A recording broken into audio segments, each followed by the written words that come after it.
let's start.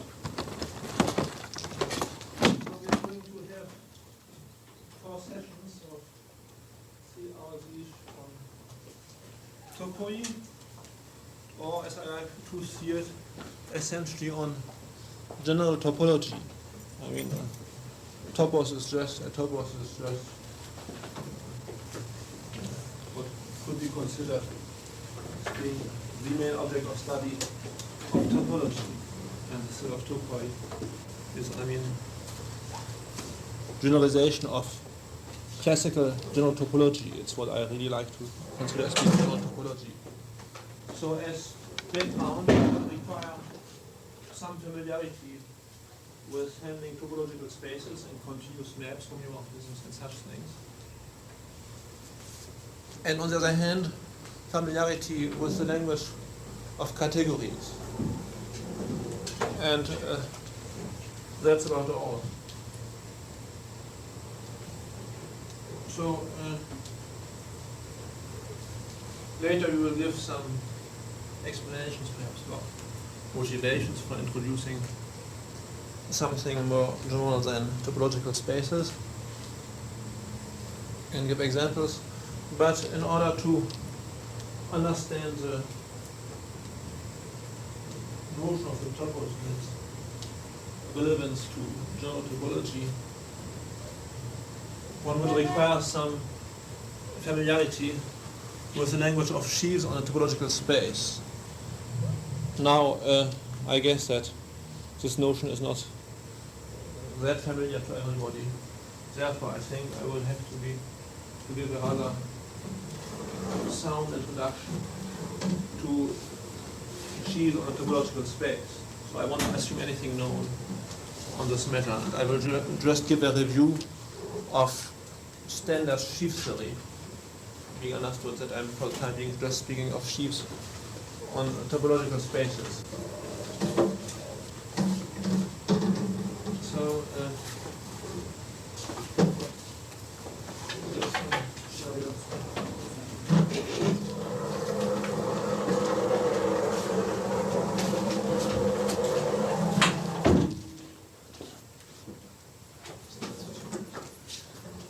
by the way, I hope that if some explanations are not clear, or if some comments come up, that you will freely interrupt me to ask questions or to point out errors or make any kind of comments. It would be nice if, as time goes on, if there was some participation of the audience. I'm sure that a number of people here know something about topoi, perhaps even without knowing what the topos is, and still be able to make a suggestion and comments. Now, so I start with a kind of formal survey of sheaves on a topological space. All right, let X be a topological space, and consider the set O equals O of X, independent X, of all open subsets of X. The topology of X is defined in terms of the family of open subsets of X, which is a subset of the set of all set of X. I recall that the axiom of the topology is that O should be stable under arbitrary union and under finite intersections. All right?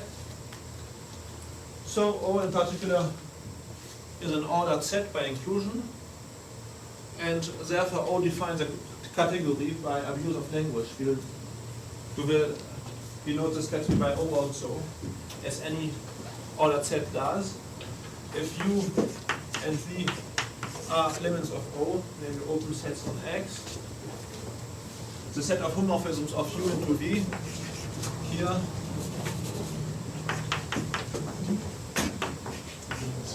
will be either empty if U is not contained in V, and will be reduced to just the inclusion map of U into V if U is contained in V. So this definition of it and the composition of arrows is You have no choice because there's at most one arrow from one object to another. So this construction of a category in terms of an ordered set makes sense for any ordered set whatever. So the category which we have has as objects symbols of O and as arrows the graph of the order relation. A set of arrows, the graph of the order relation of O. Now let's first define pre-sheaves. A pre-sheaf on X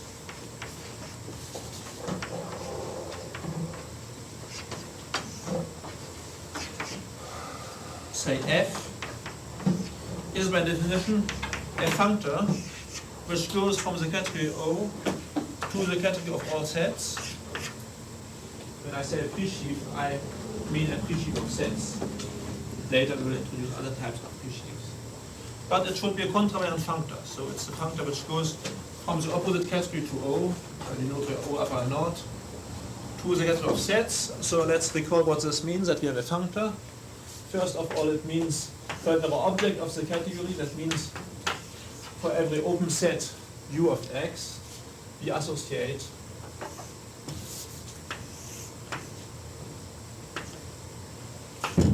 an object Fu of the category of sets, that is, we associate a set U, F of U.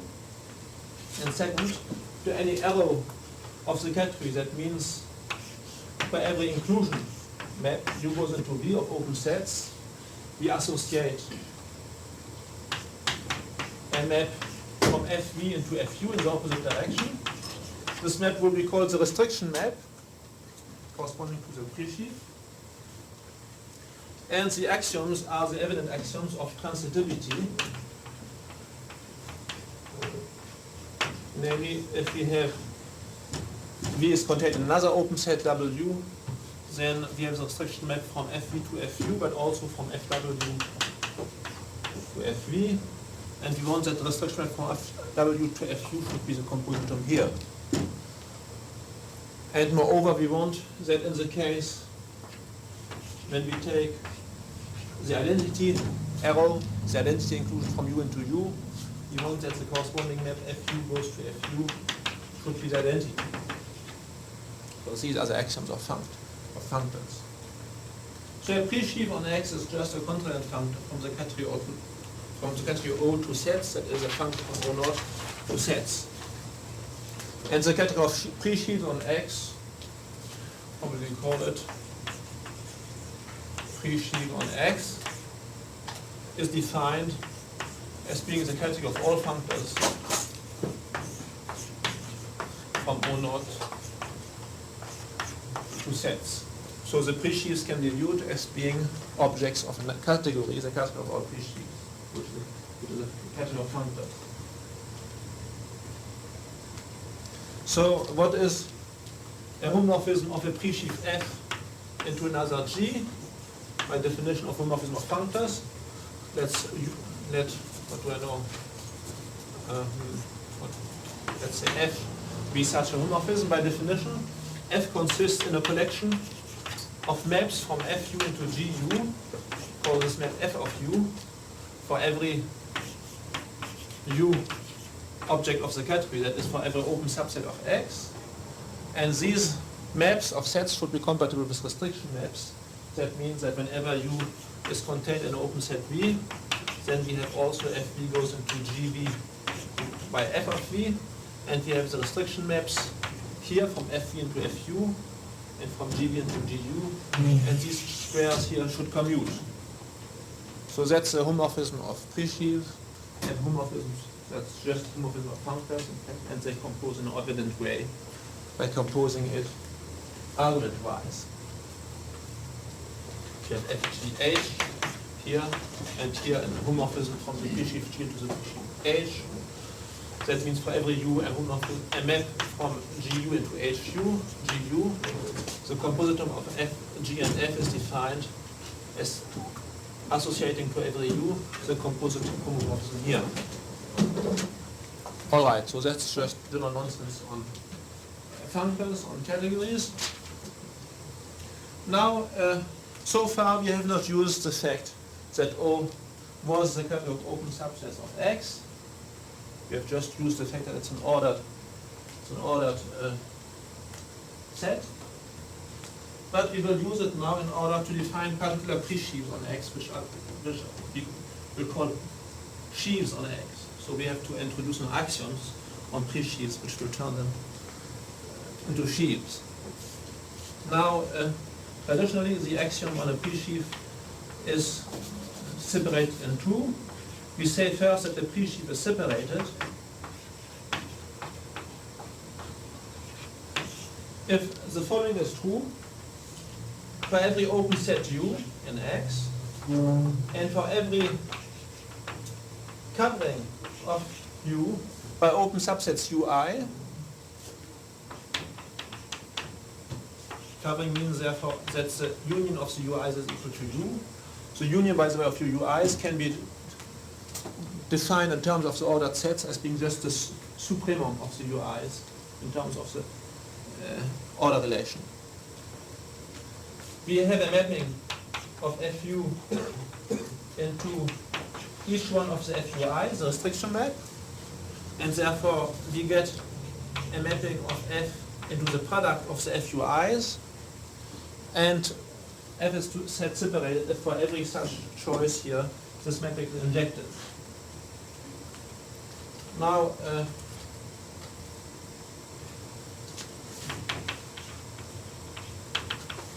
let's introduce this in,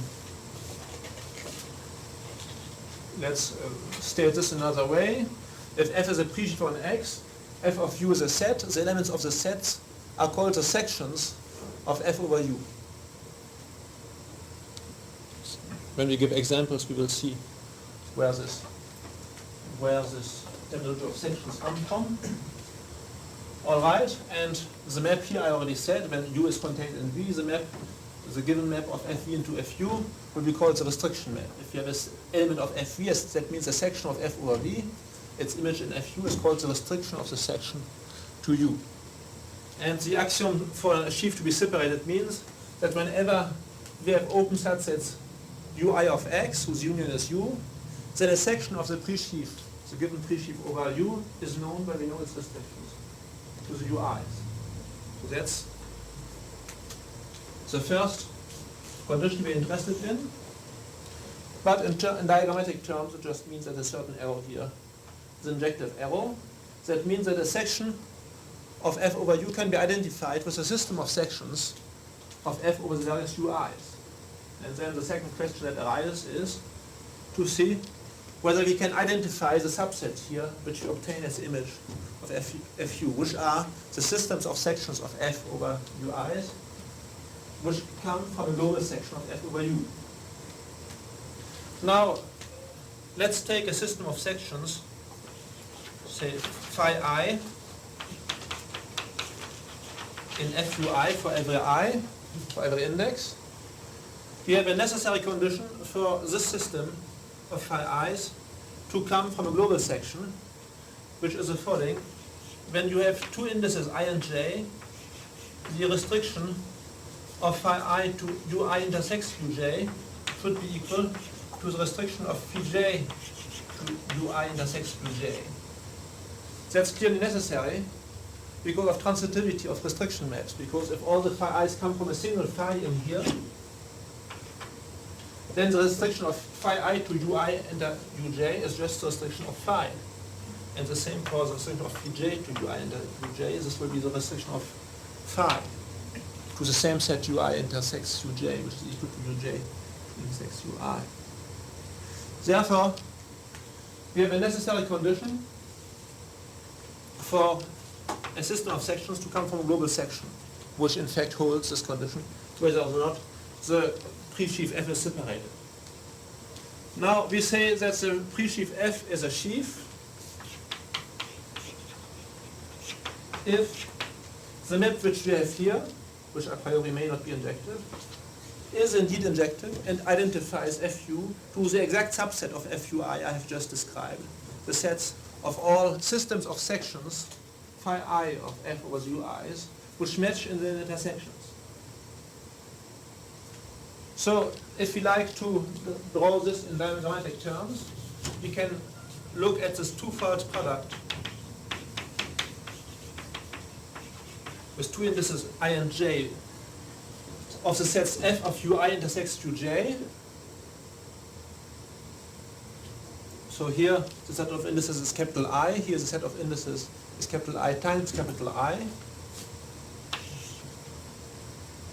And we have two arrows from this set into this, which associates to a system of phi i's, either the system of the restrictions of phi I to these intersections or the restriction of the phi j's to these intersections. So you have two arrows like this, and to say that f is a sheaf means that for every open set U union of open sets Ui, this diagram of sets here is exact, by which we mean that the first arrow identifies the first set to the kernel of the double arrow which we have here, that is to the set of elements which have the same image under these two arrows.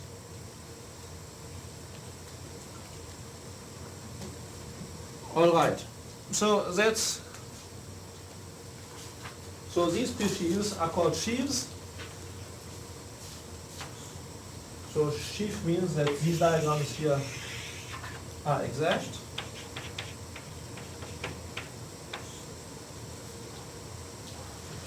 Now if we have two sheaves f and g, by definition a homomorphism of f into g is a homomorphism of the p-sheaf f into the p-sheaf g. That is, I take the same homomorphisms as if I hadn't considered at all any exactness condition on the sheaves.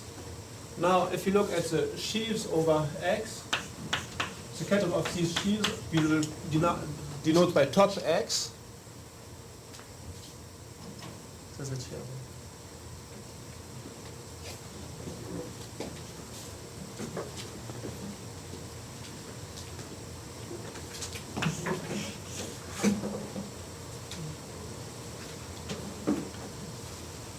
So top x, the catalog of sheaf on x, is contained the catalog of p-sheaf of x as a full subcategory.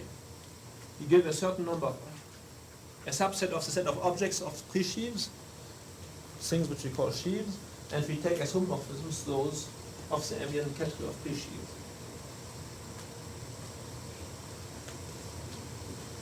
So I don't know, do you know what a sheaf is on a topological space?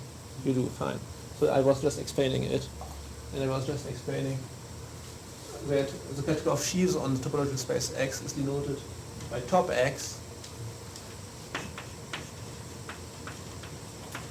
and it forms by definition a full subcategory of the category of pre-sheaves on X, which is the category of all constant functors on the category of open subsets of X into the category of sets.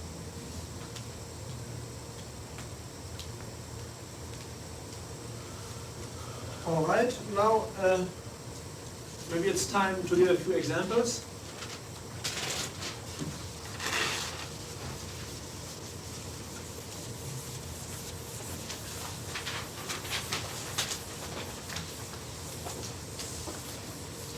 Which will show that this notion is indeed a very natural one, that sheaves occur very frequently.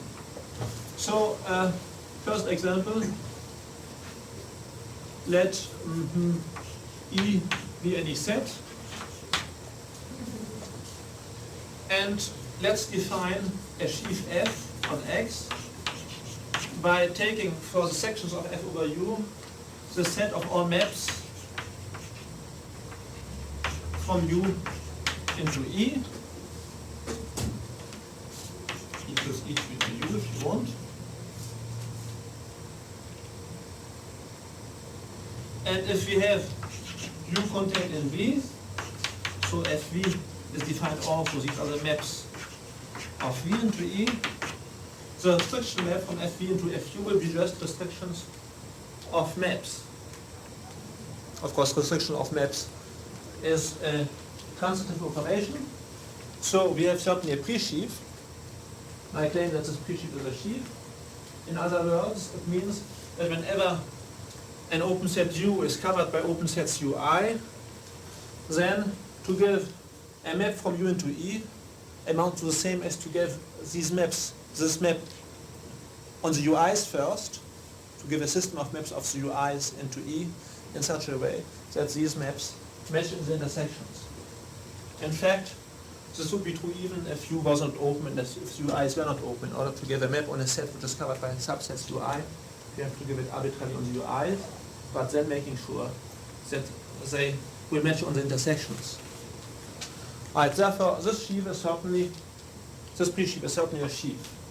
This sheaf would be called the sheaf of maps from X or open subsets of X into E.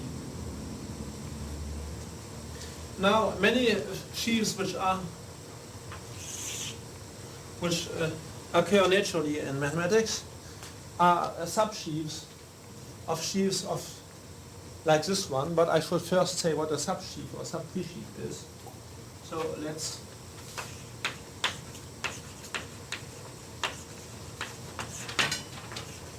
make a little parentheses in order to define these notions. So let F be a presheaf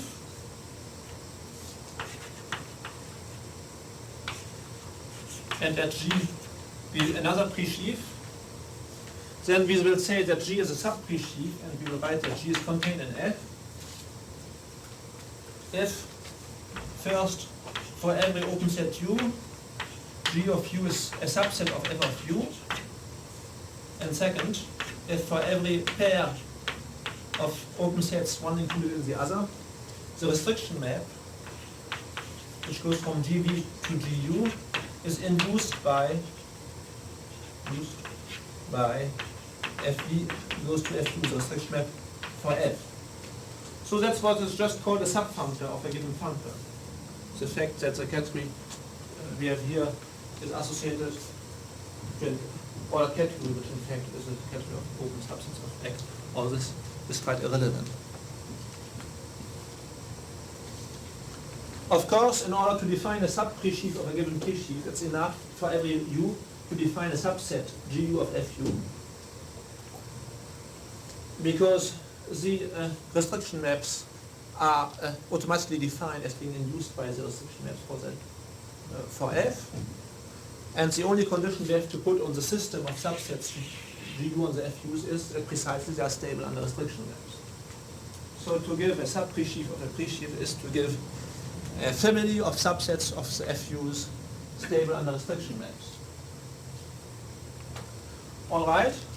Now, if F and G are sheaves, in fact, we will say that G is a sub-sheaf of F if it is a sub-presheaf of F. If we forget the fact that they are sheaves, we just retain that they are presheaves. So a subsheaf of F consists of subsets GU of the FUs, which are stable under the restriction map so that the GUs in fact correspond to a presheaf law. But then moreover we have to make sure that this presheaf is a sheaf. Therefore we have to put an extra condition. So which we will examine. So we have the notion of sub-presheaf, which specializes into the notion of subsheaf. Now, assuming that F is already a sheaf, as I said, and assuming that G is a sub-presheaf of G, that is that we have these GUs stable under restriction maps, when will G be a subsheaf? Well, it's quite evident to see that anyhow this sub-presheaf will be a separated presheaf. Because if an open set U is covered by UIs, a section of G over U is known when we know its restrictions to the UI, because this section is a particular type of section of F over U, and this is known when we know its restrictions to the UI, and the restriction in terms of F or in terms of G is the same. In fact, this argument shows that a sub-presheaf of a separated presheaf is again separated. Now what does it mean that G is not only separated but an actual sheaf? This means that the property of belonging to FU for the property which is expressed for an element of FU to belonging to GU, I want to say, is a property of local type. That means an element of FU belongs to GU if and only if it belongs, after restricting to UI, to GUI for every index I. That's an evident consequence of the fact that this is already exact. That is, to define a pre-sheaf of a sheaf is the same thing as to define subsets of sections for the FUs in such a way that, first of all, these subsets are stable under restriction maps, and on the other hand, that the property of belonging to such a subset should be a property of local nature. A section has a special property of belonging to G if and only if it has this property on each of the UIs where the UIs cover U. Therefore, whenever we turn up with some property of local type on that sections of a certain given sheaf may have, this just means that we are defining a subsheaf of the given sheaf. And now we will exemplify this by taking the sheaf F of all maps of open subsets of X to a given set E by displaying a certain number of properties of local type that maps can have. For instance, assume that the set E is in fact not only a set, but is a topological space itself. For instance, if it was just a set, we can put a discrete topology on it. Never mind. So assume E is a topological space, and let's consider for every U the subset of the set of all maps from U into E, which are the continuous maps from U into E. Now, if you have a bigger open set V,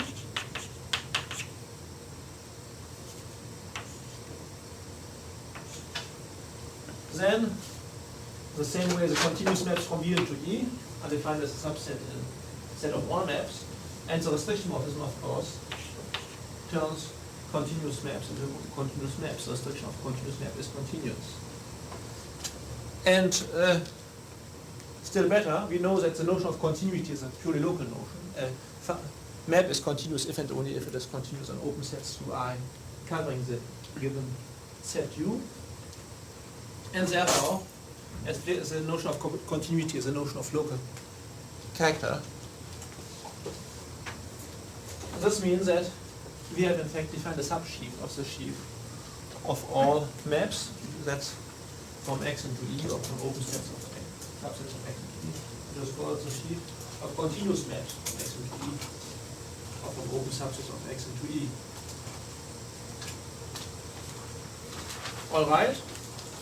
Now, assume now, for instance, that X is a variety, differential variety,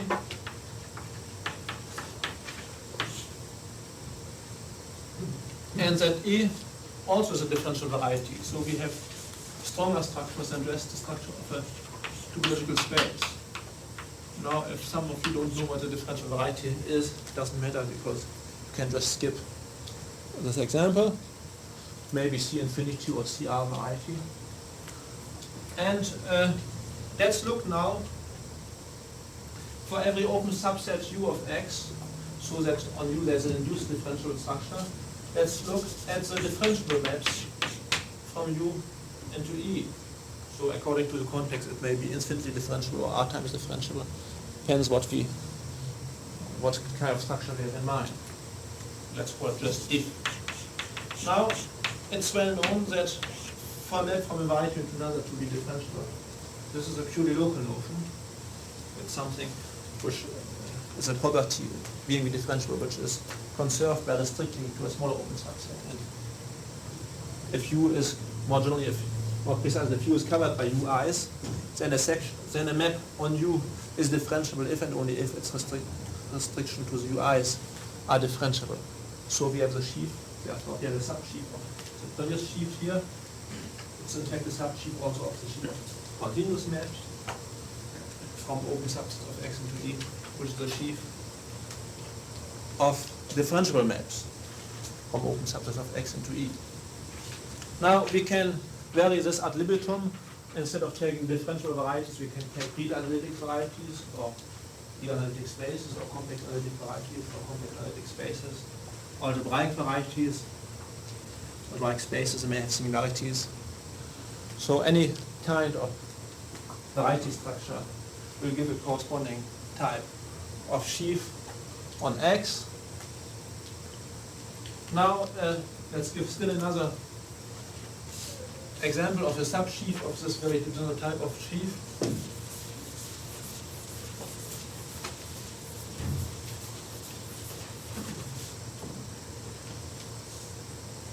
Assume that E is a fiber space over X, which just means that it's a topological space together with a continuous map F from E into X.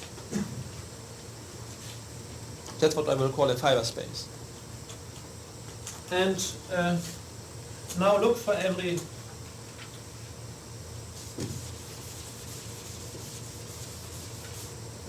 open subset U of X.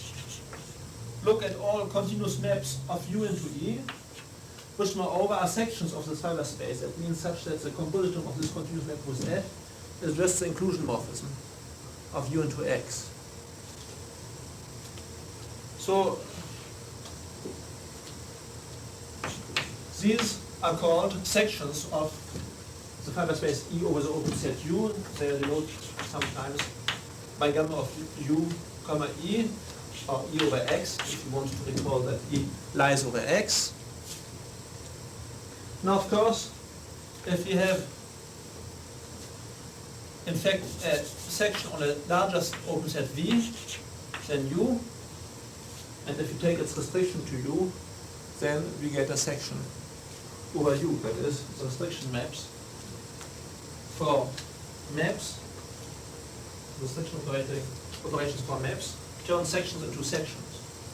And also it's pretty clear, more precisely, that if V is covered by open sets UI, let's say, then a map from V into E is a section if and only if it's restriction to each of the UIs in the section. So commutativity, because two maps on V from V into X, namely this compositum or this inclusion, are the same if and only if they're the same on each of the UIs. That is that again we have a subsheaf of the sheaf of all maps, or of all continuous maps from open subsets of X into E, which is a sheaf of sections of E over open subsets of X. And it's because of this particular situation that we have introduced the terminology of sections of a pre-sheaf over an open subset of X by thinking of this particular example. All right, so this gives a number of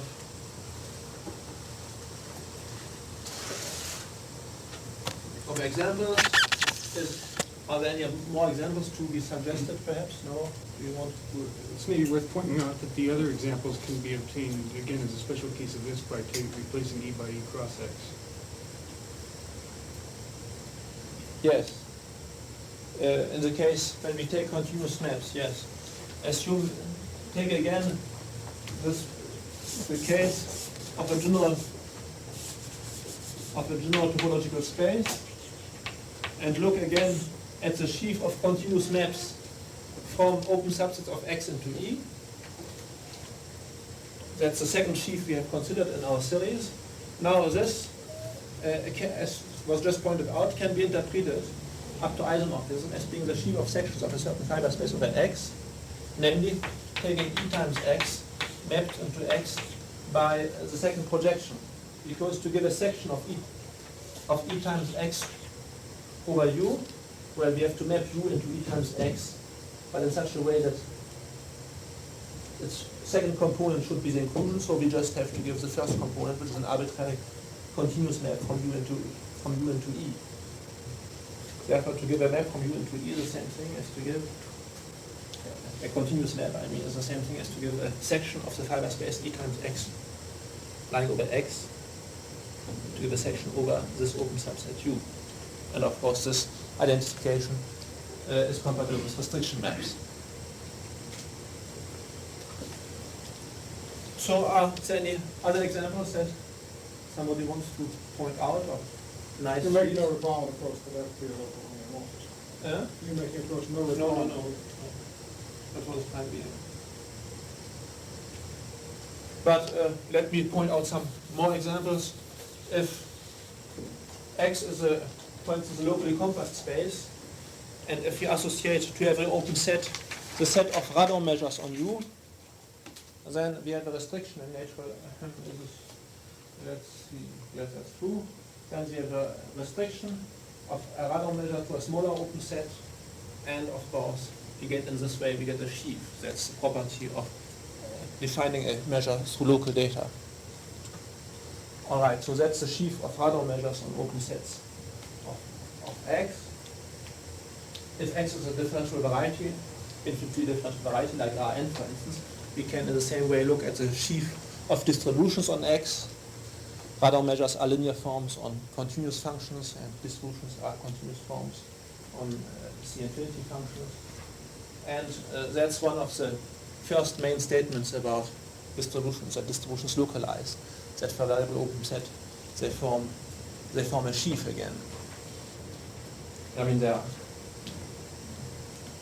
many other examples to give, but for instance, let me give still a third example. You see, this is kind of geometric. For every open subset U of X, consider all closed subsets contained in U, closed in U.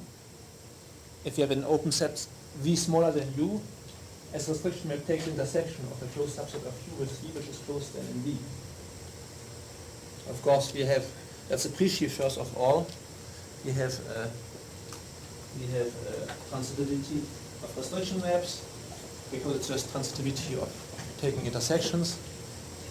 And on the other hand, it's even, this pre-sheaf is even a sheaf, because in order to define a closed subset of U, when U is covered by UIs, it's enough to give a closed subset of each of the UIs, so that in the intersections they match. Because first, in order to give a subset of U, it's enough to give a subset of each of the UIs, so that's a match. This has nothing to do with open sets. But then, in order to take care of the property of being closed, let's say, this comes from the fact that the property for a set to be closed is a local property. If the intersection of a subset of U with any one of the UIs is closed in UI, then the subset is closed in U. So in fact, we could define the sheaf, let's say first of all, the sheaf of all subsets of U for variable U, and return, this is quite evidently a sheaf, and then we can define various subsheaves, including the subsheaf of closed subsets of variable U's. So any property of a subset of an open set, which is of local nature, of like being closed, being open, or such a thing, will define a sheaf on the space X. For instance, in the case of when X, let's say, is an analytic space, then taking for every U analytic subsets of U and taking restrictions in the previous sense, we get the sheaf of analytic subsets of variable open sets of X, etc. I mean, you can give, I mean, at random 100 more examples. But generally speaking, one can say that the language of sheaves is a very handy tool in order to deal with questions where from local informations one wants to deduce global informations. It's in the most convenient systematic tool in order to integrate local data into global data.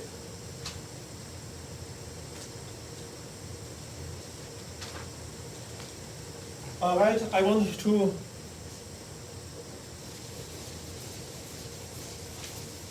is everything clear so far?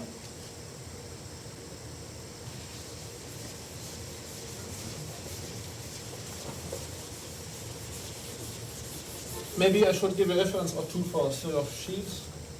Well, I think the standard reference is a book by Goodman, Théorie du faisceau,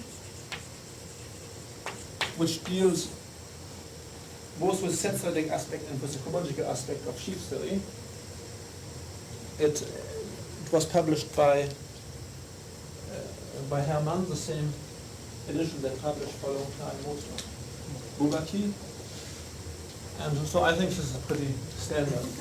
Must be reliably. And otherwise, don't know, is there any English standard textbook? Well, the knowledge of varieties in a very significantly.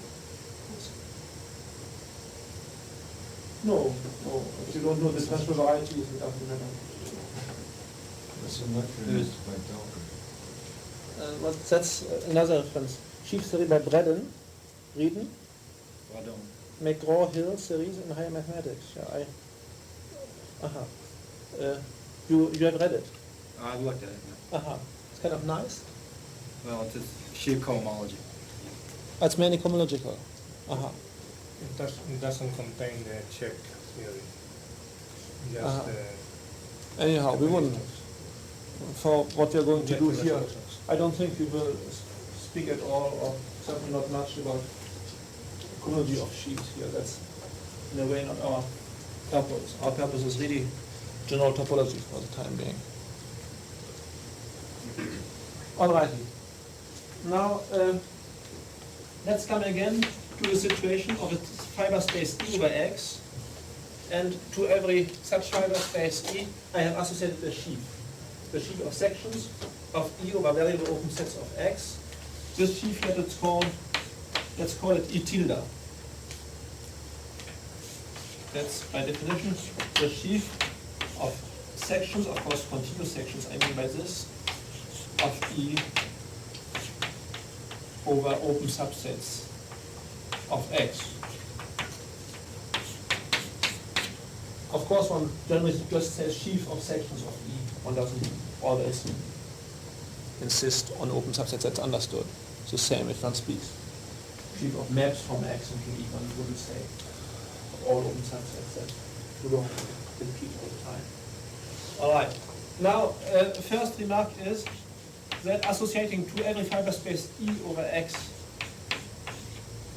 the sheaf E tilde I just defined is a functorial correspondence. In other words, if we have a map, a morphism from a fiber space E into another F, that means a continuous map into E from E into F, which makes this triangle commutative, then this allows to define, call F if you want this morphism, then this will allow to define a morphism, a homomorphism of the sheaf E tilde into the sheaf F tilde. Well, in a rather evident way, whenever we have a section of E over an open subset U of X, composing it with F, we'll obtain a section of F over the same open subset. That means that we will define a map of E tilde U into F tilde U. It's a set, it's a map S goes into F composed with S, where S is a variable section of E over U. And of course, these maps for variable U are compatible with restriction maps, so that we get a homomorphism of sheaves. And of course, associating F tilde to F is compatible with composition of maps of fiber spaces. Therefore, we get, in fact, a functor which goes from the category of fiber spaces over X, which I will denote by 5X, because into the category of sheaves over X, which was denoted by top X. And the first question which may come to mind is, can we reconstruct an object in here up to isomorphism, let's say, when we know the corresponding object here? Can we reconstruct a fiber space E in terms of E tilde, the corresponding sheaf? Or in more formal terms, we would like to know whether this functor here is fully faithful. If it was, this would mean that homomorphisms here are the same as homomorphisms of the corresponding objects there. That's the natural map for homomorphisms is a bijective map. And this would mean that this category can be identified to a full subcategory up to equivalence of categories of this one. Now, this is not so, as we can convince ourselves quite readily. And in order to make sure that this is not so, in order to really see it, let's take the particular case when x is reduced to a point. So x is just a point, small e, let's say. Then the category of fiber spaces over one point space is just equivalent to the category of all topological spaces, because for a given topological space, x, E, I'm sorry, there's exactly one map from E into the one point space. So that's this so-called extra structure is no longer really an extra structure, but the base space reduced to a point. Therefore, phi of x, this category now can be identified with the category of all topological spaces for this something like top or something like this. All right. Now, on the other hand, what is the category of sheaves on a point? Well, consider the category of sheaves on a point. That means top of just one point.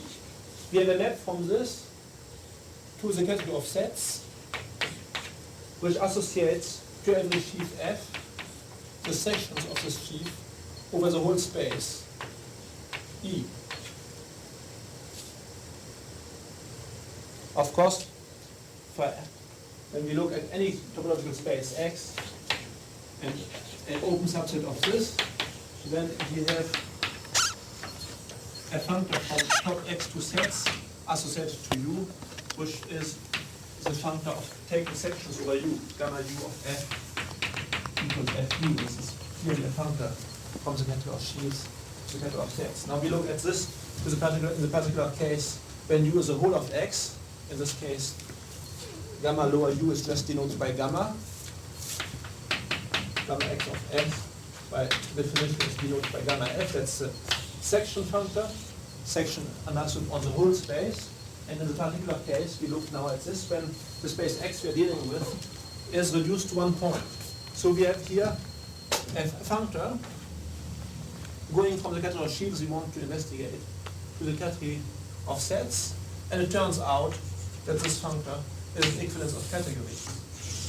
Up to canonical isomorphism, a sheaf on a one-point set, on a one-point space, is known when we know the corresponding set, namely the set of sections of the sheaf over the space. To give a sheaf over the space or to give just a set is essentially the same thing.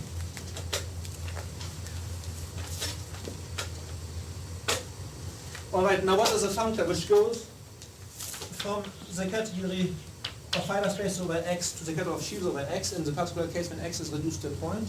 It is a functor which goes from the category of all topological spaces to the category of all sets, and which associates a topological space viewed as being a fiber space over the one-point set to the set of all sections of E over E of capital E over the space. Now, as the base is reduced to a point, to give a section is just to give a point of E. That means we associate to every topological space E the underlying abstract set. That's a forgetful functor, in which we just forget the topology of E. Now, of course, this functor, which associates to a space, topological space, the underlying set, is not fully faithful. We can't recover a topological space by just knowing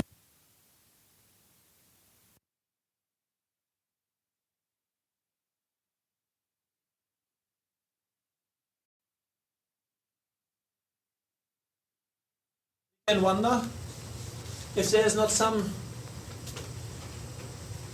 particular subcategory of the category of all fiber spaces, so that restricted to this one, the functor becomes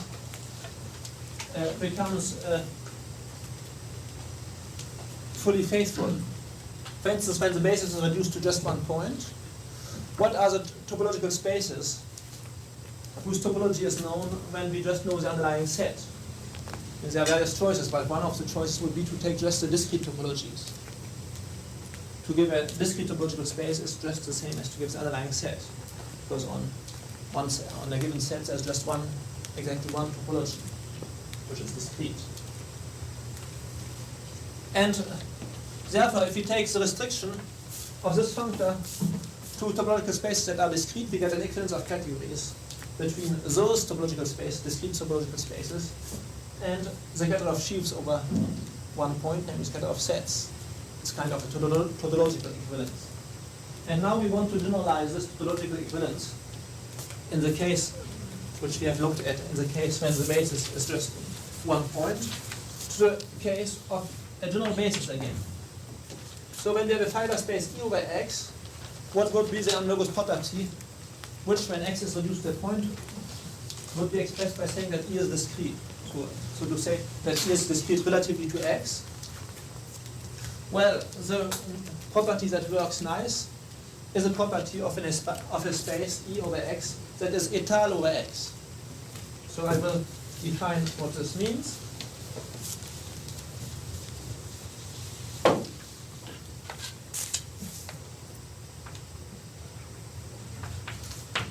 A continuous map pi is called étal. If it is a local isomorphism in the following sense, that for every point x in E, there exists an open neighborhood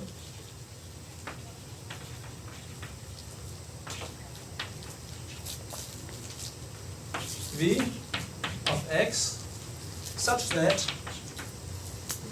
pi induces a map from pi into pi V, which is a homeomorphism. Pi V itself being an open subset of X. That means that locally pi is the same thing as an open immersion, as an homeomorphism between the space upstairs and an open subset downstairs. Locally meaning that we can cover E if you want by sufficiently small open sets, so that the restriction of pi on each of these is such an open immersion. So when this is so, we say that pi is an étal morphism of topological spaces, or that E is a space étal over X.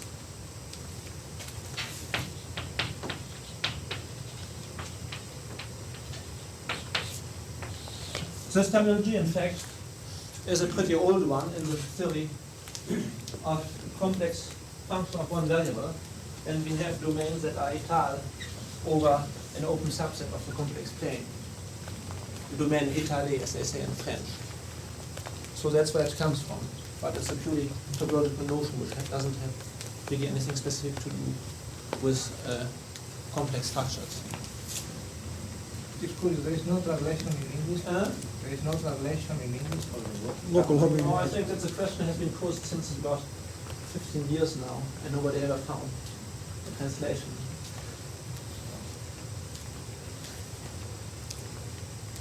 Well, it's you see, one says an espace étalé dans un autre, so a space spread out over another, you see. But it would, this terminology would do for saying that E is something over X, but in terms of a morphism, to say that a map is, well, spread out, wouldn't do. And we need an adjective for a map, not only for a space over another. So étal, why not just introduce another word into English? But local homeomorphism is a... It's slightly, yes, It's no- misleading as the property you see that the image of this V should be an open subset of X is not necessarily expressed, you see. It's so, well, one could call it local homeomorphism. But also there is a trouble, you see, that when you're dealing with the analogous context of differentiable spaces, analytic spaces, algebraic varieties, you would like to use the same word because it's really, I mean, it has the same formal properties, but then local homeomorphism would be altogether inaccurate because, for instance, for differentiable or analytic spaces, they should be local diffeomorphisms or local, how do you call this, holomorphic isomorphisms. And so it's better to have a word which applies to all these situations at once. Alrighty. So we have the notion of a étal space over X. For instance, the most evident, let's give two examples of this. The most evident example is the inclusion map of an open subset of U into X. I mean, that's, so to say, the standard model of an étale map to which any étale map should resemble. And another, let's take a discrete set I, discrete space, so it's just topological, it's just an abstract set if you want, endowed with a discrete topology then. And let's look at the product space of I times x. That just means that we take the disjoint sum of capital I copies of x, which we pile up over x, and we look at the projection map, which on each of the copies of x is identity. Now this, of course, is étale, because x is covered by capital I copies of x, each of which is open in I times x, you see? And on each of these open subsets which cover I times x, the induced map is an homeomorphism, not only an open inversion. So it's a lot better even than an étale morphism. So these are the two most important examples. We have also the so-called covering spaces of x. Étale covering space of x. These are those which have the which are isomorphic to such a thing locally over x. So x can be covered by open subsets, so that the restriction of to each or one of these is isomorphic as a fiber space over this open subset to the product of this open subset by a discrete space. So these are the so-called étale covering spaces of x. They are in fact actually étale in the sense of our general terminology. Alrighty, now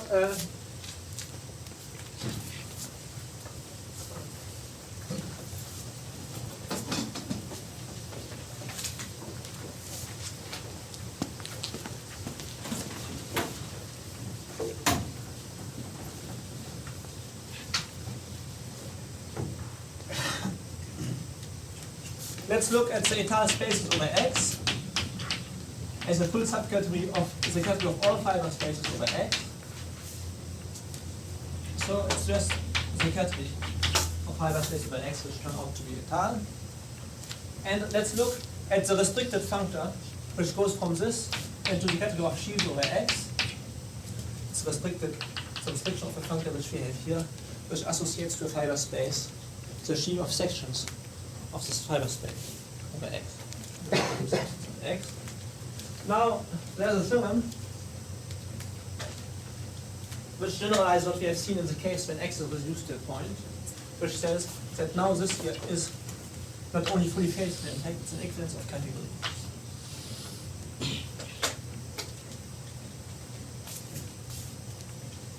Now I should make a little, perhaps I should state that in this short course on topoi, my main aim is not really to give a lot of technical proofs, etc. So you can look up these in various textbooks or seminars. I think what matters to me is to get really the main ideas of the topic. So if I wanted to prove this here, it probably would take me an hour, or at least half an hour or so. It's not hard, by the way, but well, if you want to do it with care, it takes time. And I don't think it is really. You see, for instance, I certainly wouldn't remember the proof of such a thing. If I had to improvise it, it would take me probably half an hour or so. So it's the kind of thing one can remember, which deserves to be remembered. But It's in full in Goodmore. I think, of course, it's in the book of Goodmore, yes. But of course, the fact is important. So I think the fact, by the way, it's very comprehensible, I think. It was introduced by an example. So I would suggest that if you think of working with sheaves at all, then you remember, for instance, this statement. It says, in a way, that you have a dictionary between the language of sheaves such as I have introduced it at the beginning and the language of étale space over x. It's essentially the same to give an étale space over x or to give a sheaf over x. And we have defined the functor in this direction. Of course, now we can define, because it's an equivalence, we should be able to define a quasi-inverse. And, well, it's kind of awkward to do so, but I think I should give a little more elements of the dictionary, which goes from the language of sheaves defined through their sections over open sets the language of sheaves defined as being topological spaces in their own right, namely étale spaces over X, being certain types of fiber spaces over X. And in order, it turns out that for certain operations that you perform on sheaves, this language is by far the language of sections of sheaves of open sets, namely the categorical introduction of sheaves is by far the most convenient. And for other operations on sheaves, it's this one here, which is by far the most convenient picture. And so one has to be able, according to the needs of the situation, to juggle back and forth between the two languages. So one has really to play on these two aspects. And we will give a few examples of such dictionaries.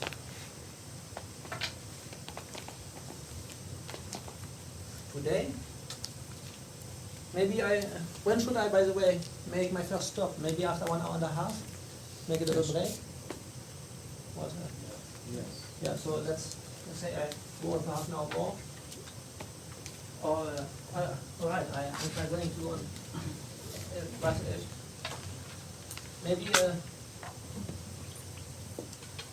there should be some questioning or so, because you go on like this, for 2 hours more. I'm sure the questions will come. Let's hope so. Let's say everything, as far as statements are concerned, well, let's not speak about proofs. So anyhow, there will be a proof would be given only here, essentially. Is everything clear to everybody? The oldest example of this term construction is not the original construction of the Milan surfaces. This is local. Well, when one constructed Riemann surfaces, one wasn't concerned at all with any such scalar objects as these. Of course, the oldest examples of étale morphisms, of étale maps, you see, are things like Riemann surfaces, except that they have a tendency not to be étale but clear ramification points. And so when one throws out the ramification points, then it turns out to be étale.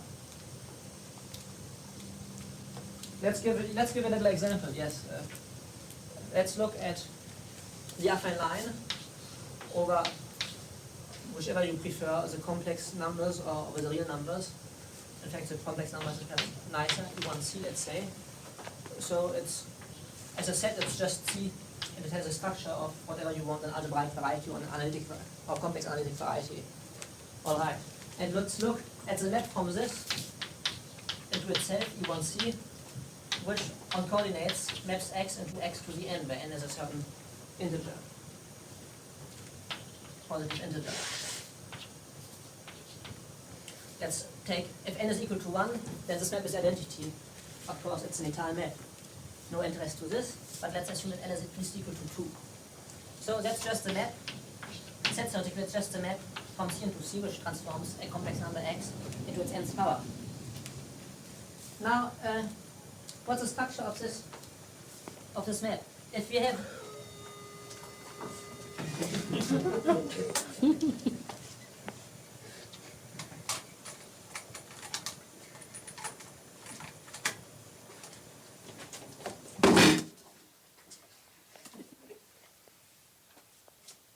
so if we look at the origin here, x0 equals 0. So what is the fiber of this? Or for any element x0 in C, the fiber of this map is a set of all nth roots of x0.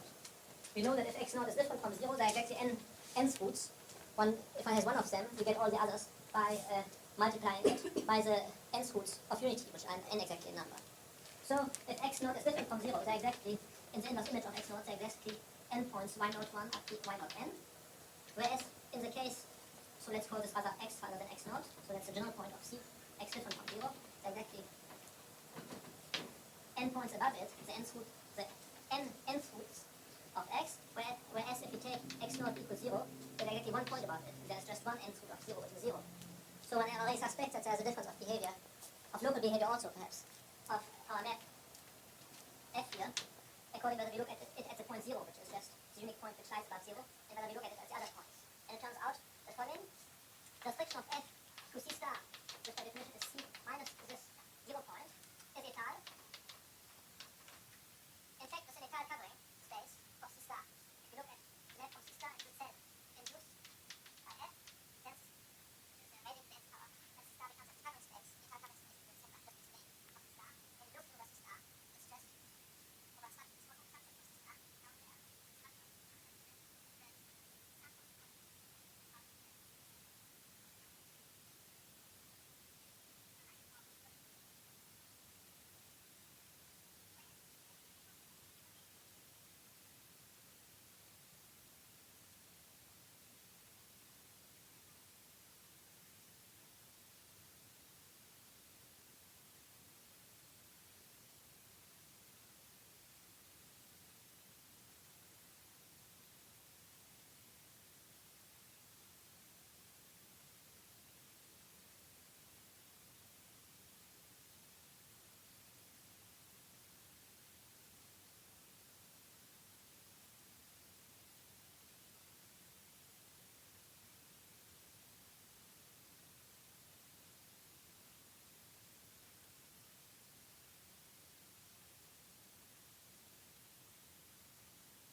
of the sets di.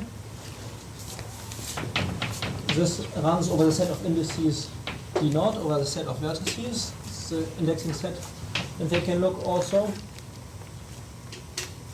how is this, to the category, let's see, to the product of all d of target of phi, for variable phi, an arrow of the type of diagram.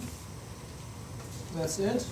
And now we can define two arrows from the first product set into the second product set, namely associating to a set, to an element of the first set, namely a set of elements x lower I, one in each of the di's, either the set of elements depending on the indexing set phi, which associates to every phi an element of d of target of phi, by taking as y of phi x of target of phi, just the particular element that we have associated, that we have picked in the set through having an element here, or else by taking the elements that we have in the source of phi and by applying phi to it, d of phi to it. So we have for this z of phi, you see, so we have associated to an element in this product two elements of this second product, and we see easily that the inverse limit of the diagram capital D which we have, namely the set of the coherent sets of points in the various di's, is just a kernel of this pair of maps. Because when we say that we have an element in the kernel, that just means that we have systems of elements xi's, one in each of the di's, which is compatible with the maps d phi. So that for every map d phi between and di and dj, the element which we have picked here is the image of the element which we have picked there. So we see that if in the category there exist arbitrary products and if there exist always kernels of pairs of morphisms, then there will exist arbitrary inverse limits. And if, by the same argument, if in a category there exist finite products and kernels, that means products with respect to finite indexing sets, including empty ones, and kernels of pairs of arrows, then there will exist inverse limits with respect to any type of any diagram type which is finite. That means which has a finite number of vertices with a finite number of arrows.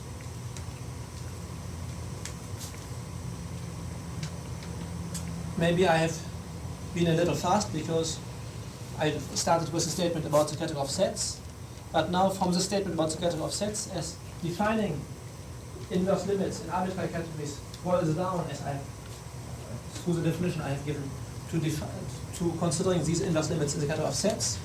What I said for the category of sets will hold true also in arbitrary categories. Namely, if in an arbitrary category C we have a diagram D of type small d, and if in this category the products which are shown here exist, then we can define in a natural way two arrows from this first product into the second product, and then the arrow, then the inverse limit of the given diagram exists in the category if and only if this pair of arrows has a kernel.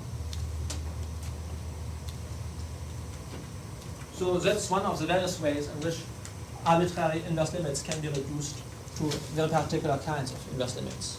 So here we reduce to products and to kernels. One can also reduce to products and to Hilbert products of two objects over a third, because kernels can be reduced to Hilbert products in a certain way. All right. So that's one comment. Another would be the following. We have here shown that in the category of all functors from a given category to the category of sets, arbitrary inverse limits exist and are computed component-wise. Now, on the other hand, we know that if you have an arbitrary category, this can always be identified to a full subcategory of the category of all contrariant functors on C with values in sets. Namely, by the functor from C into the category of functors here, call this functor I if you want, which associates to an object Z of C,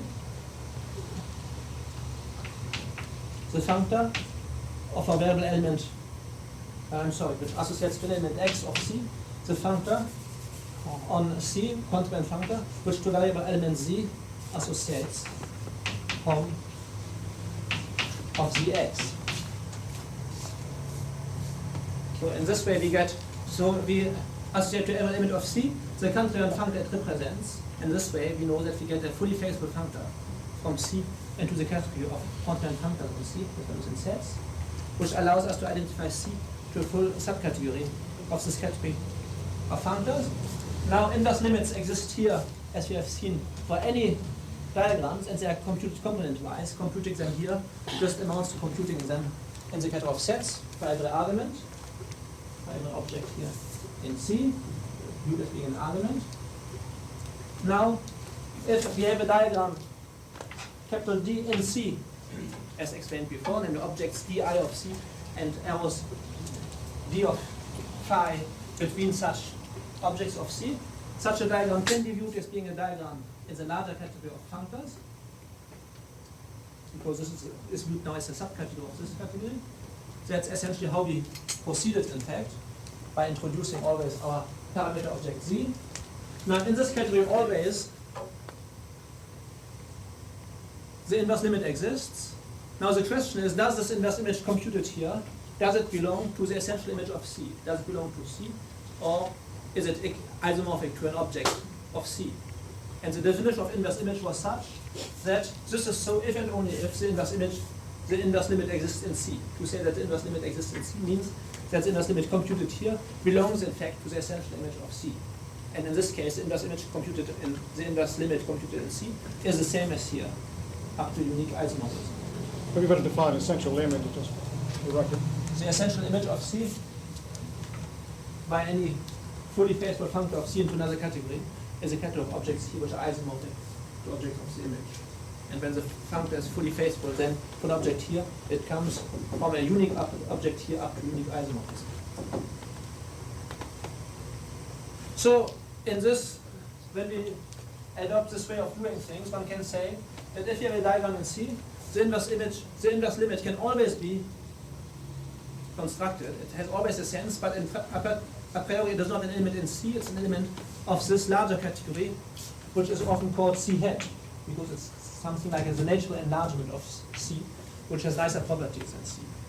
It will turn out to be a topos, in fact, among other interesting properties.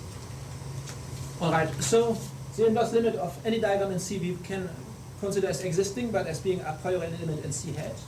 And when it turns out to be a representable functor, namely belonging to the essential image of C, well, then all the better. But in this setup, we work with elements of C as being particular cases of elements of C hat. And in C hat, I mean, as far as inverse limits go, and the notions which are related to them, such as monomorphisms, let's say, they are particularly handy. They are particularly agreeable. Now, let's take the case, coming back to the situation of sheaves.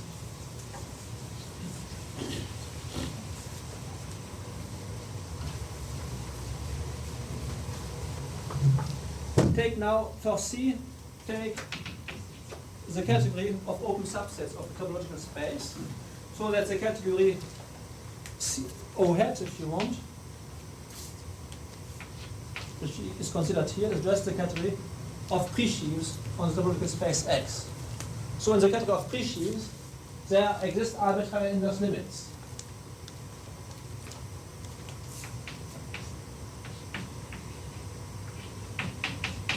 Now in this category of pre-sheaves, we have defined the category top X of all sheaves. And the question is whether in this smaller category, inverse limits exist too. This is the full subcategory of this larger category. So this category, call it, what do I know? E, and here the subcategory F. Now if you have a category E in which arbitrary inverse limits exist, and if you have a full subcategory, then it may well be, first of all, that inverse limits don't exist in F, arbitrary ones, or perhaps not a single type of inverse limits may exist in F. Or it may also happen that there exist inverse limits in F, but computing them in F or in E is not by no means equivalent, that we get non-isomorphic objects. But it may also happen that they exist both in F and in E, and that they're isomorphic. It's a natural arrow that we have between them as a saying. Now this latter case also means that the inverse limits exist in E, and then we take inverse limits of objects which are in F. The result is an object which belongs to F up to isomorphism. That just means, on the one hand, that E does admit arbitrary inverse limits, and that F is stable by taking such limits.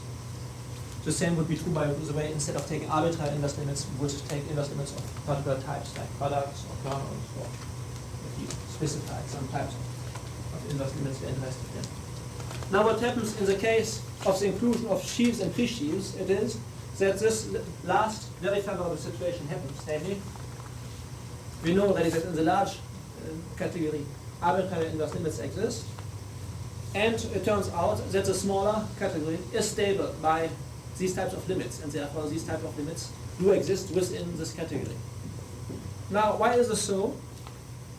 This comes from the fact that pre-sheaves, this comes from the fact, what should I say?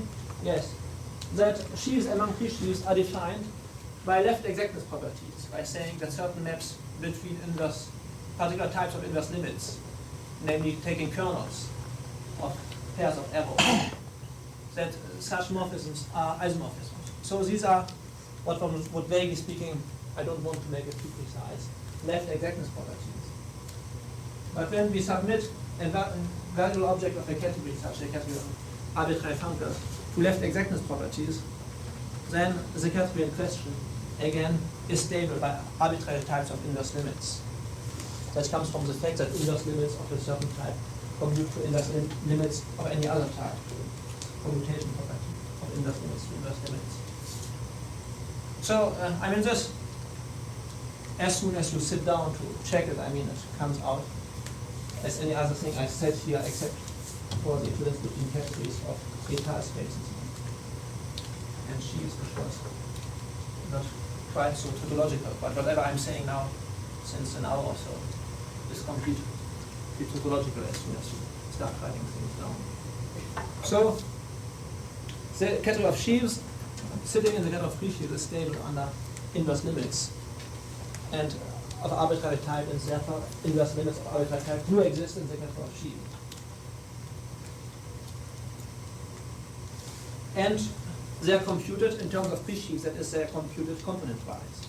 So, for instance, if you have sheaves, two sheaves F and G, the product of these two sheaves, it's just the product of the two pre-sheaves, which turns out to be a sheaf, and it's the functor with respect to a variable open set, component in U, which associates to U the product FU times DU. It's computed component-wise. In the same way, if you have two arrows U and V of a sheaf F into a sheaf G, the kernel of this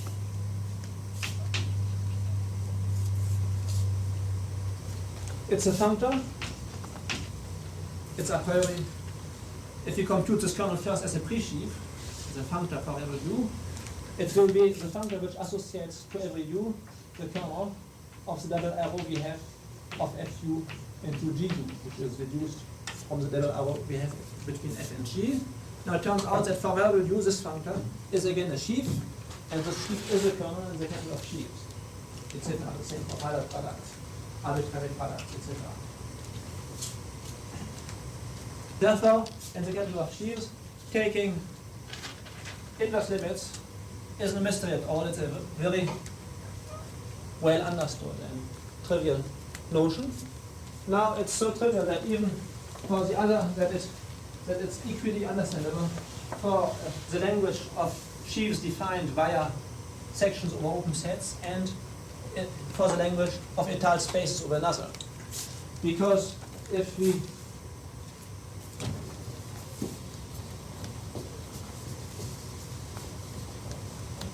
let's use this interpretation of the catalog of sheaves.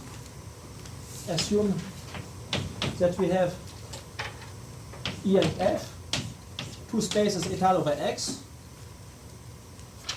which we do as elements of the category of all spaces etal over X. So how will we construct the product of E and F in the category of all these spaces? All right. We have a product, in fact, in the larger category of all fiber spaces by taking the set-theoretic fiber product E times XF, the set of all pairs of elements here which have the same, which lie over the same point of X, by endowing this with the topology induced by the product topology of E times F. And it turns out that this topological space is a fiber product of E and F over X in the category of all topological spaces.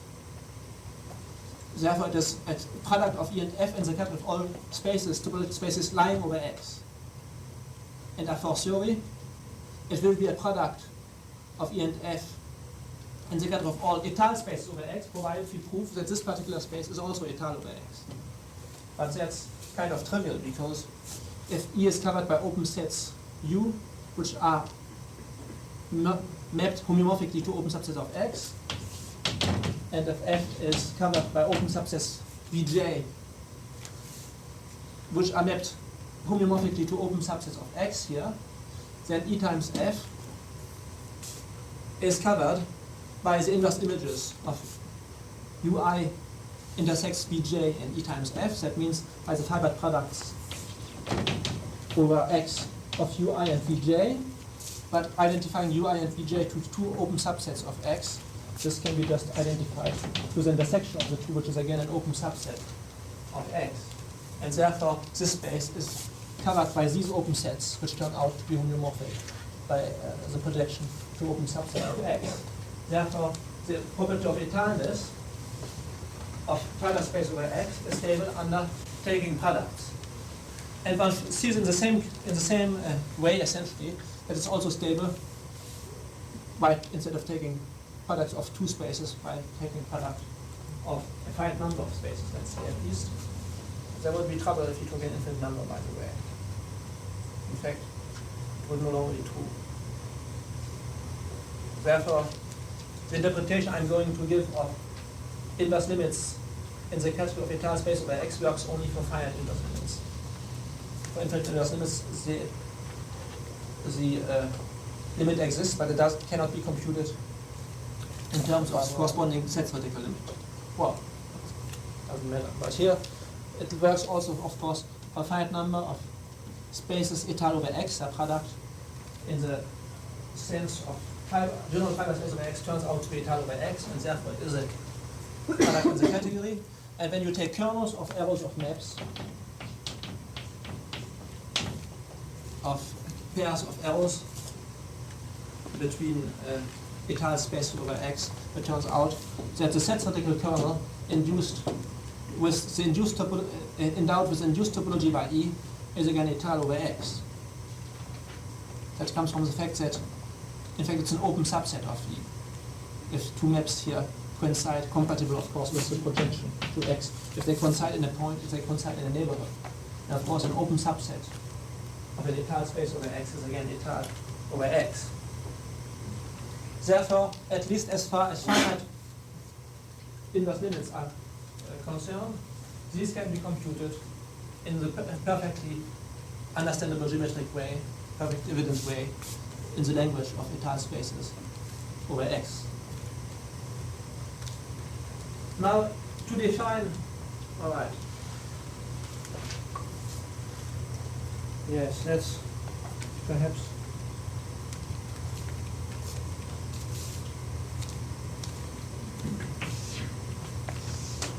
Now, having finite inverse limits, this allows us already to define a lot of algebraic structures in a category. For instance, Monwit's composition law on an object of a category, when the category has products, is just a morphism of x times x into x. And one can define various ways what it means that this composition law is associative or cumulative or admits a two-sided unit or is a monoid law or a group law, etc. So a number, and in the same way we can define ring structures on an object which would be two composition laws which are related to each other a certain way, etc. So the mere fact that the finite inverse limits in fact already allows to define most of the usual algebraic structures inside of a given category, or the analogues of most structures like monoids, groups, rings, modules over rings, the algebras over commutative rings, etc. in terms which are familiar in the set the case, could translate it into corresponding modules in a category. So therefore, we know what is a group in the category of sheaves. It is one of the ways of defining a group in the category of sheaves, which we will call a sheaf of groups. The same way we define a sheaf of rings, a sheaf of modules over a sheaf of rings, etc. We will come back to this.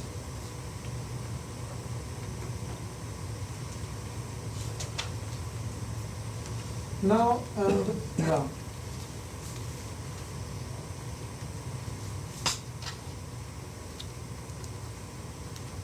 So this was the story of inverse limits. Now one can ask in the same way the question whether there exist direct limits in the category of sheaves. Now we should say what is a direct limit of a diagram in a category. Now this is just the dual story to the story of inverse limits. By definition, if we have a diagram D of type small d in the category C, we have said what it means that it has an inverse limit. It was in the category C. It always has one in the category C head, but within the category C we have seen what this means. Certain functor, confident functor should be representable. What does it mean that it has a direct limit? By definition it means that the diagram D but viewed as being in the opposite category. Therefore I rather call it D naught. The opposite diagram viewed as being a diagram of the opposite category has an inverse limit. So by definition, the direct limit of the diagram D in the category C exists if and only if the inverse limit in the category C naught of the diagram D naught exists, and as objects they will be the same. Now, therefore, whatever we have said about direct limits can be paraphrased by placing C by C naught into a statement about direct limits. Yes, whatever we have said about inverse limits can be paraphrased into something about direct limits. But still, I will say a word about the direct definition. So, the diagram consists in objects di of the category and arrows d phi between these di's. And now, a direct limit L, instead of having arrows from L into the di's, we should have arrows of the di's into L, like this.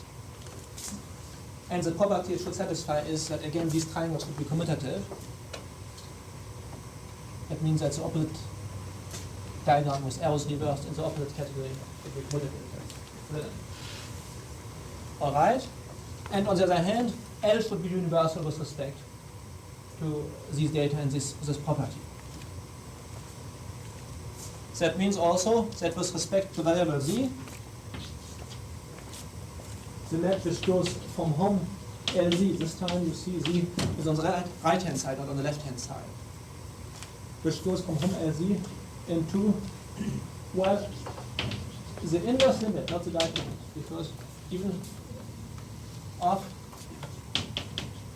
home di's, this is in z, you see that this map for that we had a concrete perspective, that this should be by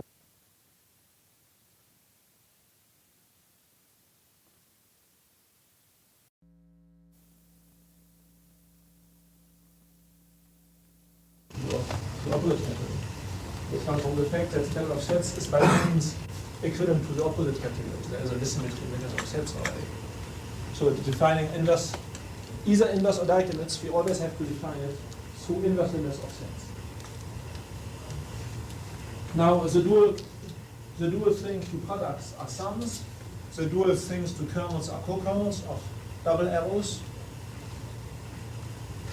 The dual kernels of finite products are amalgamated sums.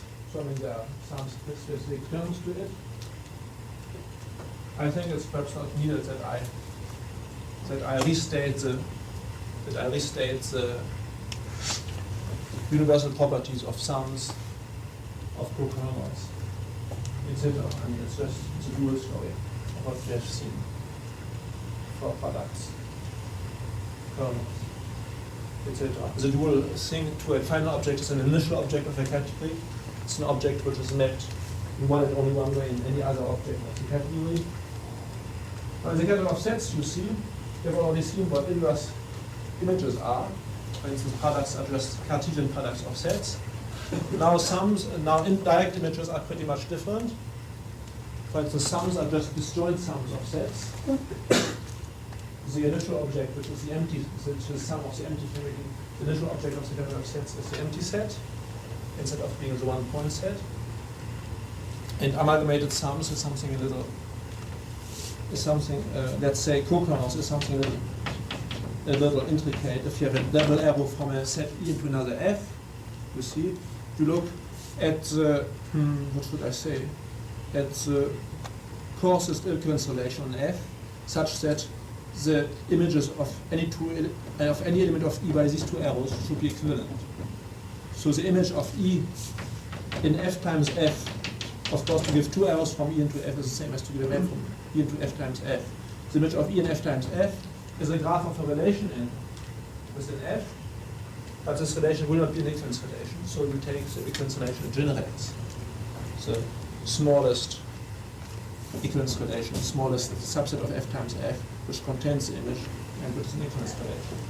So in terms of this double arrow, you define an equivalence relation in F, and the quotient of F by this equivalence relation turns out to be a co-kernel. So you see, the constructions are kind of more involved to define in the category of sets, direct limits and inverse limits. So you don't really have a full symmetry in these terms, because the category of sets is really a basic category, which is not by no means equivalent to its opposite. All right. It turns out that for all categories of algebraic structures, like taking groups or commutative groups or modules over groups, there exist both arbitrary inverse limits and arbitrary direct limits. And the direct limits are more or less three structures. That's the direct limit, for instance, the direct sum in the category of groups of two groups G and H is the so-called free product of the group theorists. That's something whose construction by no means as trivial as the direct product, the free product of group theorists. If you take, for instance, n copies of the free group on one variable, on one generator, Z, and if you take n copies of this and you take the sum of these n copies in the category of groups, sum between folds, let's say.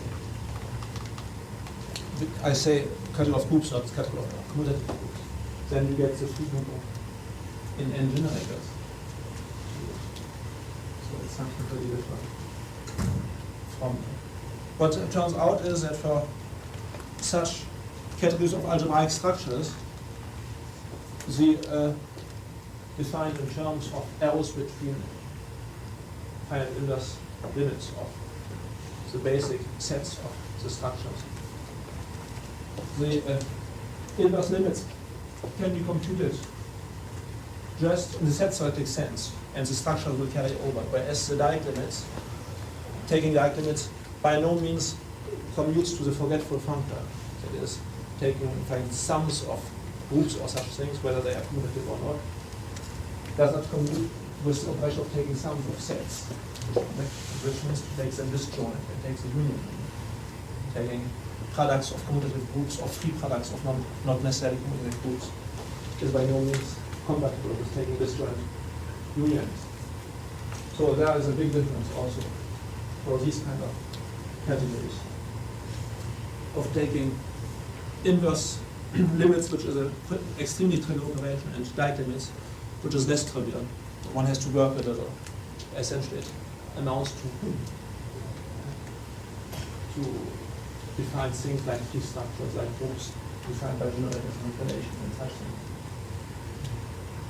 And the same difference you see in degree of intricateness occurs when we are working in the category of sheaves. It turns out that in the category of sheaves, arbitrary Dieck limits exist, but they are by no means as trivially constructed as inverse limits. So I must make now a little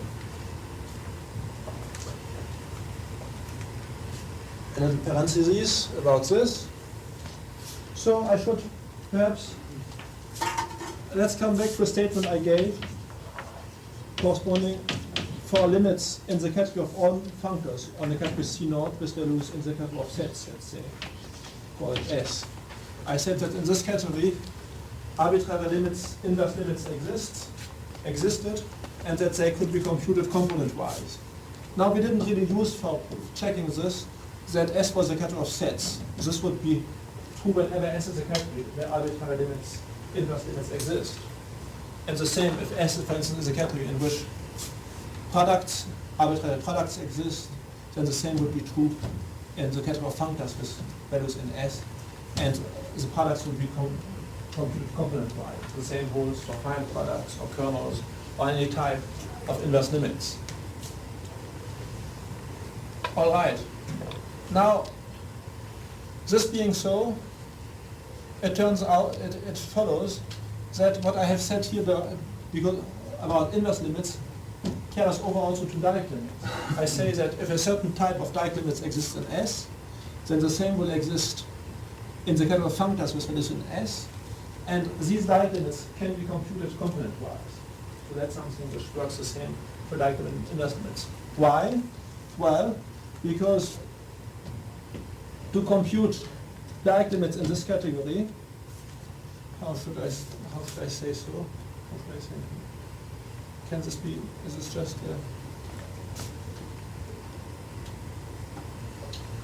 no? It's not a deduction, I'm afraid, because the opposite of this category.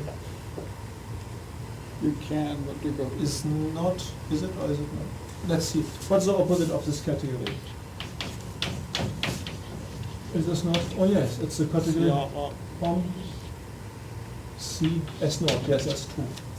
The opposite of the category of functors from C naught into S is the category of functors from C to S naught. To say that a certain type of Dieck limits exists in S means that the corresponding type of inverse limits exists in S naught. Therefore, by what we have said, the corresponding type of inverse limits exists in home underline C, which is just C double naught, and to S naught, which means, by definition, that the corresponding type of Dieck limits exists in this category. But never mind, you can also check it directly the same way as we did not do it for inverse limits.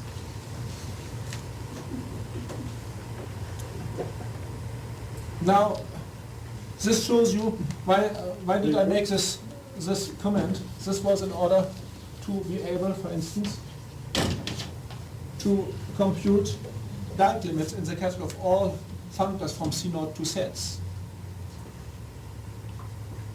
Because this reduces, in order to be able to compute such Dieck limits, I should be able to compute them in the category of sets. And I know that arbitrary Dieck limits exist in sets. I just made a few comments about how they look like. And in the category of all functors from C0 into sets, Dieck limits exist and they can be computed component-wise.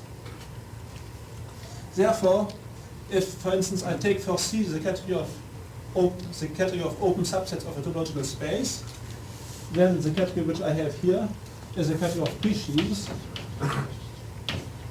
on X, and I see that on the category of pre-sheaves on X, arbitrary Dieck limits exist. and they are computed component-wise. So no trouble with presheaves. So if we have presheaves Fi, for instance, then the direct sum of the Fi's as a presheaf in the category of presheaves is defined. It's a functor which associates to a variable open subset U of X the direct sum in the set-sorted sense of the sets FIU. The disjoint sum of the FIUs. And the same taking co-kernels of double arrows or taking amalgamated sums and such things. But now what I'm really interested in is not the category of presheaves, but really more so the category of sheaves on X, which is a full subcategory of the category of presheaves. Now if it were true that this subcategory is stable undertaking various types of Dieck limits, then what we have said before for inverse limits would hold true. It would mean that the Dieck limits which exist always here also exist in top X, and they are the same as if they were computed here. But it's quite easy to see that the category of sheaves within the category of presheaves is not stable by Dieck limits. In fact, there is practically no type of Dieck limit whatever, under which, whether it be, for instance, the empty Dieck sum, or whether it be the Dieck sum of two things, or whether it be the co-kernels of maps or amalgamated sum, none of these types of Dieck limits makes the category of sheaves stable in the category of presheaves. And therefore, we have to work a little more in order to ascertain whether there are direct sums in the category of sheaves. It turns out, in fact, let's state this, that in the category of sheaves there are indeed arbitrary direct sums. But one has to work a little more in order to construct them.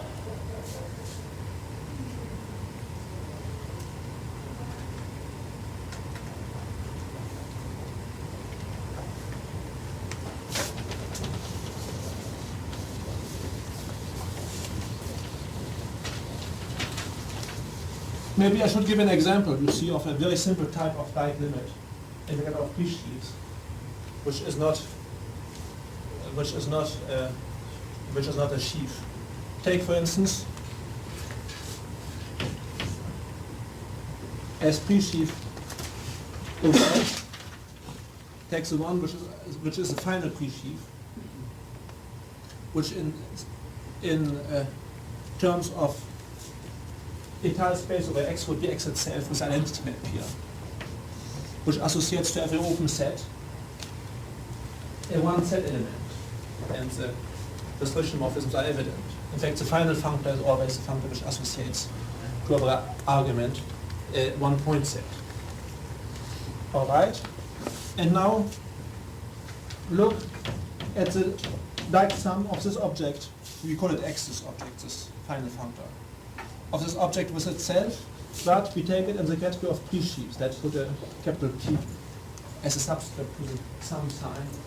So we call that we are taking this Dieck sum in the presheaf sense. So what is the value of this functor on an arbitrary open set? That is XU disjoint union XU, the sum being taken in the category of set.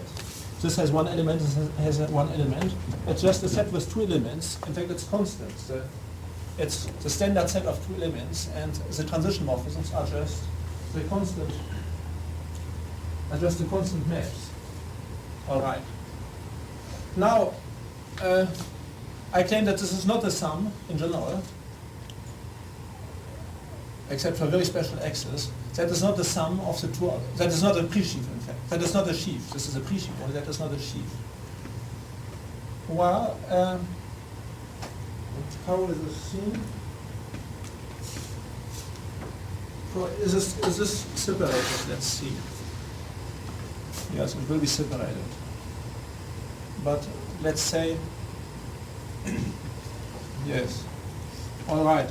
Let's assume that we can find an X two disjoint open sets which are In fact, we always can do this, you see. Yeah, I see. Because there's already one, I think it's never a sheaf, in fact. Whatever x. Because if we have a sheaf on x, f a sheaf, then the value of f on the empty set must be equal to a one-point set.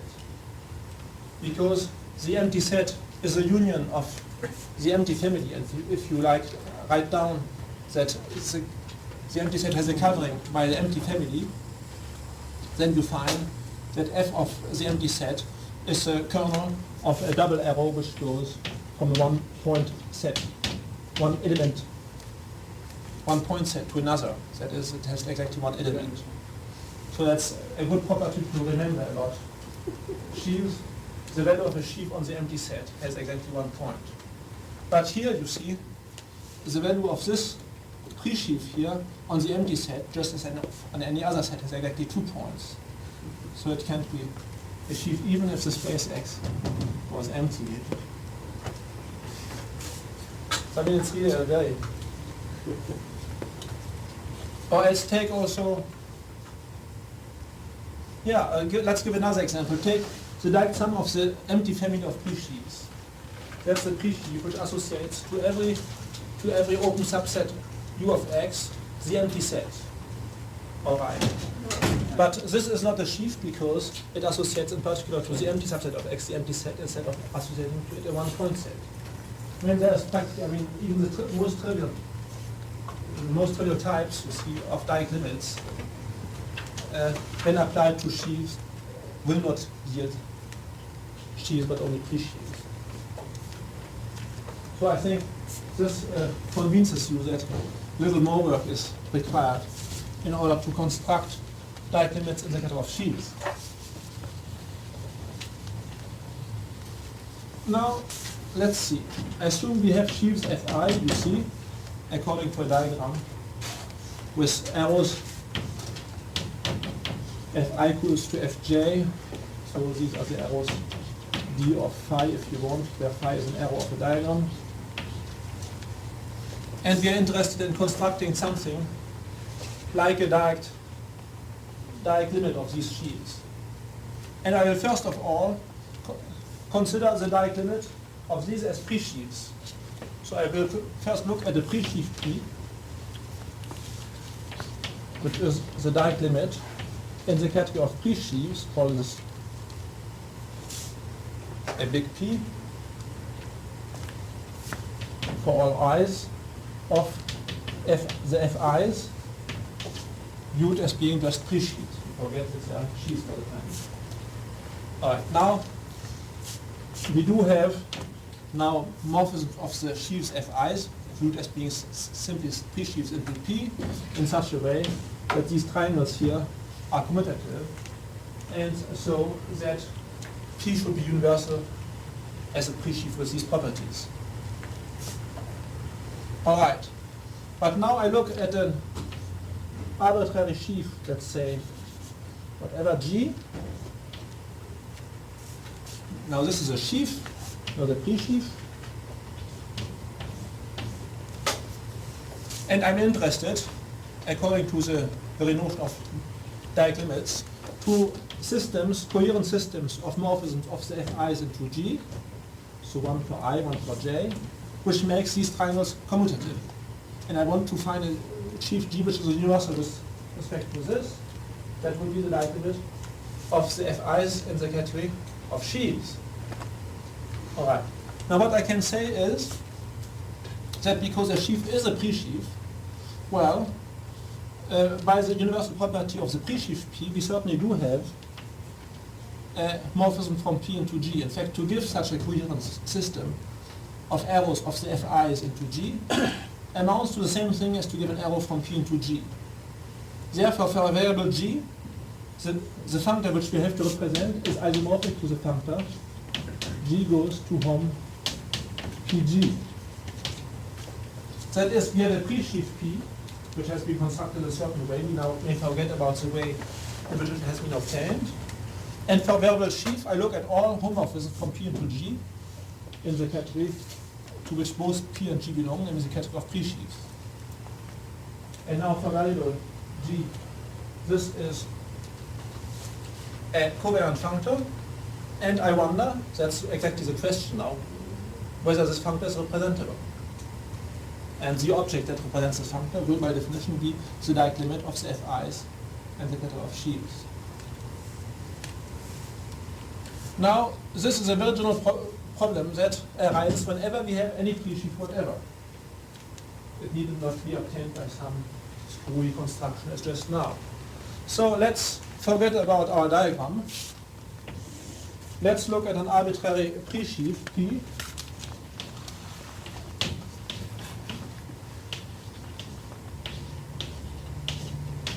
From X, and we'll look at the functor from covariant functor from sheaves, covariant functor, I'm sorry, from sheaves to sets, which associates to G from of P into G, which goes from top X to sets. The question is this functor representable? That means, can we find a sheaf? We will call it P tilde because it will depend on P. Sheaf. And a morphism of sheaves of P into P tilde, which is universal. Namely, that is such that for every other sheaf G, any morphism from P into G factors in a unique way through a morphism of sheaves from P tilde to G. So this P tilde is something like an enveloping sheaf, if you want, of the pre-sheaf P.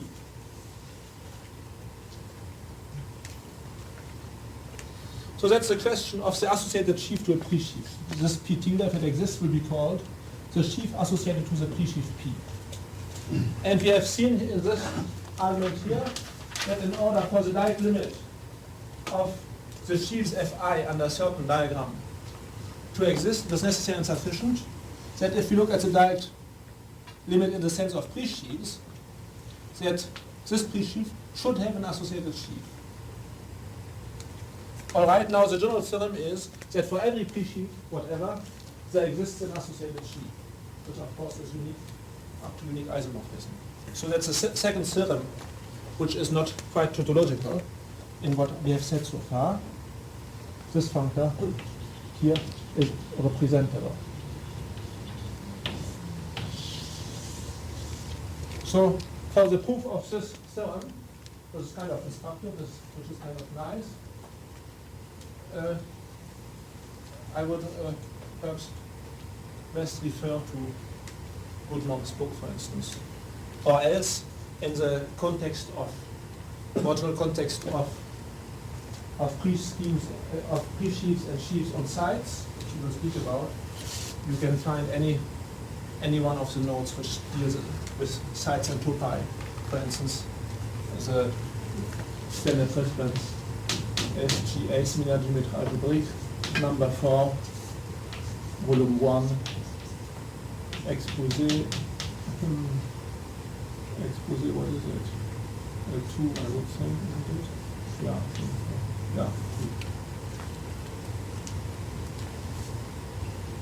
But there, I'm sure there are other places. So that's all Goodman's book in the case of topological spaces. But in fact, for sites, for the more general context we are going to speak about later, the proof is exactly the same. So really the proof of this, I think, again, is something which one can readily forget. I certainly don't really remember, and it would take me, probably would be, require some energy to improvise one. Anyhow, it wouldn't be worthwhile because it would take, again, half an hour for you to prove it with full details. So I don't think it's really worthwhile. One should, however, remember this result. So let's say the second non-topological result, let's say, on sheaves on a topological space. The existence of a sheaf associated to a pre-sheaf in the precise sense which has been stated there. And as a consequence, we have that arbitrary Dirac limits in the catalog of sheaves exist. And in fact, the construction of it is no other than the one I have just said. We first take, I mean, that's really the practical construction also in most cases, when we look at the point of views of functors on open sets. We first take the Dirac limit in the sense of pre-sheaves, namely we take Dirac limit component-wise. We have a pretty big, very awkward pre-sheaf in our hands, and now we take the associated sheaf. And we know a number of things about this, which we will say about, for instance, that the story of the pre-sheaf and the sheaf are the same. I mean, knowing that the sheaf is associated with pre-sheaf, I mean, when we know the pre-sheaf fairly accurately, one can say that one has a good hold on the sheaf itself. But still, you see the construction is not quite as trivial as it is in the case of inverse limits. So here I used the setup of sheaves viewed as being functors on the catalog of open subsets of X. So sheaves as being the catalog of sheaves as being a subcatalog of the catalog of pre-sheaves. But we could of course also look at the interpretation of sheaves instead in terms of étale spaces. And there, I guess,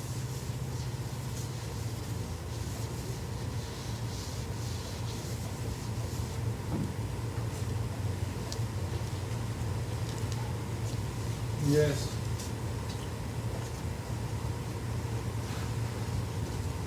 Here the interpretation is simpler.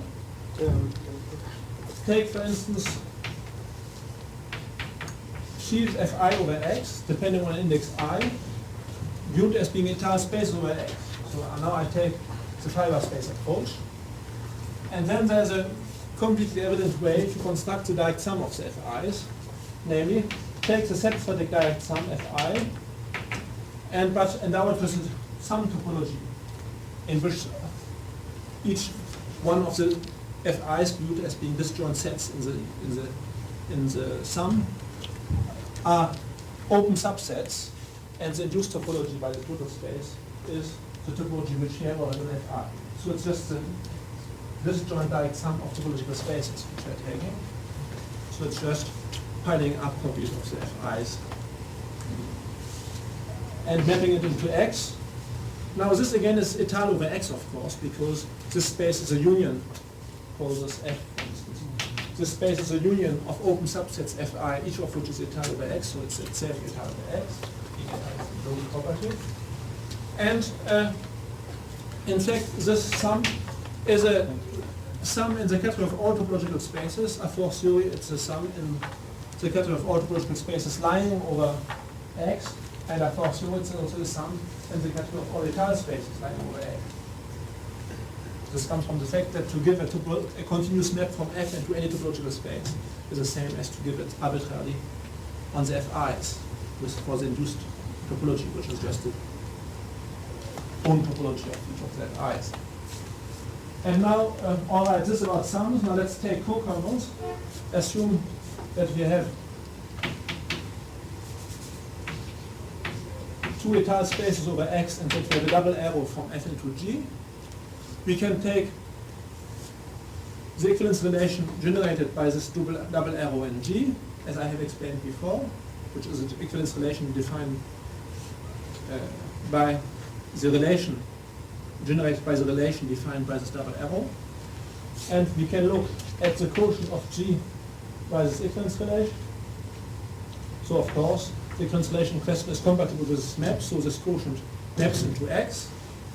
Let's put on G over R the quotient topology of G. Then it's an easy exercise to see that G over R is an étale space over X. And once we have said this, it's completely evident by the construction that it must be a co-kernel in the étale space over X, because it's even a co-kernel in the catalog of all topological spaces. So Dike limits, when we take the setup of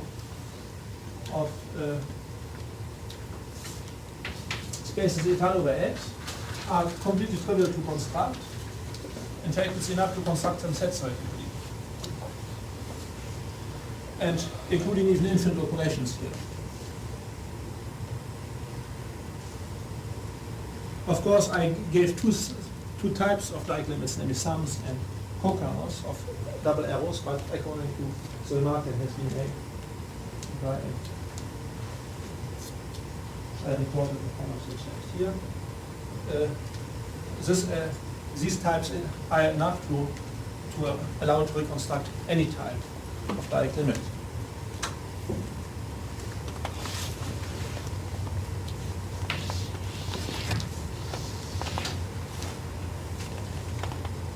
Now, I would like to say a few words about first the exactness properties of the category of sheaves. So I said that there exist Dike limits, and first there exist inverse limits.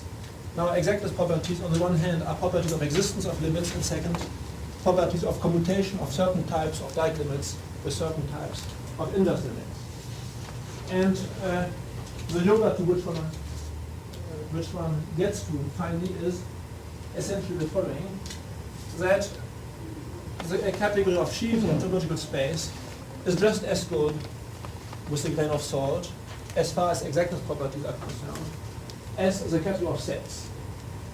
It espouses very closely the exactness properties of the category of sets. The grain of salt is that this is true for all commutation relations, exactness properties, which involve arbitrary Dike limits, which may be infinite, and also inverse limits, provided we take only finite inverse limits. But there are some relations involving infinite products, for instance, or marginally infinite limits, which are true for sets and which are true for sheaves. For instance, let me give an example. So before giving theorems, positive theorems, let me give a counterexample. In the category of sets, it is true that if you have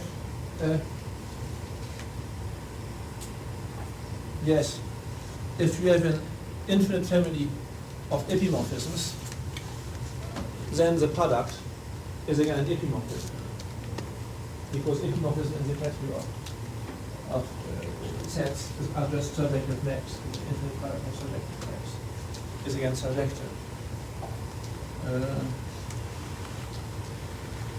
Yes, it wouldn't be true necessarily for an empty family, for a finite family, because an empty family would fail, you see. I'm afraid this is not Well, in sets, they're always It's split. true, They're always yeah. split in sets. Yeah, no, it's true. So infinite or not, it's true. A product of epimorphisms and epimorphisms. Now this will not be true now for category of sheaves.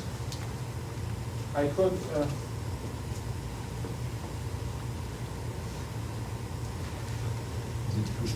show why in a way. Maybe I should say a little more, yes, about epimorphism for sheaves also. Yes.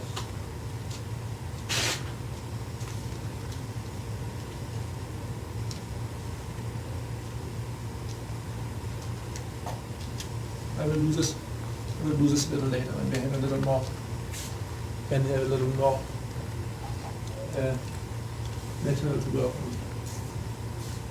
So we have to be careful in this general yoga that category of sheaves are just as good as category of sets, that we should be careful with infinite Dike limits. Otherwise, as long as finite Dike limits, infinite inverse limits. But as long as finite inverse limits are concerned, and if you compare them with with possibly infinite Dike limits, they have exactly the same relative properties as in the category of sets. Now, this is just, the statement of a result which comes of a yoga which comes from some specific theorems, which I have to state. So I have to give, let's say, the technical statements out of which stems this yoga, which is the standard proof which allows to once you have an exactness property in the catalog of sets, not involving infinite inverse limits, to carry it over in a mechanical way to the catalog of sheaves. So some ingredients I have already said, namely, first, that inverse limits of sheaves are computed argument-wise, therefore boil down to inverse limits of sets. So all properties which involve only inverse limits and no Dirac limits, so reduction to sets is evident. Second, that Dirac limits of sheaves can be computed by first doing it argument-wise in order to get a pre-sheaf, and then taking the associated sheaf. If we were in the category of all pre-sheaves and not looking at sheaf condition, then in fact, the fact that one computes limits, whether Dirac or inverse argument-wise, is enough to ensure that all properties that of exactness that are true in the category of sets are true in the category of all pre-sheaves, modular in the category of all functors going from the category into the category of sets. The category from which we are working with need not be the category of open subsets, space X. But now we have the situation of the category top X of all sheaves on X sitting on the category of pre-sheaves on X, which is not stable under Dirac limits, which in fact, but where Dirac limit exists, and these Dirac limits can be computed in terms of a functor alpha of P equals P tilde, the associated pre-sheaf, you see, by taking first the Dirac limit of a diagram which we have here within P, and then applying the functor alpha, the functor P tilde. That's how we compute Dirac limits. Now it turns out that this functor alpha, which is in fact is an adjoint functor of the inclusion functor of T into P, well, being an adjoint functor, something which is evident is that alpha commutes with arbitrary Dirac limits. But something which is by no means true for all adjoint functors is that it would commute with any type of inverse limit. In an adjoint functor, if it's adjoint on the side, I should write perhaps the adjunction formula. From call the inclusion here I. We have a sheaf F, you see, variable sheaf F, and a fixed sheaf P and a P sheaf P here. So hom of P I F is identical to hom alpha P and F. That's the adjunction formula. So alpha stands on the left in this formula, and therefore it turns out that alpha must automatically commute with arbitrary types of Dirac limits. And it turns out that's a theorem which is proved at the same time as one constructs the functor alpha, as one constructs the sheaf associated pre-sheaf, the functor alpha is left exact.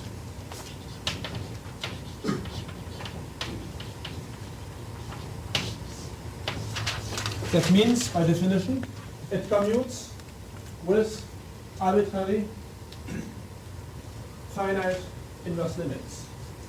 Or what amounts to the same, it commutes with finite products and with kernels of pairs of morphisms. So this is an important complement to the theorem of existence of this sheaf associated to pre-sheaf, namely the functor P goes to P tilde, pre-sheaf goes to the associated sheaf, is left exact, namely commutes with finite products, And emphasize the functor. and turns kernels of arrows, of pairs of arrows into kernels. Now this, I mean, here it comes like a little bit like something falling down from the blue sky, but it turns out that when you actually try to construct the P tilde, I mean, it just comes out of the machine. You just look at the various steps of the construction and you see that what you do commutes with inverse limits. By the way, I can give another proof also when we interpret everything in terms of étale spaces over X. Because when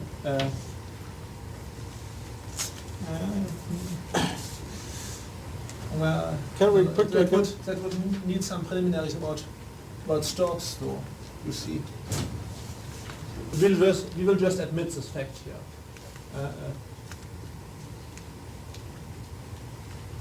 As part of the theorem about the sheaf associated to a pre-sheaf.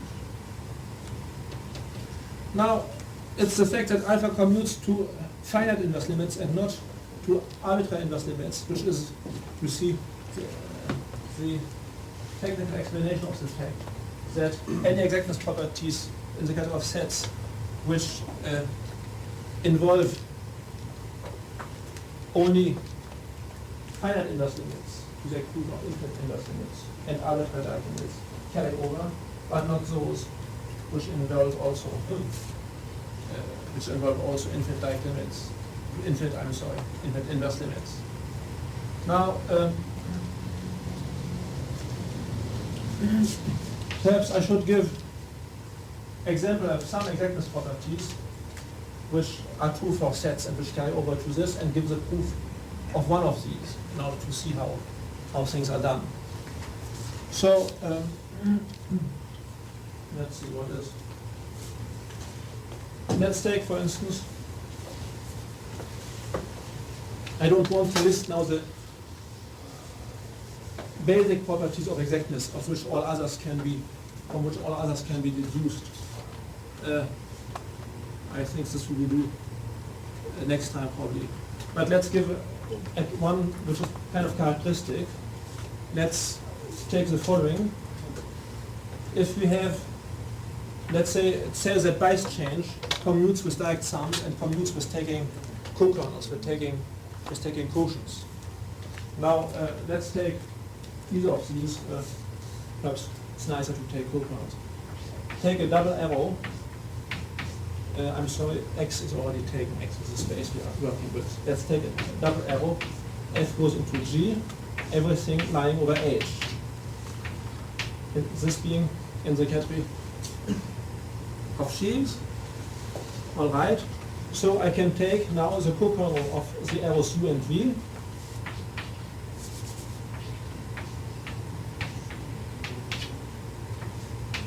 So it's an object in the category, namely a sheaf, together with an arrow from G into this sheaf, which equalizes these two arrows, namely that such that the two composita are the same, and which is universal for this property. And of course, because this arrow equalizes these two, because of the diagram here is assumed to be commutative, this co-kernel lies over H. Now let's make a base change. Let's take another object of the category H prime, and in our category it turns out that all finite products exist, so we can take the inverse images by the space change of F and G and of the co-kernel. Let's call this co-kernel K if you want. So we have, if you want, you have an exact diagram here like this. And now I look at the inverse image of this diagram by the space change. F prime is mapped by double arrow into G prime and V prime. Call this map here P. Call the arrow from G into K P. We define it by base change an arrow P prime from G prime into K prime. All this lies over H prime. And the exactness property is that if this diagram above here is exact, then the diagram here is exact. In other words, that base change commutes with co-kernels. So that's a theorem which is known to be true in the category of sets. So I will admit it in the category of sets. It's pretty easy to prove there. And I will show how, knowing it in the category of sets, one can reduce it in the category of sheaf on an arbitrary topological space. And in fact, the same proofs then will go through in more general cases, but never mind. That's just speaking out with ordinary sheaves. All right. So let's recall how we construct the co-kernel. We first take the co-kernel, call this K bar if you want, in the category of pre-sheaves. See? And then we take the associated sheaf. So K bar is endowed with a map into K. K is a sheaf, and this arrow is in universal, from arrows going from the species into sheaves. All right. So K bar is just the co-core of double arrow U and V. Now, when I'm working in the category of pre-sheaves, you see, of course, sheaves are particular case of pre-sheaves, then, because everything like or inverse limits are computed argument-wise, we do know that taking co-kernels commutes with base change. Therefore, if I look here at the base change of this whole diagram, so I have K bar prime here. Of course, the inverse, the taking base change, namely private products, is the same in the category of sheaf or of pre-sheaves. This we have seen.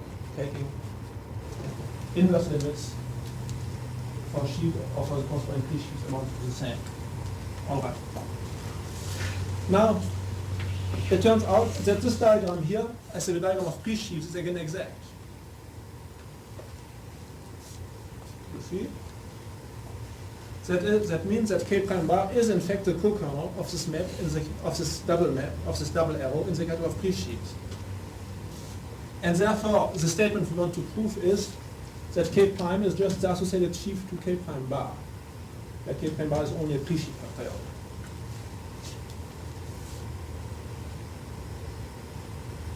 But now we use the fact that the functor associated pre-sheaf commutes with private products, that it's left exact. We know that K is a sheaf associated to the pre-sheaf K bar, and therefore making the private product of this H prime, which is already a sheaf, it follows that K prime is a sheaf associated to the pre-sheaf K prime bar. Right, now this is a typical example, which in fact it would be kind of awkward to try to give, the general statement, because we could have first to define what an exactness property is, etc. And it would take us hours probably to give a meaning to it. I think it's better Obviously. to give this example and to give a few more statements which can be proved in the same way. Statement of exactness properties which are kind of typical of important, interesting properties for sheaves which come directly over from the corresponding properties of sets. Let's see how much. Okay. Maybe what should I do? Should I stop now, or should I give a few more examples? Some examples. Some examples. All right. Take sheaves Fi lying over sheaf F, or let's first state things in an arbitrary category. You see. Let's assume that we have a category. It may be the category of sheaves or not. And we have objects Fi lying over the same object F. We assume that these Fi's have a direct sum. So the Fi's are mapped into the object sum of the Fi's, and this system of morphisms is universal. And of course, because the Fi's are mapped into F, the direct sum of the Fi's must be mapped also into F, because of the universal property. Now take again a base change. F prime goes into F, and assume that this direct sum called S, if you want. Assume that the finite product of each of the Fi's and of S with F prime over F exists. Assume that we can make the base change in all of these objects. We have F prime I, we have S prime, and then we have, because of functionality of finite product, F prime I must map into S prime for every I. So the question now arises, is S prime again a direct sum of the F prime I's? Does it have the universal property? If this is so, we will say that in the particular case considered, direct sums commute with base change. Now this is clearly so when we are working in the category of sets, because direct sums then can be made explicit as disjoint unions. And taking disjoint unions is clearly compatible with taking private products. Can be, for instance, interpreted fiber-wise as taking disjoint unions, and fiber-wise taking inverse images just amounts to keeping the same fibers. All right. Now in here we have arbitrary direct limits, but the inverse limits which we have considered are just fiber products that is, they are of finite nature, and therefore this exactness statement for sets carries over to the corresponding statement in the category of sheaves. Now, let's give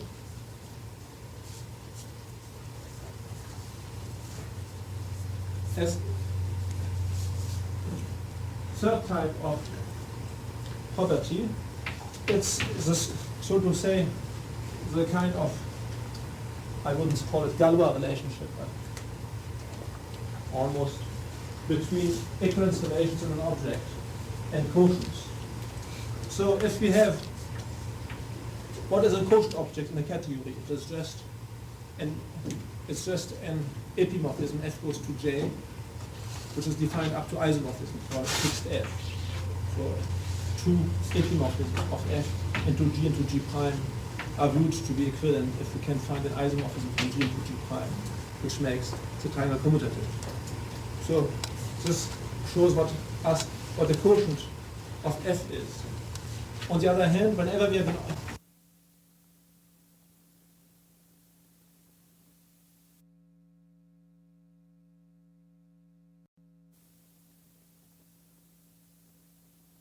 the f by itself, we want to have the subset to be the relation, to be the graph of an equivalence relation.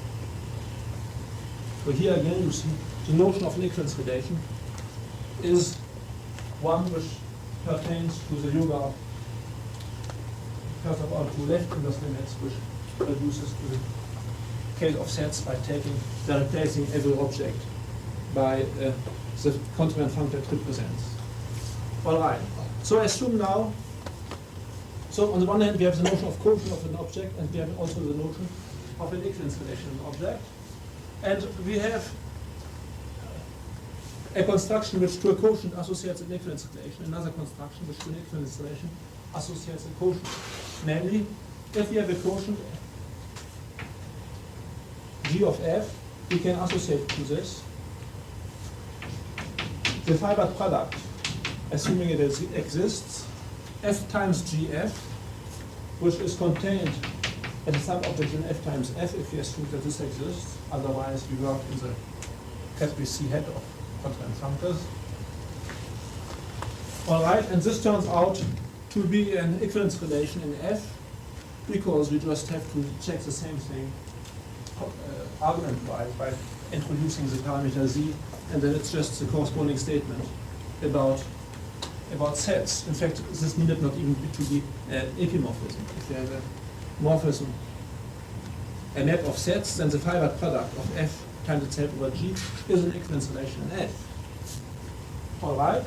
So to an equivalence relation, we can associate to an epimorphism, and in fact to any morphism, we can associate an equivalence relation. And on the other hand, if we have an equivalence relation like this, we can associate to this,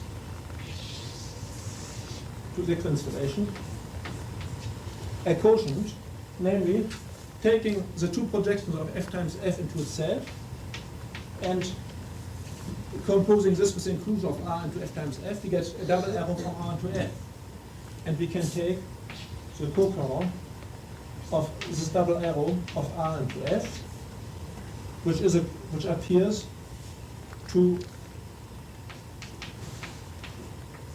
be endowed with a morphism of f into it, which turns out necessarily to be an epimorphism. All right, so we have two associations. To a morphism, you can associate an equivalence relation. To an equivalence relation, you can associate a morphism. And you can wonder whether in this way you have a perfect correspondence path between epimorphism on the one hand, that viewed as the quotient object of f, epimorphism up to isomorphism, and equivalence relations. Let's say those quotients of f which are such that taking the corresponding equivalence relation and taking the quotient back again so that we get the same quotient, they are called effective quotients. And the same way, starting with an equivalence relation, taking the corresponding quotient and taking the fibered product, which a priori might be bigger than r, you see, then we get r again, we will say that the equivalence relation is effective. And the problem of whether equivalence relations and arbitrary constellations, arbitrary quotient objects correspond exactly to each other can be phrased either by saying, that all equiconstellations are effective and all quotients are effective. Now, this is an exactness property of that a category may have or not, and it's well known that it's true for the category of sets. We know quite well in the category of set, quotient sets of a given set just correspond to the constellation of the set. But it turns out that the very way these things have been formulated, it is formulated in terms, in fact, of finite Dirac limits and finite inverse limits. Never mind finiteness for the Dirac limits, but do mind it for the inverse limits. And therefore, this property carries over automatically to the category of sheaves. In the category of sheaves, every equiconstellation is effective, every quotient object is effective. In other words, there's a one-to-one correspondence between equiconstellations and quotient objects. All right, so I think we stop here, and next time I guess we will finish up the generalities about sheaves of multiple spaces.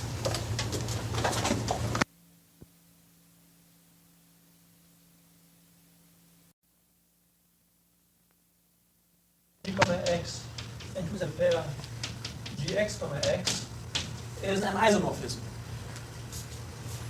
So as far as the notion of a set on which a group G operates and the notion of simple constitutivity here is concerned, these things express perfectly well in terms of diagrams involving only inverse limits, in fact involving only products of two objects plus the product of the empty family in order to define units of groups. However, if you want to express the fact that E is not empty, which means in fact in view of 2 that E is isomorphic to G itself, operating on itself by left translations, by picking a point in E as an origin, you see. This, well, it looks quite an innocuous condition. However, it is not so innocuous. If you want to state it in terms of things resembling Dirac limits, you would state it by saying that the unique morphism from E into the final object of the set of sets, namely the one-point set, is an epimorphism. It's surjective. Now, speaking of epimorphisms is something that cannot be expressed in terms of inverse limits.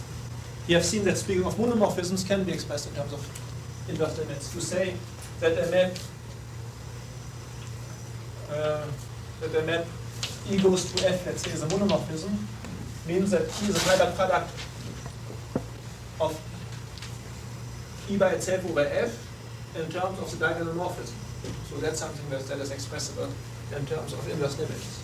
But that something is an epimorphism can be expressed only in terms of Dirac limits, as being the dual statement. Namely, that's the diagram here. How does it go? That this diagram here is co-Cartesian, that it turns this here into the unrelated sum of E and E under E. Right now, how would we define a torsor in the category of sheaves? So, to define a sheaf of groups G, no difficulty. To define a sheaf of groups operating on a sheaf of sets, no difficulty.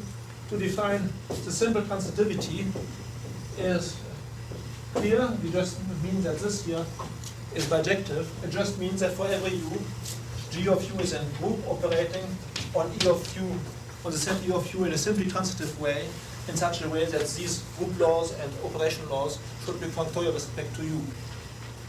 But now, what would it mean here? How would we express this axiom? Of course, one way would be to say, well, we want that for every U, E of U should be non-empty. We want that for every U, E of U should be a torsor under G of U. But this would be the wrong thing to say. It would just not have the right properties we need for the notion of a torsor. In fact, the right property here is to say that the canonical morphism from E into the final object of the category of sheaves, which you can identify with X itself, X being the space, and we do sheaves as being vital space over X, that this here is an epimorphism.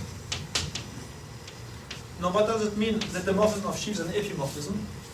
That means not that that means that that is an epimorphism on the stalks, let's say.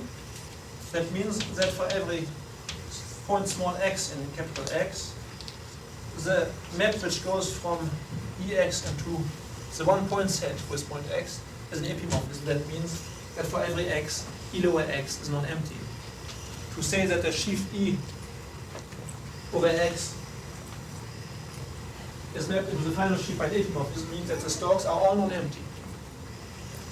And therefore, to say that E is a torsor under G, and G operates on it, means not that every one of the EUs is a torsor under the G of U, but it means that every one of the stalks is a torsor under G of X, under the stalk of the at the same point of the sheaf of groups G.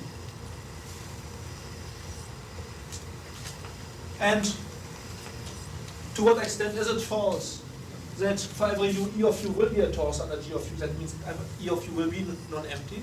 This comes from the fact that an epimorphism of sheaves like E over X does not necessarily involve an epimorphism for the sheaves of sections, because E of U goes to the one point set as just the map from EU into X of U. And it's not because E goes to X as an epimorphism that it will be an epimorphism for the sections.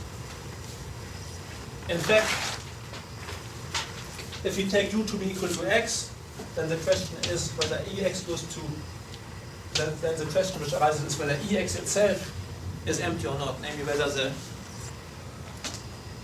the torsor E has a global section. We know already that the stalks are non-empty, that means that the torsor has locally a section. So the question is, does it have globally a section?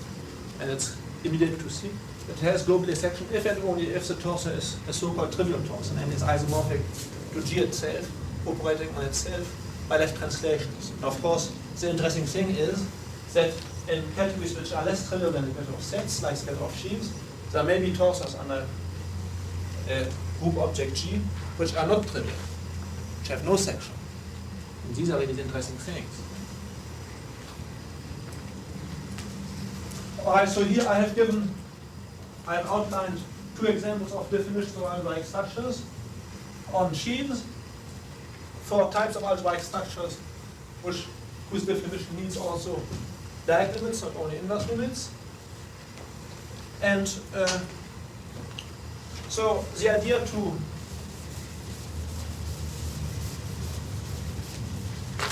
remember here is that in order to give the corresponding definition for category of sheaves, we have, unfortunately, to reason diagrammatically. That is, we have to copy the definitions. We have to copy really the definitions which we got in set theory, but just replacing all operations, and we want to write down sets multiply in the category of sets by the corresponding operation in the category of sheaves, like tensor products or like amalgamated sums, in order to define epimorphisms, or when we know already that epimorphisms can be defined in terms of amalgamated sums. So let's forget about amalgamated sums. And however, it will turn out that all constructions we can perform in terms of such structures intrinsically by using these inverse limit and direct limit operations. And all the theorems that we can state, or the relations we can state about these constructions, once we have proved them in the category of sets for the ordinary structures, theorems about torsors, or which might be particularly trivial, or theorems about comodules or coalgebras and such things, they will hold automatically true when we state them correspondingly in the category of sheaves over an arbitrary topological space. And this again is proved through the standard way either by looking fiber-wise, because all these statements, in order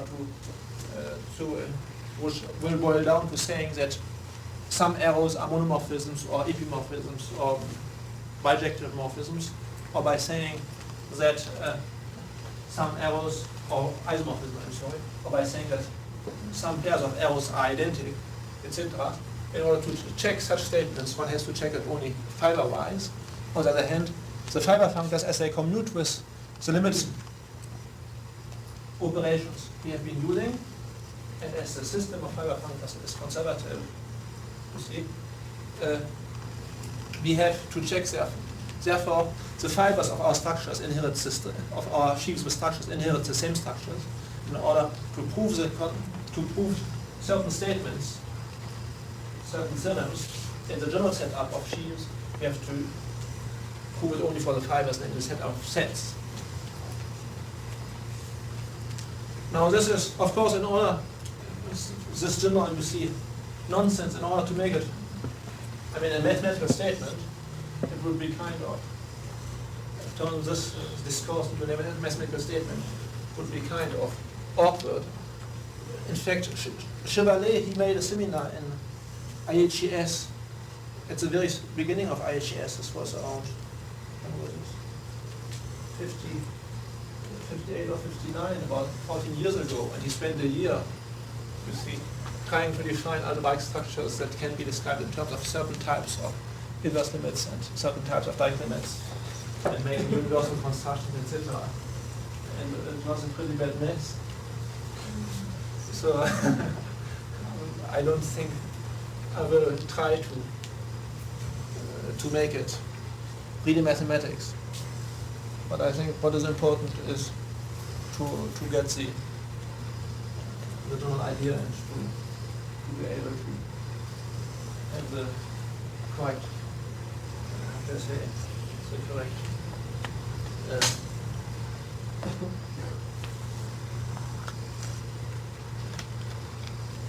set up the correct thought patterns when dealing with these situations, so as not to lose time and energy doing the wrong things. So I think we should perhaps stop for 10 minutes or so.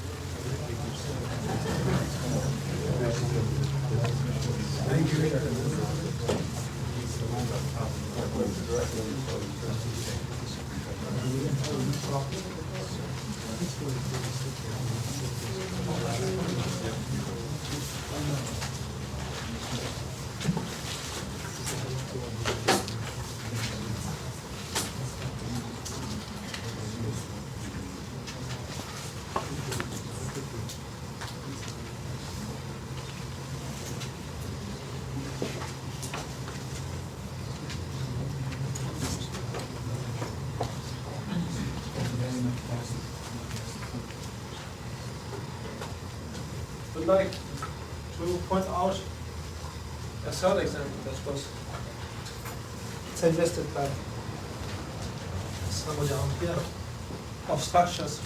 In fact, now a very familiar type of structure which cannot be described in terms of diagrams involving only inverse limits, namely the structure of a field. So let's first look set-theoretically. A field is a ring. Okay, so the definition of a ring, that's perfectly all right. But when is a ring a field? That means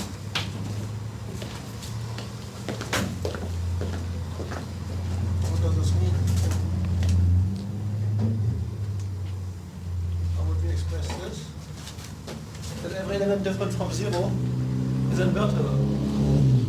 Now,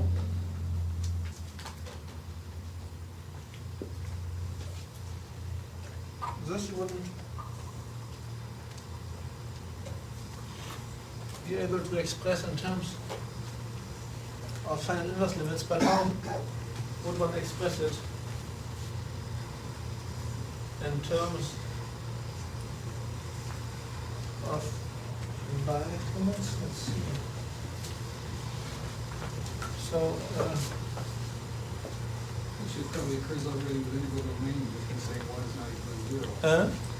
Doesn't the difficulty already occur in the integral domain when you try to say that 1 is not equal to 0? that's true, yes. It's the same. Or let's take it, yes.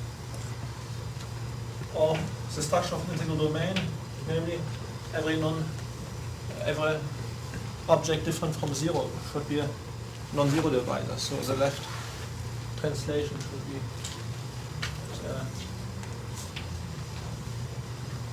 injective. So it occurs also when we have,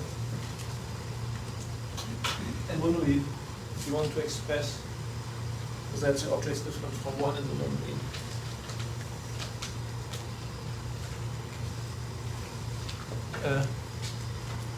Allow for the left or right simplification, so that left translation or right translations are injective. Now, all these things can be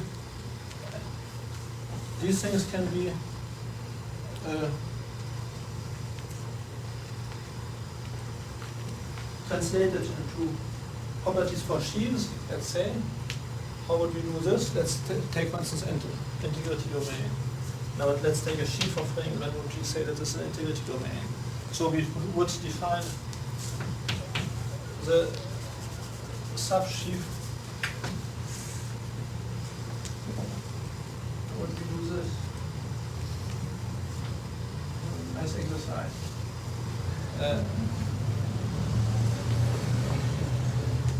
How would we define the complement of this? We should define a subsheaf and say that this sub of k, and which would correspond to the complement of 0 in the set-static case, and then say that the subsheaf should operate injectively.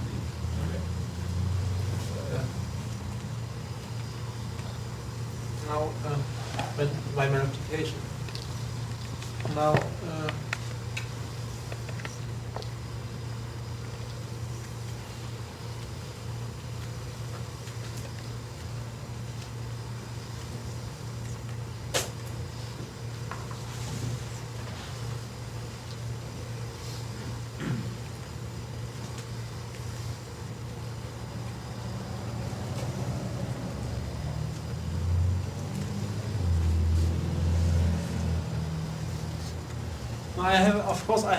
I have a way out, but it's cheating. You see, it's saying that we will say that k is an integrity domain if the stalks are, but I haven't yet showed that in there any direct limit. So I'm a little. There I am. I can do it. All right. Now k. But maybe you want, that's it.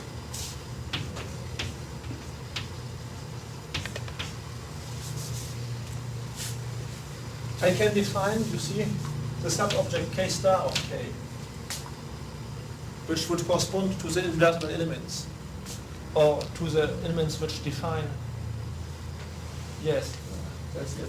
If we have, let's say, a ring k, depends what we want to define. Integrity domains of fields. You choose. All right. So then let's define a sub. If you have a ring, a sheaf of rings k, we will define a subsheaf of sets k prime, which in the sense for the case would be the elements of k, such as the left and right translations by these elements. By multiplication, I mean, left and multiplying left or right by this element should be injected.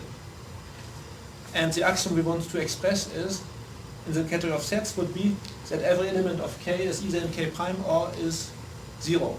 So if once we have defined k prime, this I will do in a minute, we will express the axiom in the following way. On the one hand, we have the final sheaf x, the final object x, together with the 0 section of k over x, that is the length from x into k, which defines the neutral element of k for that addition.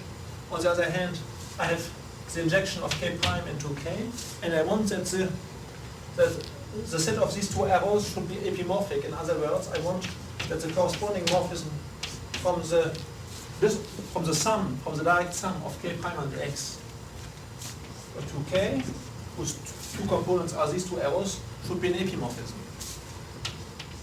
Now, speaking of epimorphism, there's something which can be expressed in terms of direct limits. So all I have to do is to show that k prime can be defined in terms, well, of limits. In fact, k prime, I hope, will be defined in terms of inverse limits. And in order to do so, I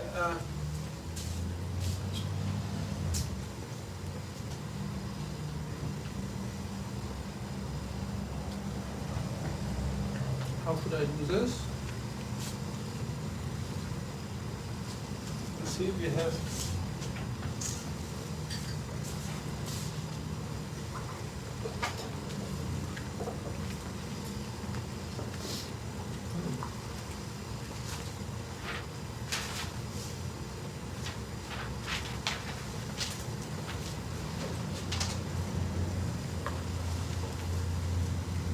I could define this as subsheaf first, and then we will try to define it using inverse limits. Let me define this as subsheaf. K prime. You see, we have a map which goes from K into the sheaf hom KK, where the hom means homomorphisms for sheaves of sets. In the following way, in order to define this, I have for every open subset U of X, I have to define a map which goes from the set K of U into this set of homomorphisms of K restricted to U to K restricted to U by the definition of this sheaf. If you have two sheaves K and L, the hom underline of K into L is a sheaf which to every U associates the set of homomorphisms of K restricted to U into L restricted to U, which turns out to be a sheaf. All right. Now, I will define this arrow. That means I will define this arrow in a way compatible with restrictions to open sets. And this definition will be obtained by associating to every element in here, let's say F, the left translation, left multiplication by F, which we can view as being an endomorphism of the sheaf K restricted to U. All right, and we look at the subsheaf of K such that the corresponding endomorphisms which we get here of K are injective. Now this makes the subsheaf makes a this is a local property because a morphism of a sheaf K into another K restricted to U into another K restricted to U being injected is a local property for the homomorphism. All right. So I have a certain subsheaf of K, which corresponds to those sections, such as the left multiplication by these sections, injective. I can take also the subsheaf for which the right multiplication by the sections are injective, and I can take the intersection of the two. All right. This I will call K prime. And what I failed, and therefore I will define in diagrammatic terms what it means that K is an integrity thing, except for the fact that K prime I failed to define it in terms of limits. Now, maybe I try to solve the exercise the next time.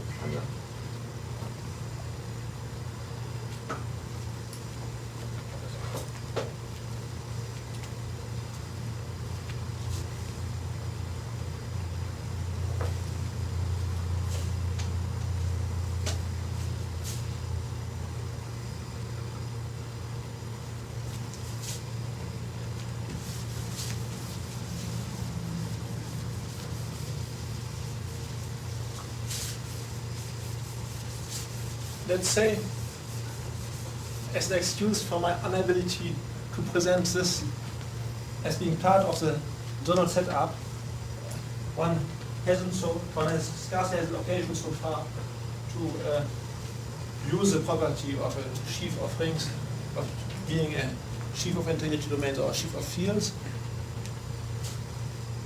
whereas I think the two examples I've given here are used quite extensively in some contexts.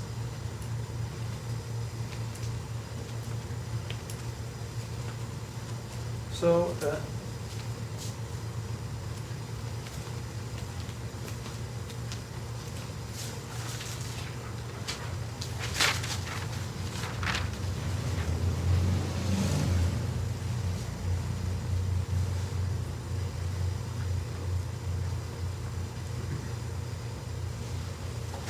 now let's say a word about generators.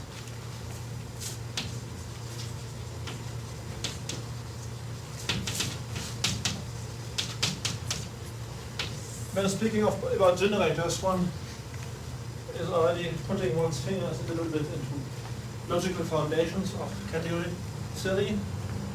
So categories we have not made these logical foundations too clear. So let's say categories may be as large as category of sets. So they may, if you want to use this naive setup, so the category may not be a set, so to say, or if you want to consider it as a set, it would be a set in some larger universe, never mind. And however, sometimes it's technically necessary to replace large categories by smaller subcategories, which are small in the sense that objects and the arrows form really a true honest set. And all this, of course, is kind of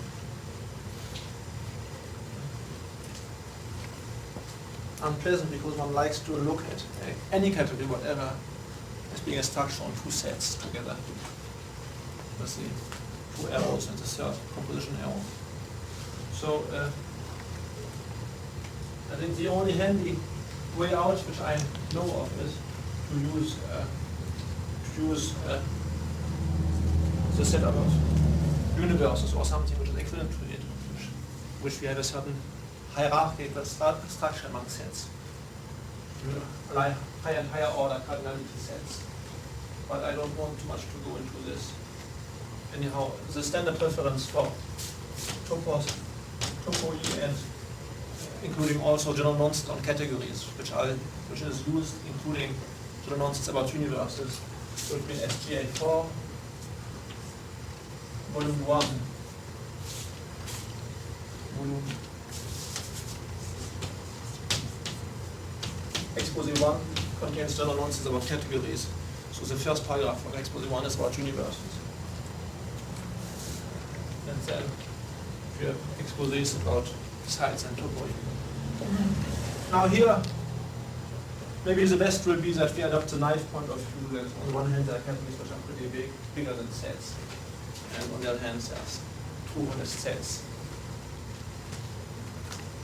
Now,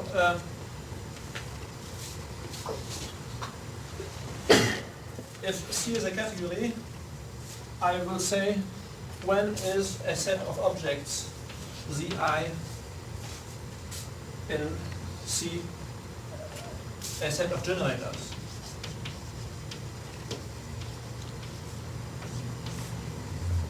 So, or generating set, that's better because it's not a property for every one of the Zi, it's a property of the whole family of the Zi. So there are properties of varying strengths that one can use. The one that is used in this reference is the following.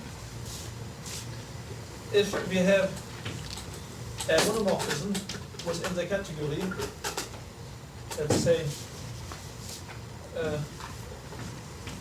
E goes to F, then for every Zi, one of the Zi's, this defines a monomorphism of EZI into FZI. And of course, if this monomorphism is an isomorphism, then for every I, this map of sets, this injective map of sets, is bijective. In other words, the subset E of Zi and F of Zi is equal to the whole set. And we will say that the Zi's form a generating set of objects of Z, if the converse holds true, whenever a monomorphism in the category has a property that for every I, this here is an isomorphism, then this implies that E goes to F is an isomorphism also. So that means that to check whether a subobject of an object is a whole, we have to check it only. Of course, it amounts to the same to say that for every object Z, whatever in the category EZ is equal to FC. But to say that Zi is a generating set means that we have to check it only for the test objects Zi. Now,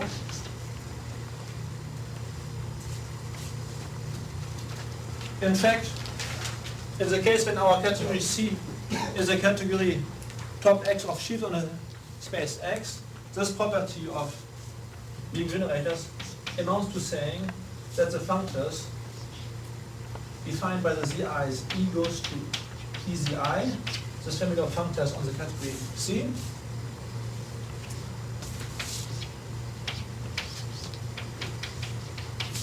is conservative. What does this mean that such a family is conservative? This means that if a morphism E goes into F is such that the corresponding morphisms of sets EZI goes to FCI is an isomorphism for every ZI, then this here is an isomorphism also. That means it's a stronger property than the one I've stated for an arbitrary arrow between objects rather than only for monomorphisms. So I want to prove that in the case of topos, these two properties are equivalent. This is, I hope it's true. Let's try.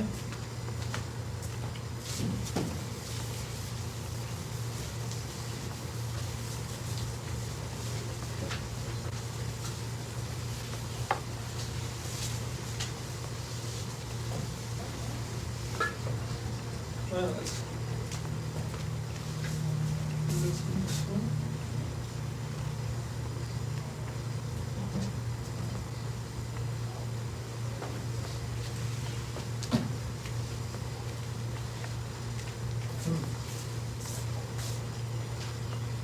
no, if you don't make The original testing is just equivalent that it tests effective epimorphisms. Because you can factor, in a topos, you can factor every morphism into a universal effective epimorphism followed by a monomorphism.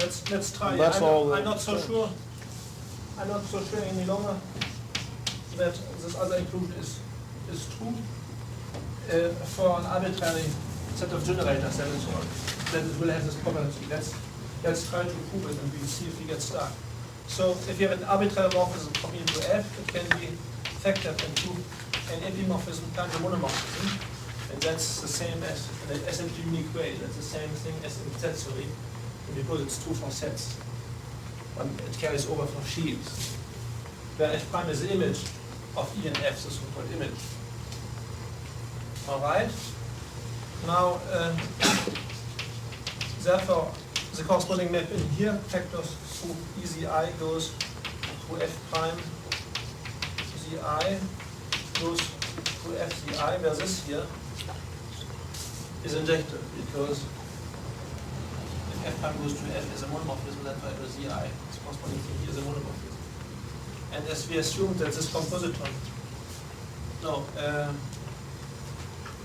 yes, that's it.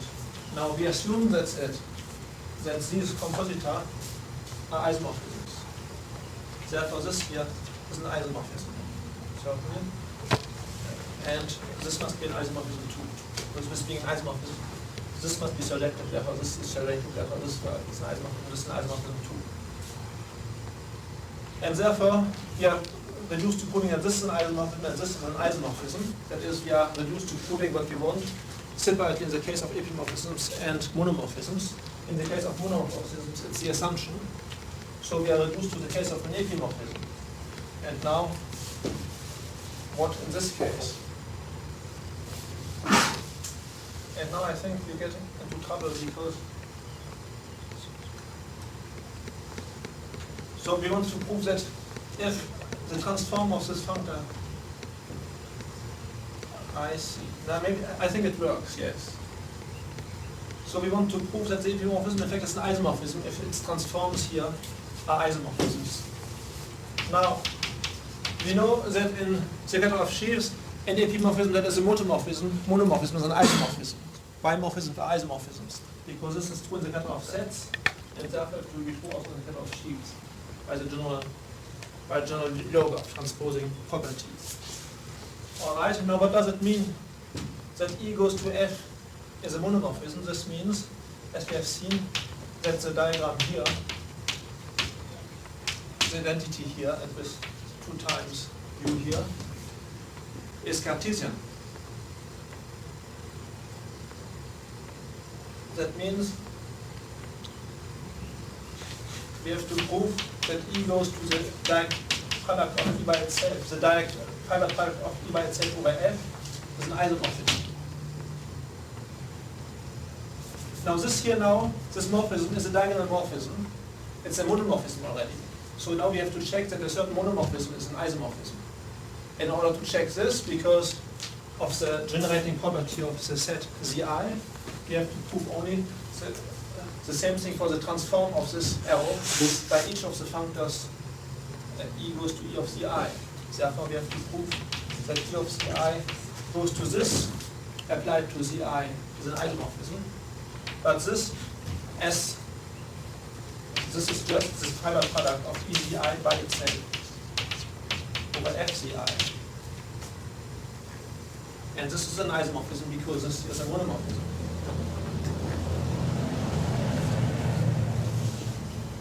Being a bimorphism. Oof, so it's true after all. And what did we use?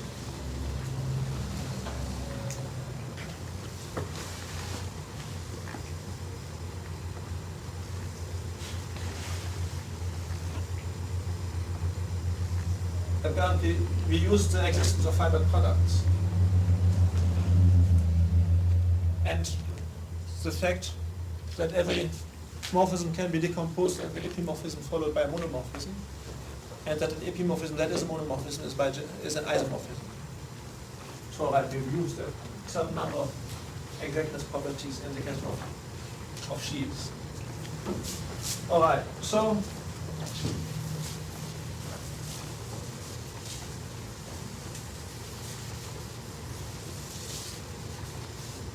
now, even if in most categories you see, even if they are big, if they are not, if they can be considered as being sets, like they take the category of sets, or the category of sheaves, or the topological space, you can find sets of generators where the indexing set is really a set.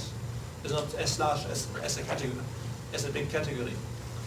And take, for instance, C to be of X, I will describe in a canonical way indexing a small, so to say, set of generators. And for this I will take the family of all U's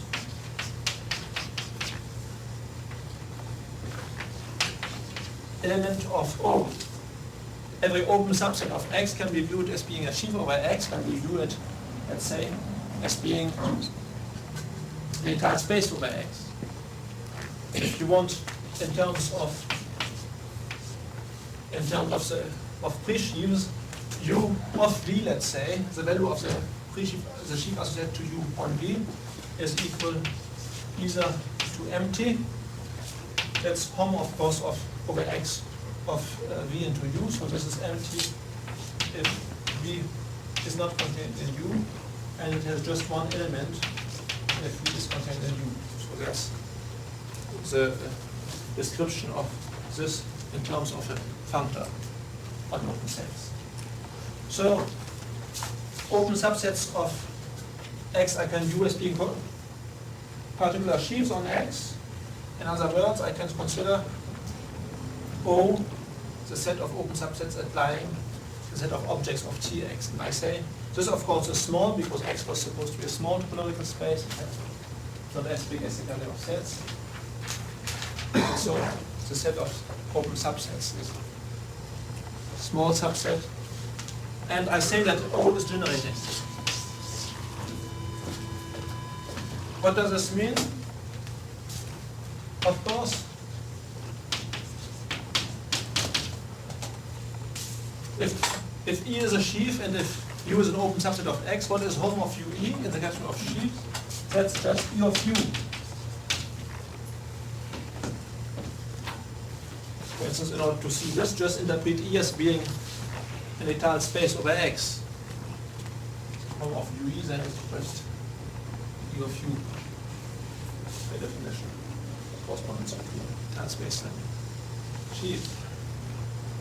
And to say that for, if you now you have a morphism going from E into F, to say that E of U goes to F of U is an isomorphism for every U just means that that home of u just means that E of u goes to F of u in isomorphism, but E of u just means the sections of E over u and F of u, the sections of F over u. But this of course means that E goes to F as an isomorphism. When you interpret sheaves as pre-sheaves, as functors on U's. So it's kind of tautological that the open subset of X form a system of generators.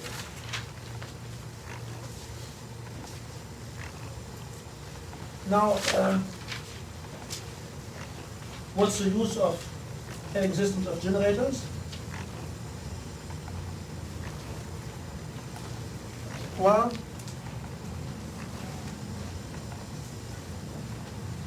one main use is in order to have the same result in the category of abelian pre-sheaves, of abelian sheaves, I'm sorry, over X.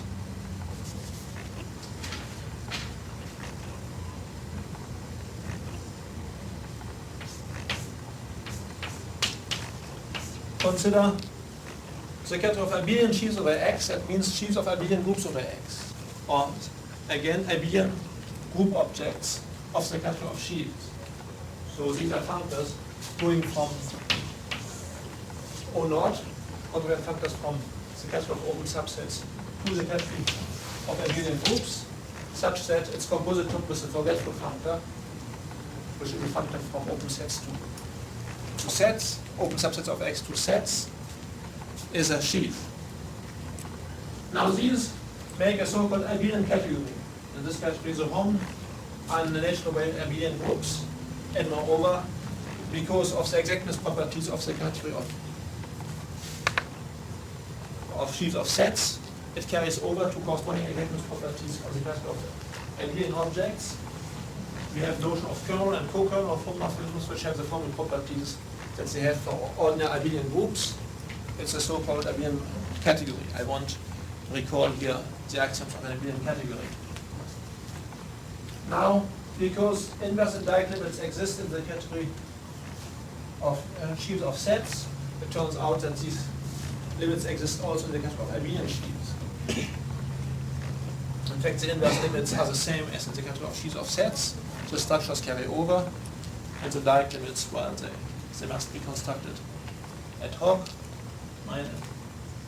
In fact, because the category is abelian, the existence of direct limits boils down to the existence of filtering direct limits, and there they are the same for the category of X or for the corresponding category of sheaves of sets. The forgetful function going from abelian sheaves to sheaves of sets commutes with filtering direct limits. Alright, so we have here to every topological space X using sheaf theory, we associate an abelian category with arbitrary direct limits existing in it. The category of abelian sheaves. It turns out that the direct limit functor for filtering direct limits, which associates to every filtering direct system over a fixed indexing set I, which is filtering, the direct limit of the Fi's, this functor is exact.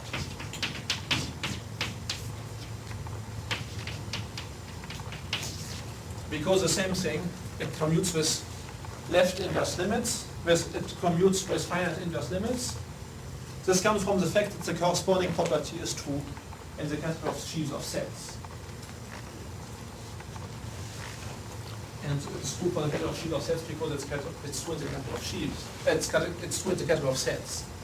It's just this, always the same yoga that these types of exactness properties carry over from sets to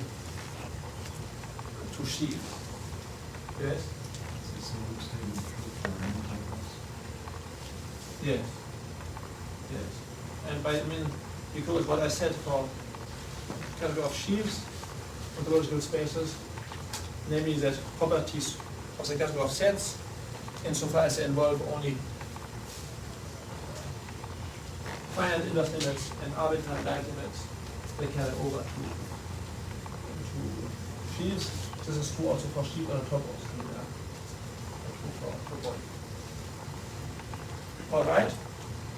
So we have in this way we find abelian categories with filtering direct limits existing and which are exact. And that's almost enough in order to do any type of homological algebra in this category, except there's one thing still missing, namely we need enough injectives. We need for every object of this category, for every abelian sheaf F, we need to be able to embed it into an injective sheaf, where injective sheaves are defined, sheaves of rings are defined in the same way as injective sheaves of abelian groups are defined in the same way as injective abelian groups or injective modules over a ring. Namely, sheaf of groups is injective if for every monomorphism F goes into G of abelian groups. Every morphism from F into I can be extended into a morphism of G. Now, this property of being able to embed every object into an injective object is true if the abelian category with exact Dieck limits has a set of generators, has a small family, has a family generating family of objects whose indexing set is an actual set is small. This is a well-known fact, which I think you'll find in any book on analytic algebra, where one speaks about injective and abelian categories. Now, the fact that there is a family of generators in the category of sheaves of sets, namely it is used, let's say, involves quite easily that there is a generating family in the category of sheaves of abelian groups by associating to every sheaf of set addition one of the Zi, so to say, the free group generated by Zi, which makes sense also of sheaves, because free abelian groups, let's say, can be defined in terms of Dieck limits. And also there's explicit description of the free abelian group generated by a sheaf of sets.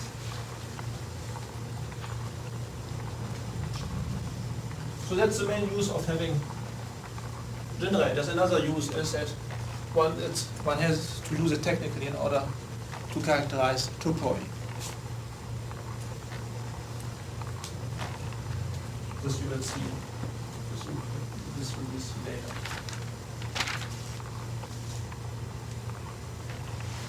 By the way, what I said here about sheaves of abelian groups makes a sense also, and is true, if you take any sheaf of rings, let's say A on X, that is a ring object of the category of sheaves, and if you look at the category, call it mod A, of sheaves of modules over this fixed sheaf of rings. This again is an abelian category. It has arbitrary limits, or we want to say arbitrary filtering Dieck limits. And these filtering Dieck limits are exact. On the other hand, it has a small generating family of objects, and therefore every object within this category can be mapped into an injective object, and therefore all the constructions of homological algebra involving injective values can be carried through. For instance, constructing the xi groups or xi sheaves, in fact, or constructing the homology groups of a sheaf of abelian groups, etc.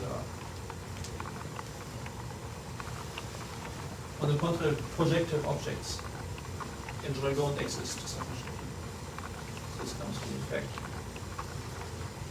Let's see.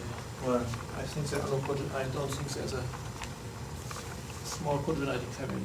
But even if there was some, I'm not too sure if there is one. I don't remember. But anyhow, inverse limits, filtering inverse limits, don't form a co-exact, don't form a right exact function. Therefore, I mean, the properties of this category are by no means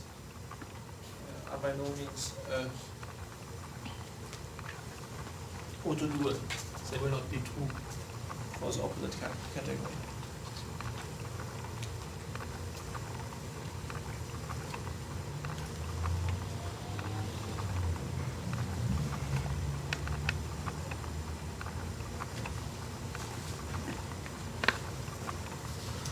Alright, so I'm sorry about these somewhat technical digressions about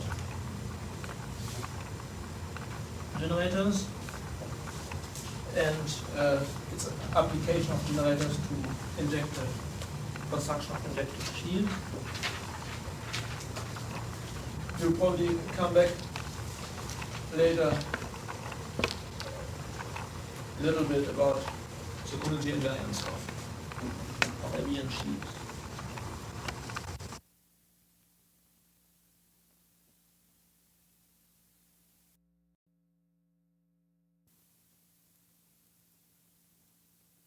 There is an interpretation of sheaves and operations on sheaves on the same space.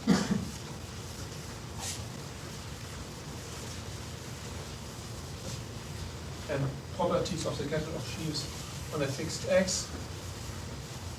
And now we are going to see what happens if we vary X.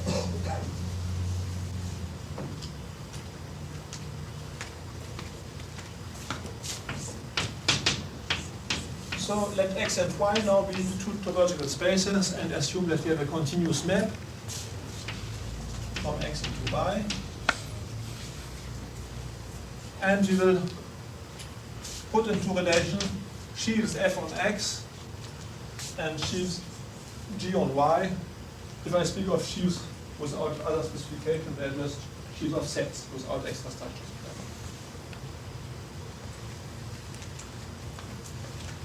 And I will define, first of all, the set of F homomorphisms of G into F.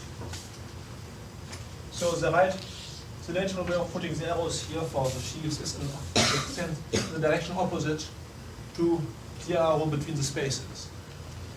I will define what are F homomorphisms of sheaves from G into F. Alright. I want that in the case when F is the identity map from X into itself, X equals Y, and I want to find, of course, the set of dual homomorphisms of the sheaf G into the sheaf F. And so with this in mind, the definition is pretty clear. I look at pairs of open sets U and V such that F maps U into V, that F induces a morphism from U into V. And for every such pair, UV, I want to associate, to give a homomorphism F homomorphism from G into F means that for every such pair, we associate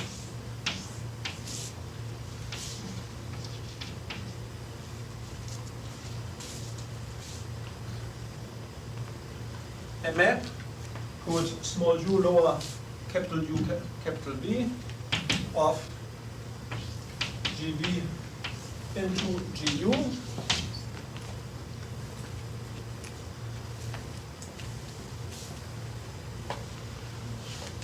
into FU, I'm sorry, the section of the sheaf below or V onto the sheaf above over U, in such a way that if we take a smaller open set U prime and U mapped into a smaller open set V prime contained in V's by the restriction of F, so that we have also G of V prime goes into F of U prime by U lower capital U prime into V prime. And we have the restriction morphisms, which way do they go? Like this, from FU into FU prime, from GV into GV prime. We want these squares here to be commutative.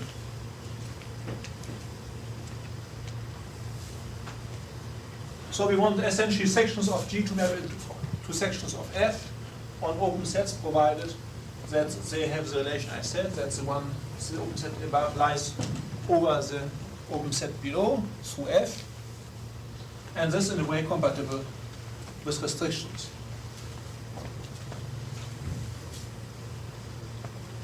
Now, of course, if we fix already the open set V on Y, then there's the largest open set on U, on X, which maps into V by F, that is F minus 1 V.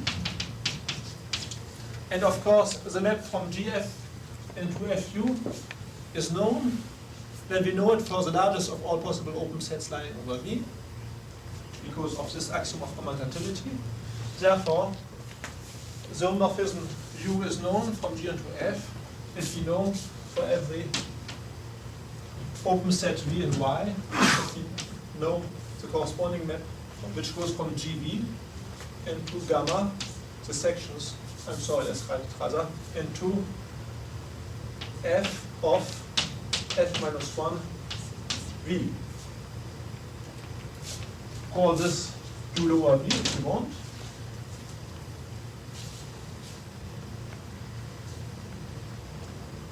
And because the map which goes from GV into FU is just the compositum of this one, this restriction map which goes from F of F minus 1 V to F of U. So it's enough if you know the UVs for every open subset V of Y.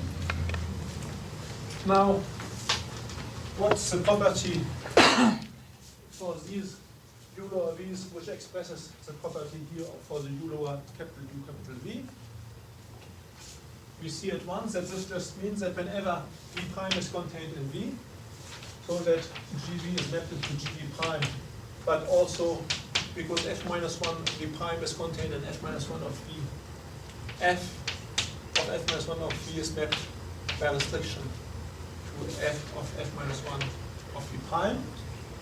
So we have the vertical restriction maps, and here we have UV prime.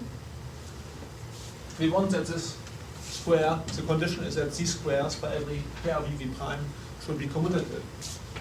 Of course, it's necessary because this is a particular case of this square for the sets V F minus 1 V V prime F minus 1 V prime, but also we see at once that the quantity of these squares implies the quantity of these squares because of transitivity of restrictions.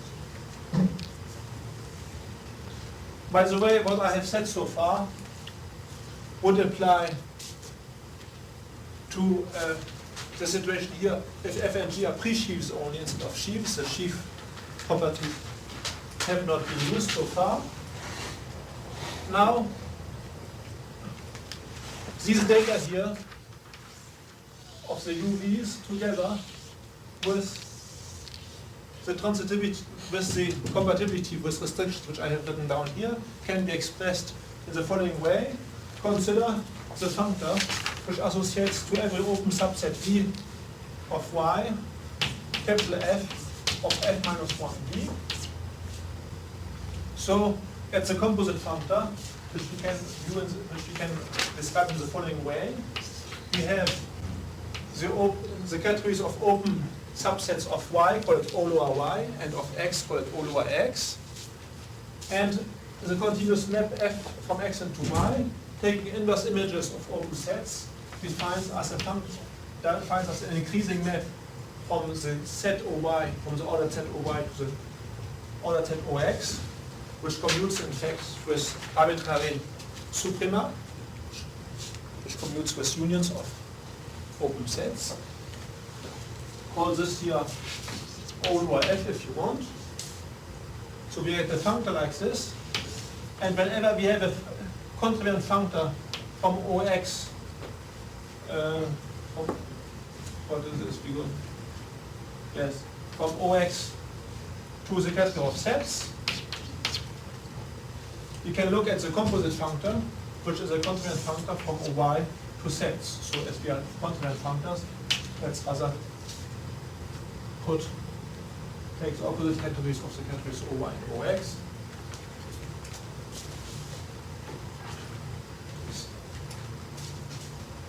So if we have a pre-sheaf F on Y, it need not be a sheaf, then this here can be viewed as being a pre-sheaf. I'm sorry, if you have a pre-sheaf on X, then V goes to F of F minus 1 V, can be viewed as being a pre-sheaf on Y, which is just this compositum here.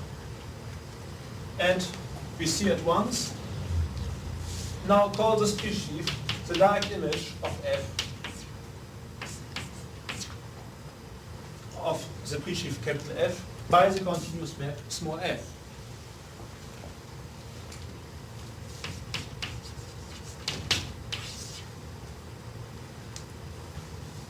the functor which to every contrarian functor from x to sets associates the compositum with the inverse image functor going from open sets on y to open sets of x. This functor will be called the direct image functor going from pre-sheaves on x to pre-sheaves of y on y. And therefore, to give for every v uv from gv into f of f minus 1 of v is the same thing as to give for every v a map from gv into the value on v of the direct image of the pre-sheaf f. And the axiom of commutativity here just means that this, for variable v, is a homomorphism of functors. Namely, that means that it corresponds to a homomorphism of g into the direct image of f. Therefore, the f homomorphisms of a pre-sheaf g into a pre-sheaf f just correspond to the homomorphisms in the category of pre-sheaves on y, on the one space y,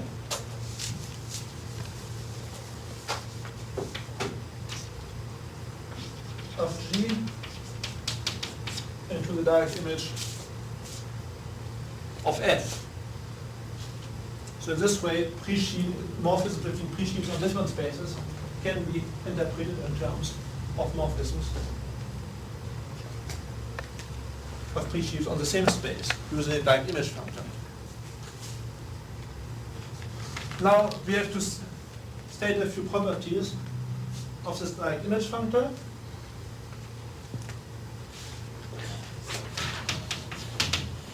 Which goes from pre-sheaves over x to pre-sheaves over y. Well, this functor taken on pre-sheaves commutes with arbitrary direct limits and arbitrary inverse limits.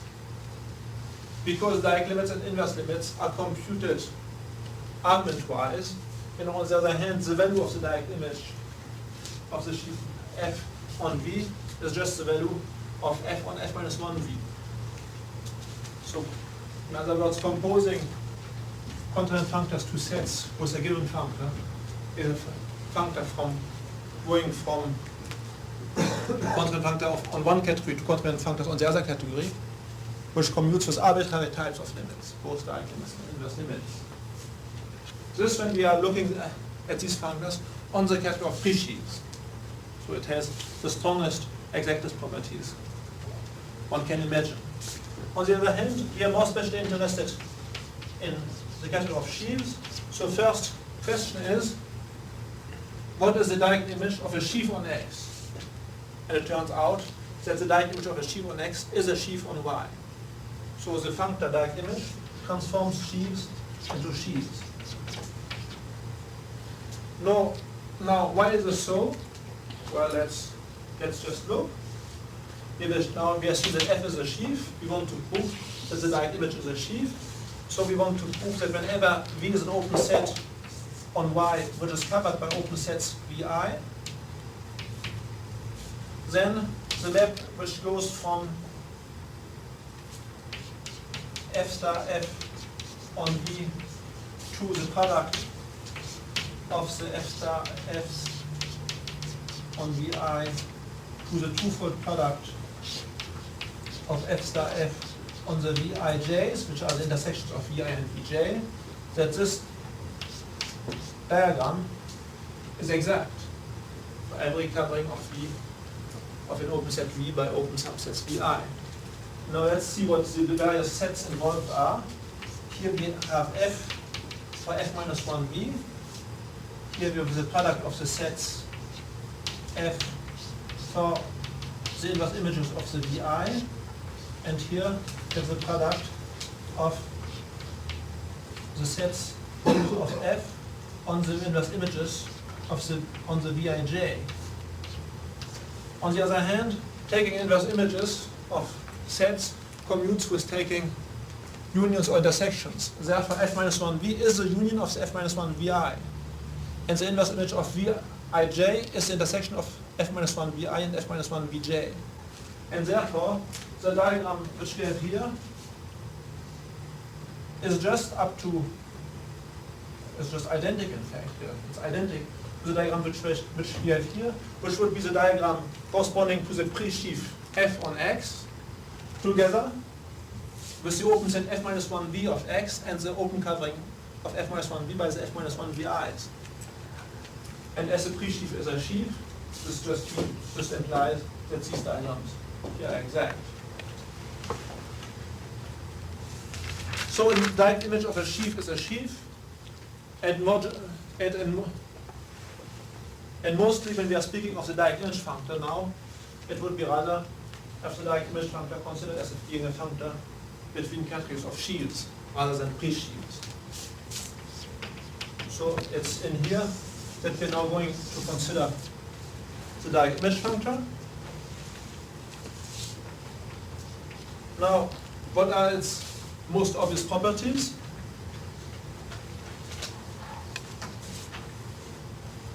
Well, this functor, first of all, commutes with arbitrary inverse limits.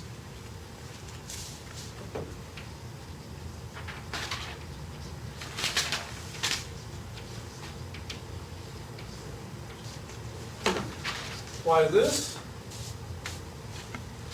Well, we know that on pre-sheaves it does commute with arbitrary inverse limits. On the other hand, we know that the inverse limits in the category of sheaves are the same than in the category of pre-sheaves. And therefore what we said about the property on pre-sheaves carries over to sheaves. But what now about direct limits? Does the direct image functor commute to some types of direct limits? Does it commute to direct sums, or does it commute to taking, for instance, initial objects, or does it commute with epimorphisms, let's say, is the direct image of an epimorphism of sheaves and epimorphism of sheaves? Well, none of these statements are true in general, and in order to convince ourselves of this, let's take the particular case when y is just reduced to a point. Assume y a point,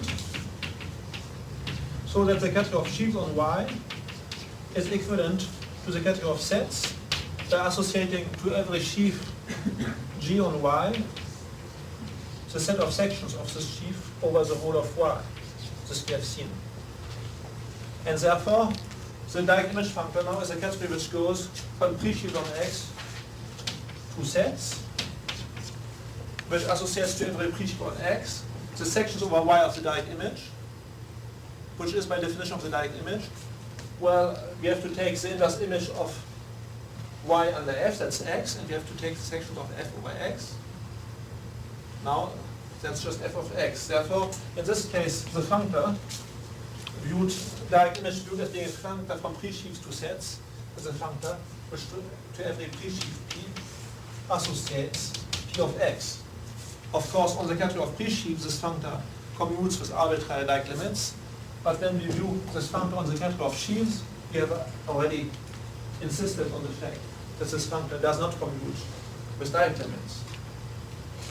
For instance, it does not transform epimorphisms into epimorphisms. It does not transform general.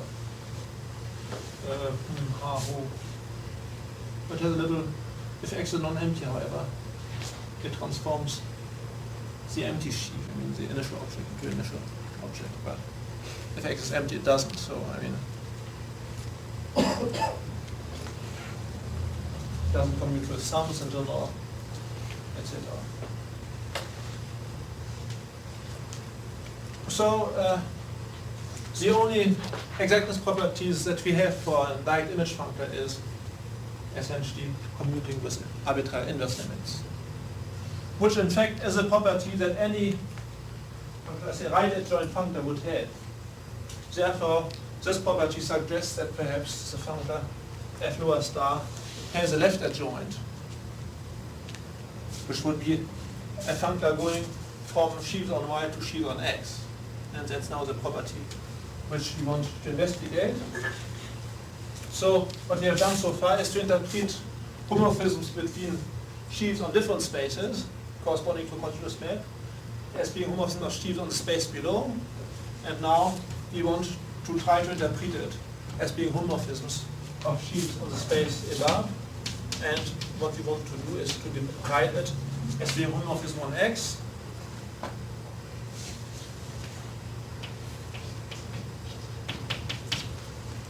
Now we are in the category of sheaves rather than pre-sheaves.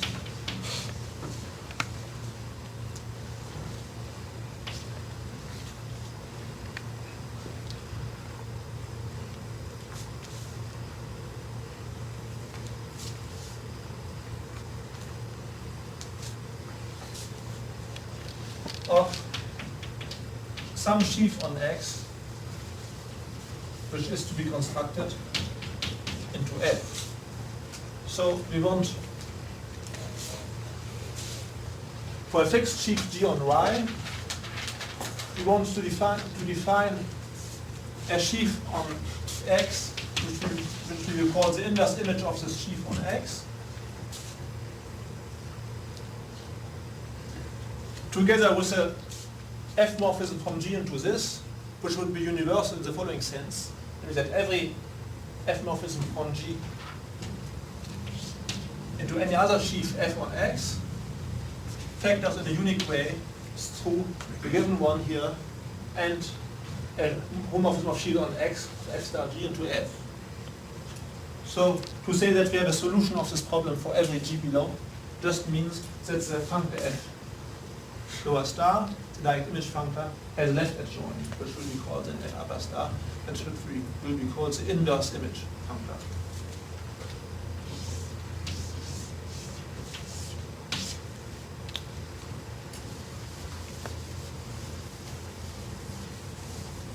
Here I have formulated the problem for sheaves. Of course, the same problem can be formulated for pre-sheaves.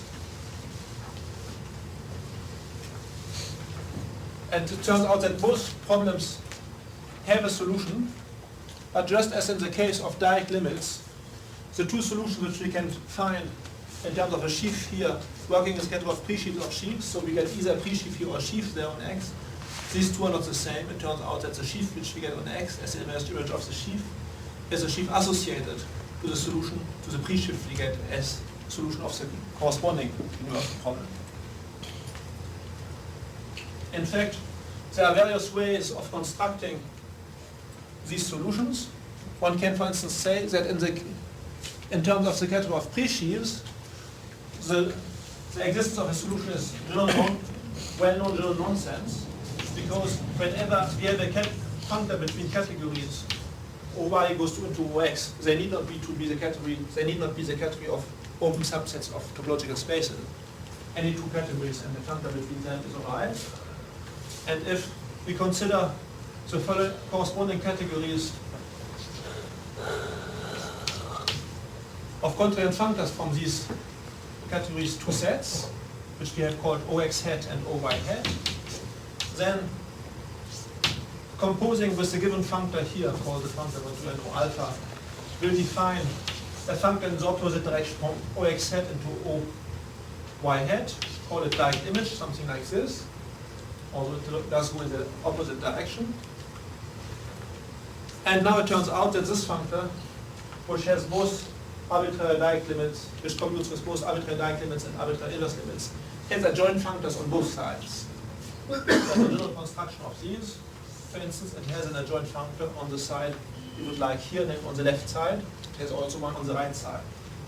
And this adjoint functor, which goes in the opposite direction here, which goes from OY hat to OX hat, called alpha upper star. All right. So this much in terms of category of pre-sheaves. So if we admit this general fact, which you will find, I think, in the standard reference SGA for volume 1 expose, several knows, I think it's expose 2. Or 1, I don't remember exactly. I mean, it's the general nonsense about functors. So once you have the existence of the inverse image for pre-sheaves, So let's put a PR with next to the sign star in order to recall that we are working in the category of free sheaves. To define this, we know now, I'm sorry, it's G, we know now that the homomorphisms of this free sheaf on X into the variable sheaf F on X is functorially Bajek isomorphic to the set of F homomorphisms from G into F. That's the very way in which this has been constructed as an adjoint functor. On the other hand, by the property of sheaves associated to pre-sheaves, here we have a pre-sheaf on X, we take its homomorphisms into a sheaf F, this is the same thing as form of F star PR, F upper star PR G tilde, the associated sheaf to this pre-sheaf, and F, functorially with respect to F. And therefore, we have represented the functor here for a fixed G and the variable F as being the home of a fixed sheaf on X into F. Therefore, we have constructed what we were looking for, namely F upper star, but for sheaves of G as being the associated sheaf to the pre-sheaf F upper star PR of G. So, in terms of general nonsense on categories and the existence of the associated sheaf to pre-sheaf, we get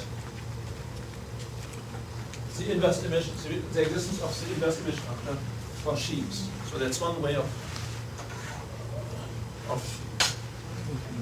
dealing with the matter. I will give another way in a few minutes.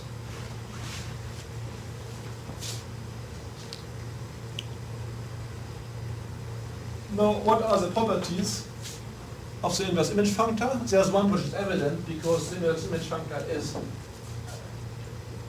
left adjoint to the Dieck image functor. This implies that inverse image functor commutes with arbitrary Dieck limits. Whereas Dieck limit, the other functor here, F lower star, commutes with arbitrary inverse limits. The F upper star functor commutes with arbitrary Dieck limits. So let's write this down. That's trivial. F star commutes F to Dieck limits. But however, there's another very important property.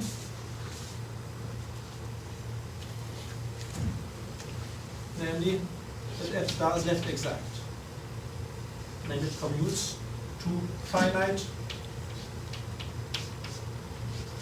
Dieck limits. To finite, I'm sorry, inverse limits.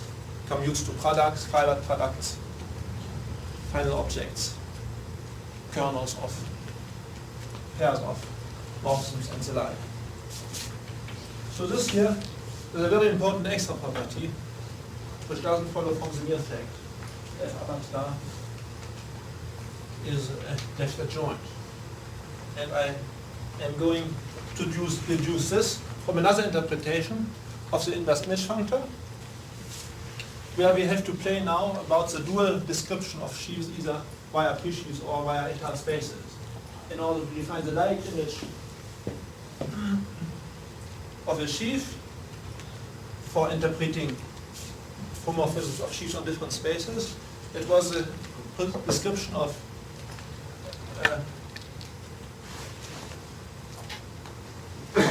sheaves via pre-sheaves, via functors, which was the most handy one.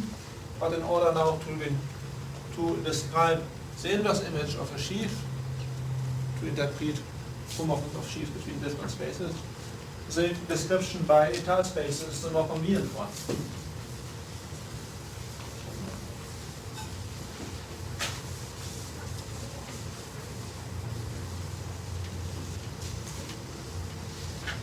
And here, in fact,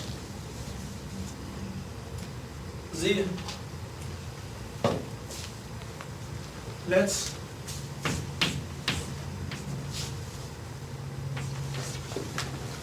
interpret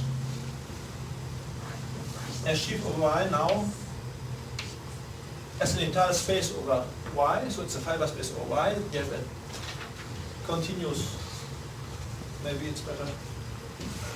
Right. Nice.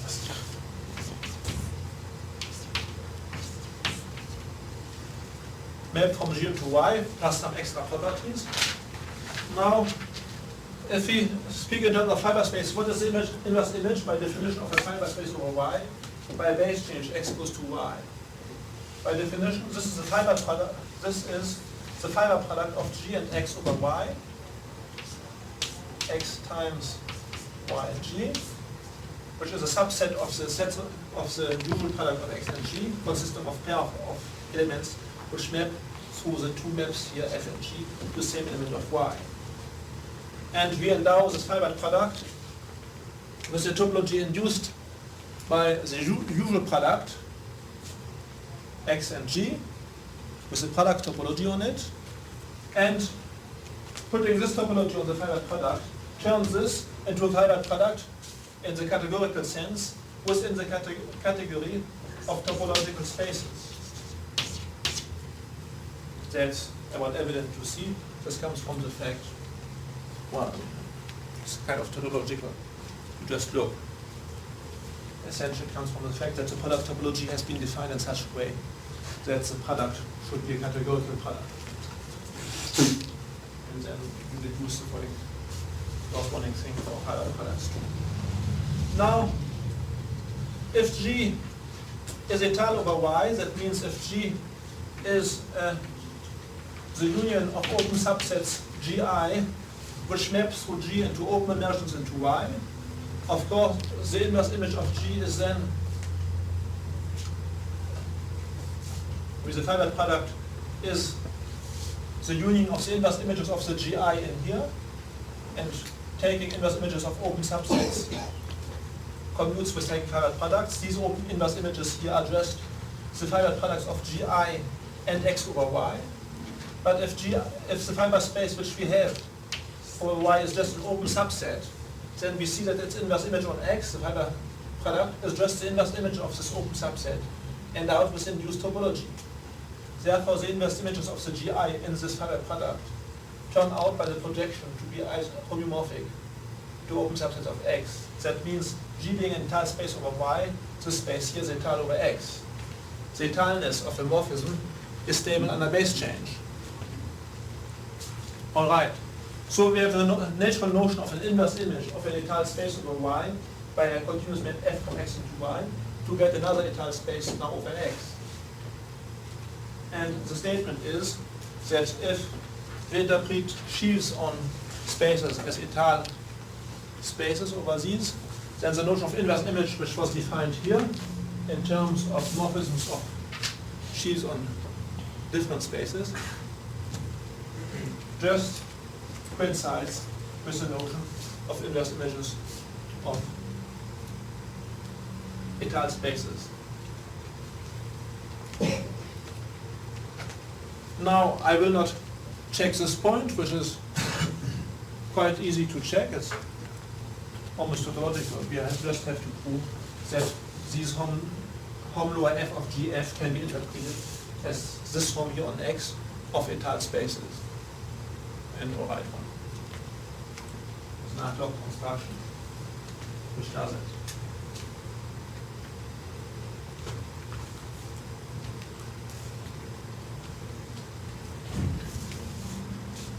It's funny, you see that whereas in the categorical description of the inverse image of an étale space over x, what is easily determined are the homomorphisms of a fiber space C over x into this inverse image. In this formula here, it's the arrows in the opposite direction, which go from the inverse image into Z, which I interpreted as being homomorphisms of sheaves lying over the continuous map F. So it's the unusual arrows from an inverse image of étale space into another étale space over x that are being interpreted in this sheaf theory now. And once we have made this interpretation, it becomes clear that inverse image commutes with the image functor on sheaves commutes with finite inverse limits, that it's the left exact formula. This comes from the fact that base change within any category whatever commutes with any types of limits, for instance finite inverse limits. And that finite inverse limits in the kind of entire spaces over Y is just induced by the corresponding operation on arbitrary fiber spaces over Y and the same over X, because it turns out that the entire space over Y is stable under taking finite limits in the category of all fiber space over Y and the same over X. At the same time, we will see the following important relation.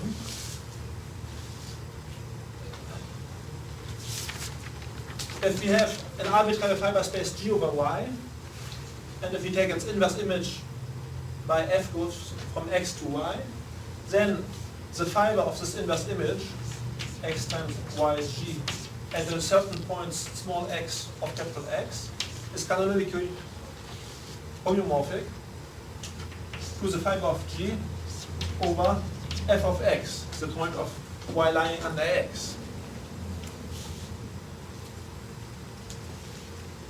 If you want, if you take a point Z which is mapped to X here and to Y there, this can be viewed as being the transitivity of taking inverse images, and the fact that if you take the embedding of a point into Y or into X, taking the inverse image is just taking the fiber with induced topology. All right. On the other hand, taking fibers of étale spaces is just the same as taking fibers of these viewed as being sheaves. And from this we see that the stalk at a given point X of capital X of the inverse image of a sheaf G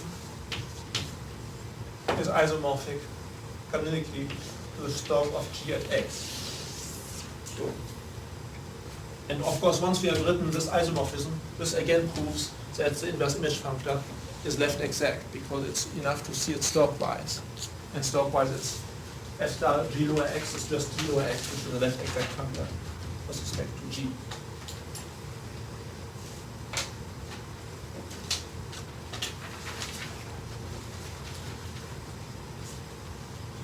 So I think I stop for today. I'm not quite through yet with the generalities about sheaves on topological spaces. What I will do next time is to try to, or to start with at least, to try to substantiate the point of view according to which all interesting topological properties of a space X are embodied in the abstract category of sheaves on X. Whether these properties are homological properties or homotopical properties, or if they are more refined properties than those, like Lawvere. In fact, what we will show is that in most cases, that for those spaces one is accustomed to work with, in fact, the space X can be entirely recovered in terms of the abstract category of sheaves on X. This we will show, and in the same way, continuous maps between topological spaces can be recovered in terms of corresponding functors between the category of topi, in terms of the inverse and direct image functors, whose properties we have made precise here. So this we will do next time, and then once we have done this, when we are ready to generalize the notion of topological space by forgetting the topological space and just retaining the category of sheaves as being the topological object which replaces the topological space. And we can take categories more general than category of sheaves on topological space, and with those which share the main properties of these categories. And these will stand for generalized topological spaces.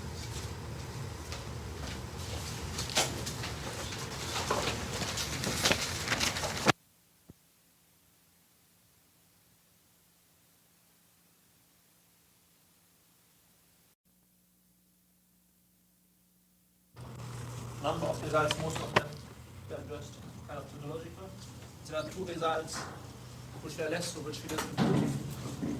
Namely, one which says that the category of sheaves on a topological space is equivalent, let's say, X space, it's a number of sheaves, is equivalent under the natural functor which we described to the number of etal spaces over X.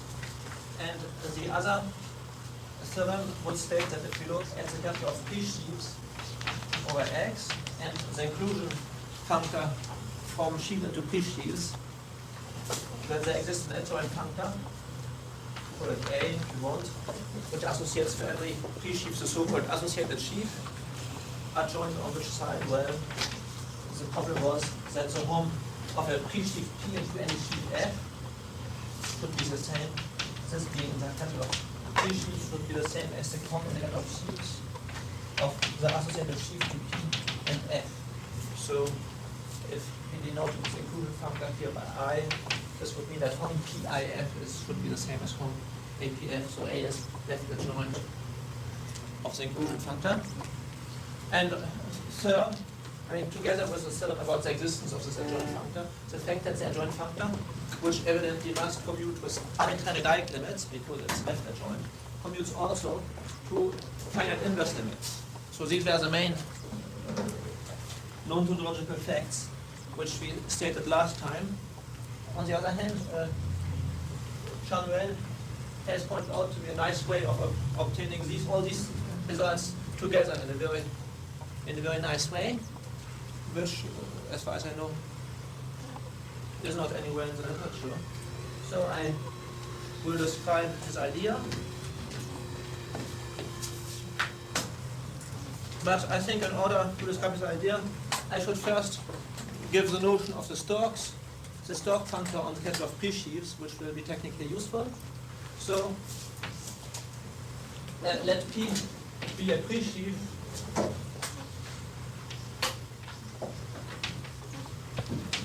on X, and let small x be a point in the space X. Then we define the stalk of P at X, which will be a set. P lower X, it's denoted. Stalk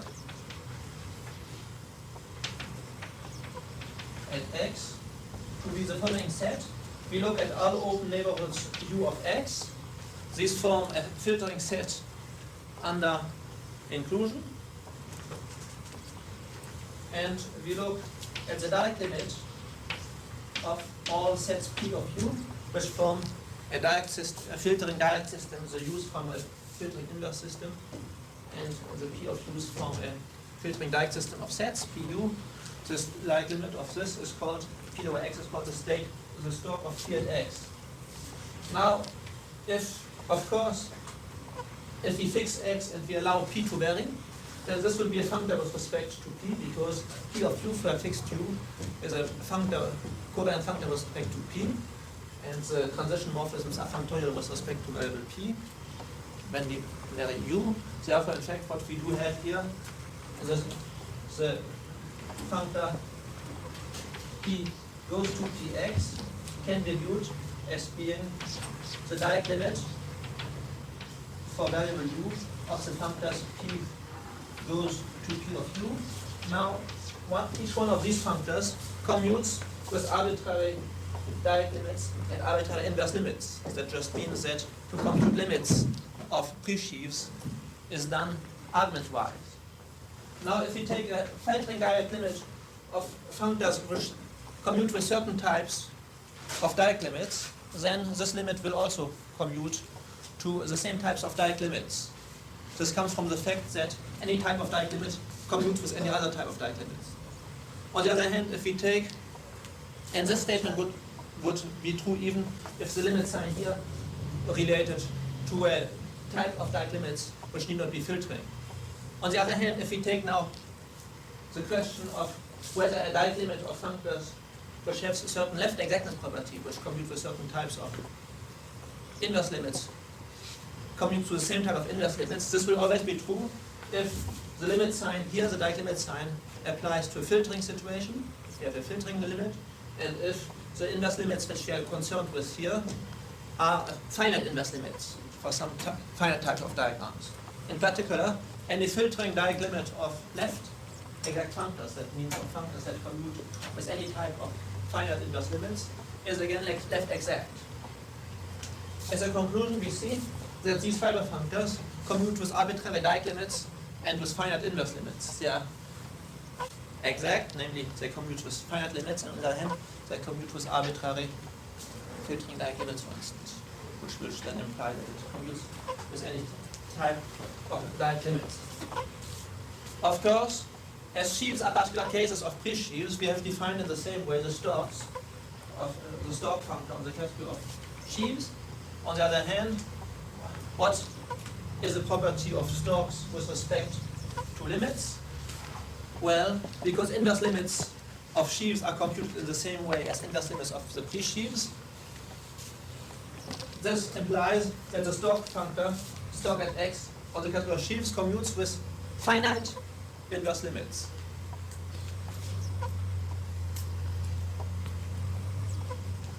That is, the stalk functor left exact. On the other hand, we will see that if we look at the canonical morphism from a pre-sheaf P to the associated sheaf, this will induce for every point x in capital X a homomorphism for the corresponding stalks, and it turns out that this is an isomorphism for every x. A pre-sheaf at a certain point x has the same associated stalk, has the same stalk as the associated sheaf. This will come out, I mean, this is a well-known fact, and it will come out from the proof of these things here, let's say, by through Chanwell's idea. So let's admit this for the time being, and to see how we can deduce from this that the stalk functor on the category of sheaves commutes to arbitrary Dirac limits in the category of sheaves. Now, assume we have a Dirac system of sheaves Fi, and look at the Dirac limit of these in the category of sheaves of X. Now, recall that this was computed in the following way. We take the Dirac limit of the Fi's in the category of pre-sheaves. This will be a pre-sheaf which has little chance to be a sheaf, but we take the associated sheaf.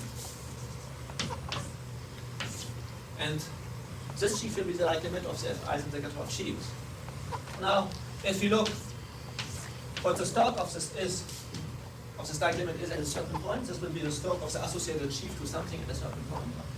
And we have said that the associated sheaf to a pre-sheaf has the same stalk at x as the pre-sheaf we started with. So that's also the stalk of the Dirac limit in the category of pre-sheaves of all the Fi's. And we have seen that in the case of pre-sheaves, the stalk functor commutes with Dirac limits. So this is also the Dirac limit of the stalks Fix, which shows that in the case of sheaves also the stalk functors commute with arbitrary Dirac limits, which need not be finite Dirac limits. So these are the main this is in fact the main property to retain, together with another of stalk functors. Namely, if you look, call the stalk at x, call this functor, what do you know, st over x stalk, st is the initial of stalk. Now, of course, so st over x of f, that's just what we called before f over x.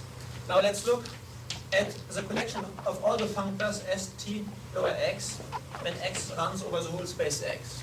So we have a set of functors all going from the category of sheaves to the category of sets. Now I look at them from the category of sheaves. So on the one hand, these functors have remarkable exactness properties. On the other hand, in a certain sense, there are enough of them. This set of functors is conservative. This is a so-called conservative set of functors.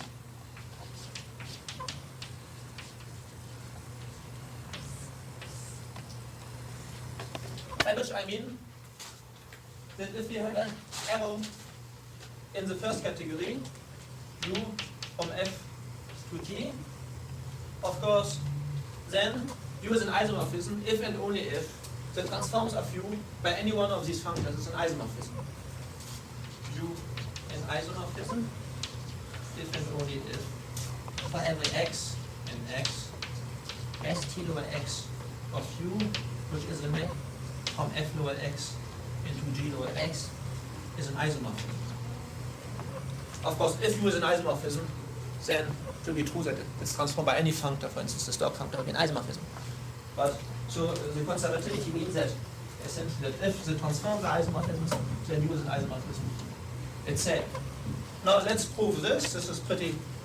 This wouldn't be true if we, instead of taking sheaves, we took three sheaves. What does this mean? Let's see. Yeah. So assume that U induces isomorphism on the Storks. Let's prove first that U is injective. So we have to prove that for every open set U, capital U, perhaps you better call it V, the corresponding map from FV into GV is injective first, then we will prove it's surjective. So let F be an image of FV. We want to prove that F is known when we know its image as a section of G over V. Now,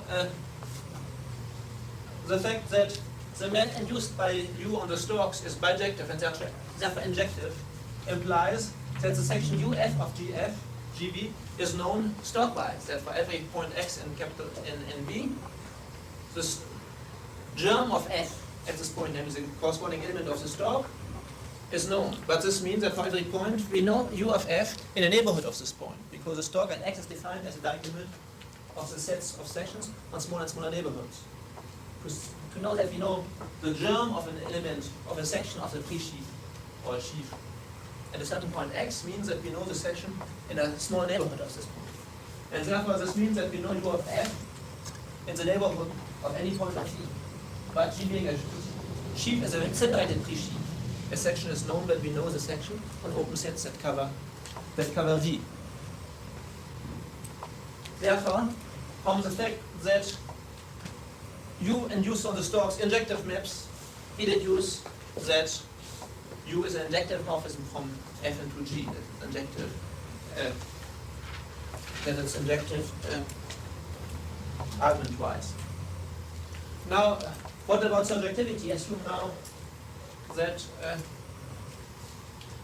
U is bijective on the Storks. Let's prove now that on the sections from FV into GV it's not only injective but surjective.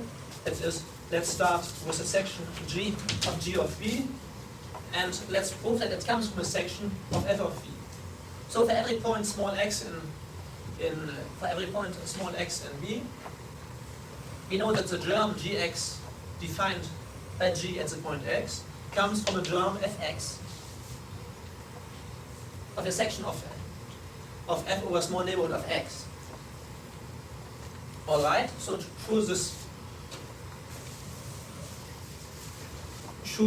this neighborhood Gx of x, that means choose an F lower x, a section of U of F over Vx, such that the image of the section is a section of G over Vx has the Stork Gx at x. That means that provided we restrict Vx still more, the restriction, the image of F as a section of F lower x as a section of G of Vx is in fact equal to G. To say that it has the same Stork means that it has the same germ means that it's equal to it on a still smaller neighborhood. Therefore, provided we take Vx small enough as a neighborhood of x, we can assume that U of Fx is equal to G restricted to Vx. That means now here that locally we could lift the section of GV to a section of FV. Now in order to prove that, so we have a system of local sections of F on this open sets Vx which cover V, and now we have to check that this section comes from a global section, which will be uniquely determined because F is a sheaf. But in order to check this, we have to check that Fx and F lower y coincide on the intersection Vx intersects Vy for every 2 points x and y. But this comes from the fact that the section which we have here has an image value which is equal to the restriction of G to both Vx and to Vy. And therefore these two images are the same. And SU is injective, we know already. That implies that Fx and Fy on this intersection are the same. Of course, we used several times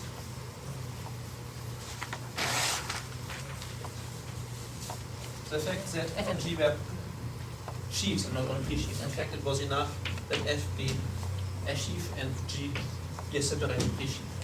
Never mind. So we will come back to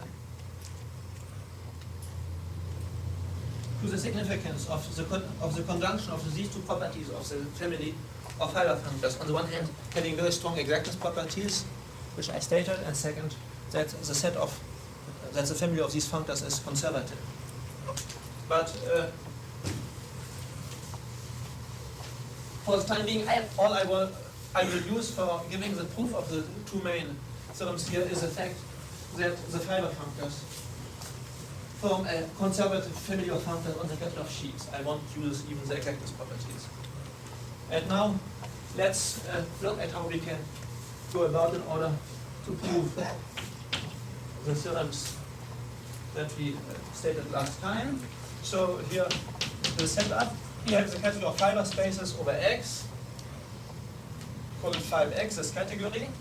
We have the subcategory of all fiber space over X such that the structural map is an open embedding. So this is the category essentially of open subsets of X up to equivalence. So that's the category which we call O or O of X.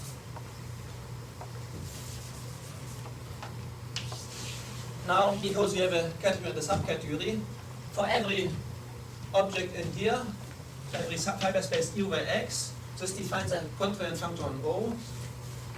This is a functor which associates to every U home of UE, the home being taken in the space 5X. So to every element here, I've associated a contrariant functor from O to sets that is an element of the category O hat of all contrariant functors, that is the category of pre-sheaves on X.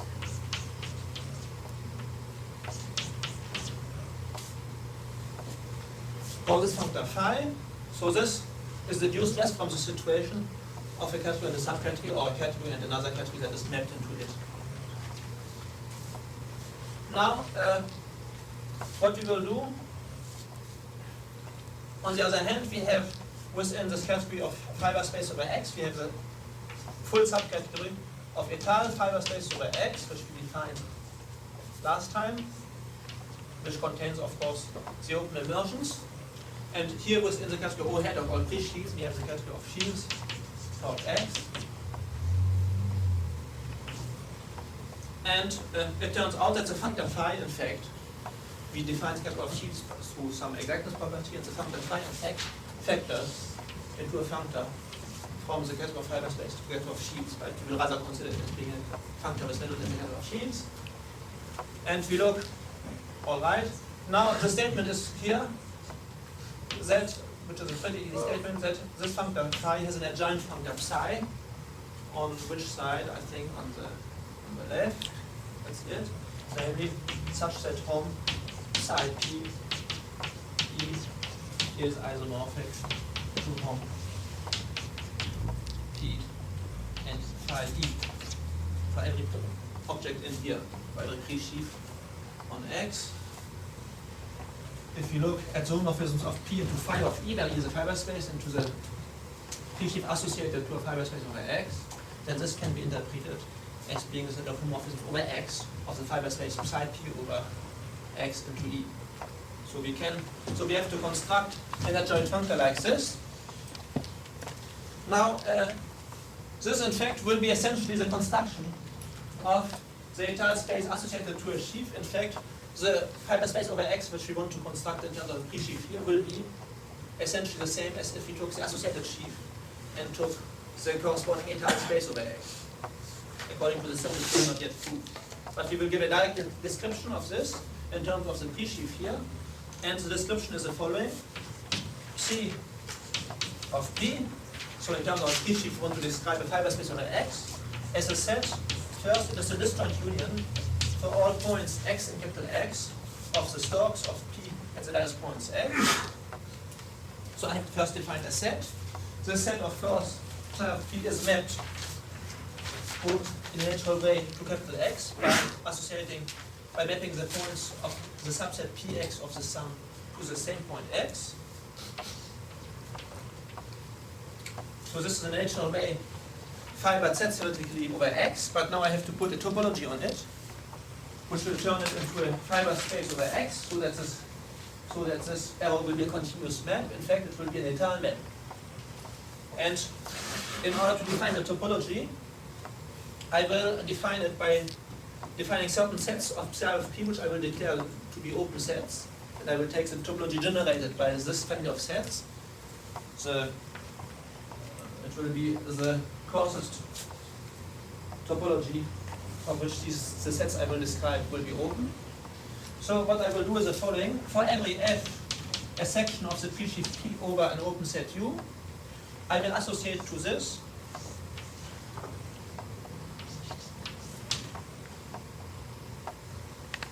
well, how will I call it?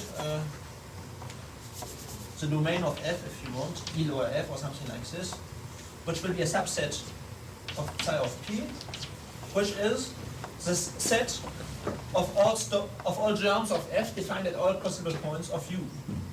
P of F is the set of all P lower X's, which are elements of P lower X for X in U. So maybe I should again make the terminology clear. We define by P sheaf P, we define the store P lower X at the point X as being the direct limit of the PUs, or all open neighborhoods U of X.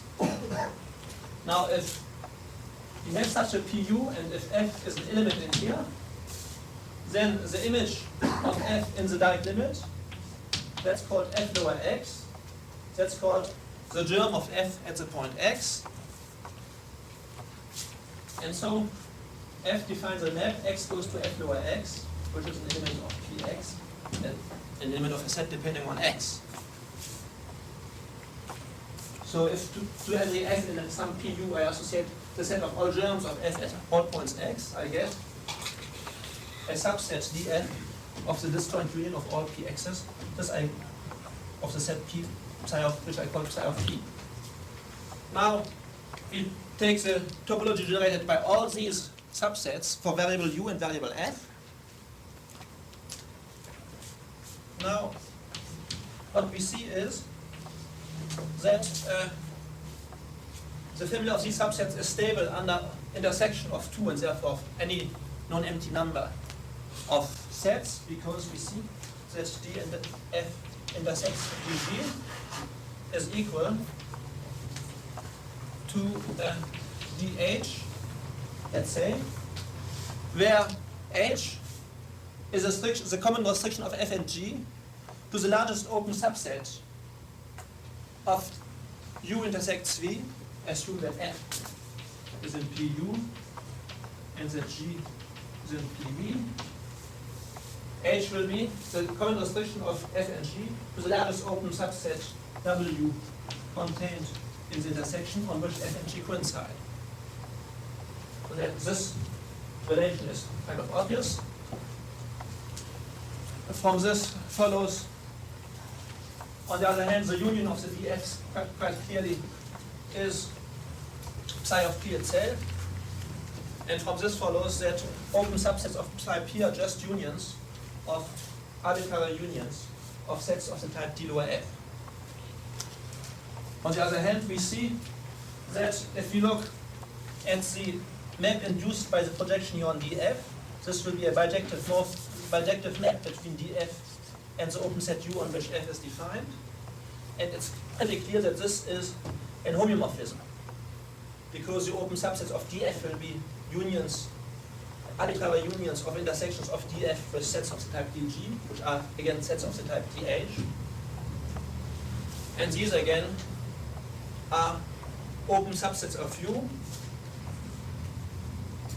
the images on U are open subsets of U, which correspond to the W put here. And then on the other hand, we get any open subset of U because, for instance, if we have such an open subset W of U, we can take the pair W, comma, the restriction of F to W, which will define a, if F prime is this restriction, it will define a dF prime in here, which will map to W. Therefore, we see that psi of P as a topological space is obtained by sticking together topological spaces dF, which are isomorphic by the projection to open subsets of X. And therefore, psi of P is an étale space over X.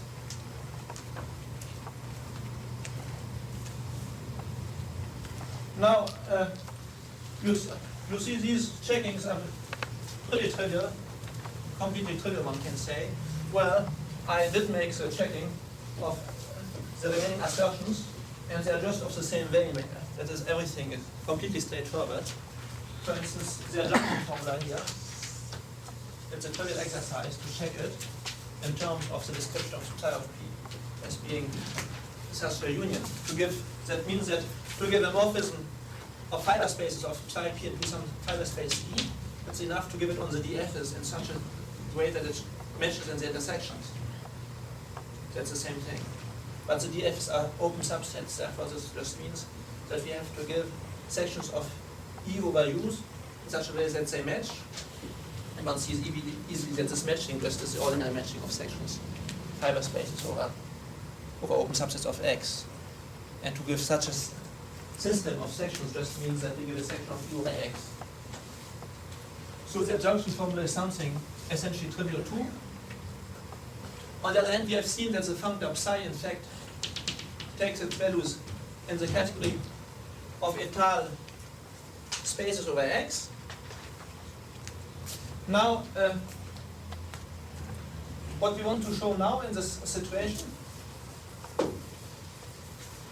and once we have checked this, essentially the work will have been done. We want to show that the essential image of the functor phi, namely the subcategory, the full subcategory of O hat, consisting of elements which are isomorphic to elements of the type phi E, which are isomorphic to elements in the image of phi, is precisely the category of sheaves, and that the essential image of the functor psi is precisely equivalent to the category at of étale space over X.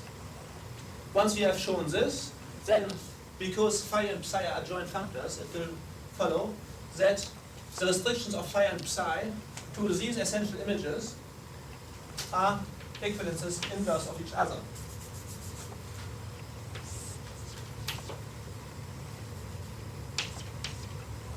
That means that we will have established, on the one hand, the equivalence between the category ATX of étale spaces over X and the category of sheaves on X.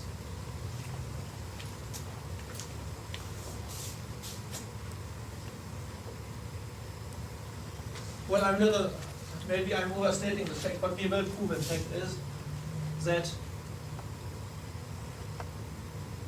yes, something slightly stronger than the fact that 8x and 2x are the essential images of phi and psi, but we will state as the following. If we look for an object E of this category, if we look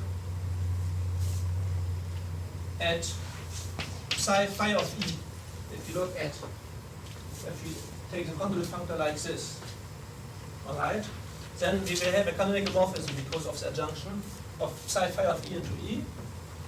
And what I claim is that this, on this side here, this is an isomorphism if and only if E is étale over X. Which will of course imply that an element is étale over X, that an object in here belongs to there if and only if it belongs to the essential image of psi. So we have a characterization of the essential image of psi by this former property.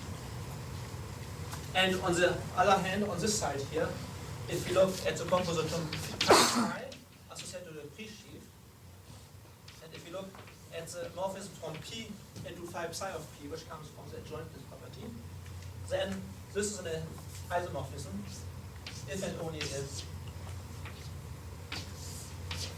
the pre-sheaf P is a sheaf.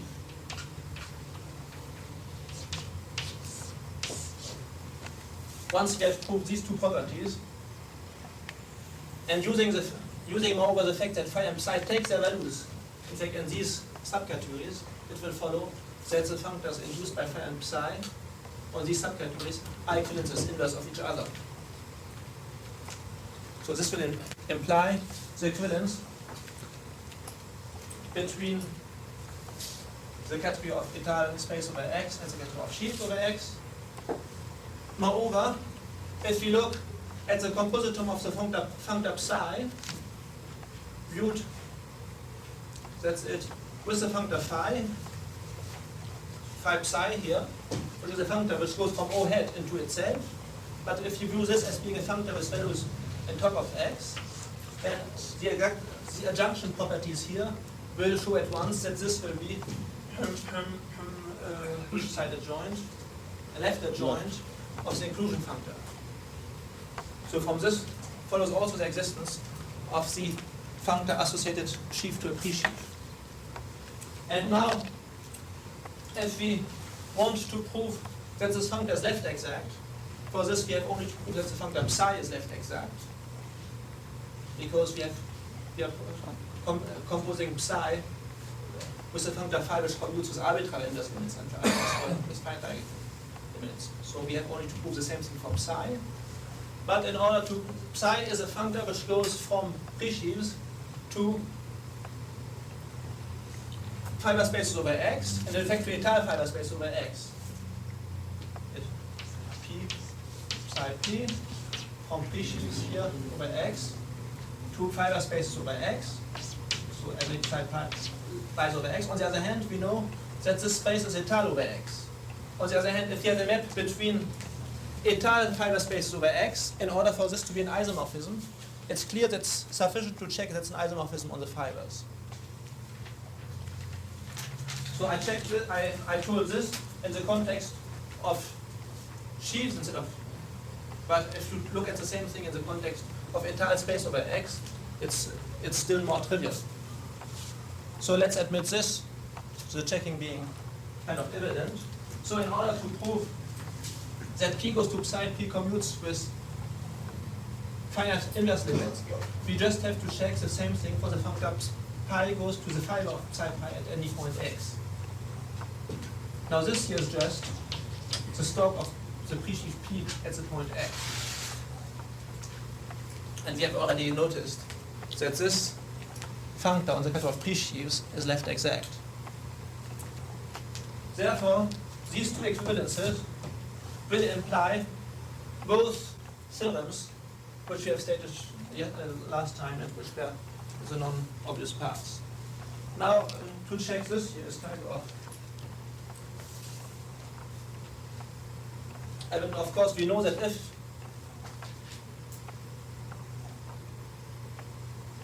this is an isomorphism, then E must be étal over X because it is the psi of something. It's the psi of a pre-sheaf which we have known as étal. So what we have to prove is the converse. Namely, if E is étal over X, then it is isomorphic to psi of phi E. And in order to prove this, to prove that if E is étal, then this is an isomorphism, we have to check it only on the stalks. For the X, we have to check that this is an isomorphism.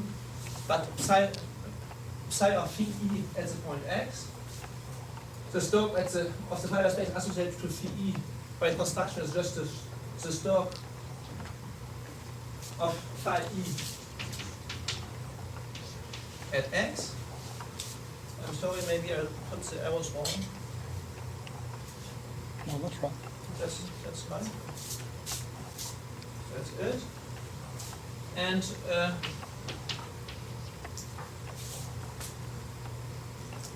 that's it, yes. That's it, yes. So we have to check that if E is étal over X, then for every point small x and capital X, this map here, which to every germ of a section of E associates its value at X, is bijective. Because phi of E, remember, is the sheaf of sections of E. Phi of E lower X is the sheaf of germs of sections. If you have a germ of section, if you find an element of the stalk of E at X by taking the value of this germ at the point X, and want to prove that when E is étale over X, this is an isomorphism, and this is about evident for an étale space, because locally the étale space looks like an open immersion. So, to give a germ of a section around the point X, the same thing as to give the value at the point X. So this here is clear, and this here is proved much the same way, I think. Of course, if P is a sheaf, then, I'm sorry, if this is an isomorphism, then P is a phi of something, and therefore, being the phi of something as phi factors with sheaves, it must be a sheaf. So we have to prove conversely that if P is a sheaf, then this is an isomorphism. And in order to prove that this is an isomorphism, as both sides now are sheaves, we have to prove it only fiber-wise. That is, we have to prove that this stork going to this stork is an isomorphism. But psi of P being étale, you see, the stork of phi of the corresponding the stork of the associated sheaf to the étale fiber space is the same thing as the fiber of this fiber space. That's essentially what we have said here. That is, that what we really get is psi of P lower X, we get the stork, we get the fiber at X of the fiber space associated to P, and this by definition is the same thing. By the construction of psi of P, the same thing as P of X. That is, we do have an isomorphism here. Yes? When these are isomorphisms, does that mean that binding psi and full and faithful? That both these functors are full and faithful? Well, it implies that they are fully faithful when restricted to the subcategories here and there characterized by these relations. Is it easier to show that they're full and faithful and then conclude that these are isomorphisms of place?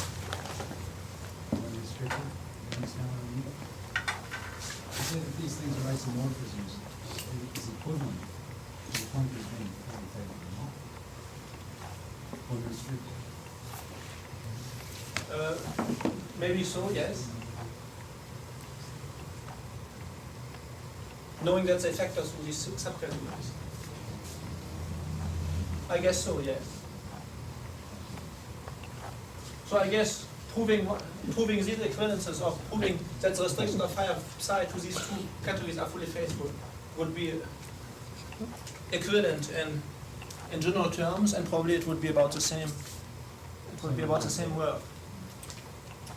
But I think it's good to have the functors phi and psi to look at them up here, you see, because that will allow us at the same time not only to have the equivalence between these categories, but also to have that joint functor to the inclusion and to have the left exactness because of the particular way in which the adjoint functor psi was constructed.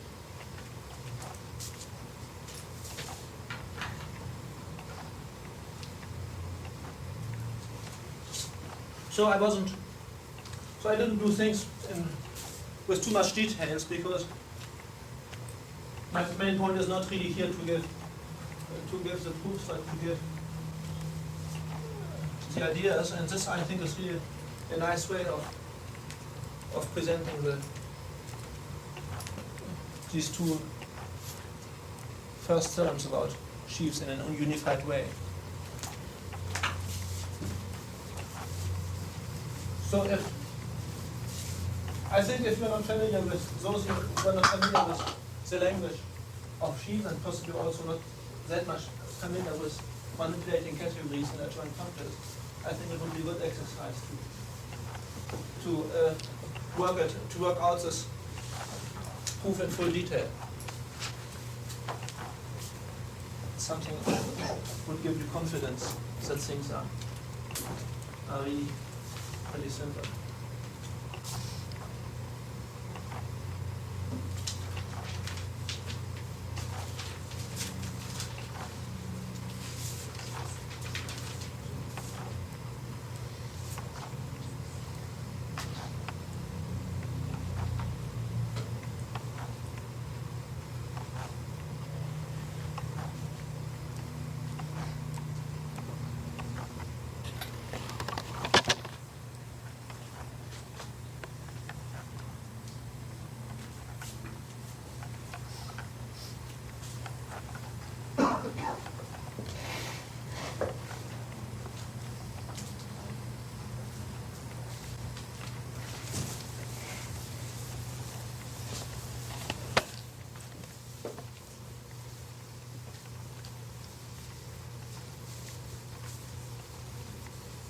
Now let's come back a little to the fiber functors and to the main properties. Every one of these functors considered as a functor on the type of sheaves. The covariant functor is left exact and commutes with any type of direct limits. Of course, not only filtering ones. Commutes with direct sums, with taking amalgamated sums, which is a dual operation of fiber products, etc. And so that's one thing. And second, the family of all these things is conservative. Of all these functors, fiber functor is conservative. From this, in a pretty formal way, we will deduce a number of things. For instance, we can deduce again formally what we have already seen directly, namely that a morphism of sheaves F goes into G. A morphism is a category we are interested in top X, is a monomorphism if and only if it transforms by each one of these functors as a monomorphism, namely if and only if for every X in capital X, the corresponding map on the stalks Gx is a monomorphism of set, that means is injective. Well, let's give the formal argument now in terms of these two properties. To say that U is a monomorphism just means that if you look at the following diagram, 3 times F here with identity maps, and 2 times U here with so 3 times F and 1 times G here. In the corner we have here the 2 identity maps and here 2 times U. To say that U is a monomorphism means that this square is Cartesian, namely turns F into a fiber product of F by itself over G, by in fact what we would call the diagonal map from F into the fiber product. But as U commutes with fiber products, and as a system of the U, as the fiber functors commute with fiber products, and as a system of these fiber functors is conservative, to say that a certain square in the category top is commutative amounts to the same as saying that the corresponding squares after applying the functor stx are Cartesian. And this again means that for every x, the maps fx goes to gx are monomorphisms in the category of sets, namely that they're injective. Now, let's dualize this argument. Then we find that U F goes into G in an epimorphism if and only if for every x in capital X, the corresponding map on the stalks is an epimorphism in the category of sets, which means that this is surjective. So the epimorphisms in the category of sets are just surjective homomorphisms. Well, how does this go? Let's look at the dual diagram. Fg, Fg, G goes into G through 2 times the identity. Here I put U and here I put U. And we see that U is a monomorphism if and only if this square is co-Cartesian, and it turns G into the amalgamated sum of G times itself over F. Now, as amalgamated sums, as the functors stx from a conservative family of functors, as amalgamated sums exist, and in the category top x, and as those functors commute to these amalgamated sums, we see that these squares are co-Cartesian if and only if, by the x, the transformed square in the category of sets is co-Cartesian, which means that fx goes to gx, here we have ux, is an epimorphism in the category of sets, which is what we said here, fx goes to gx. It's surjective. Quite generally, for any diagram involving, which can be for any statement about a bunch of objects of the category top, and a bunch of arrows between this bunch of objects for every statement which can be expressed in terms of other arrows constructed in terms of the previous ones by involving arbitrary Dirac limits and finite inverse limits. And if you want to prove that two such arrows are identical, or that such an arrow is a monomorphism, or such an arrow is an epimorphism, or such that an arrow is an isomorphism, in order to check such a statement, that's in order for such a statement to be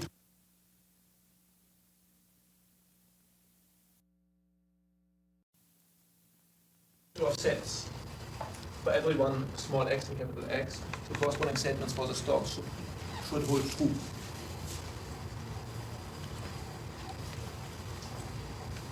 For instance, let's check it on one more example. Let f and g be two sheaves, and let u and v be two morphisms from f into g. I say that u equals v if and only if for every x in capital X, ux equals vx. In other words, knowing that the family of functors stx is conservative, we deduce that this family is faithful, namely that the homomorphism in the category here is known when we know its transforms by the functor stx. And this because we will use here the fact that these functors commute with forming kernels of double arrows. In fact, to say that u is equal to v means that if we look at the identity map from f into f, and if you look at this diagram is exact, in other words, turns f into the kernel of the pair u, v. Now, in order for this diagram to be exact, namely to turn f into the kernel of u, v, it's necessary and sufficient that the same holds true for after applying any one of the functors stx, of the Stork functors, because to say that f goes to a kernel of uv is an isomorphism means that it's an isomorphism after passing to Storks for any x. And to say that this here, now this diagram of sets is exact just means, again, that ux is equal to vx. So this proves the faithfulness of the family of functors stx. Now, last time I tried to convey the yoga that in the category of sheaves, any statement that is known in the category of sets, and which is a statement involving exactness type statement involving possibly infinite Dirac limits and finite inverse limits, will automatically hold true in the category of sheaves. And I gave a way of proving this by saying that this statement first will hold in the category of pre-sheaves, and from this we deduce that it holds also in the category of sheaves by using the functor, the adjoint functor of the inclusion, and using the fact that this adjoint functor commutes not only with arbitrary Dirac limits but also with finite inverse limits.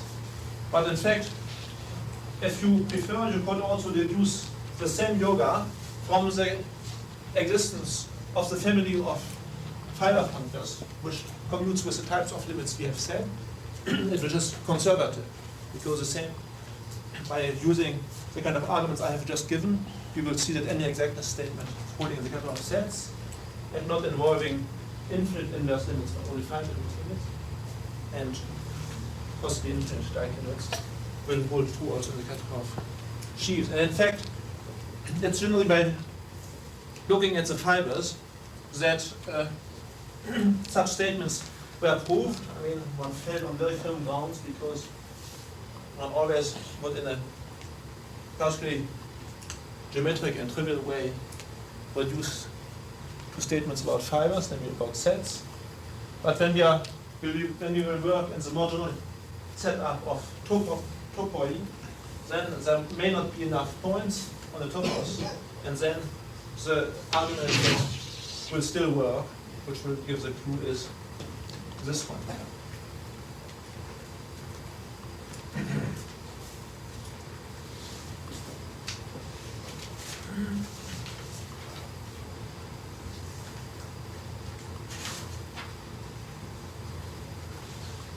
I should perhaps emphasize a little bit on this apparently innocuous statement about a morphism of sheaves as an epimorphism, if and only if it is an epimorphism on the stalks.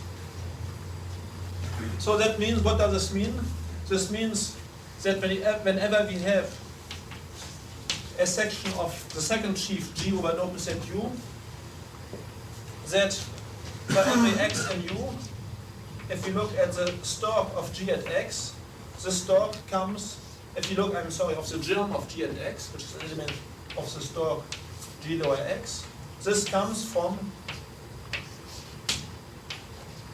a germ fx lying in the stalk f lower x. So for every small x in u, there exists an f lower x in capital F lower x mapping to gx. Now to say that we have a germ in the stalk fx just means that we have a section of f on a small of capital F on a small neighborhood of u, and to say that this germ maps to gx just means that the image of this section by the morphism here coincides with G in a perhaps still smaller neighborhood of x. That means that a section of G over U lifts to a section of F in sufficiently small neighborhoods of any given point of U. That means that the question of lifting sections can be done locally for every section of G over an arbitrary open set U. And the standard mistake not to be done is to be deduced from this that we can lift globally. It is not true, definitely in most cases, that if F goes to G as an epimorphism, then it will be an epimorphism. It will induce an epimorphism for F of U goes to G of U for sections of F and G over any open set U. That's not true. This would mean that F goes to G as an epimorphism of pre-sheaves. But if we to say that it's an epimorphism of pre-sheaves or to say that it's an epimorphism of sheaves is not the same thing. Because the notion of epimorphism is something which relates to Dirac limits, which relates to amalgamated sums, as we have seen in the interpretation. And amalgamated sums are not the same thing in the category of sheaves or in the category of pre-sheaves. So epimorphisms are not the same in the category of sheaves or pre-sheaves. In particular, if you look at the sections of F and G over the whole of X, this set is called gamma lower X of F. So this is the most important functor to consider perhaps on the category of sheaves or pre-sheaves. Now, if you have an epimorphism of pre-sheaves, the corresponding map of sets here, which goes from gamma F to gamma G, is in general not surjective. One can show, for instance, if X is a compact space, then an epimorphism of pre-sheaves defines an epimorphism for the corresponding sets only if the space in question is totally disconnected. That means if topologically it's kind of trivial. So except in very exceedingly special cases for the space X, one cannot say that the epimorphism of pre-sheaves defines epimorphisms for the sets of sections. Nor is it true that it defines epimorphisms for small sets. For every given section, it can be lifted on sufficiently small sets, but these small sets will depend on the particular choice of the section. So in this instance, one sees very clearly how constellation of sheaves give kind of a measure of the difference between doing things locally, for instance, lifting sections, something very familiar situation, very frequent situation, and doing the same things globally, like lifting sections.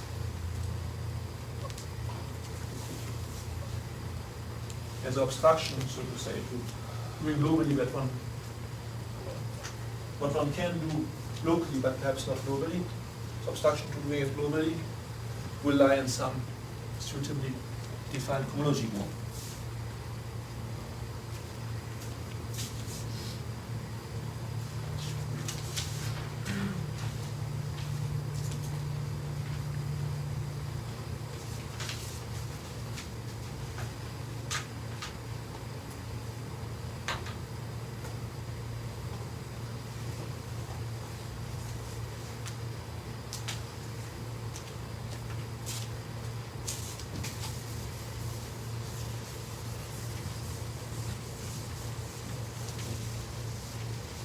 Now I want to speak about structures, algebraic structures of various types on shields of sets.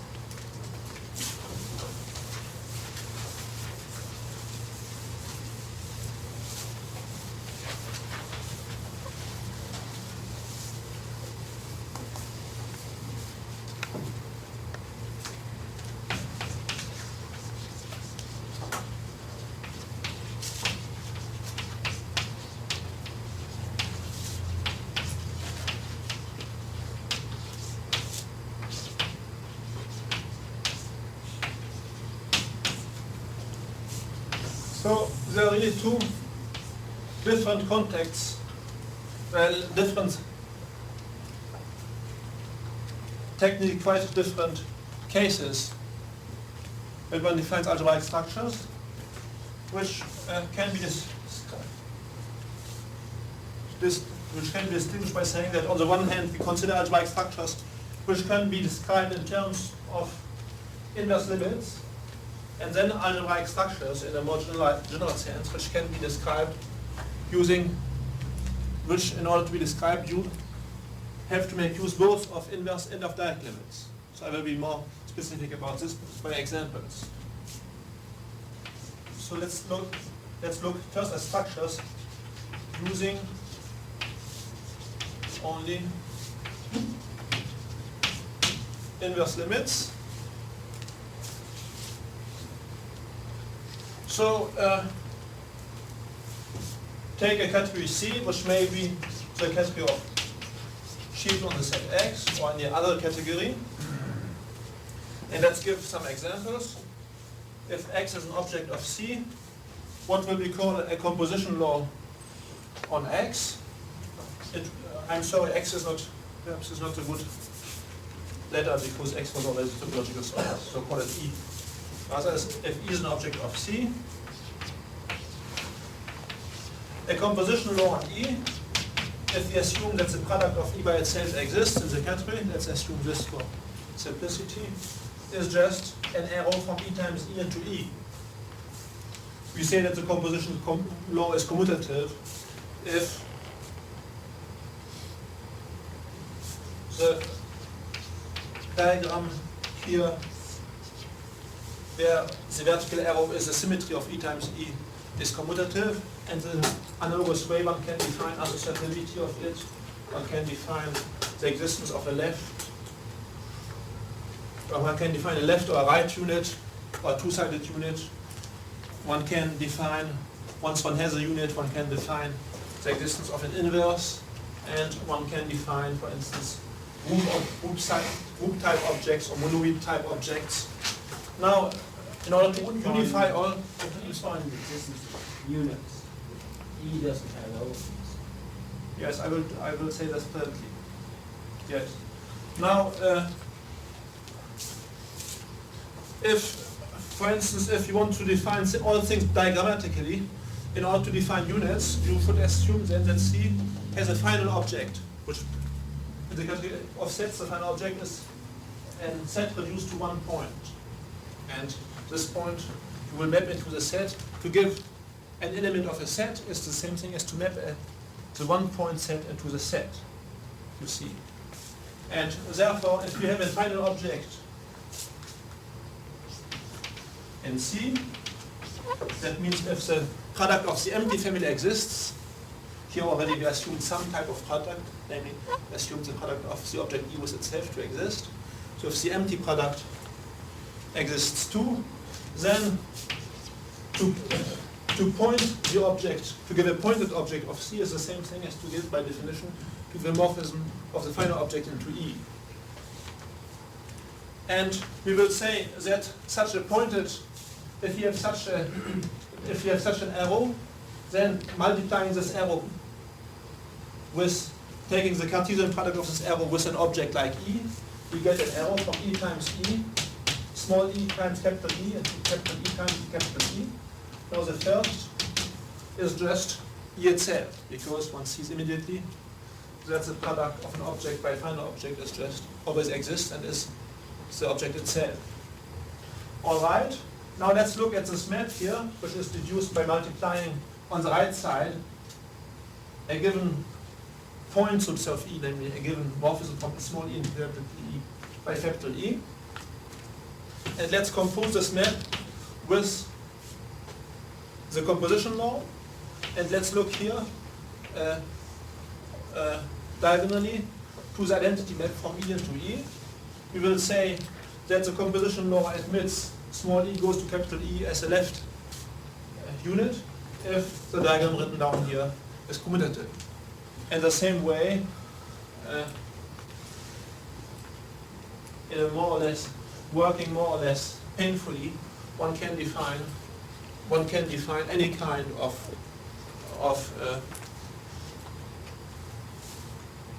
axiom on composition, on one composition law or a bunch of composition laws. Axioms defined, well, I mean, in terms of relations, let's say, set theoretically, one can transcribe it into this context. However, there is a much nicer way of doing things to define composition laws and structures and axioms on composition laws, which is the following. Let's look for every object C and C, Z and C. Let's look at the homomorphisms of Z into the objects that we are considering here. So let's look at hom Z into E times E and hom Z into E. Now we know that the functor which goes from C into contrarian functors on C, which associates to every object of C, the contrarian functor it represents. We have looked at this functor a number of times. We know that this is a fully faithful functor which allows to identify C, the subset of C hat. Therefore, to give a composition law on E, that is to give a morphism from E times E into E, is the same thing as to give for every Z a map like this, which depends functorially on Z in such a way that maps between Z to Z prime give rise to functorial square, give rise to a commutative square, which I'm not going to write. Now, what is the first-hand side here? This is just by the very definition of a Cartesian product. This is hom ZE times itself. Let's call this, perhaps this would be nicer, hom ZE, let's call this Z of E, by just identifying an object to the contrarian functor. I'm sorry, E of C, just identifying an object to the contrarian functor it represents. So, this, we have to give a functorial map with respect to Z, functorial with respect to Z, a map like this. And the first hand side is just equal to Z times EZ. In other words, to give a composition law on E is the same thing as for every Z to give a map like this, and a composition law on E of Z, in such a way that this should be functorial with respect to Z. Therefore, if we have a certain type of algebraic structures, let's say defined normally in terms of, let's say defined in terms of composition laws, let's say, I mean, defined in terms of arrows, mapping a certain finite products or even infinite products of sets into other sets. For instance, group laws or monoid laws, or law of a ring in which there are two composition laws, or composition or law of a module of a ring in which there is a third composition law, namely the ring acting on the module, etc. Now, we can in a natural way transcribe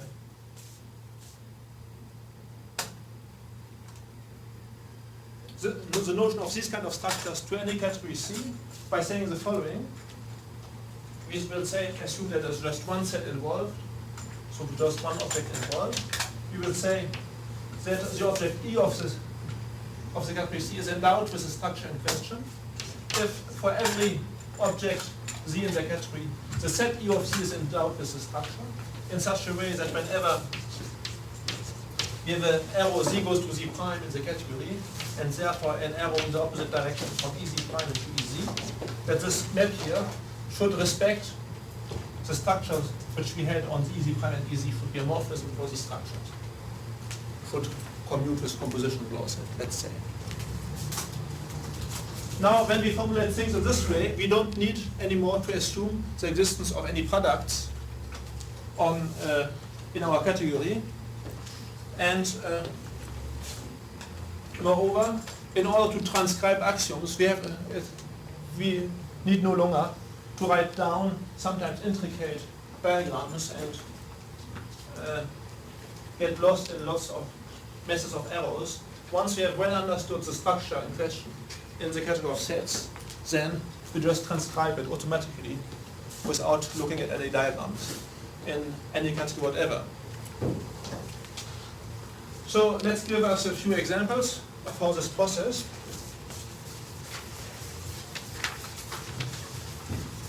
Without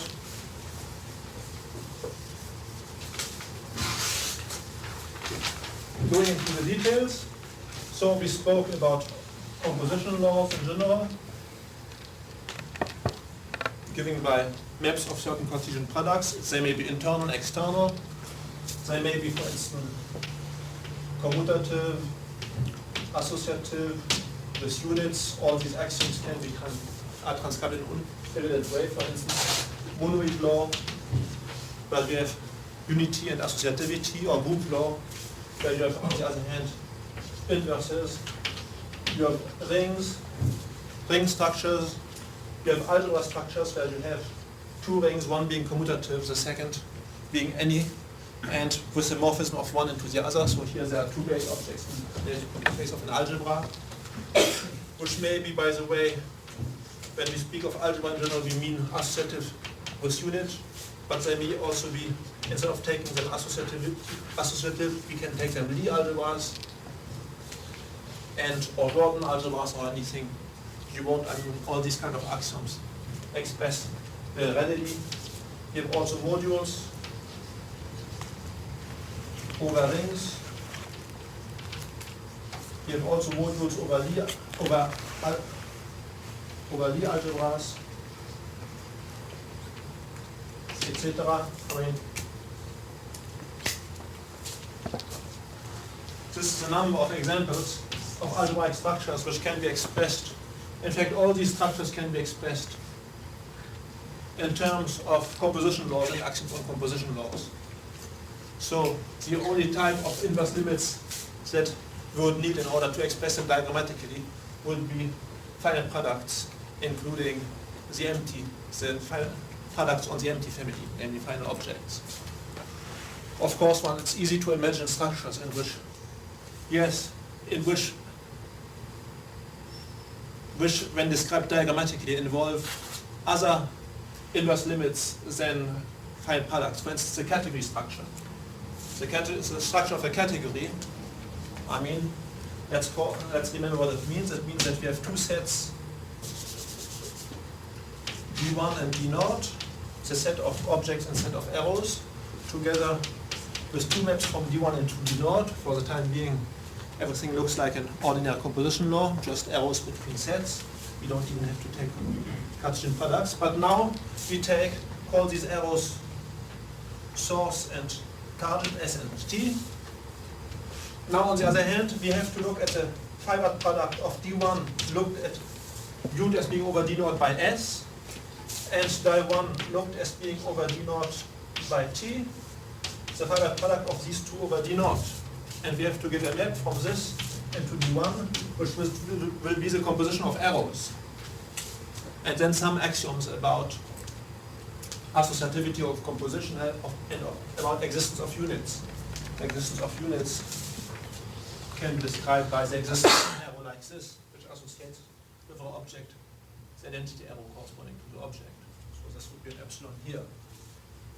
And then the associativity law would be written down diagrammatically by writing down a threefold fibered product over D0, and saying that two arrows, which one can define from this threefold product into D1 itself, should be equal. All right, here we have an example. The category structure is an example of an algebraic structure, which, when expressed diagrammatically, involves here fibered products, not only products. Now, this, however, falls within the realm of structures which can be described in terms of inverse limits. And for this is the technical reason or metaphysical reason, as you want, which makes it reasonable to describe the following, to describe it, the corresponding structure internal to a category C, just by the setup here. Therefore, a category within a category C would be two objects D0 and D1 of the category. Together with what? Well, I could now write down these diagrams and write down intricate commutative diagrams to express the axioms.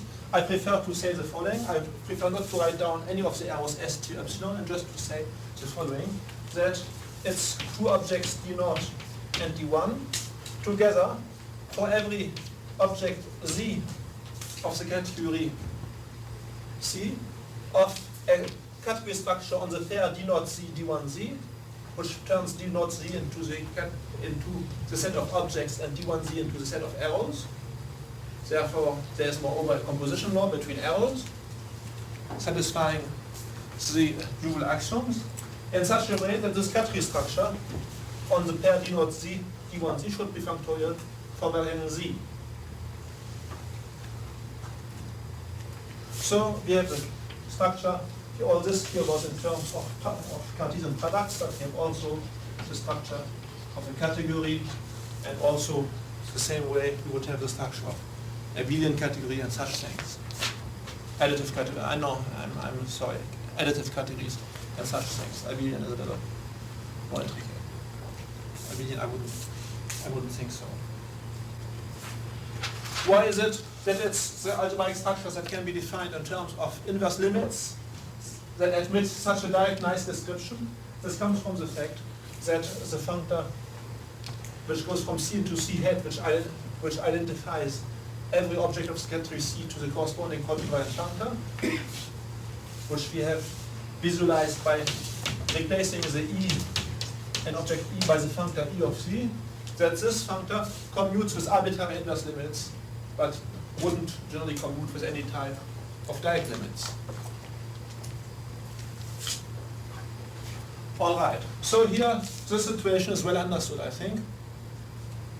So we can also say that if we have an object or a set of objects in C, to endow it with a structure of a certain type, like there, group, monoid, or whatever, category, or whatever it be, is the same thing as to do the same thing in C hat. And in order to do it in C hat, it's the same thing to do it argument-wise, C hat being a category of functors, in such a way that it be functorial with respect to the argument. Now, if you apply this to the case when the category C, we are interested in the category of sheaves. Now, this category of sheaves is contained in the category of pre-sheaves.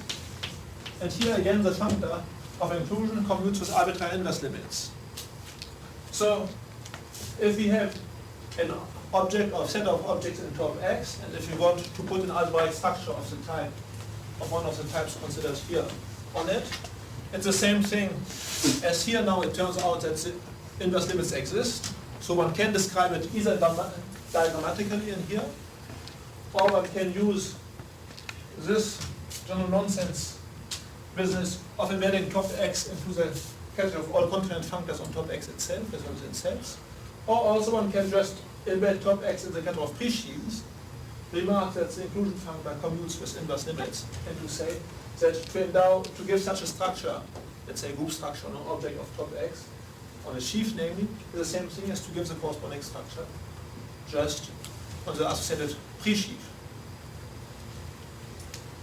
And that means that we give the structure, if F, I assume there's just one object, I assume that we are interested in taking group structure, for instance. In order to define on the sheaf a group structure, it's the same thing as to define the group structure on the pre-sheaf, or also it's amounts to the same, to give a group structure on each of their views in such a way that it should be functorial with variable u, where u now is an open subset of X. Now, let's stick for definiteness to the case of groups, say. So we have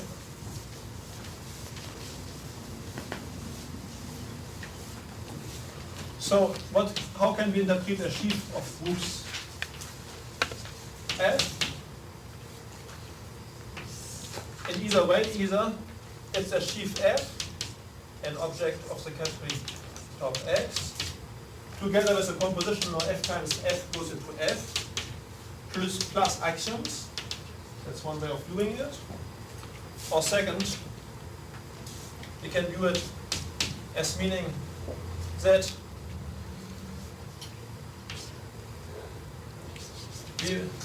for every u, f of u now an open subset of X, f of u endowed with a group structure, functorial in u, variable u,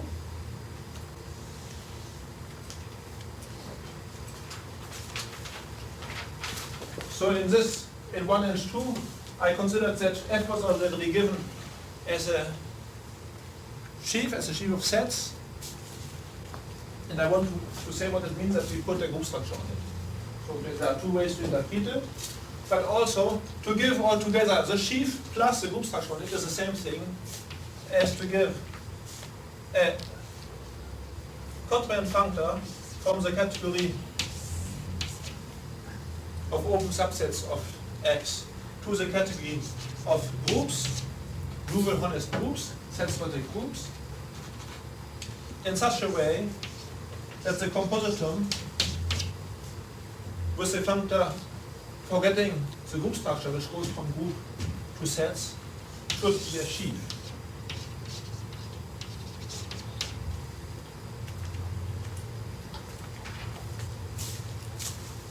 A sheaf of groups on X can be viewed as being just a functor, covariant functor from not to sets but to groups, in such a way that the compositum is a sheaf, and we will satisfy a certain exactness property concerning an open set and the covering of this open set by open subsets. Or else, if you give already this sheaf of sets F here, which is a functor from O0 to sets, to give a group law on it is just to give a factorization of this functor into the composite of a certain functor here, and here's a forgetful functor.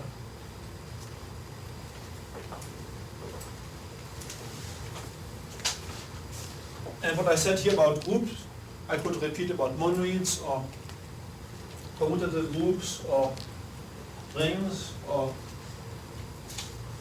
sheaf of algebras or sheaf of rings or sheaf of modules or sheaf of rings or sheaf of Lie algebras or sheaf of rings, etc.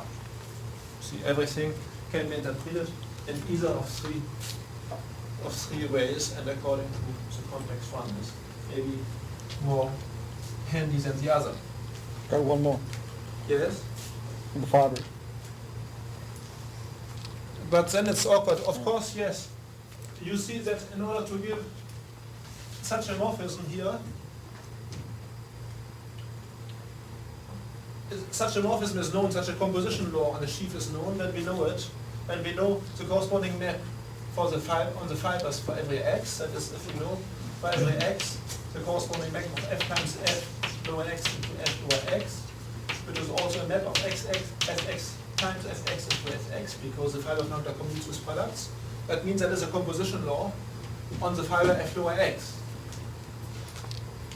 Now, the only trouble is that when we give a system of such maps, it's kind of delicate to express that this does come indeed from a morphism of F times F into F. Therefore, we better give already the morphisms, but then in order to verify axioms about these morphisms, which just means that certain arrows, let's say, which we can describe in terms of the composition laws that are given, that certain arrows are, let's say, isomorphisms, or monomorphisms, or epimorphisms, or that certain arrows, that some arrows are equal, or such things. In order to check such axioms, it's sufficient to check them fiber-wise, because the set of all fiber functors, the family of fiber functors, is conservative. On the other hand, it commutes with all limit operations which one may have to make in order to express the axioms, at least if they are finite, if the axioms are expressed in terms of finite inverse limits. Whereas in what I said here, in fact, these inverse limits need not to be finite, but in fact, I think practically all algebraic structures one works with can be defined in terms of finite inverse limits only. It's rare that one has to use infinite inverse limits like infinite products. All right. But perhaps we could remark the following. If you have a functor from a category C into another C prime, which commutes with the types of inverse limits that are being used in order to diagrammatically define the structures we have in mind internal to C, let's say group objects of C in this case, what we have to use are, the diagrams we have to use would be finite Dieck products in C, including the empty Dieck product. See, if you have a function which commutes with this type of finite products, then it's kind of clear that a group object, let's say here, in the particular case considered, will be transformed through this function into a group object. Because if you have a group structure in C, that means an object together with a composition law like this satisfying a bunch of axioms, then transforming by the functor u, we get an arrow from uf times f into uf. Now uf times f, because u commutes with products, this uf times uf is mapped into uf. That is, we have a composition on uf. And it will be more or less clear that the axioms which are fulfilled for this proposition law here, when we apply u, will still be fulfilled, because u commutes with the limits that are relevant. And for instance, because fiber functors are left exact, they commute with finite inverse limits, for any kind of algebraic structure which we can define in terms of finite inverse limits, like any one of those structures we have written down here. If you have a sheaf carrying, or a system of sheaves, like in this example, carrying this particular type of structure, when we pass over to the stalks at a given point x, so that we will have the same structure again. So if you have a sheaf of groups, for instance, on x, then the stalks of this will be ordinary groups. If you have a sheaf of rings, the stalks will be ordinary rings, etc. Alright, so this is one type of algebraic structures. And now, those which can be defined in terms of inverse limits alone.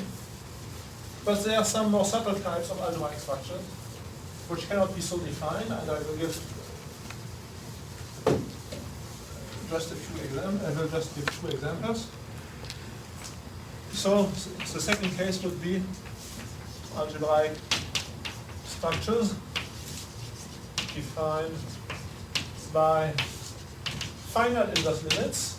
Now we will restrict a little the type of inverse limits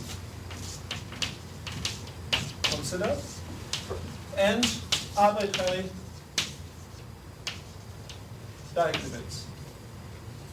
In order to describe them, diagrammatically at least, one needs both types of limits, inverse and Dieck limits. Now let's give, there are more sophisticated structures and perhaps less familiar. Let's give one example.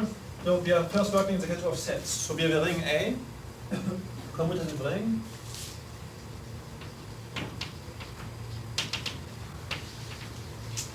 And I will recall what a comodule over A is.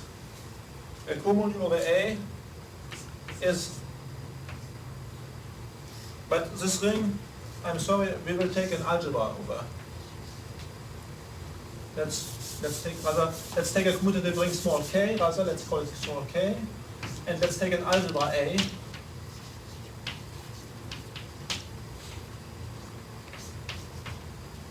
By which I mean an associative algebra with unity.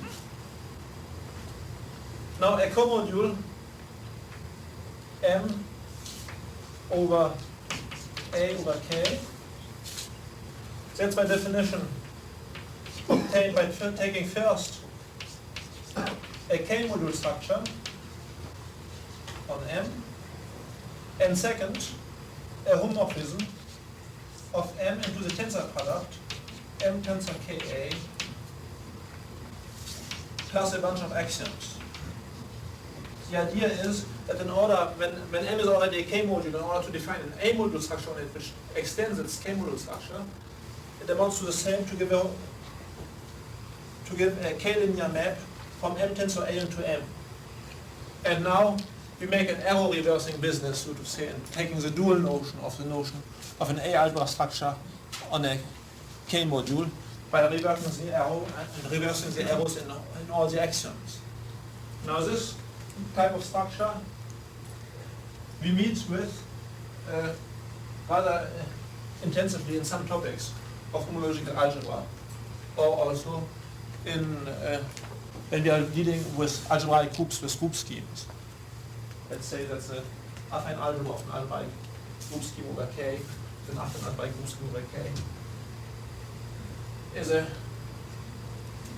how would I say, is a co-algebra over K. So M is a co-algebra if we are, never mind, let's not go into this.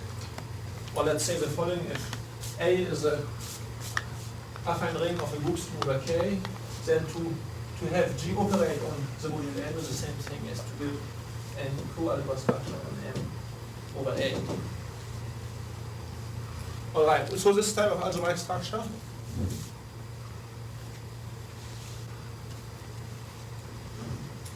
does arise in rather natural way in some interesting contexts. On the other hand, here you see we can't just describe it in terms of bunch of arrows between sets which are defined in terms of the basic sets we started with. Here we would have small k, capital A, and capital M by taking Cartesian products of various types of inverse limits in terms of the arrows that were already given before, let's say. What is wrong here is that we have here a tensor product, and the tensor product is really not an operation we can define in terms of inverse limits alone. When we want to give an explicit construction of the tensor product of two modules over a ring K, well, when we look back to the algebraic construction of this involves infinite direct sums and passing to a quotient by a certain equivalence relation or by a certain subgroup. Now, on the other hand, taking infinite direct sums or taking direct sums, let's say just like passing to the quotient, these are direct limits operations. And in fact, one can make explicit a tensor product operation in terms of direct limit operations, infinite direct limit operations. Now, let's give another example of algebraic structures which are important in certain contexts and which cannot be described using inverse limits alone. Maybe it's more familiar, it's more simple.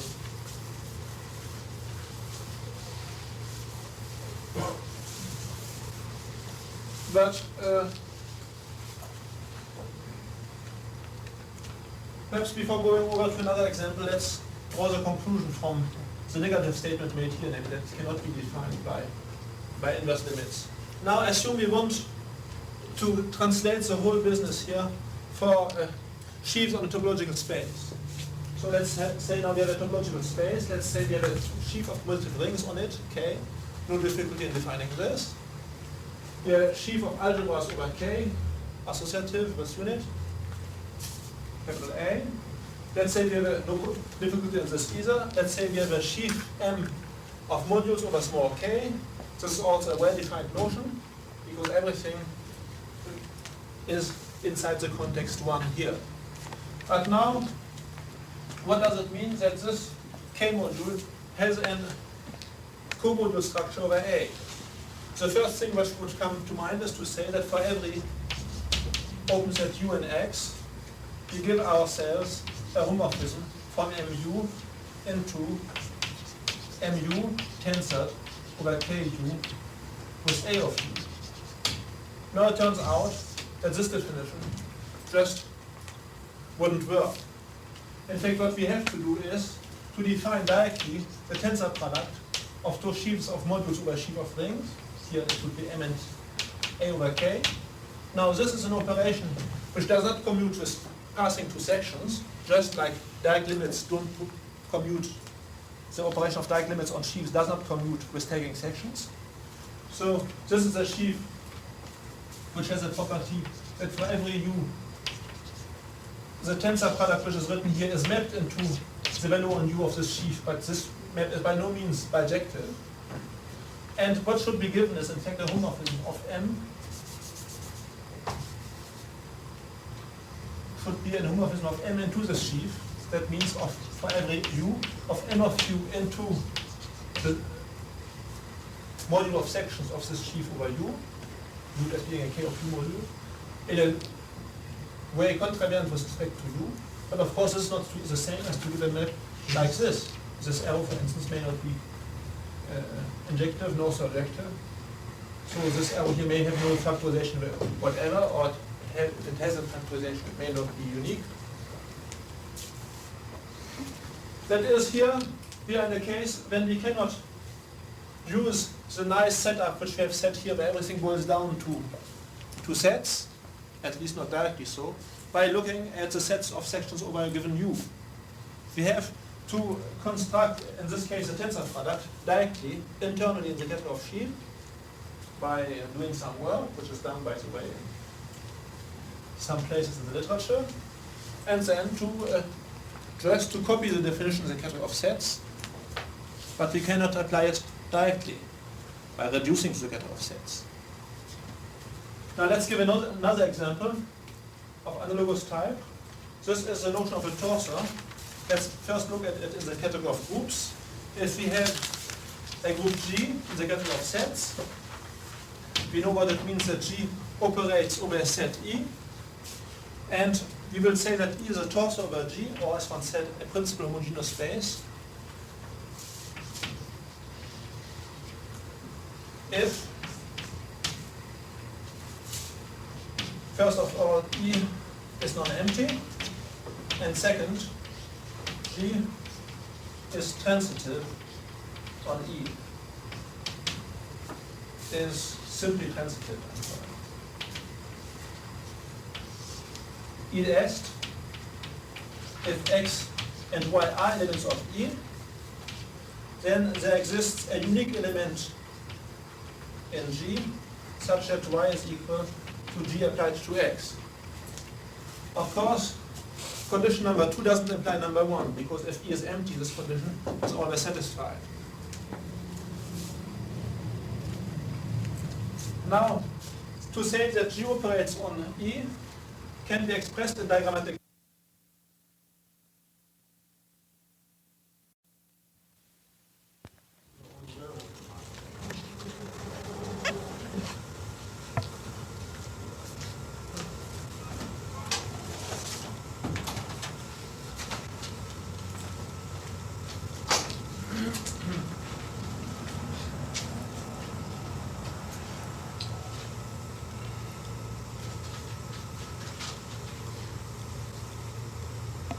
So let's first recall where we stopped last time. We considered the effect of a continuous map between topological spaces on the category of sheaves, top Y and top X. And we saw that to the continuous map F we can associate essentially two functors. One, the inverse image functor going from sheaves on Y to sheaves on X, and the other, the direct image, which is joined to the former on the right, which goes in the same direction as F. So the adjunction formula is home of F upper star GF, where G is a sheaf on Y and F a sheaf on X, is the same as home on Y of G with values in the direct image of sheaves. And we have seen that as far as the exactness properties go, it's F upper star which carries the most remarkable exactness properties. Not only does it have the exactness properties of any left adjoint and commuting with arbitrary inverse limits, but also it turns out to commute with finite inverse limits. That is, it's a left exact functor, therefore an exact functor. It commutes also to finite right limits. So this functor here is exact. F upper star, F lower star is only left exact, not exact. But of course, also it commutes not only with finite inverse limits, but with arbitrary inverse limits. And in order to describe explicitly the functors F lower star and F upper star, we have seen that for F lower star, it's the description of a sheaf via pre-sheaves, which is more handy. Then F lower star of a sheaf F is the sheaf on Y whose value at any open set U is equal to F minus 1U, whereas the inverse image of G, when now for making explicit the inverse image functor, the description of sheaves in terms of entire space over Y is a more handy one, and then you just get the usual inverse image of fiber spaces, which are just fiber products, G times Y X.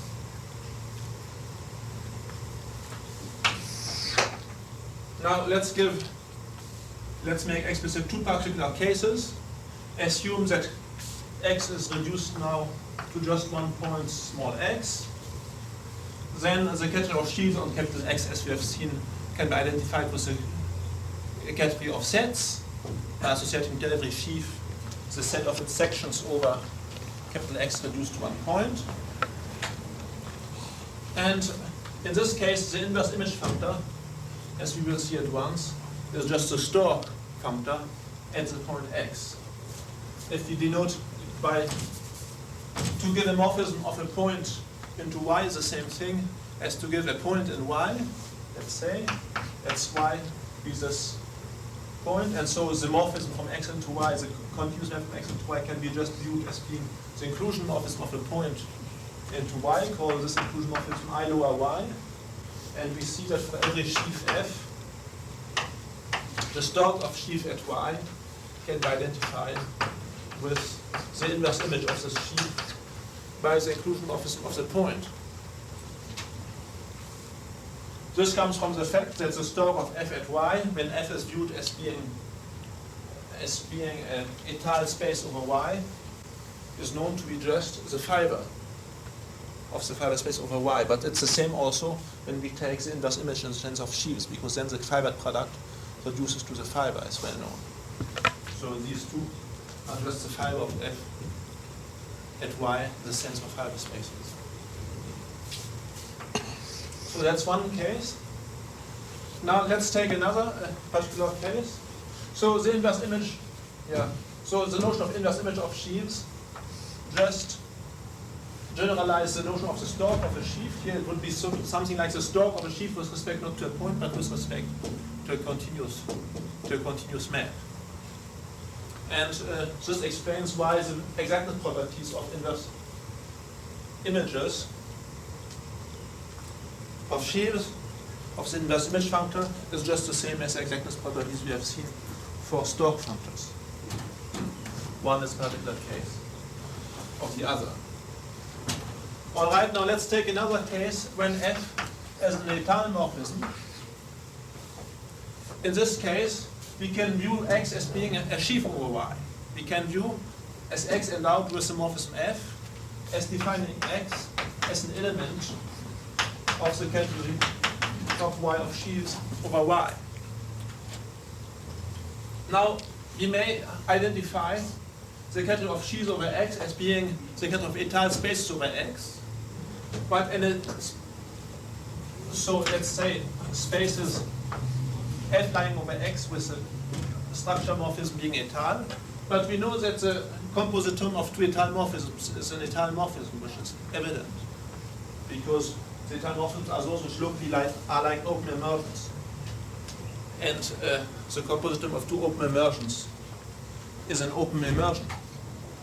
Therefore, F étale over X can be viewed as being a space F etal over Y together with an arrow into X. That is the category, in this case, which we're looking at here, the category of sheaves over X can be identified up to canonical equivalence with the category of arrows in Y with target X. Here, let's open a little parentheses. If we have a category C, which in the case we're interested in would be top Y, and if we have an object X in C, then we define the category of all objects of C over X, or the category of arrows with target X, to be the category of all such arrows in C, and the morphisms between such an object and another, X second goes to X, being just the morphisms within the category C from X prime into X second, which makes the triangle commutative. That's an important construction of categories in terms of a given category. And here we have seen that if we just saw that if X is etal over Y, then the category of sheaves on X can be viewed as being the category induced by the category top Y of sheaves over Y upon the object X. The category of objects of top Y over X. All right, now in terms of this, how will we interpret the inverse image functor, which goes from top Y to top Y over X, identified with the category top X? Well, in order to do this, as now we are working in the context of etal spaces over another, we identify a sheaf G over Y as being as an etal space over Y. And we have seen that to take the inverse image is just to take the Hilbert product over Y. But this, we know, is also the product in the category of sheaves over Y, in the category of etal spaces over Y. And therefore, we see that if F is etal, then F star of G is just the product of G and X in the category of all sheaves over Y, that is of all etal spaces over Y. Or if we prefer, it's what we obtain by the base change from X to the final object Y of top Y is G over X. We have Y, we have X lying over the final object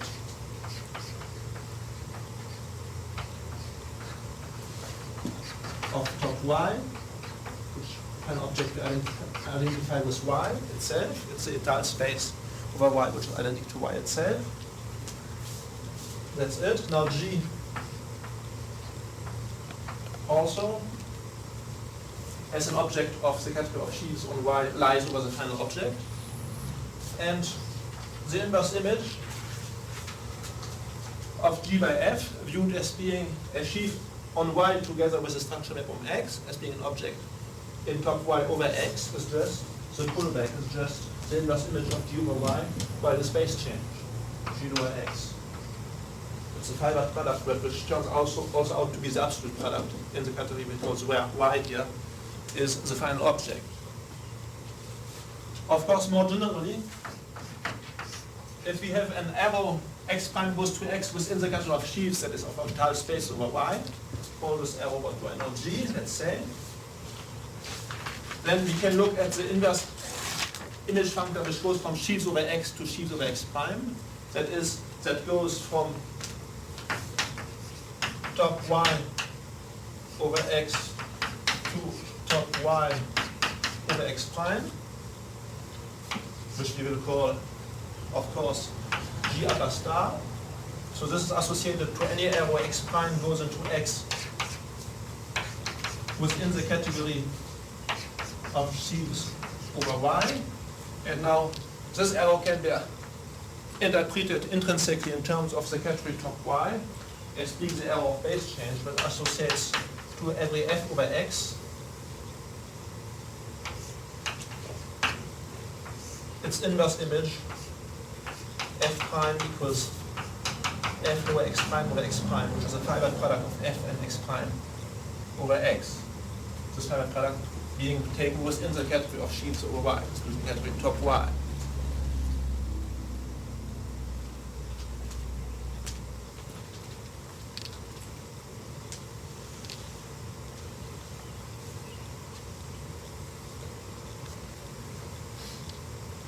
So I think this makes kind of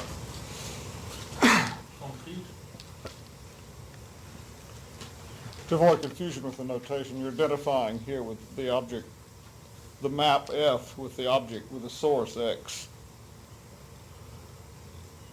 When you say top Y over X, Yes. you're just, and there's a shorthand, you're using a shorthand notation for calling the object the X, which is also the source of the tile map, and identifying it in that notation with the map itself, which is the object Oh, in the yes, category. Yeah. yes, of course, that's right.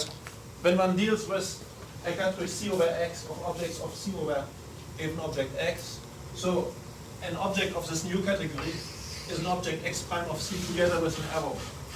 But quite often one forgets the notation of the arrow one, or just writes X prime. Being understood that X prime is endowed with an extra structure, which is the arrow from X prime to X.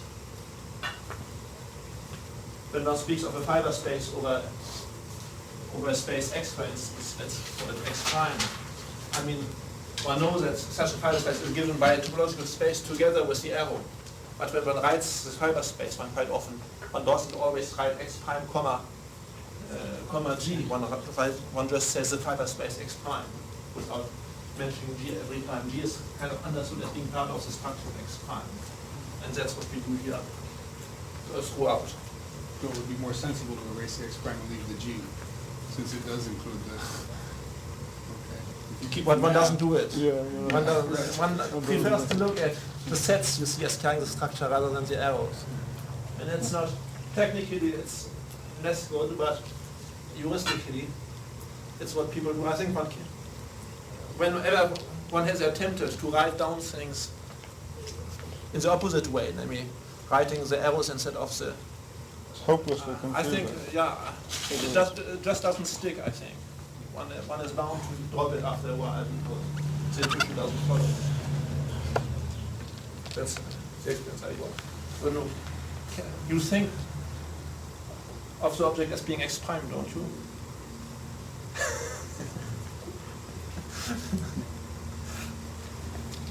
Yeah. I think the notations are there in order to ease the understanding, not in order to be rigorous so much. The set of the fibers rather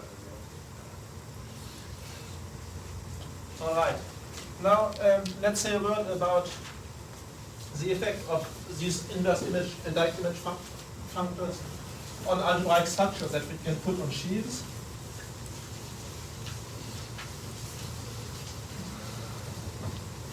So let's take first the case of direct image functor, which is the more easily defined in terms of pre-sheaves.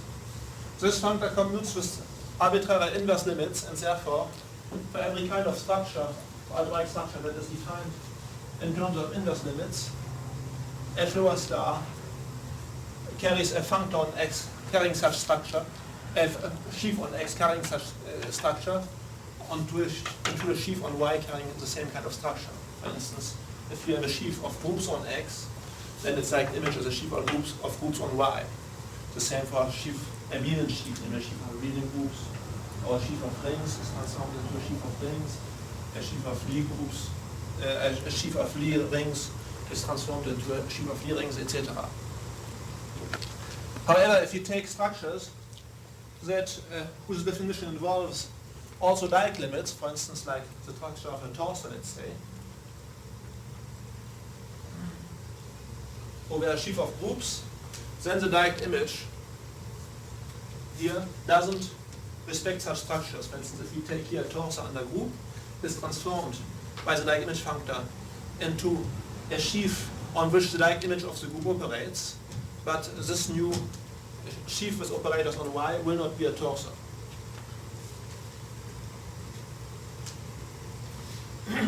However, if now we go over to the inverse image functor, this inverse image functor commutes not only with finite inverse limits, but it commutes with arbitrary Dieck limits, and therefore, just as the case of the fiber functor, it is compatible with all kinds of algebraic structures that we can define in terms of these limits. That is practically all algebraic structures that have been considered so far. So, if you have a sheaf on Y endowed with such a kind of a structure, the inverse image of the sheaf on X will be endowed with the same kind of structure. Therefore, not only is it true that the inverse image of a sheaf of groups is a sheaf of groups, or of a sheaf of rings is a sheaf of rings, etc., but also the inverse image of a torsor under a sheaf of groups is a torsor under the inverse image of the sheaf of groups. And in the same way, the inverse image of a, let's say, of a sheaf of comodules over a sheaf of algebras over Y is a sheaf of comodules on X over the inverse image of the sheaf of algebras.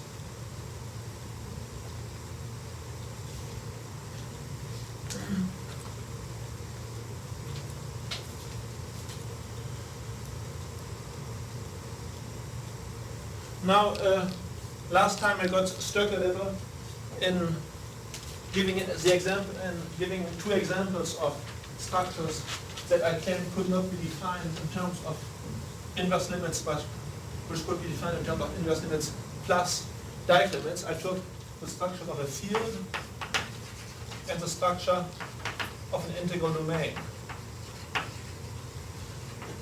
And then when summoned to explain how they could be expressed in terms of Dieck limits, I kind of got stuck.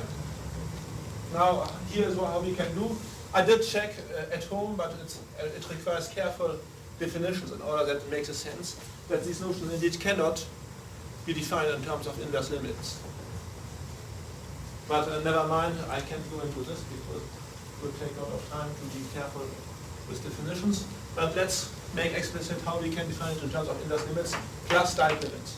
So both fields and integral domains, they should be particular cases of rings which we know how to define in terms of effect of products alone, of finite products alone, which are particular cases of inverse limits. Now we should say which rings are integral domains and which rings are fields. Alright, so let A be a ring. I will first define in terms of inverse image a sub-object A star of A. So if A is a sheaf, it would be a sub-sheaf of A, which will be the sub-sheaf in this case, or the sub-object in general, of invertible, so to say, elements. So I'm working here in the category C, in which there are finite inverse limits and some kinds which we will see which we need of Dieck limits. Now, in order to define the sub-object of the ring object of C, the ring structure on the object A of C is defined, I recall, by defining a ring structure on A of C equals hom within C of Z A for every Z object in C in such a way that this ring structure on the set varies contrarily with Z as a contrariant functor with respect to Z. So A is just an object of C together with the string structure on each of the home Z I's. And now, in order to define a sub-object A star of A, I need only to define a sub-functor of this one and check that it's representable. Now the sub-functor which I want to define is A star Z is just the subset of the ring hom Z A formed of invertible elements of this ring. So I do set theoretically first the things. So A star set theoretically is very clear. We take the elements of a ring that are invertible elements. They form a group, in fact. And of course, if you have a ring homomorphism, if we have a morphism from Z prime into Z, and therefore a homomorphism from the ring A of Z into the ring A prime of Z, then this will transform invertible elements of A of Z into invertible elements of A prime of Z. Therefore, we have defined, in fact, the subfunctor of the functor A of z for variable z. And in fact, for the multiplication, for the composition structure induced by multiplication of A of z, it's in fact a group functor. Now I claim that this group functor is representable, provided in C there are fiber products. In fact, when is an object of a ring invertible? By definition, if and only if there exists another element which must be unique, by the way, such that xy is equal to 1. Now this shows us that we can define A star as a functor in the following way. I look at the object A times A. This is mapped into A by the composition law, x comma y goes to xy. On the other hand, I have the final object of C, which is mapped into A because of the unit element. Here in A we have the giving a unit, that the final object of C is mapped into A. So this stands for the 1. And now we have to look at, intuitively, two pairs here which map into 1. That means I have to look at the inverse image of this arrow by this arrow here. That is, I take the fiber product of these two arrows, call this what you know, call this fiber product.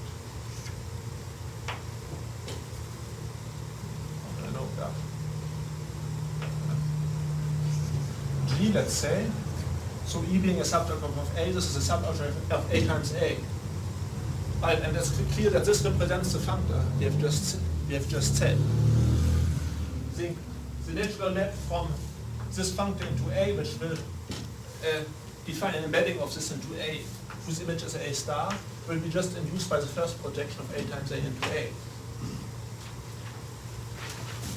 Alright, so this first thing here, to define the subobject A star of A, could be done using only fiber products in C and the existence of a unit element in C, of a final element in C.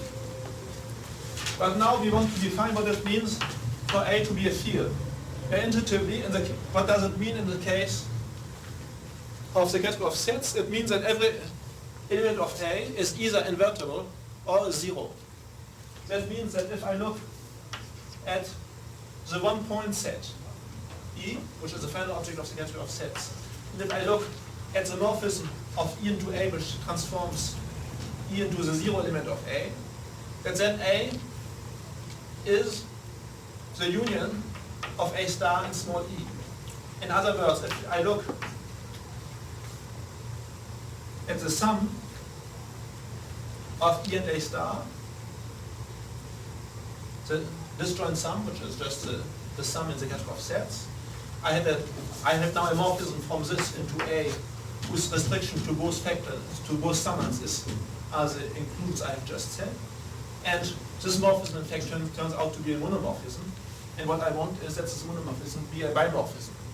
That is, a certain arrow which I have could become bijective. Then, and only then, is A a field. Now this makes a good sense, provided in any category C, provided in C, there exists an operation of sum, provided the sum of two objects exists, and not only finite inverse limits. Because, just as now, if you have any ring A and C, we can define A star as before, and we have a morphism from A star into E, A, and also of the final object into A, because of the 0 section of A, and we therefore have a morphism from A star union, if I dare say, sum with E into A, and we will say that A is a field object if and only if this here is an isomorphism. It's in fact easy to see that it's a monomorphism.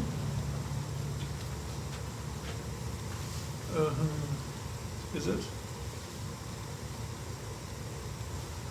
I don't know, but anyhow, it would be a monomorphism if you're in the category of sheaves on a space. In general, it's not so clear. Yeah. But It'll never take mind, this, it's irrelevant whether it is or not. We will say that A is a field if it's an isomorphism. All right, this much for the definition of a field. Now, what about the definition of integral domain? When is a ring A an integral domain? It's called an integral domain if first A is different from 0.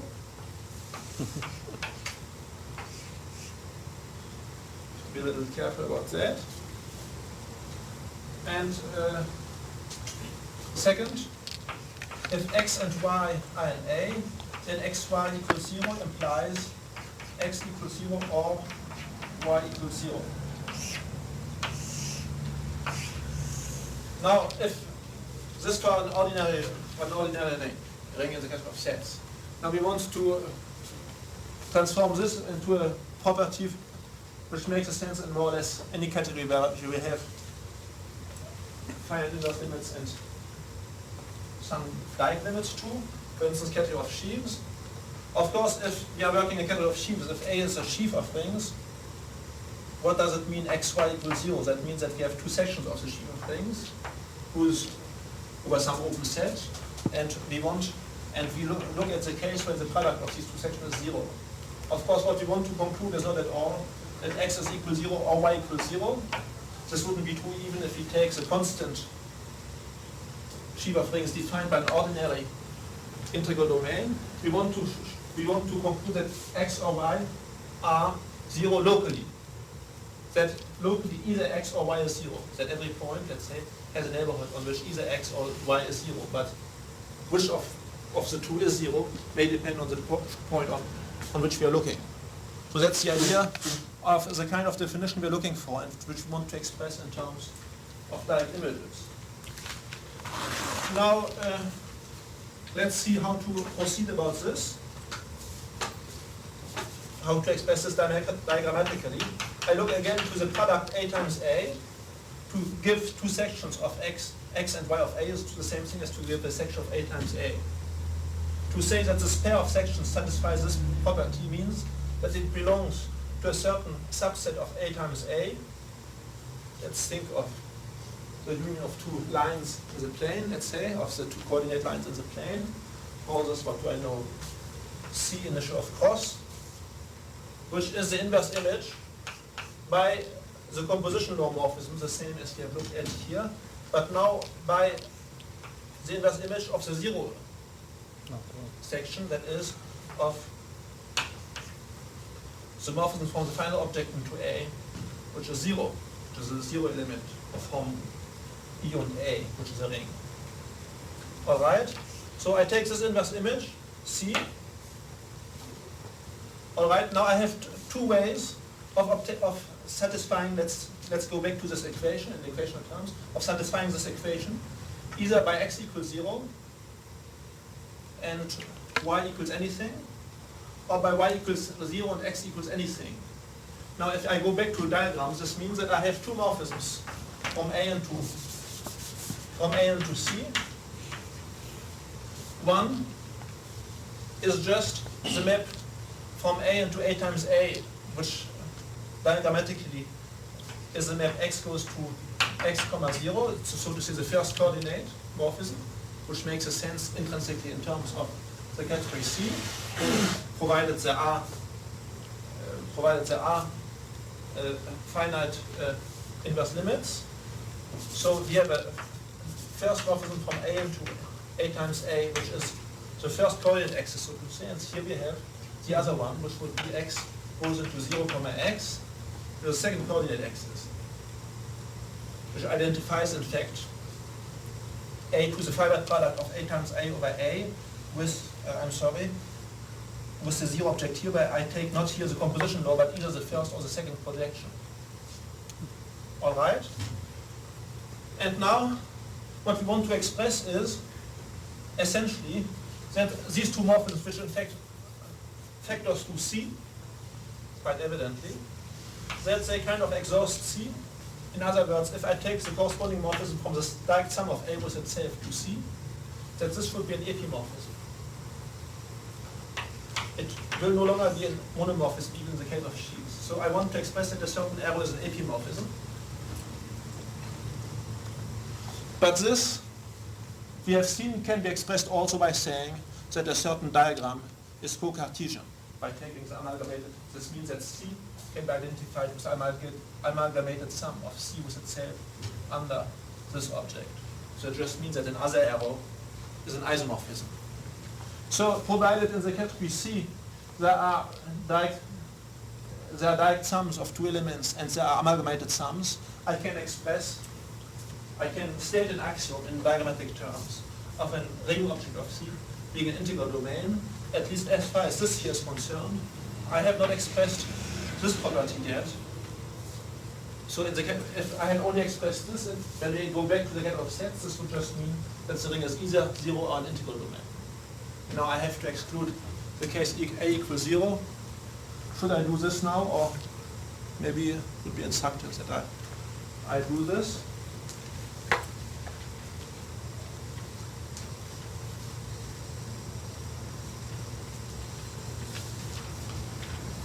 All right, let's try to do this. That means that 0 is different from 1.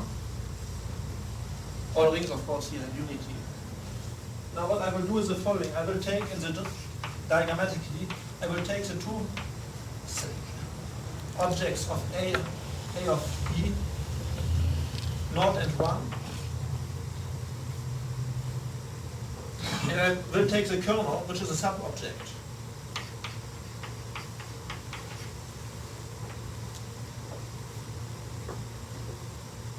It's the largest sub-object of E on which the two sections 0 and 1 of A over E coincide. All right, call this E prime if you want.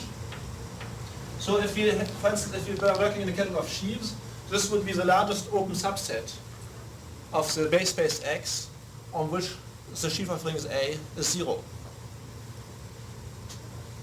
Namely on which the sections 0 and 1 coincide. So it's a complement of the support of the sheaf of rings. The support is by definition defines the open set I just said. But sometimes it's more intuitive to think in terms of the support. It's the smallest open subset which kind of contains the thing. All right. And now what I want to state is that E prime would be in this case the empty subset. Now we have in the category of sheaves, we have the initial object, the so-called empty sheaf, which is the direct sum, let's say, of the empty family of sheaves. We have, I think, computed it already as a sheaf. And being an initial object, there is a unique morphism of this into E prime. And what we want to express is that this morphism is an isomorphism. Now this here again makes a sense in an arbitrary category in which there exists also an initial object, namely in which there exist finite direct sums, and in which there exist kernels. To say that a ring object is not zero can be expressed in diagrammatic terms by saying that a certain arrow is an isomorphism. So that's the kind of ways of stating axioms that we admit in this game, stating that arrows which are constructed in terms of the structure using using some types of inverse and some types of Dieck limits, that such arrows are isomorphisms. Now, going along these lines, one can, in a sense, construct universal rings or integral domains or universal fields which are sheaf objects not on ordinary topological spaces, but which are sheaf objects, sheaf of fields or sheaf of rings or field of integral domains on something a little more general than a topological space, on a topos. That's so-called, what we could call a classifying topos. For, it seems, any kind of algebraic structure which can be described in terms of finite inverse limits and arbitrary Dieck limits. So it's the space, the universal space of topos endowed with a sheaf carrying the structure. And it's kind of nice to compute these classifying topi in the case of these structures, which I did as a homework this week. For instance, the notion of a normal ring, of a ring that is integrally closed in its field of fractions, for instance, can also be stated diagrammatically. I didn't try yet to state the property of a ring for a ring to be regular, but I stated the property for a ring to be reduced, for instance, or to have a spectrum that is connected. All this can be stated diagrammatically, and there are nice universal such rings on suitable generalized topological spaces and suitable topi, and they have nice relations with each other. There's a kind of a nice game one can play.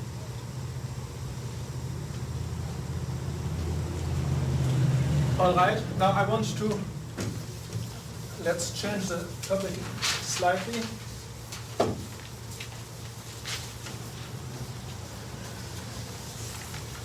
Let's speak about some.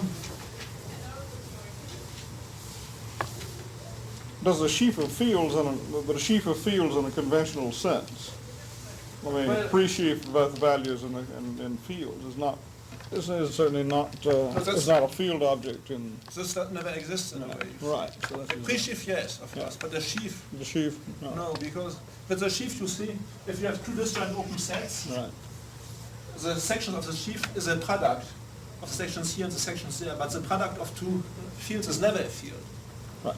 So there couldn't possibly exist a sheaf of fields which is also a pre-sheaf of fields, except if any two open sets intersect, which I think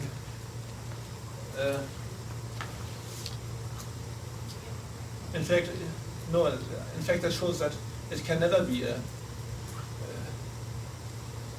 pre-sheaf of fields, in fact, even on such spaces, because on the empty set, a sheaf takes as value a set reduced to 1 point, and this cannot be a field.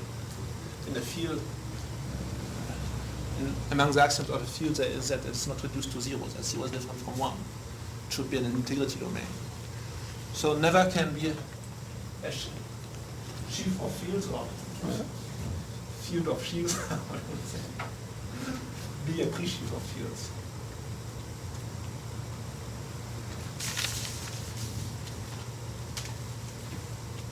But of course, for all these notions, when we are taking sheaves over topological spaces, if we have a certain structure, and if we want to, let's say a ring, and if we want to verify some axioms defined diagrammatically, like the axiom of being an integral domain or of being a field, we have to check it only fiber-wise, because the fiber functors form a conservative set of functors that commute to the type of limits that have been considered for stating the axioms, namely finite inverse limits and arbitrary Dieck limits. So to check, for instance, that a sheaf of rings is a sheaf of fields, it's enough to check that its stalks are fields, the same as integral domains, etc.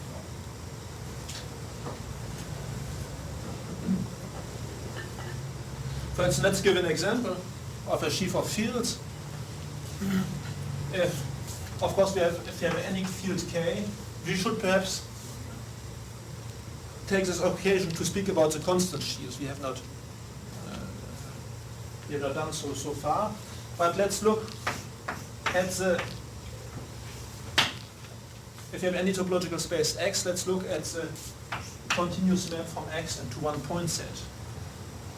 And the inverse image functor, F star, is a functor that goes from the category of sheaves on one point, that is the category of sets, into the category of sheaves over X, called X.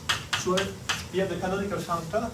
Now this associates to every set I, well, a sheaf on X, which we call the constant sheaf with value X. So in terms of étale spaces over X, it associates to every set I viewed as being a discrete topological space lying over E. Its inverse image on X, which is a fiber product, which is just the ordinary product, I times X over X. So I lower X is just the base change from I to X when x is mapped to a point. That's one way of viewing it. Also, I times x is a copy of capital I, is a sum of capital I copies of x, viewed as being the final object in top x. So this is also can be viewed as I times x internally within the category top x, where x here stands for the final object of this category. Where I times an object of a category is defined as being, when sums exist, as being the sum of capital I copies of the object x. Now, the functor f upper star commutes with arbitrary Dieck limits, and it commutes with finite inverse limits, as any inverse image functor does, and therefore, if I carries any of the structures we have seen before, then the constant sheaf of value I carries the same structures. If I is an ordinary group, then I lower x is a sheaf of groups which is called the constant group sheaf with value I, and the same for rings, etc. Therefore, of course, the same is the first image that comes to mind if you want to construct examples of any kind of algebraic structure on a sheaf. We take such algebraic structure on a set. For instance, for fields, let's say, take an ordinary field K, the field of complex numbers, for instance, or Freshnel, and then we take K lower x, a constant sheaf, on x defined by this. So this is a more evident, trivial way of defining, for instance, sheaves of fields. But let's give now a less trivial example, and let's take for x something like, for instance, an analytic space, complex analytic space if you want, or variety if you prefer. If it's a complex analytic space, you better take it reduced and locally irreducible. And I take R lower x, the sheaf of meromorphic functions.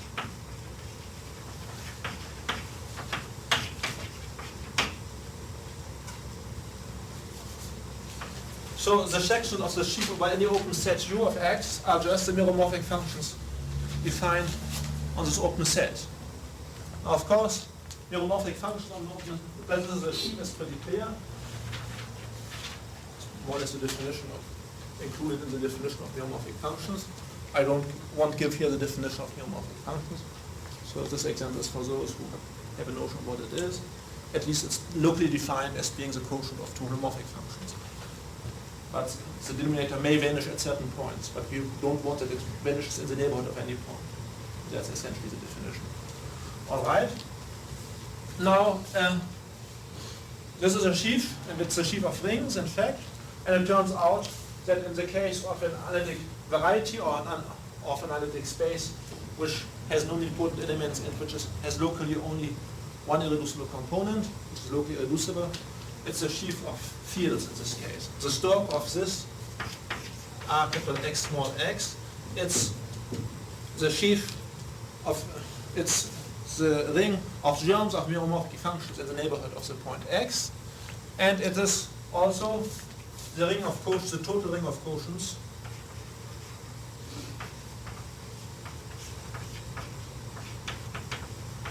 of the stalk of the structure sheaf of the analytic space X of the ring of germs of holomorphic functions in the neighborhood of X. So whenever this ring here is an integrity domain, which just means that capital X is reduced and irreducible at the point X, then the total ring of functions is a field. So if this holds at every point, then our sheaf of meromorphic functions is a sheaf of fields. And in algebraic geometry, in an analogous way, we have the sheaves of rational functions on a scheme, let's say. And if the scheme is irreducible, let's say, and reduced if it's an integral scheme, then we get a sheaf of fields, which has, by the way, which turns out to be a constant sheaf in this way. Whereas that's the difference between the analytic algebraic and this sheaf here is by no means constant. the stalks here widely differ from one point to another. They're isomorphic to each other. Sometimes they have a variety, but not canonically so. One has to choose local coordinates to define this isomorphic. Anyhow, I mean, it's not a construction. Except with capital X. Discrete. All right.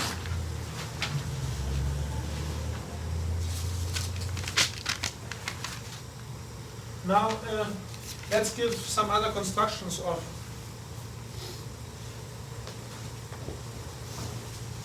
sheaves so far.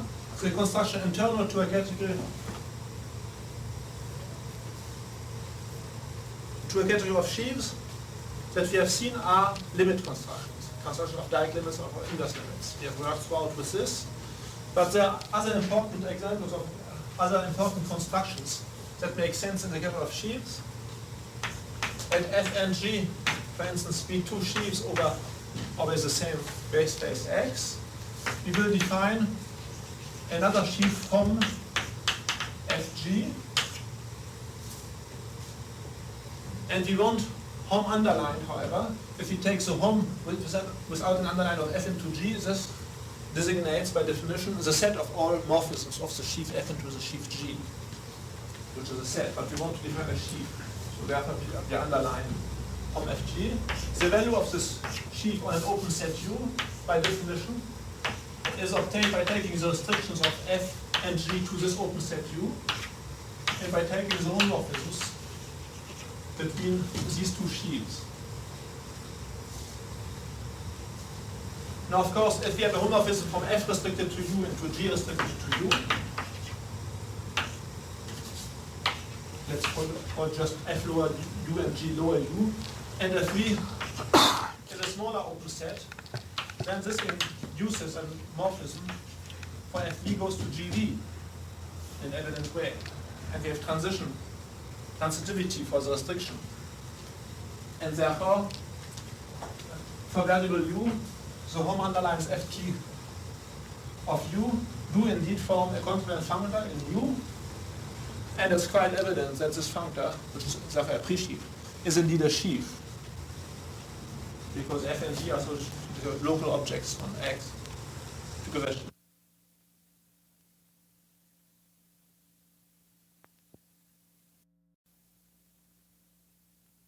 Called Hom underline of Fg.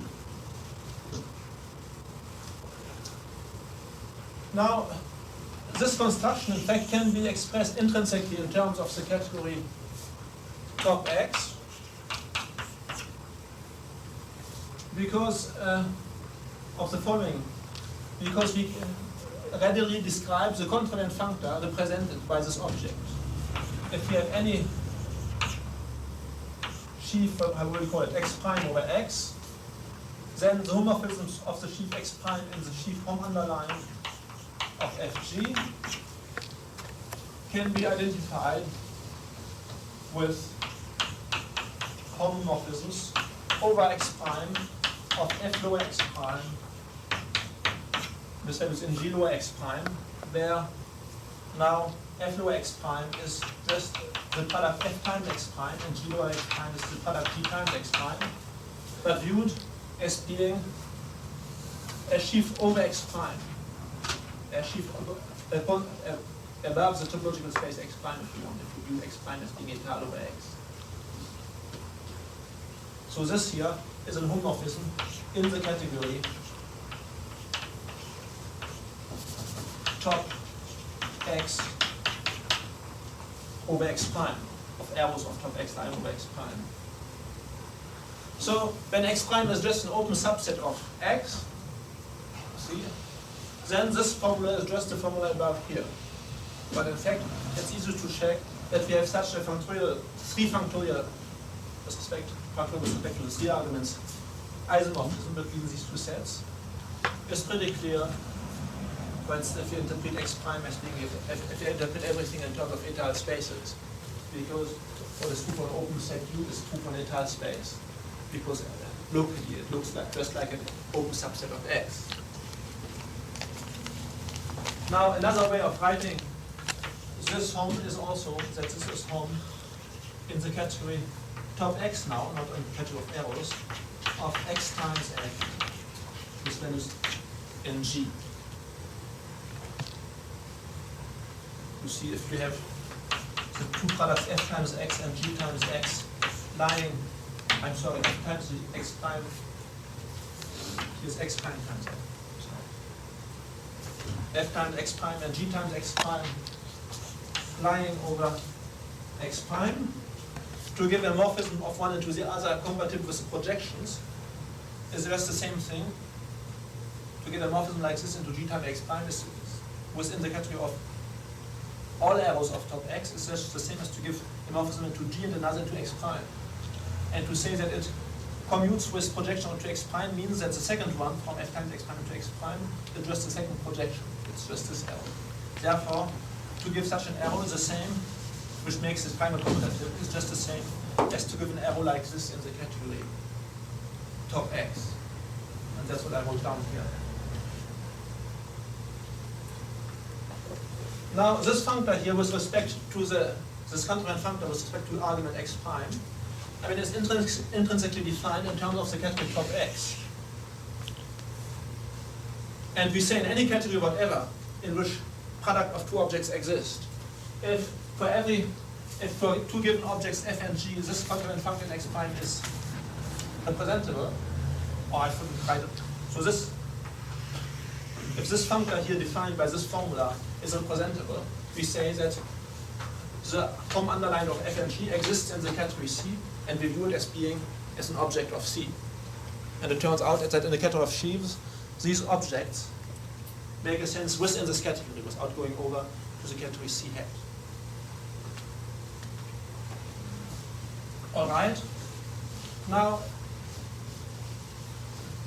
assume, moreover, that instead of taking just sheaves, abstract sheaves, as one would say, sheaves of sets, one takes sheaves of groups, for instance, or sheaves endowed with any kind of algebraic structures.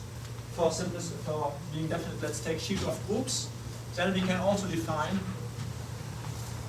the sheaf from underlined lower GR, which is an issue of groups, of F into G, which is a sheaf of homomorphisms of the group sheaf F into the group sheaf G, which is given by the same formula as the above, except that we take the homomorphism of F restricted to U into G restricted to U, which respect the group structure.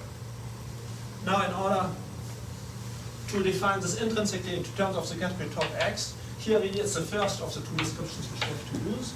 Whether X prime in the category top X by the sheaf to X prime on X, the morphism of X prime into the sheaf home underlined lower GR FG can be obtained by taking F lower X prime as being a group object over X prime, G lower X prime as being a group object over X prime. That means group objects in the category top X over X prime of arrows with a target X prime, or in the category of sheaves over X prime if you prefer. All right, and we take the morphisms of group objects of one into the other. That's a set. For variable X prime, this depends on the continent variables on X prime. It turns out in the case of the category of sheaves, we are working in now that this functor is representable. In fact, we have started with something that represents this type here. But of course, in any category whatever, where the notion of a group object makes a sense, that makes, in fact, does make sense in any category whatever, we can define for two such group objects F and G, we can define the functor hom underlined lower GR of F into G by the way I just stated, and that's it.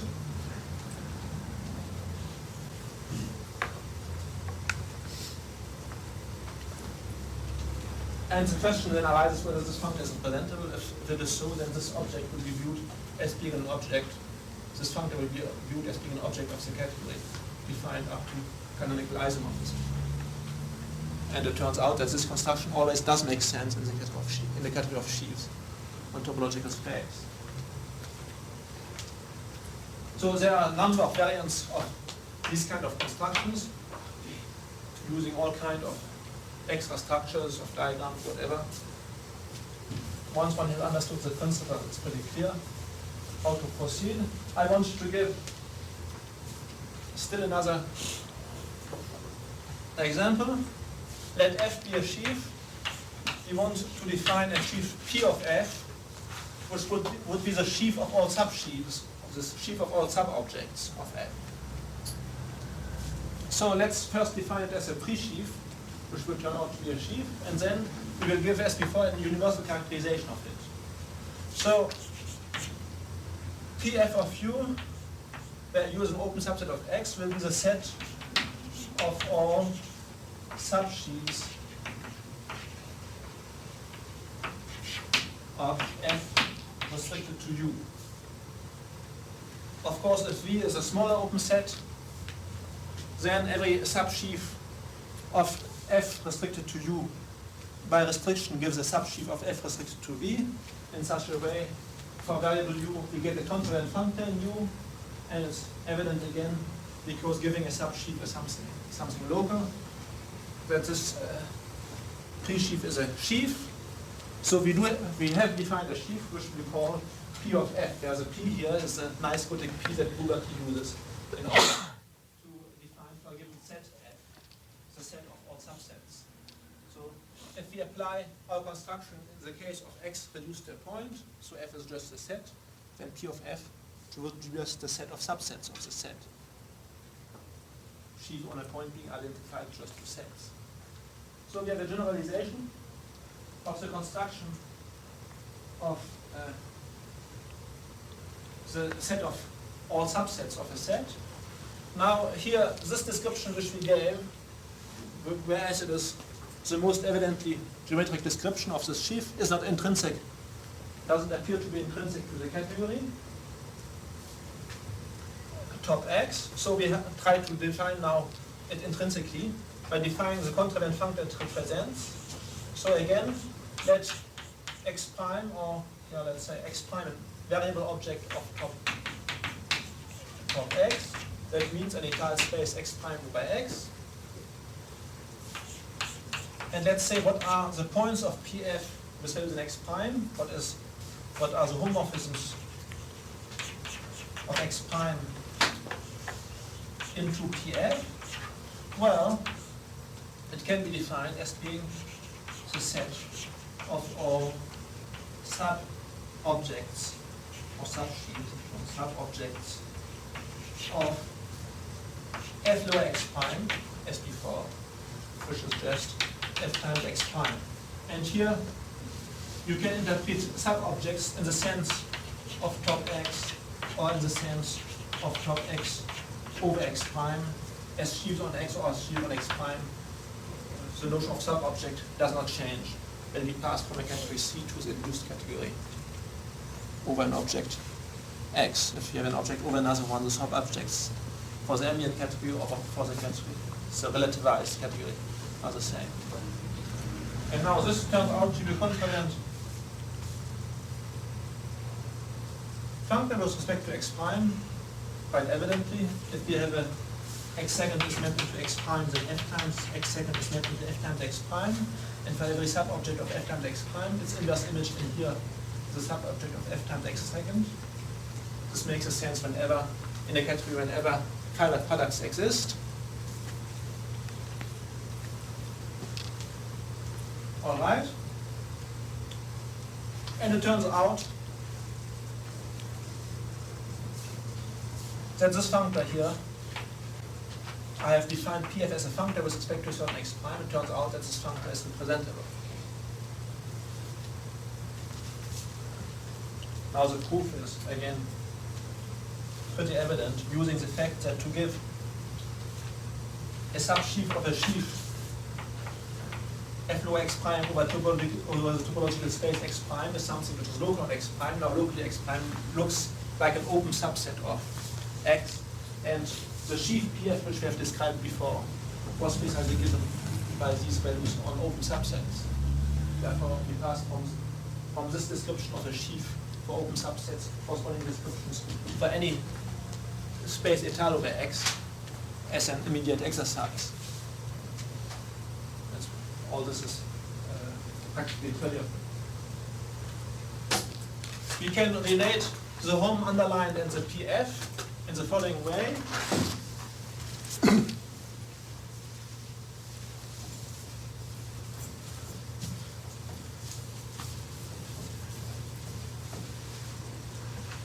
Consider the final object in the category of sheaves, X, and consider P of X, P of the final object. So if you're fearing confusion, let's call it E lower X, the final object of the category of sheaves. So as a function on the category of open subsets of X, it maps U into the set of all open subsets of U. Because a subsheaf of a sheaf, when the sheaf is viewed as being a tiled space over X, is just an open subset of it. And therefore a subsheaf of the trivial sheaf of U itself is just an open subset of U. So for every open set U in X, I consider the set of all open subsets of U. And for variable U, this makes a constant functor with respect to U, which is a sheaf. In fact, we have considered it among the examples of sheaves by taking any subsets, closed subsets, open subsets. So any type of subsets that are where the properties we impose on them are of local nature, being open as a local property for a subset. All right, now let's look at this here. So it's described intrinsically to the category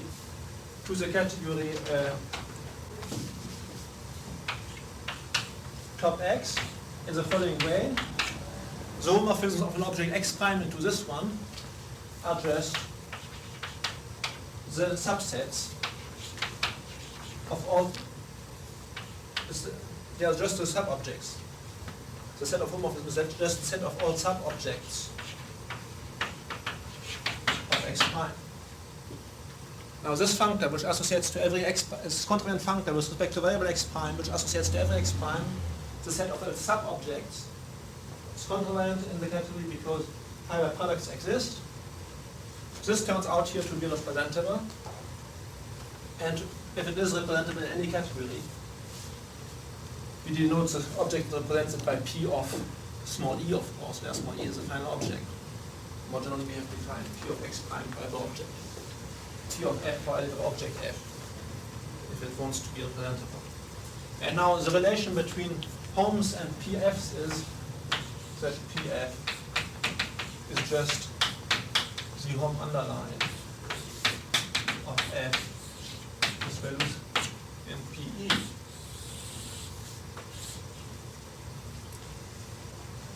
In the case of the category of sets, that just means what is P of E? The final object of the category of sets is just a set with one element. What is a set of subsets of the set with one element? It's a set which has two elements, the empty subset and the whole thing. So it's a two-point set. And this relation just says that the set of all subsets of F can be identified with the set of all morphisms for maps of F into this two-point set. To give a map of a set into a two-point set is the same as to the subset of it. Namely, the inverse image of one fixed of the 2 points. Let's say 0.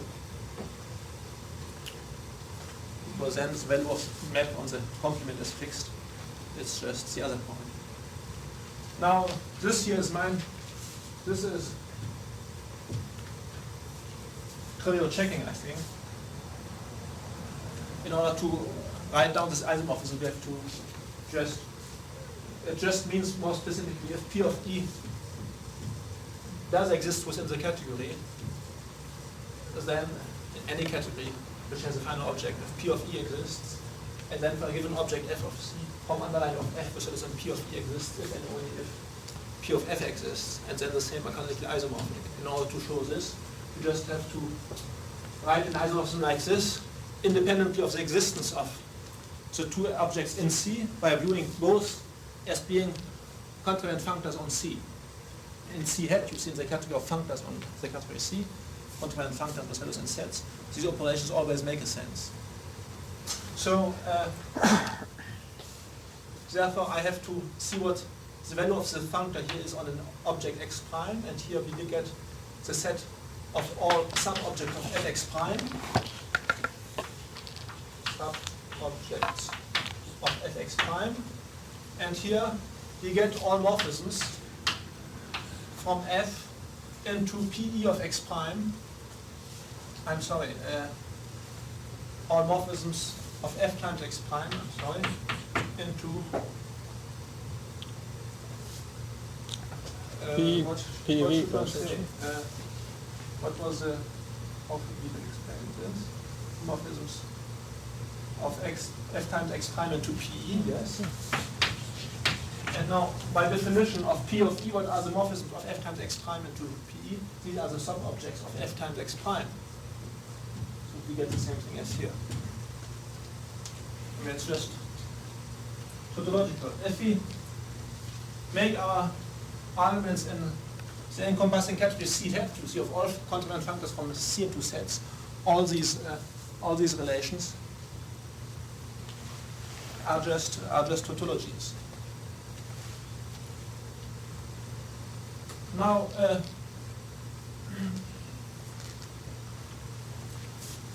let's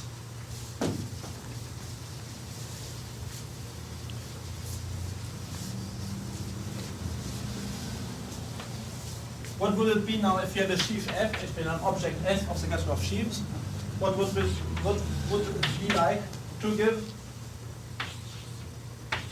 a subsheaf O of P of F? Well, this would amount to giving for every open subset U of X a subset O of U of P of F of U equals set of all subsheaves of F restricted to U. That means that we give for every open subset a certain set of subsheaves of F restricted to U in such a way that this should be compatible with restrictions, and in such a way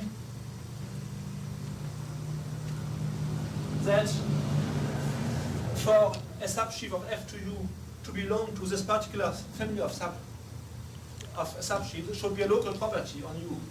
Whenever U is covered by open subsets Ui, a subsheaf of F restricted to U should belong to the privileged family if and only if it does so on each one of the UIs. So that's exactly what it means to give a subobject O of the sheaf PF. So it's the basic ingredient if you want to define what we could call a topology, in a certain sense of the sheaf F. A topological space is just a set F together with a subset of P of F. I mean a family, a set of subsets of F satisfying certain axioms, which I don't want to state, two axioms. Well, and we can now, replacing the category of sets by the category of sheaves on a space, we can restate the data as being a subsheaf of the sheaf P of F, and then try to construct axioms and go on doing general topology within the so to say the ambient universe, so to say, setup of the category of all sheaves on X to construct a space within a space, so to say. X is understood once and for all. We are working now in a category which is just as good as the category of sets in order to carry out through all kind of constructions, or nearly as good, just how much as good we experience has to tell. And one can try to do general topology in the usual sense, within, however, a category more general than a category of sets.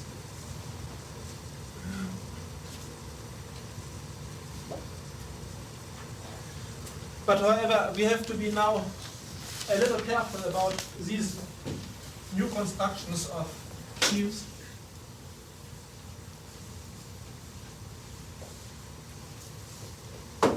home underlined and the Grothendieck key functor, home underlined and P of f and the variance they admit, because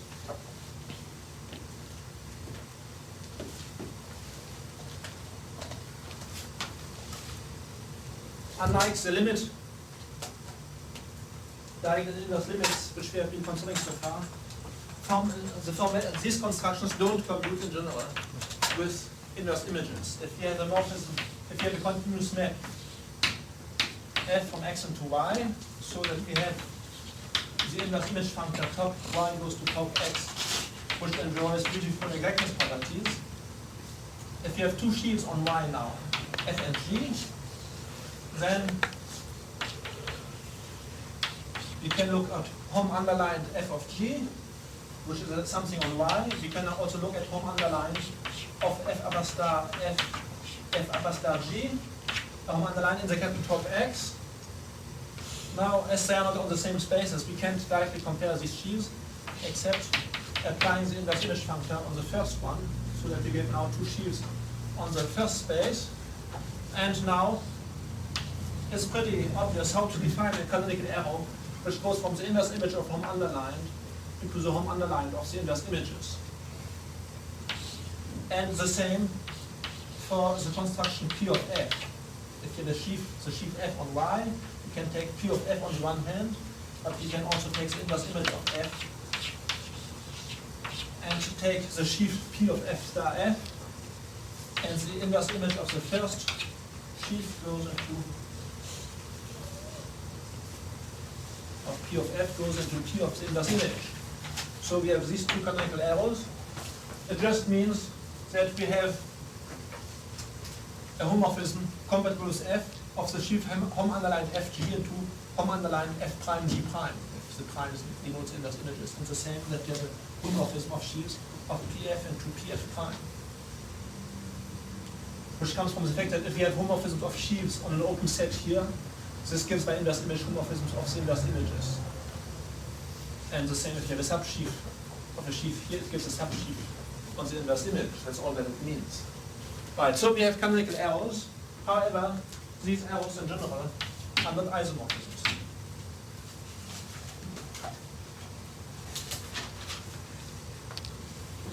For instance, taking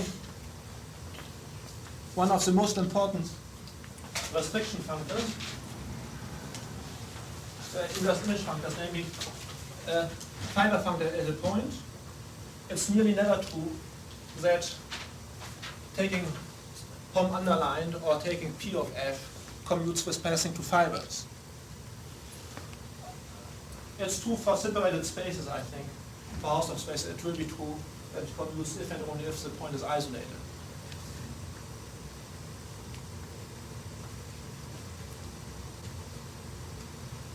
It's true in some, that we have commutation is true in some very exceptional cases. It's true if the morphism x goes to y is an eternal morphism. So that x goes to y locally is just as good as an open immersion. In this case, these operations commute with f upper star. I don't know the necessary and sufficient condition. Maybe it's necessary and sufficient, but it's also necessary that f be eternal in order that you have the commutation for every sheaf f and g. I don't know. Also, we said that f upper star, as far as exactness properties went, was nearly perfect. However, we should be careful that it doesn't commute in general with infinite inverse limits. It's left exact, it commutes with finite inverse limits, but not in general with infinite inverse limits, for instance. It has a tendency not to commute with infinite products. For instance, the fiber functor in general does not commute with infinite products, and perhaps it would be useful to see what this means, that the fiber functor commutes or does not commute with infinite products. So let's take a family of sheaves fi, an infinite family, and let's take the product sheaf f, the product of the fi's. Of course, we do have a morphism which goes from the stalk of f at x is a point of the space capital X, and to the product of the stalks, because fx is mapped similarly to each of the fix, and therefore it's mapped into the product. So we have a morphism in this direction. More generally, of course, here we have sheaves fi and y. Then we have a canonical morphism which goes from the inverse image of the product of the fi's into the product of the inverse images. But in general, you will see this will not be an isomorphism. It takes now this in the case of the inclusion of the point. All right. Now, what is this morphism?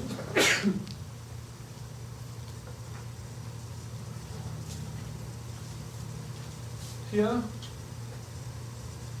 it associates to a germ of a section of this sheaf at the point X, the germs of its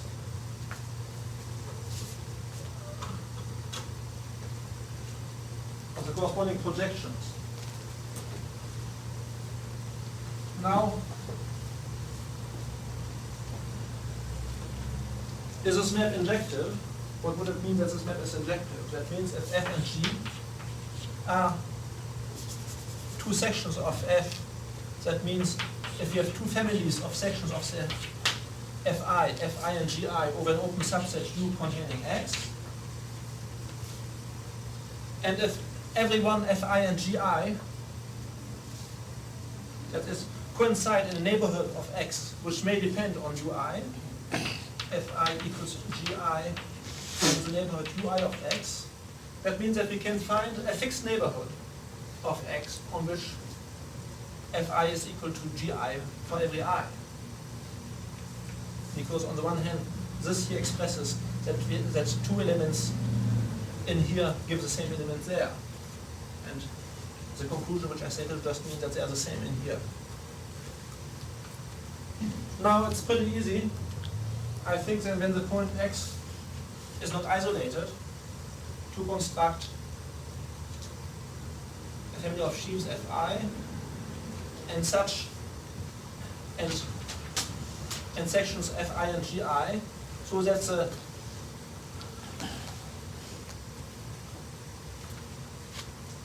open subset on which they coincide cannot be taken independently of I. For instance, take as sheaves, let's say take any set E not reduced to a point, and take the sheaves of maps, for instance, of X into E. So take all the FIs to be equal to the same sheaf, and I take now therefore a power of this sheaf. And I will take, let's take and assume that we can find a strictly decreasing family of open subsets containing X. And take Fi equals everywhere to a certain point X in E, and Gi equals to X on Ui, and to another point Y on the complement of Ui, where Y is an element of E, Y different from X. So I just take a set here E with two elements. That would be enough. Alright, so you see that we have constructed now a situation where this map is not injected. And I think it would be just as easy to construct a map where it's not surjective. It will be injected, I guess, if and only if there exists a smallest open neighborhood of X. In the case of a separated space, that means, or of a space in which, more generally, in which all points are closed, this means that the point is isolated, that the point is open itself.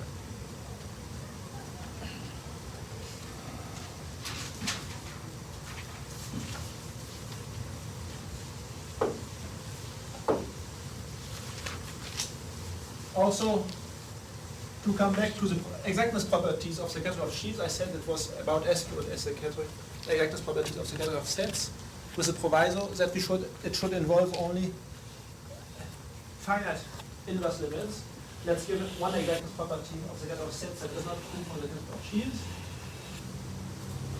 Namely, if we have a family of epimorphisms, Fi goes to Gi, epimorphisms, then when they are the capital of sets, that just means that it's a surjective map, that we have surjective maps, and when we look at the Cartesian product of these, we get again a surjective map. Now, when we come to sheaves, it's no longer true that an infinite product of epimorphisms of sheaves is an epimorphism. Now let's try to see what this means. So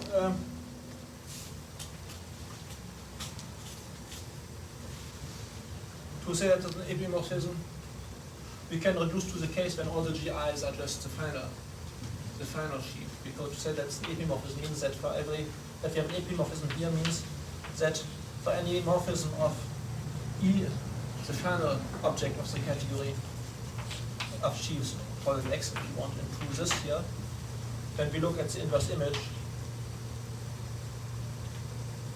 in here, and we take that product, that then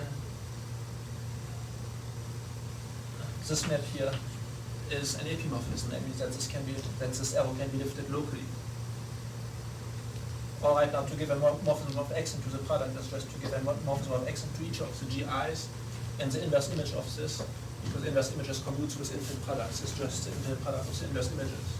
So, in fact, the problem taking just the inverse images of sections of the GIs amounts to the, comes back to the case when here we have each time the final sheaf, and so if Fi is a sheaf that covers the final sheaf X, namely that the structural morphism Fi goes to X, into the final object, is an epimorphism for every I, is it true that the product of the Fi's goes to X is also an epimorphism?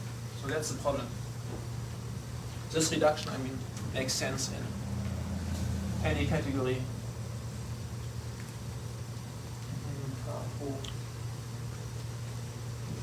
Well, at least in any kind of sheet.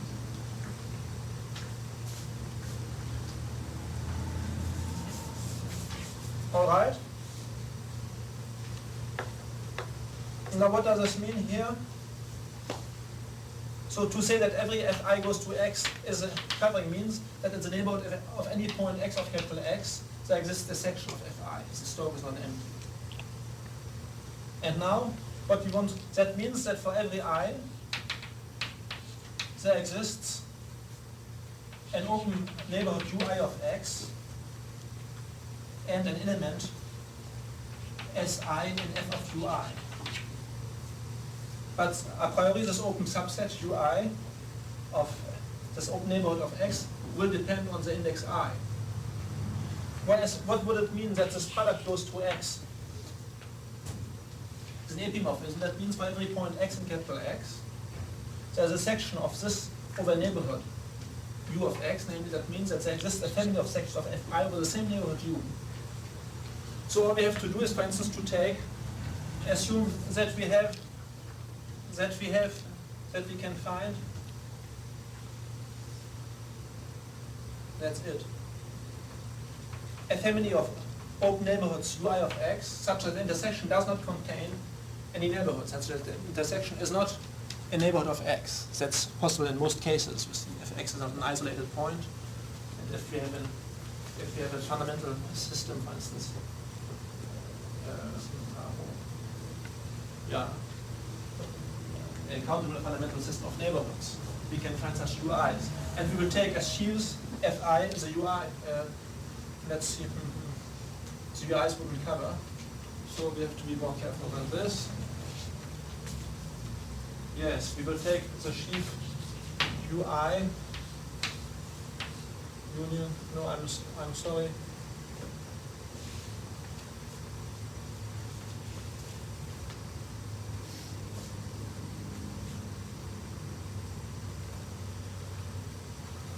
No.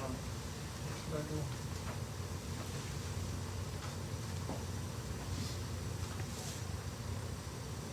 So I should find a sheaf for a given UI, for a given neighborhood of X.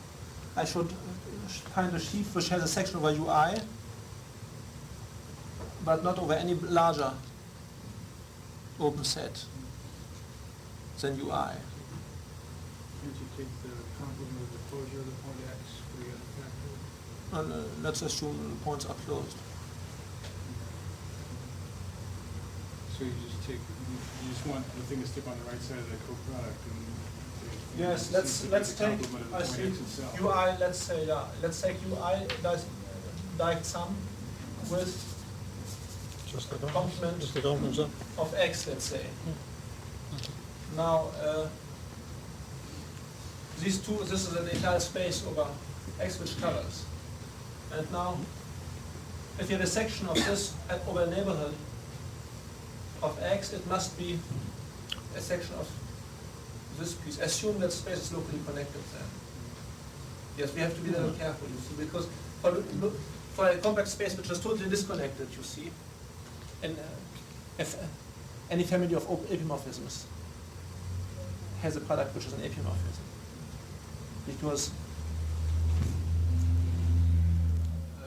we will say a word about this. Therefore, we have to make some, we won't get a counterexample with any point, you see. It's non-isolated in a metrosable space. So we have to assume that the space is connected and locally connected, let's say. Assume that it's a line, for instance, the UIs will be connected, or that's the plane, let's say, UIs will be connected, that's whole bit of the point will be connected, let's say, for simplicity. Then any section in the neighborhood, in a connected neighborhood of X will be a section of UI, in fact. And in this case, you get it. You take for sheaves, Fi, these sheaves here. They do cover X, but the product doesn't.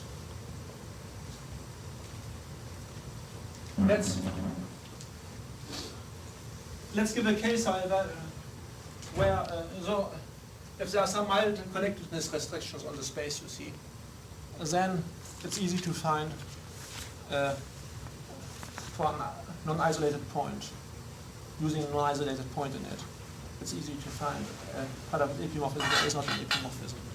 But assume that the space X is compact and should be disconnected, something like this. Then it will be true that the product of epimorphism is an epimorphism, because then it will be true that F goes to G, the morphism of sheaves, is an epimorphism, if and only if, for every open subset U,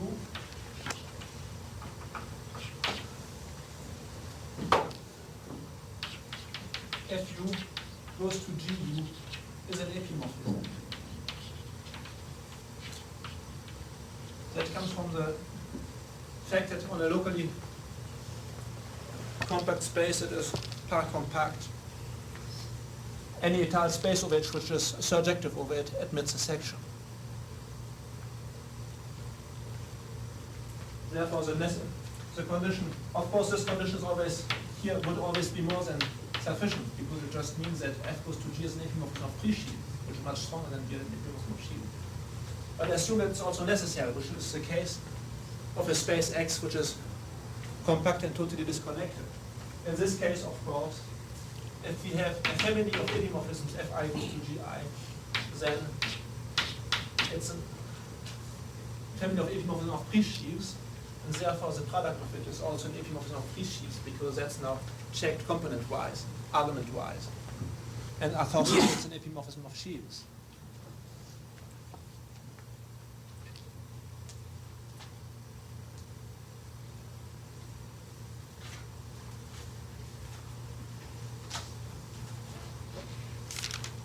Yeah, what one can see, if I remember well, is that if a space X has a property that any epimorphism of pre-sheaves, any family of epimorphisms of pre-sheaves has a product which is an epimorphism, then two closed subsets which are disjoint can be separated by an open and closed subset containing 1 and whose complement, which is also open and closed, containing the other. So it's a very strong property of total disconnectedness. So let's say morally, and I guess that the property is also sufficient, I didn't check. So I think that morally, on a topological space X, the property that the product of a family of ecomorphisms of sheaves and ecomorphism more or less mean that the space is totally disconnected in a pretty strong sense. In the case of compact space, all totally disconnectedness properties are the same. They just mean that the connected components of the points are reduced to those points. Alrighty. So maybe we stop for 10 or 15 minutes.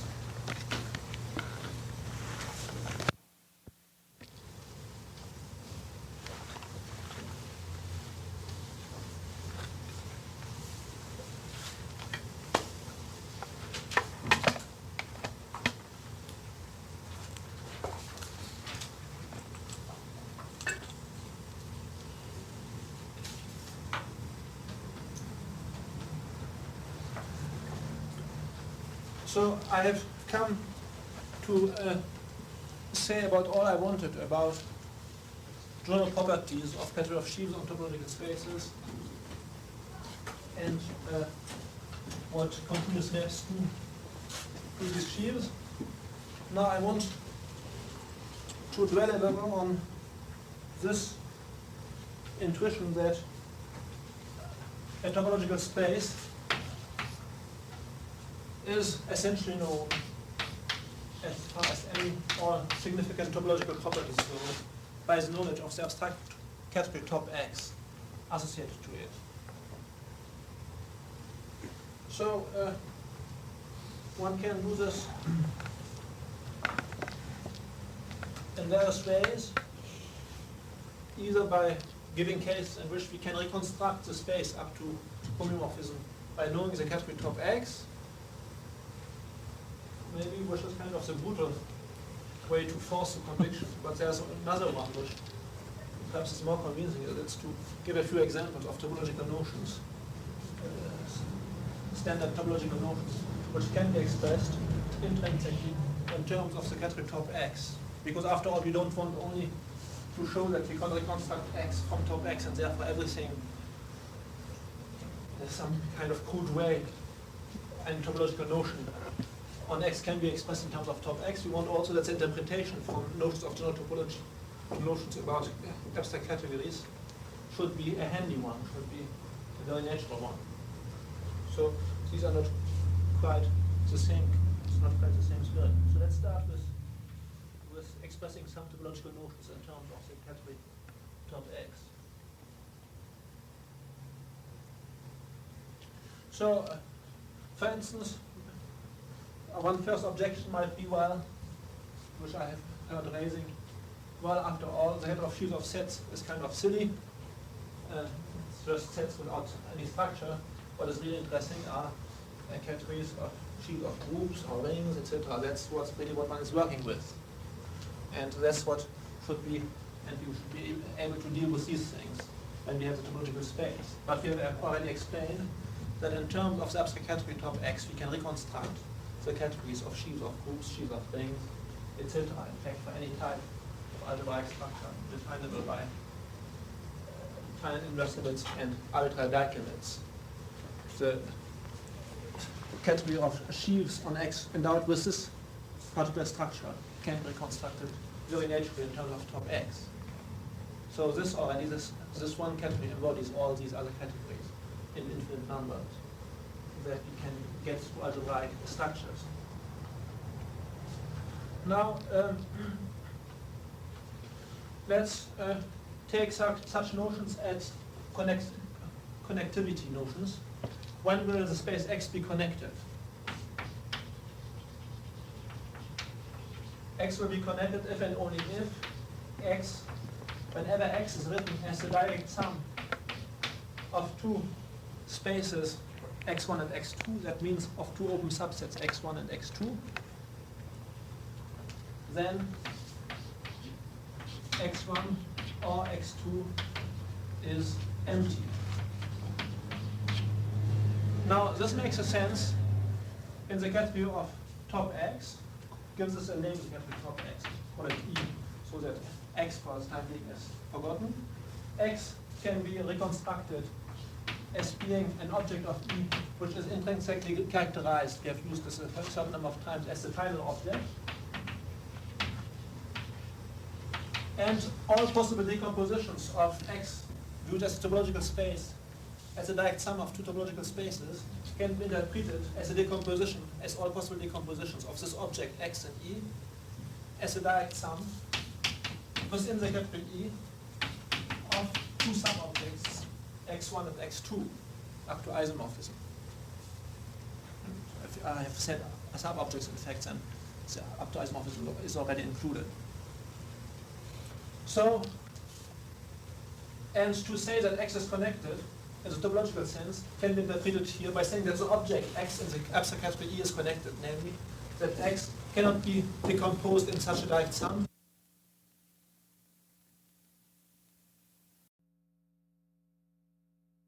In which the notion of a direct sum makes a good sense. There's a notion of a decomposition of an object into sum of objects and the number of ways of writing an object in such a way, and the notion therefore correspondingly of an object being connected. Of course, the more important notion would be that X is connected non-empty, which would mean that pi naught is that pi naught of X is reduced to one point. If X is empty, pi naught of X is empty. It's kind of an unpleasant case. So, but that X is non-empty can be expressed in terms of this category by saying that the final object is not isomorphic to the empty object, to the initial object, or in other words, that the canonical morphism which goes from the initial object into the final object, that this is not an isomorphism, in this case non-emptiness, and the emptiness is just the opposite. To say that the space X is empty would just mean that the category of X is equivalent to the one-point category. The category of sheaves on the empty set is just the category. It's just the category of sets which are reduced to a point. Isomorphic to the category of sets reduced to a point. It's equivalent to the category reduced to plus 1 point. All right. So we have a very trivial way of expressing the first connectivity property of the space X. Now, for higher connectivity properties, we are led either to the cohomology invariance Hi or to the homotopy invariance pi I. So the question arises whether these can be expressed in terms of the abstract category E. Now, this is true for both of them. For the HIs, this is done extensively in the seminar about topoi and cohomology of topoi. It's in exposé number 5. So I will recall the principle of the construction. In terms of the category E of sheaves over X, of this abstract category E, I construct the category E ab of all abelian group objects of E. It turns out that this is a category which has such good properties as the existence of enough injectives. We have mentioned this. And therefore, for every functor on this category, for every additive functor of this category into the category, for instance, of abelian groups, or in any other abelian category, I can construct the derived functors by taking injective resolutions in here, by transforming it to the functor and taking cohomology. Now, on the category E, I have a natural functor gamma which goes to the category of sets, which is the functor gamma f equals 1 of X with within F, where X, once again, is the final object of E. In geometric terms, that's just the functor which associates to a sheaf f of X, the value of f viewed as a pre-sheaf upon X. But this is defined intrinsically in terms of this category, and it's a functor which is left exact and therefore it transforms abelian groups into abelian groups. So it induces a functor again denoted by gamma of abelian groups, of abelian group objects of E into ordinary abelian groups. So here I have a natural functor which turns out to be left exact. Therefore, that's a good reason to derive it on the right, to make it also in a certain sense, in a certain homological sense, also right exact, which it isn't. To say that it's not right exact means that if you have an epimorphism of sheaves f goes to g, but this doesn't mean necessarily that fx goes to gx is surjective. We have insisted a little bit on this. And now we are just taking the derived functors of this functor, which is not right exact, just means that we are correcting, so there's a lack of exactness of this functor by introducing other functors. So the derived functors are called the homology functors on X with coefficients in any abelian sheaf F. Now, of course, the objects that the homology that are taken for coefficients of this homology theory depend on this category E. They are kind of rather abstract-looking objects, and what one likes to find back is the ordinary homology groups of a space with coefficients, with constant coefficients, with coefficients in some group. So one wants to define hi of x with values in some abelian group M. But if you have an abelian group M, then M lower x, the constant sheaf defined by this abelian group, is defined as an abelian sheaf, and I can take the homology of x with coefficients in this by definition as being the homology of x with coefficients in M. So we can define the usual homology groups of space in terms of this abstract category. So that's something we can use this as being homology of this category in a certain sense.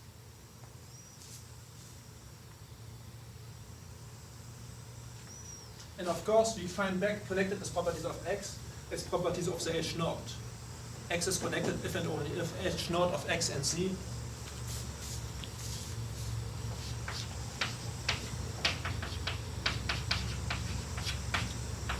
which is mapped, which gets mapped z into it, if this map here is surjective. H naught xz these are the locally constant functions on x with values in z. I have omitted to say if you have a set I, and if you look at I lower x, the constant sheaf defined by I, what are the sections of the sheaf over U? Well, I mean, I lower x as a fiber space over x is just a constant fiber space with value, the discrete space I, and therefore this is just the set of continuous maps of U and I endowed with a discrete topology, that is the locally constant maps from U to I. So here, H naught xz, these are just the locally constant maps from x into z, and x is connected if and only if every such locally constant map is constant. That's this map here which goes from z to H naught xz, which associates to every element of z, the corresponding constant section of the corresponding sheaf, z lower x, if this is surjective. And to say that x is connected non-empty, that's zero acyclic, would mean that this is bijective. But now these things all make a sense in terms of the abstract category. Also to say, well, I was going to say that x is simply connected means that h1 xc is equal to 0, which is not quite so. One has to be a little more careful. So let's come over now to properties. These here were homological properties. Now let's take more specifically homotopical properties that are tied up with the consideration of the homotopy groups. Now these can be defined again in terms of the abstract category here. For instance, well, there are various ways of doing so. In order to get all the pi i's at once, there's a Czech method which has been developed by Barry Mazer and Mike Artin. They have written together a little book on étale homotopy types, or on profile homotopy types. I don't remember the exact title. which has appeared in the yellow Springer lecture notes. So this is computation of homotopy groups by taking Čech coverings and nerves of Čech type coverings. And these things can be very easily, very naturally expressed in terms of the abstract category E. The system of Čech coverings, let's say, of X by open sets is something which can be nicely expressed in terms of the abstract category E.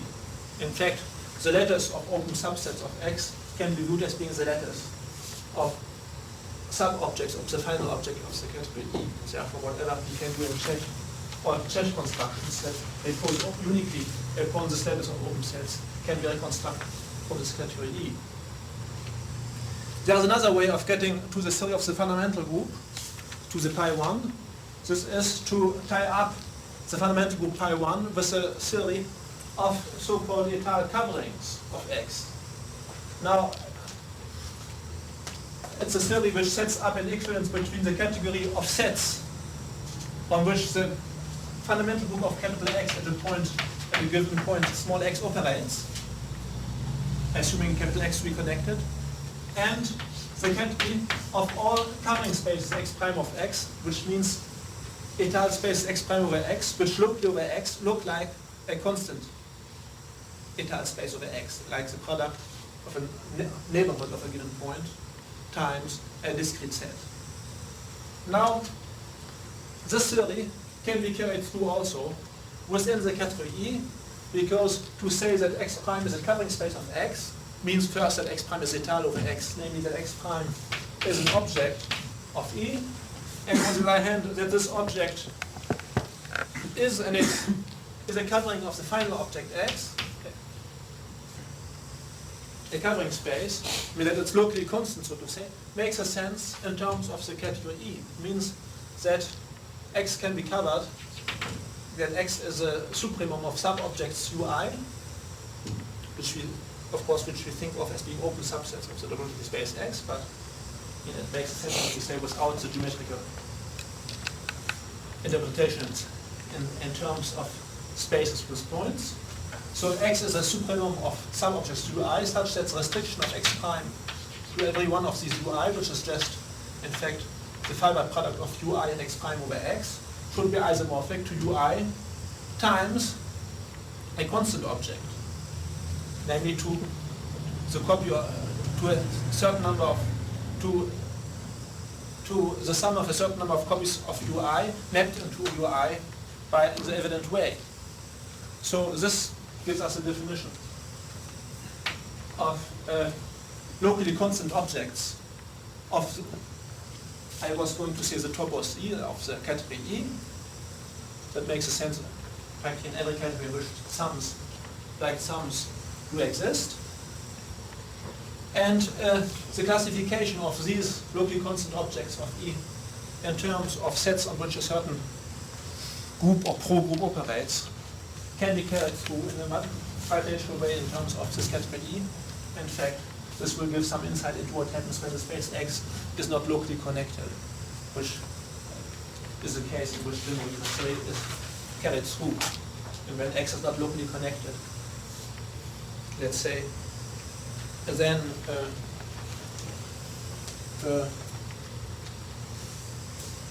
what should I say? If X is not locally simply connected. In this case, instead of having fundamental groups which classifies the coverings, we have a pro-fundamental group, an inverse system of groups which allows to classify covering. So these kind of homological and homotopical constructions therefore make a good sense in terms of the abstract category E.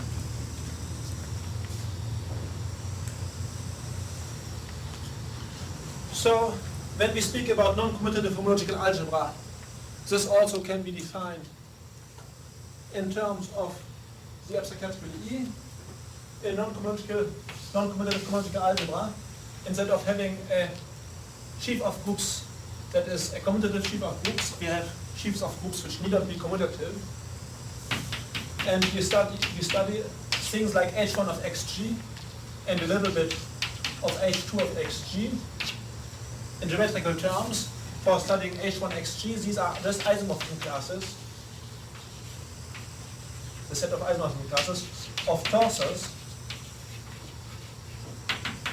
under G. Torsors under G, that's just, as I said, sheaves on which G operates in such a way that the sheaf that G should operate on it transitively, and on the other hand,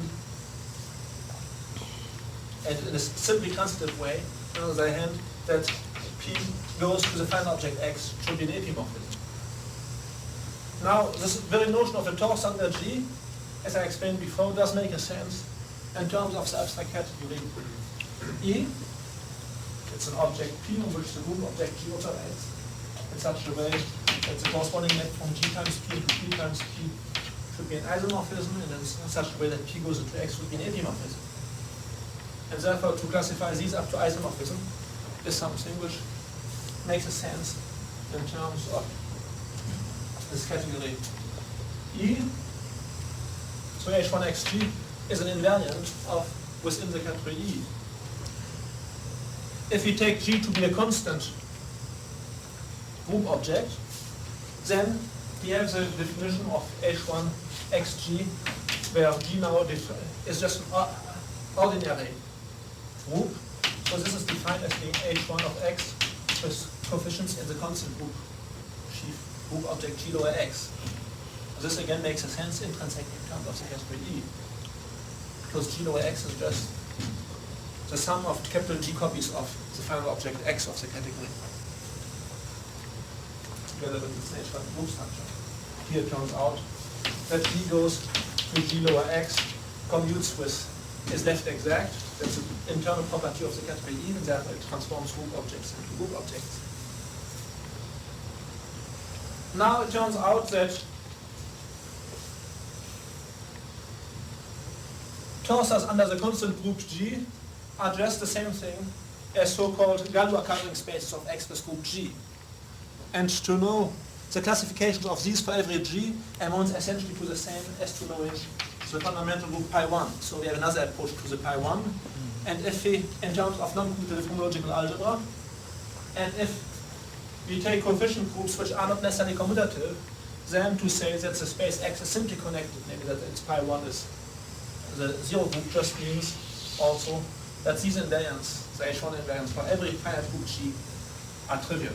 In fact, in terms of the fundamental group, H1 of X and G is just the set of homomorphisms of pi1 into G up to interior automorphisms.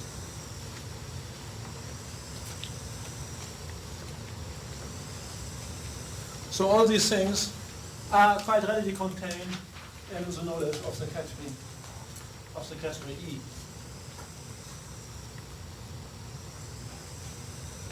Now, I spoke about H2xg, which is something slightly subtler than H1xg.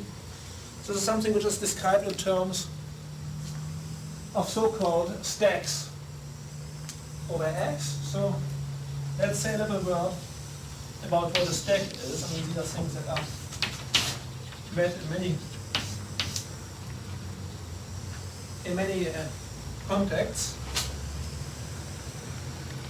So first, what is a fibered category over the category O of open subsets of X? This would be a law which associates to every open subset U of X, namely to every object of O, a category F lower U, and to every inclusion map from U to U, to every morphism, therefore of the category O, a restriction functor, not a map, it's a functor, you see. It looks like sheaves, but the FUs, instead of being sets, are now categories.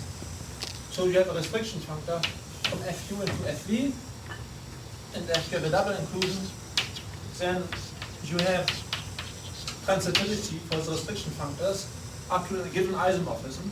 So this restriction from U to V, W, the restriction functor, should be the compositum of the restriction functors here up to a given isomorphism, and with some axioms. So that's the fibered category. let's give an example. Assume, take for instance, associate to every U the category of sheaves over U. And when we have a smaller open set V, consider the functor which is a restriction of a sheaf to a smaller set. Of course, restricting sheaves to open sets is a transitive operation. So, instead of taking the category of sheaves, take the category of Hilbert spaces over the open set U. And restriction of Hilbert spaces, that's another example. Or take the category of sheaves of groups, or take the category of Hilbert spaces together with a group structure relative to the morphism into U, that is, which are group objects in the category of Hilbert spaces over U, etc. Or take what else? Or take the category of torsors under a given group, sheaf of groups G, to take for every U the category of torsors under G restricted to U, etc.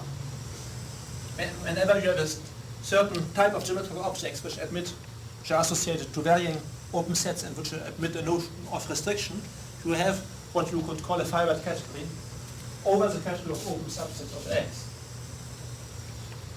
And now, in all the cases which I have said, these Hilbert categories have the property of being in a certain sense of local nature, which means that if we have two objects in an FU, let's say, or these objects F and G, think of sheaves over U, for instance, then to give a morphism from F into G for these two objects lying over U, so to say, lying in the category F over U, is a local affair on U. In other words, if I take homomorphisms of F, how should I say this, if U is covered by open subsets Ui, then I want that a homomorphism from F into G is the same thing as to give a homomorphism from F restricted to Ui to G restricted to Ui for every I, in such a way that we have a matching in the intersections. Or what we can say also, we look for F and G, given an F over U, we look at a certain pre-sheaf, which I will denote by hom underline of Fg, which will be a pre-sheaf on U, and whose value for every V contained in U is hom underline Fg at V equals the set of homomorphisms of F restricted to V and to G restricted to V, where the restriction counter is just denoted by F bar V and G bar, vertical bar V. So this is a pre-sheaf, and the first axiom which we like to be satisfied for our Hilbert category is that these pre-sheaves are sheaves.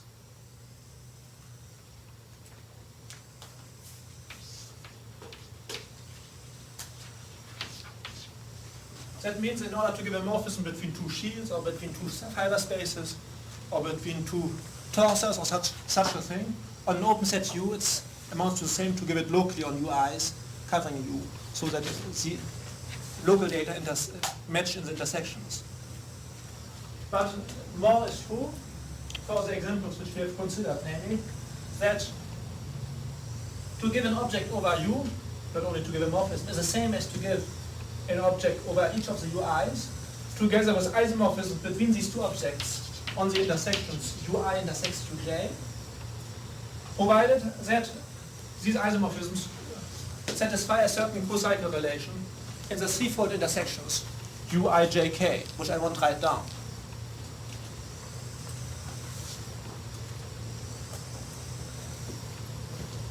So that expresses, I don't want here to be too precise, too specific, but it just expresses that giving objects of any category F of U is local affair on the open set U. For instance, to give a Hilbert space over U, for whoever has some familiarity with the notion of Hilbert space, as expressed, for instance, in Steenroth's book, it's the same as to give the Hilbert spaces over the UI, and then to match them together over the intersections Uij, and then to check a certain compatibility relation for these isomorphisms on the threefold intersections. Now the same holds true for sheaves and for which are just particular cases after all of Hilbert spaces over the variable U's. They're just those which are étale, and being étale is again a local property. Or for categories of torsors, to give a torsor is a local affair etc. Now, if you have a finite category over open sets of a topological space X, which satisfies these properties, that to give arrows and to go objects is something which is of a local character, that local data can be stick together in the way I kind of explained with a little bit of hand waving, then we would say that we have a stack. And finite category is called a stack when it corresponds in this way to the notion of geometrical objects associated to variable open sets, which are of such a local nature. And so there are thousands of examples which one meets all over the place whenever there's a question of, playing the game of coming from global to local properties and vice versa.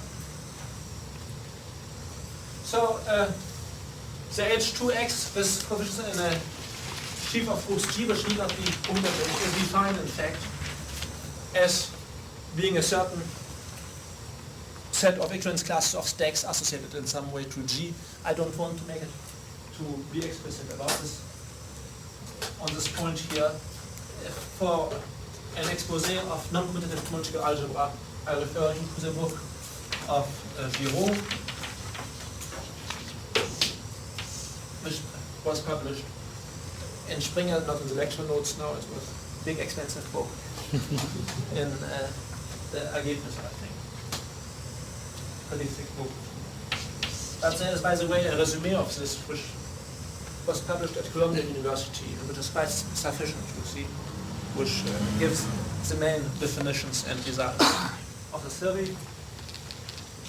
Now, here the setup which I took was the setup where I was working in terms of open subsets of X, so thinking of X as a topological space really.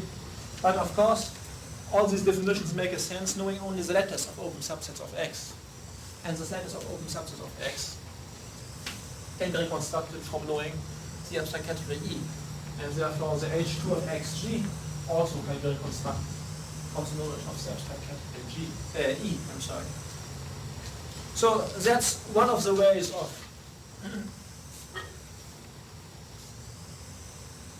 stating things. However, when we will meet with more general categories than the category of shield on X, the so-called topoi, then the final object of the category may have very few sub-objects. There may be just, the empty sub-object and the whole sub-object.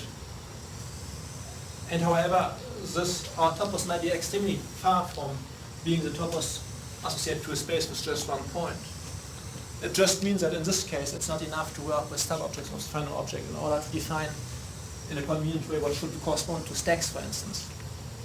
So what one will do then is to say the following. And that would be the more natural, the more correct way of relating stacks defined in terms of the topological spaces to stacks defined in terms of an abstract category E, like this, satisfying some axioms. We have a finite category which a priori is defined only for open subsets of X, namely for certain objects of E, namely the sub-object of the final object. Now, there's a canonical way of defining F lower U if U is any element in E, not only a final sub-object of the final object. So instead of calling it U, call it rather, which too strongly suggests a sub-object of the final object. Call it X prime, let's say. So what is X prime? X prime is an entire space over X, and I want to define F lower X prime. Well, X prime can be colored by open subsets U prime I, which are by the structural morphism embedded as open subsets in X. So we can define the F lower U prime I therefore, because U prime I can be identified as open subsets of X. And on the other hand, if you have two such open subsets U u prime j of x prime, the intersection can be viewed as being an open subset both of u prime I and u prime j, viewed as being open subsets of x. And therefore there is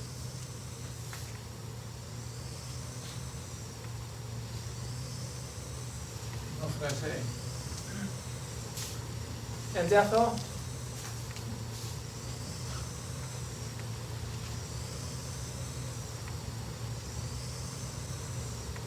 it makes a sense if you have an object f lower this and f lower that is defined, and therefore it makes a sense to give to speak of an isomorphism between the restrictions of an object here and object there to there.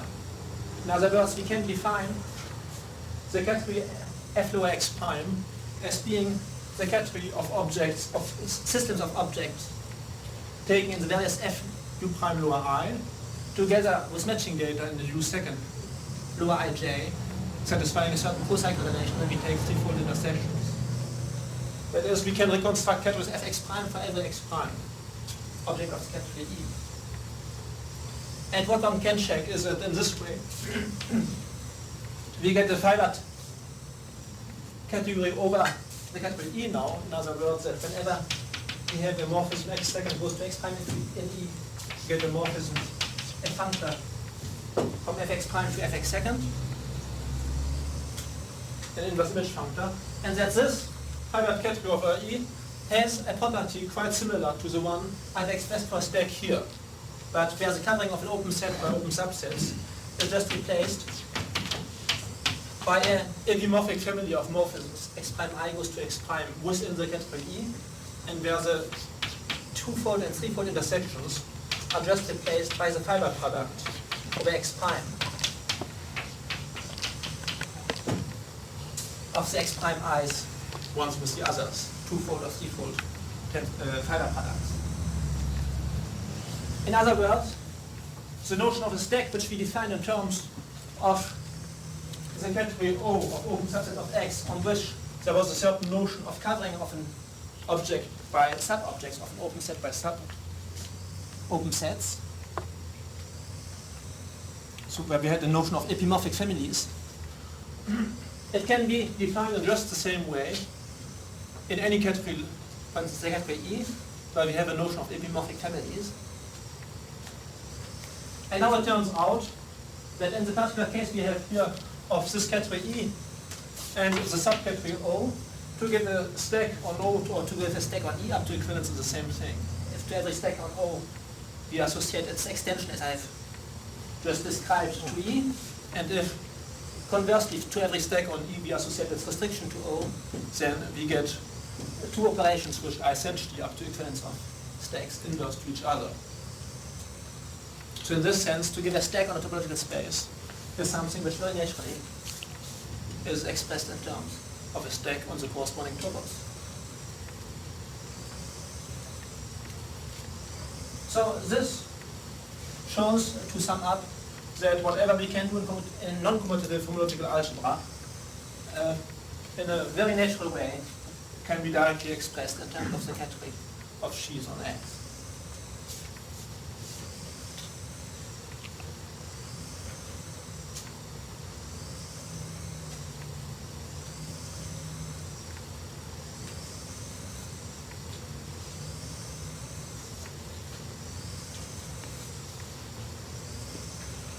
So there are lots of other examples I could give of expressing topological notions on spaces in terms of notions for the topology. For instance, a local connectedness of the space, or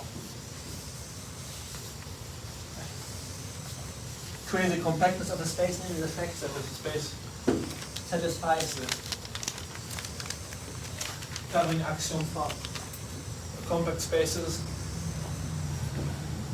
and total disconnectedness of spaces, and also properties of continuous maps between spaces which can be embodied through properties of the corresponding functor between sheaves, either inverse image or direct image. They are joined to each other, so one corresponds to the other. If one knows the one knows the other, up to isomorphism. For instance, the fact that f is dominating, namely that f of x is dense in y, just means that f upper star is faithful, and we have a lot of other properties that can be expressed in analogous ways. The expose on topoi in SGA4 is full of exercises of this type. Also, various operations that one can perform on spaces are expressed by corresponding operations on the category of the corresponding category of sheaves. For instance, if you have two spaces x and y, then the direct sum space has a category of sheaves, which is just equivalent canonically to the product of x times of y. So beware that the sum of spaces corresponds to product of categories. Because to get a sheaf on x times y is the same thing as to get its restriction to x and to y, which can be chosen arbitrarily. In the same, instead of having just two spaces, we have a family of spaces. The category of sheaves on the union, disjoint union of the xi's is just the product of the category of sheaves.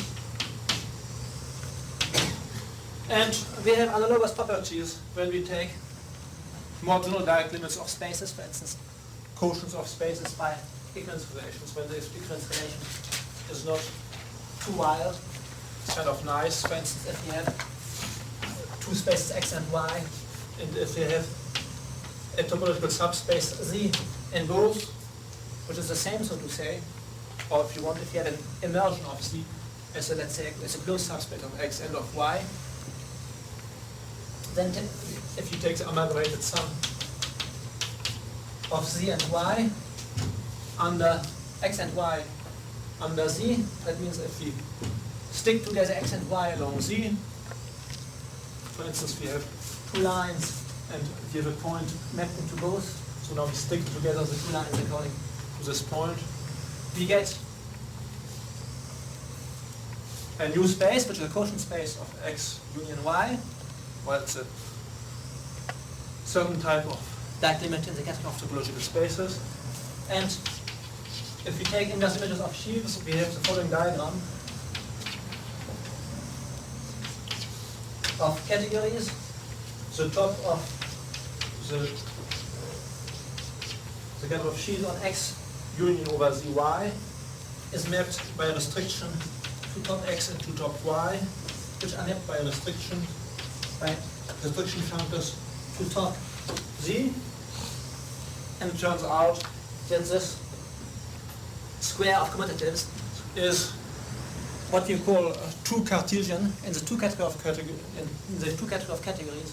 That means that to give an object here is the same thing functorially as to give two objects here together with an isomorphism between the images. In other words, to give a sheaf on the space obtained by gluing together x and y along the Z is the same thing to give a sheaf on x and as on y, and to give an isomorphism of their restrictions to Z.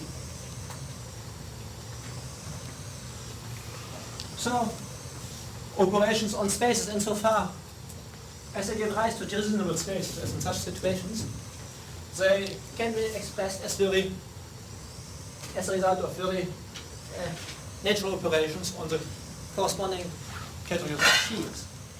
And it turns out that when we have unreasonable situations of passing two quotients, for instance, in spaces, we have a space X with a very wide equivalence relation R, well, there are a number of situations when the quotient X over R as a topological space is so pathological that it just doesn't make any sense to work with it. It's just unusual. It turns out that in such cases, the topos which one would define by diagrams such as this one does make a good sense and does have a useful function in geometrical terms. So we come now to, but it will no longer be the category of sheaves on some topological space. it will be Kirchhoff sheaves on some generalized topological space. It will be a topos.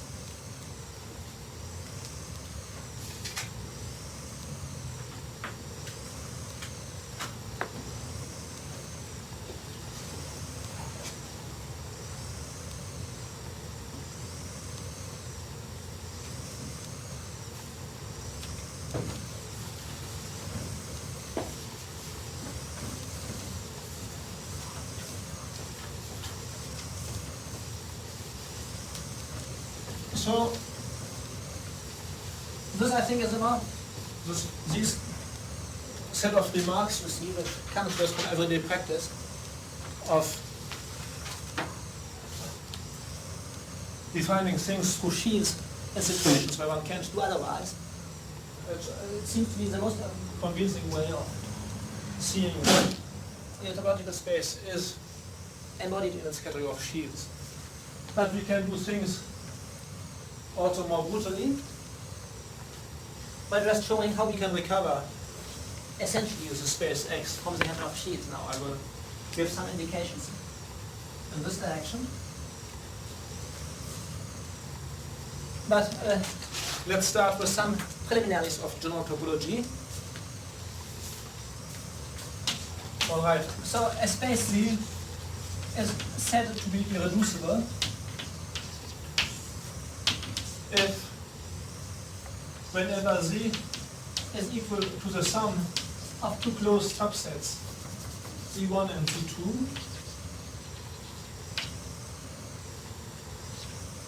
then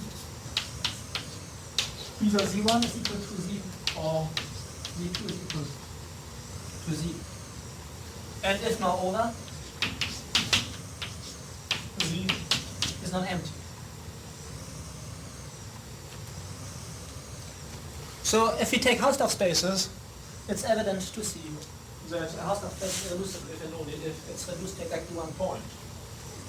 So there are not many irreducible Hausdorff spaces, but this notion of irreducible spaces is useful in algebraic geometry, working with Zariski topologies, for instance. Then if we have an algebraic variety endowed with a so-called Zariski topology, it's irreducible in this topological sense if and only if it's irreducible for the so-called Zariski topology. And all right, and so this notion corresponds to the decomposition of an algebraic space, a set, into its irreducible components. Fine. Now, if we have any subset of a space T in X, and if T is irreducible, then we see readily that T bar, its closure, is also irreducible. And therefore, we have one very evident way to get irreducible subsets of a topological space X, associating to any point X the closure of the set reduced to this point. So it's the closure of X between apollels, but for writing it more quickly, I will just write it as closure of small x. So this will be a map which goes from X into the set of all irreducible closed subsets of X. Now this set of irreducible closed subsets of X I will call X tilde.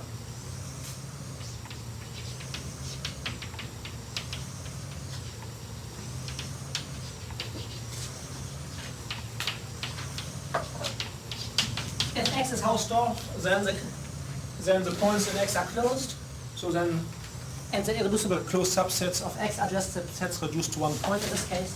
This map which goes from X to X tilde is just the identity map. Essentially, it's a map which goes from X to the subsets of X reduced to a point. Just as good as identity map. It's by length. But in the cases one meets in algebraic geometry, for instance, spectra of rings and space obtained by gluing together spectra of rings. There are irreducible subsets in the law which are not reduced to a point, and in fact, most points of X will not be closed. So this there's really some point to looking at this map. Now, I will view X tilde as being a topological space. By associating, I have to define a family of subsets of X tilde, which I will call open and check that it satisfies the axioms. Now, if U is any open subset of X and the limit of O over X, the set of open, the family of open subsets, I will associate to U tilde, which will be a subset of X tilde, in the following way. U tilde will be the set of all subsets Y of X tilde, of all subsets Y, the limit of X tilde, that is of all closed irreducible subsets of X, such that Y intersects U is non-empty. So, to U I associate the set of all irreducible closed subsets of X which meet U.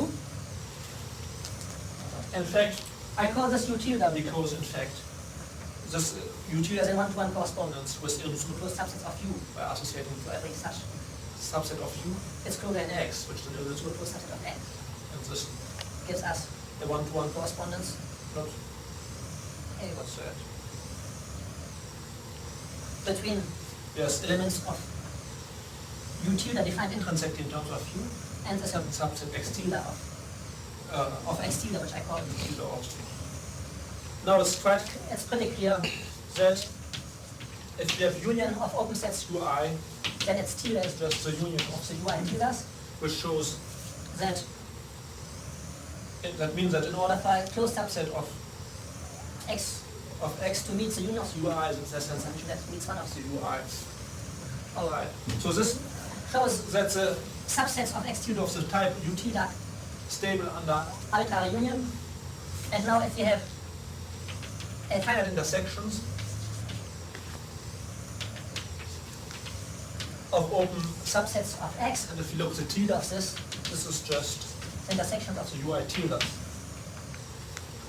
That comes from the fact that if an irreducible subset of X, say Y, meets the Ui's, so that Ui intersects Y are open subsets of Y which are non-empty, then the intersection is non-empty too. Because to say that the space is irreducible just means also dually two vertices down there, that the space is not empty and that the intersection of non-empty subsets is non-empty again. That's just a dual statement of that. Alright. And therefore the family of subsets which have an X tilde is stable under direct under sums and under finite intersections, so it's a family, it's a topology on X tilde. And if we look at the inverse image by the canonical map I from X and X tilde of U tilde, we get back U. Because in order that the point X, what does this mean?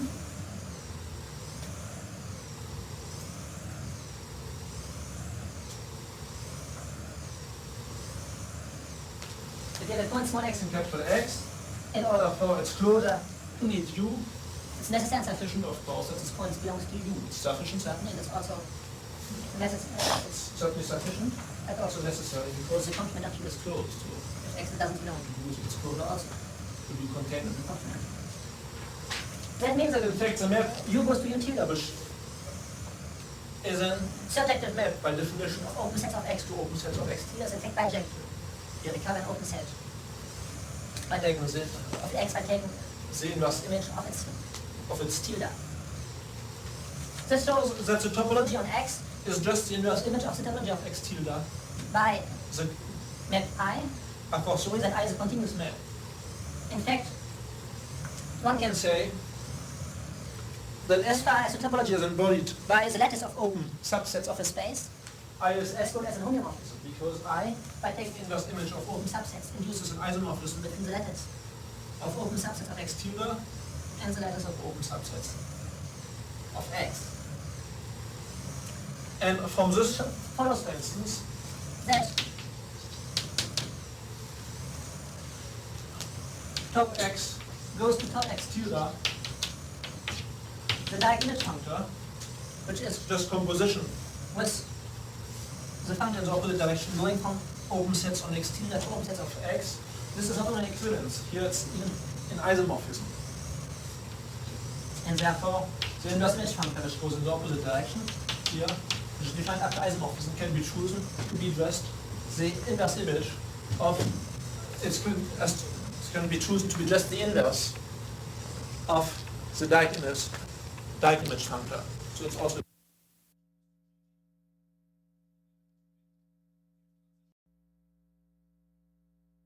in the case when x is Hausdorff, then x goes to x tilde is even a homeomorphism. In fact, when is x goes to x tilde, when is this injective? It means if and only if 2 points which have the same closure are equal. That means 2 points which, if 2 points are different, then the closures are different. In other words, if 2 points are different, then one of the two must be contained in an open neighborhood, but that doesn't contain the other. That's one of the separation axioms. I don't know. It's not Kolmogorov's? I don't remember. Well, anyhow, it's one of the separation axioms in the sequence of known separation axioms. But of course, I mean, 2 points which have the same closure, that means such that the open sets which contain one must also contain the other. And conversely, I mean, these points really cannot be distinguished. They really deserve to be identified for all topological purposes. So in a way, we may as well replace x by its image in x tilde. We really feel that we have not lost anything from the topological information on x. So just pass to quotient by the equivalence relation defined by I, if I shouldn't be injective yet. On the other hand, when is I surjective? Now that's a slightly more subtle matter. That means that every point in x tilde, that means every irreducible closed subset Z in X is a closure of a point of X, or what amounts to the same as it is closed. It's a closure in Z is intrinsically the closure of one of its points. Now we say that the point of a space is a generic point if its closure is a whole space. So x goes to into x tilde is surjective if and only if every irreducible closed subset of x admits at least one generic point. Now, this is not true for many of the non-separated spaces that have been used in algebraic geometry. For instance, when we look at algebraic varieties over an algebraic closed field K in terms of its rational points over K only, not introducing rational points over larger extension fields of K. In this case, we have a lot of irreducible closed subsets without generic points. However, experience tells that when a space X is such that this is not surjective, when there are irreducible closed subsets which don't have generic points. So these are is only the case for non-Hausdorff spaces. Then sooner or later, one has to introduce, new points, the so-called generic points, general points, which are generic points of irreducible closed subsets. That is, sooner or later, one is induced to replace X gradually by the corresponding space X tilde. So what I want to make clear is that really the good spaces, which one is almost forcibly led to substitute to pretty grim spaces one may meet with, are those for which x goes to x tilde is bijective and therefore is a homeomorphism. That means those for which every closed irreducible subset has exactly one generic point. So these are the spaces in which neither there are too many points, there are not points which are indistinguishable, nor are there points lacking. Now these spaces will be called sober spaces.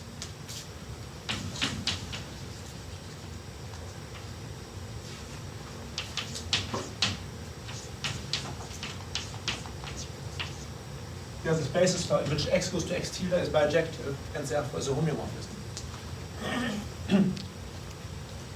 Now, I will just give one example.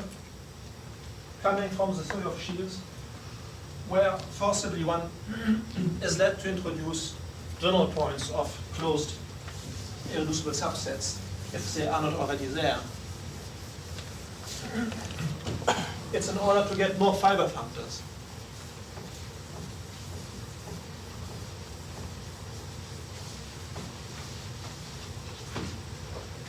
So let Y be an X, subset of X, which is an element of X tilde, which is a closed irreducible subset. And let F be a sheaf on X.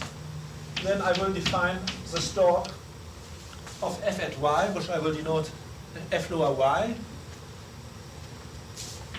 This will be the Dieck limit for all open sets U in X, which meet Y of F of U. That is, I take the same definition as when defining the stalk of F at a point, except that instead of taking the open sets which contain the point, I take the open sets that meet Y. The fact that Y is taken irreducible, closed irreducible, just serves the purpose that this family of open sets should be filtering. That if you have two such open sets, the intersection still belongs to the family. So the Dieck limit which we're taking here is a filtering Dieck limit. And therefore, this functor here will commute with finite inverse limits. So it's left exact. Then we view it as being a functor for a variable f. But it turns out also to commute with arbitrary Dieck limits, just as in the case of a fiber functor.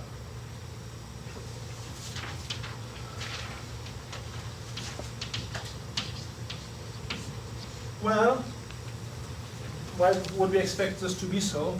Let's take the case when Y, capital Y, is a closure of the point X. Then the open sets that meet Y are exactly those that contain X. And in this case, the stalk is just the usual stalk F lower X. In this case, we know that the stalk functor commutes with arbitrary Dieck limits. Now, the general case is reduced to this one. As we remarked, the category of sheaves on X is essentially the same as the category of sheaves on X tilde. And if we look at the meaning of this is just the stalk of F interpreted as a sheaf on X tilde at Y interpreted as a point of X tilde. Therefore, throwing in general points of, or generic points of irreducible closed subset of X allows us to construct more fiber functors. It's in fact the natural thing to do. And what we now get is the following. I don't want to prove it here. It's done as an exercise in SGA4, which is a standard reference. If to every Y I associate epsilon Y, the corresponding fiber functor, equals Y in X tilde, every irreducible closed subset, I associate epsilon Y, which is the functor F goes to F lower Y. This is a bijective map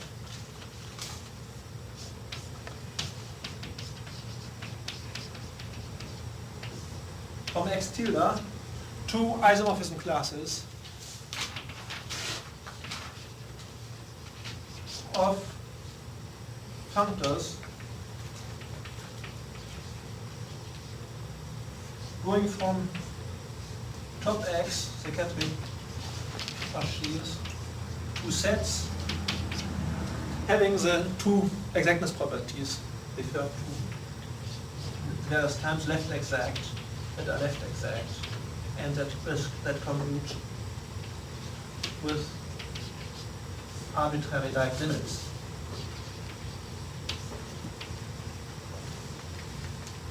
In other words, we reconstruct the points not of x altogether, but of x tilde. That is, we reconstruct the points of a sober topological space, at least, in terms of the abstract category top x as being isomorphism classes of fiber functors. Of course, whenever one speaks of isomorphism classes, the right reflex would be to say, hey, what's about the automorphism of a fiber functor? But it turns out here that this category of fiber functors is rigid, namely that an object has no automorphisms except the trivial one. Therefore, I mean, isomorphic fiber functors can be really identified because there's a unique isomorphism between them. So that's a little parenthesis. And this gives a clue to how to reconstruct a topological space X, or rather its X tilde as associated sober space, in terms of the category of sheaves on X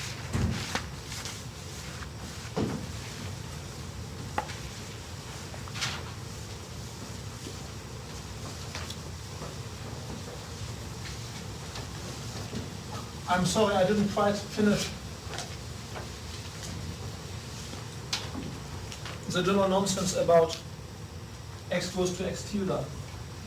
I didn't say that X tilde was indeed a sober space, and that it's a sober, it's in a way the universal sober space associated to X. Mapping X into X tilde, in the way I said, is the universal way of mapping X into any sober space. Y, any morphism of X into superspace Y can be uniquely factorized.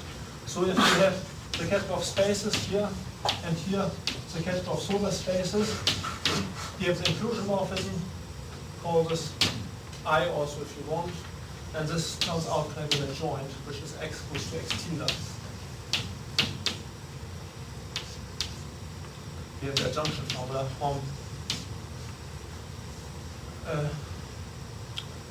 of X tilde 1. X with values, so X in arbitrary space, with values in a sober space, viewed as being an arbitrary space. Y is here, X is there, the same thing as from X tilde and Y. So I won't prove this formula, but that's pretty evident. If you have a map of X into Y, you see it defines a map of X tilde into Y. Because Y being sober, because if you have an irreducible closed subset of X, you take its image in Y, and which is irreducible also, and its closure, which is irreducible also. And in this way we get a map from X tilde into Y, which factors this, and it's clearly unique. And it's clearly continuous. And it's pretty topological, the statement. So X tilde will be called the sober space associated to X. And here we have given it a description independently of the category of sheaves, independently of the theory of sheaves, and now we are coming back to give a construction of X and of the map from X into X tilde in terms of the category of sheaves. So we have already interpreted now by this proposition, which I won't prove here, but we will find as an exercise in the notes of the big seminar, how to construct the points of X tilde, this underlying set of X tilde as being isomorphism classes of so-called fiber functors. Now what is the topology? Well, we will define the topology on X tilde when we identify X tilde to the set F5 of E. E is a category, abstract category of X. Phi of E will be the isomorphism classes of fiber functors, and we have functors from E into sets satisfying the two properties I have listed. Now we have to define a topology on X tilde equals phi of E, and for this, for every open subset U of the final object X of E, I will associate, as before, a subset U tilde of X tilde by taking those fiber functors which will transform U, which is a sub-object of the final object, well, it must transform it into a sub-object of the final object of sets, namely a sub-object of this set reduced to a point. So the image of U under a fiber functor must be either the empty set or the set reduced to one element. And I take now all those fiber functors which transform U into a one-point set rather than into 0. U tilde equals a set of all epsilons in X tilde such that epsilon of U is not empty. And we see easily, because of the fact that fiber functors commute with direct limits, that U goes to U tilde commutes with supremums. If the upper bound of subobjects of Xe is transformed into the sum, into the union of the corresponding subsets of X tilde, therefore the sets of the type U tilde must be stable under arbitrary union. This is a purely categorical argument, forgetting about the existence of a space X somewhere in the corner. And because fiber functors commute with fiber products, it turns out that an intersection of sub-objects is transformed into the intersection of subsets in X tilde here. So our family of all subsets of the type of X tilde of the type U tilde is stable under finite intersections. So we get a topology on X tilde. And moreover, recalling again that we have a space X, which defines the category E, we get the map X goes to X tilde by associating to every point in X the isomorphism class of the corresponding fiber functor. Once we know that fiber functors correspond to irreducible closed subsets of X, which we have not used so far, we see that this map is just the one we have constructed before. Alright, now what turns out is that in our case, when E is defined in terms of a topological space X, is that the sub-objects of the final object of E just correspond to open subset of X, and that we recover the topology of X in terms of the topology of X tilde as being the inverse image topology. And then X goes to X tilde is a homeomorphism if and only if X is sober. In other words, we can reconstruct totally X in terms of the abstract category of sheaves on X if and only if X is sober. Certainly we can do it if X is sober, and in a certain sense only if X is sober. But of course, if X is a Jacobson space, for instance, in which in every closed subset of X the closed points are dense, then you can reconstruct X as being the set of closed points of X tilde.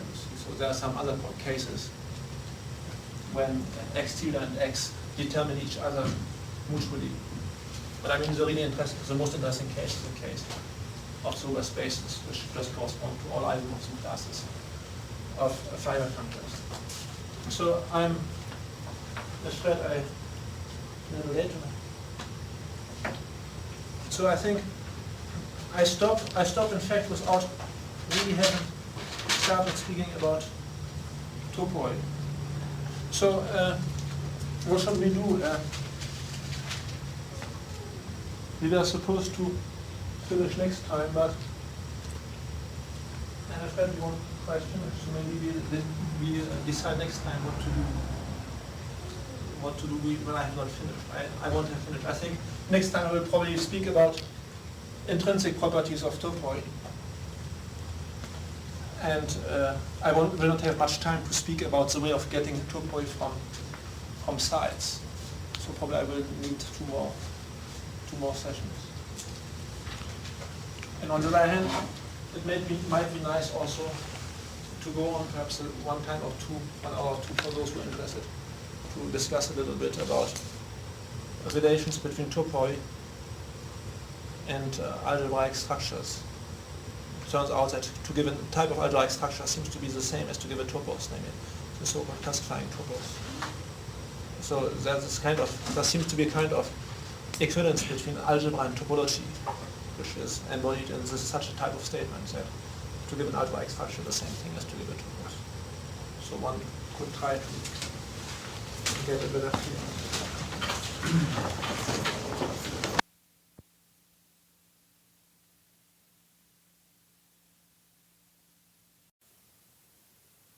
Sheaves of sets on the space. Maybe there's still one thing lacking in this explanation. It's how continuous maps between topological spaces can be recovered in terms of something involving the categories of sheaves top X and top Y. Now, we have already said that if we have a morphism F, a continuous map from X into Y, then this defines a functor F upper star from top Y into top X, the inverse image functor, which is a functor that has remarkable exactness properties. It's left exact and commutes. That means that it commutes with finite inverse limits, and it commutes moreover with arbitrary direct limits. The fact, by the way, that it commutes with arbitrary direct limits already implies that it admits an adjoint functor on the other side. That's in fact the direct image functor in our case. Alright, now first observation is this functor in fact F upper star is defined only up to isomorphism, up to unique isomorphism.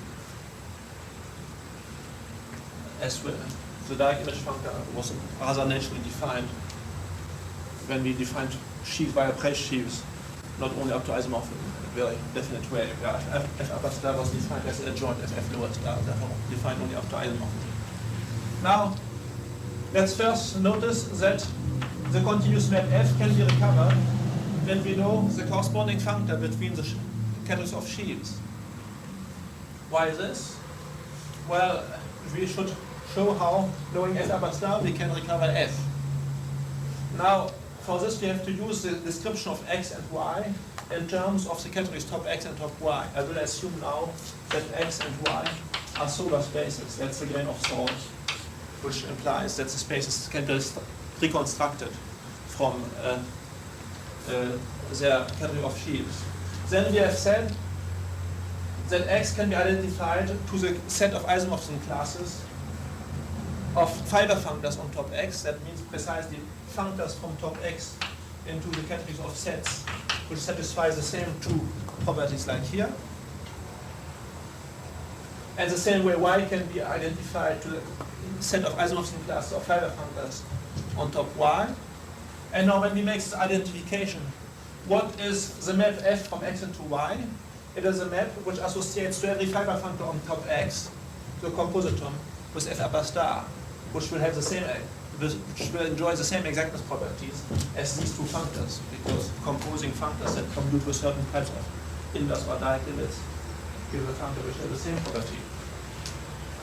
This comes from the fact that the interpretation of the map F as being a map on isomorphism classes of fiber functors, that this can be interpreted just as being composition with F upper star, comes from the fact that if we have a sheaf F on capital Y, and if we look at its inverse image, then this inverse image of the stalk of this at a certain point X of capital X is canonically isomorphic to the stalk of F at the point F of small x, which we have seen. There's this canonical isomorphism, which just means that F as a map of sets can be interpreted in the way I said.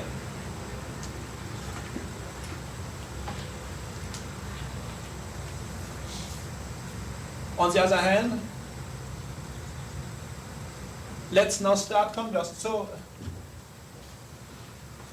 and of course, it's pretty clear that the set-specific map from X into Y, which is associated to a given functor F upper star from top Y into top X, satisfying these two properties, that this map depends only on the isomorphism class of F upper star.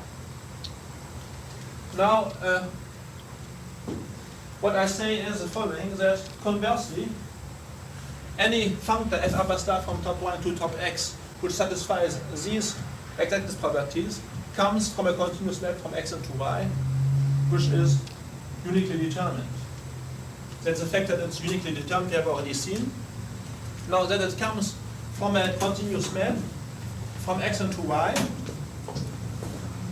is seen quite easily in terms of the construction of x as a topological space in terms of this category, and the same for y.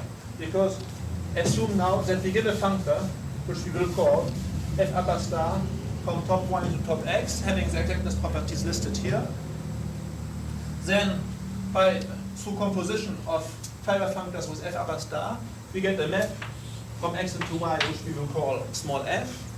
On the other hand, it's immediate to see that f will be continuous for the topologies of x and y, which we have described in terms of subsets of the final objects of the category top y and top x. This will come directly from the description of these topologies. I won't make the checking here, but it's kind of tautological, using the fact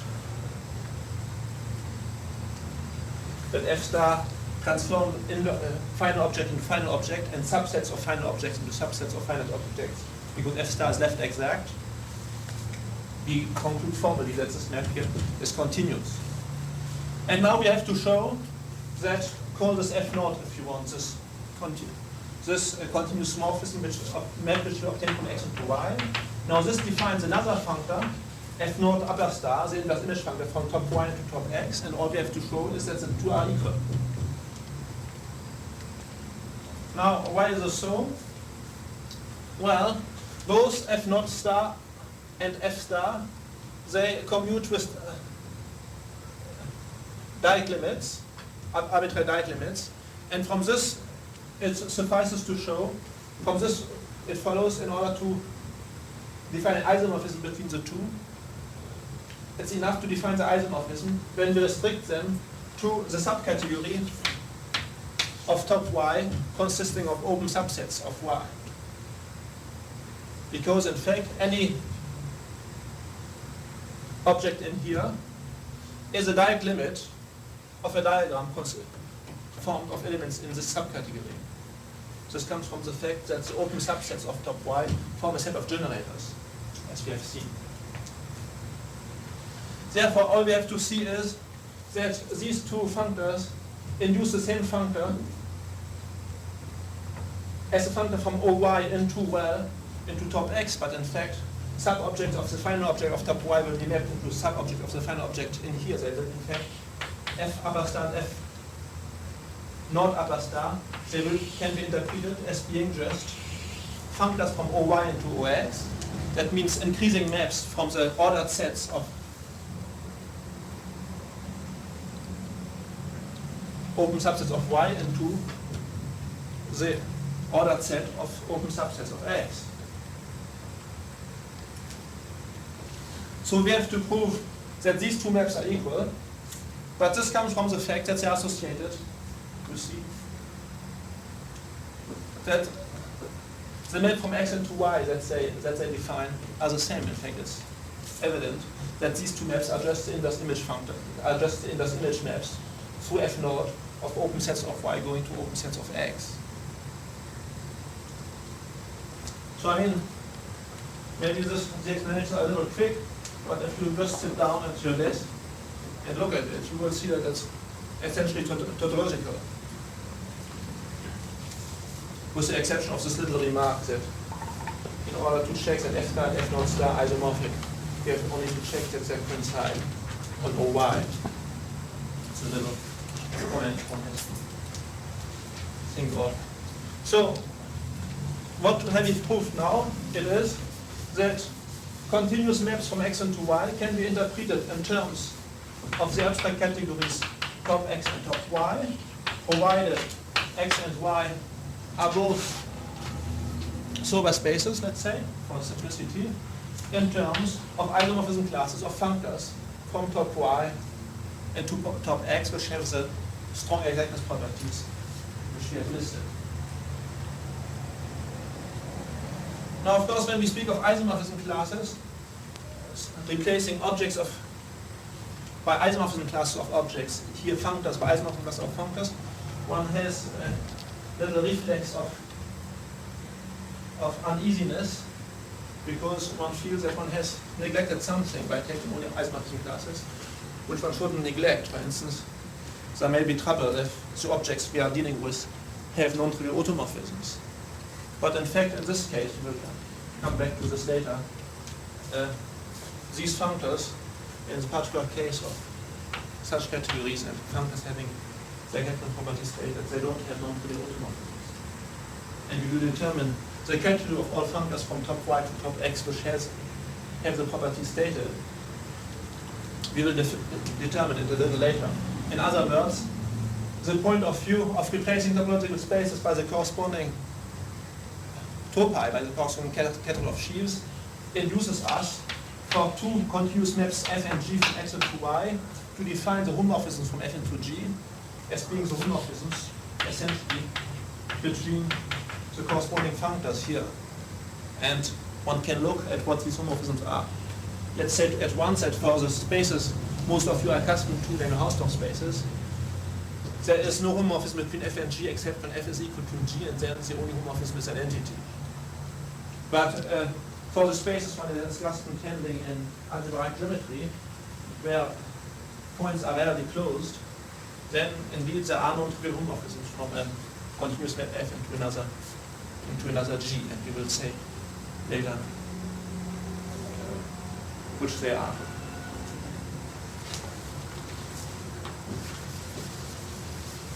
All right, so the notion of continuous map between spaces, it can be expressed in terms of functors of functors between categories of sheaves. Of course, composition of continuous maps corresponds to composition of the inverse image functors, or if you prefer, of the direct image functors. And various topological properties of a morphism F, of course. A priori we know if the spaces involved are so, but that they have to be expressible in terms of the categories of sheaves, but in fact, in general, these expressions, these translations, in most cases, are pretty nice, pretty natural ones. So, this will conclude what I had to say about this general statement that whatever we do with algebra, with topological spaces, I mean, can be reflected through things we do with a category of sheaf of sets. Now I think the moment is ripe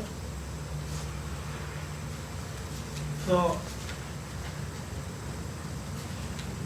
introducing the generalization of topological space we have in mind.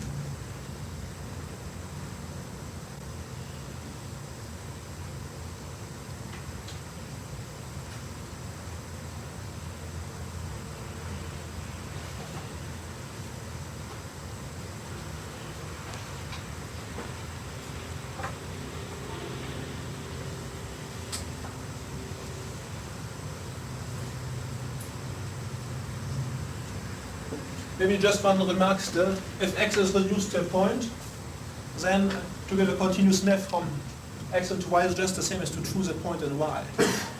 And then our description is just a description of points of y in terms of higher functors on the category of the category of sheaves on y.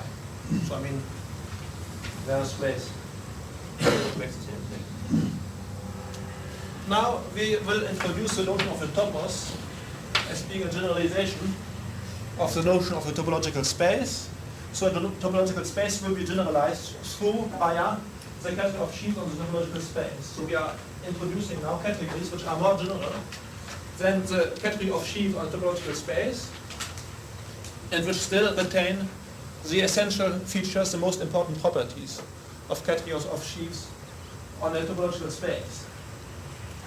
Now, the essential property of categories of sheaves on topological space, which I tried to convey, was that it shares essentially all exactness properties of the category of sets, at least those that can be expressed in terms of line limits with arbitrary indexing diagrams, and in terms of finite inverse limits. And so the notion of a topos a category E is said to be a topos, this would mean essentially that E has the same property of share. It shares the exactness properties of the category of set, insofar as right limits and finite inverse limits go. Moreover, for technical reasons, one has to assume that in E there exists a small subset, a set which is not as big as the whole universe we are working in, which is generating. So E has exactness properties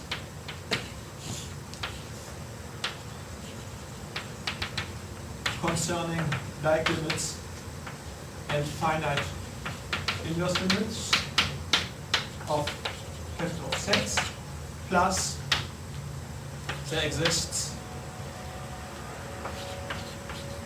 a small subcategory C in A, or small subset in ob A,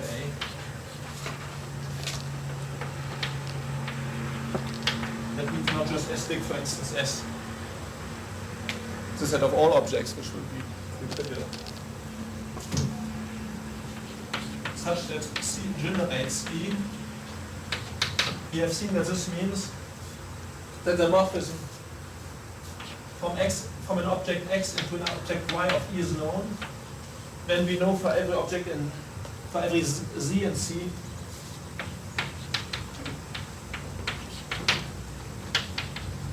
the corresponding map of sets from hom Zx to hom Cy.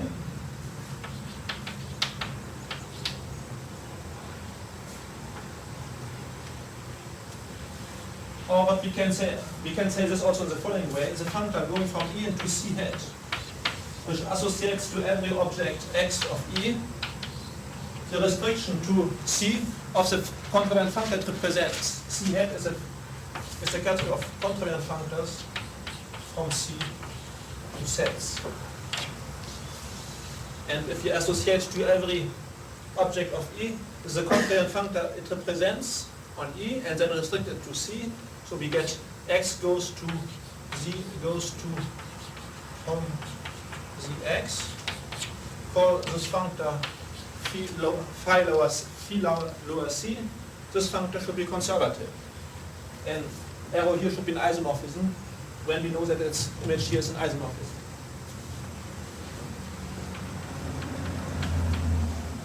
And in fact, because E has certain exactness properties, and this functor is commutes with arbitrary types of inverse limits, as we easily see, to say that it's conservative amounts to the same as to say that it's conservative by monomorphisms, or to say that it's faithful, or to say that it's fully faithful.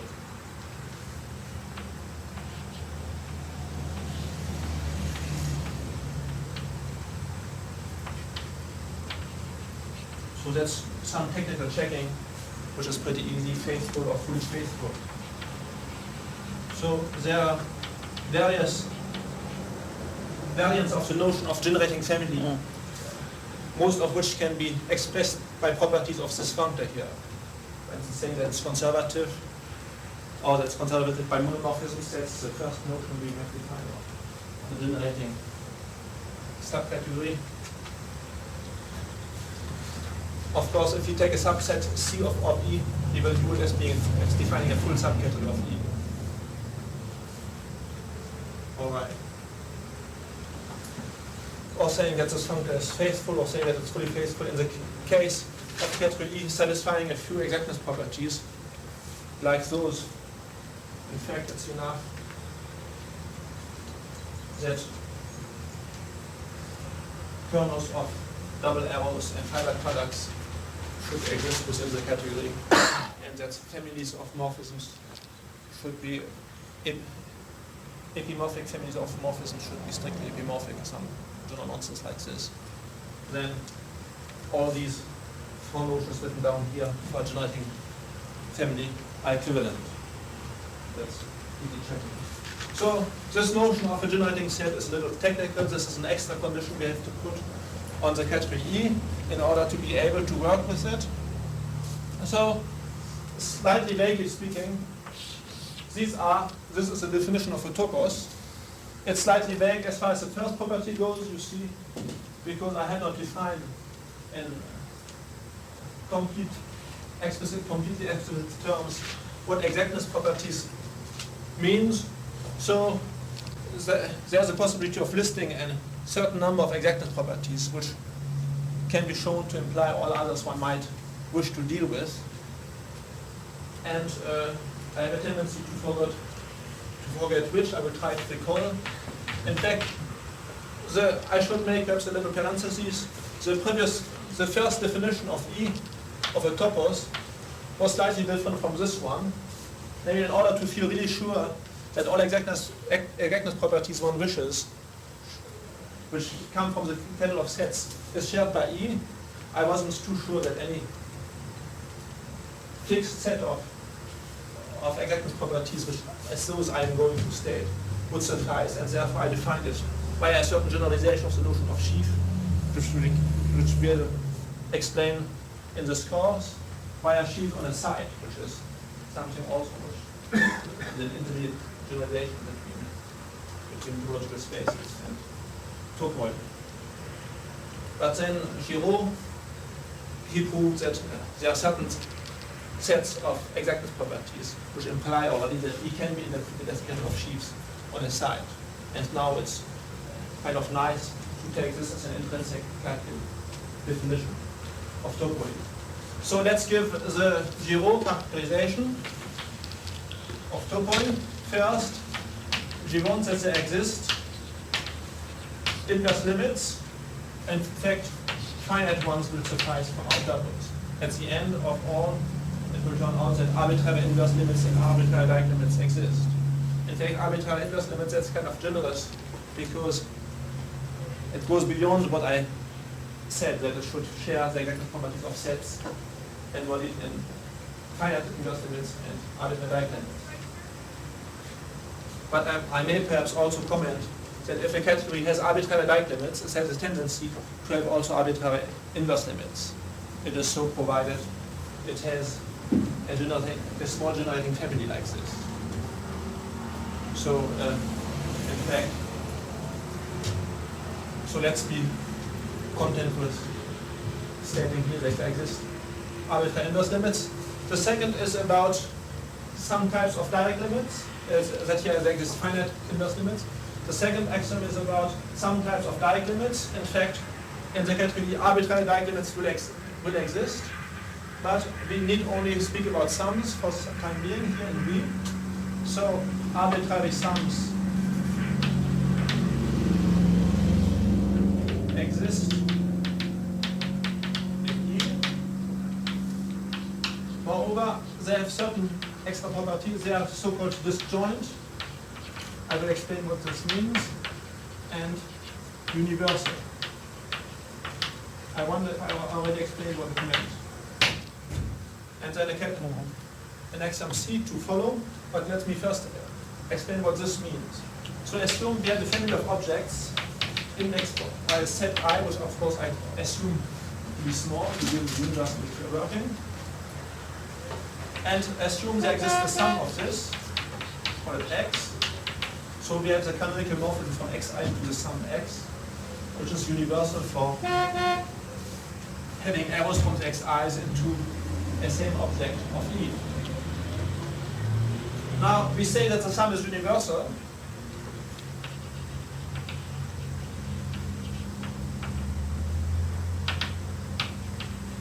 If taking the sum is compatible with taking inverse images, which means the following: whenever I have a base change, x prime goes into x, an arrow within the category E, and if I look at the inverse images of the x prime I, of the xi's over x by the space change, that is, if I take the finite product of xi and x prime over x, variable I, which exists because of small a here, then I want that x prime should be the direct sum of the x prime i's. That this set of maps of the x prime i's into x prime makes of x prime a direct sum of the x prime i's.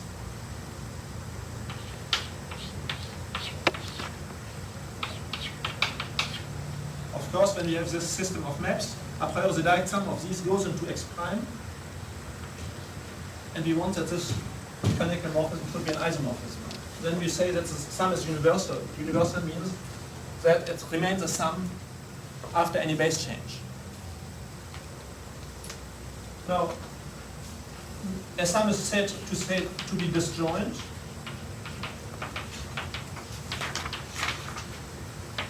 if the following is true. We no longer have anything to do with the base change. We remain on this situation here.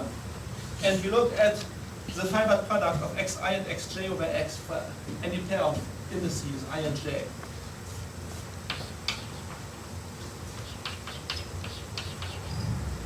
And we want that if I is different from j, this should be just the initial object of E. Of course, there is taking the empty direct sum, the direct sum of the family of the empty family in E, we get the existence of an initial object in E, and this initial object is mapped by a unique arrow into any other object, for instance, into these fibered products. And we want that this fibered product should be the empty object. In the case of catalog X, this means that if X is a set which is a disjoint union of subsets Xi, then the intersection of Xi and Xj and X is empty for every I different from J. But we have also to say something about what happens if I is equal to J. If I equals J, we want, of course, we can't expect then that the fibered product of Xi by itself should be empty. In the set vertical model, it would be the intersection of Xi with itself, it would be Xi itself. So what we say is that Xi is, of course, mapped into the fibered product by the diagonal morphism, and we want that this diagonal morphism should be an isomorphism. In est, what amounts to the same, the canonical morphism from Xi into X is a monomorphism. So the sum is said to be disjoint if the Xi's, the summons, are sub-objects of their sum, and if the intersection of two of these sub-objects for I different from J is the initial object of E, which we will denote by empty lower E. It plays the same part in E as the empty set in the of sets. Alright, so this is a slightly technical notion, and the condition B of Giraud is that there exist arbitrary sums, indexed of course by small sets, and these are disjoint and universal. Now, the axiom C concerns, among others, the existence of other types of like limits, namely the passage to quotient by an equivalence relation. C is that equivalence relations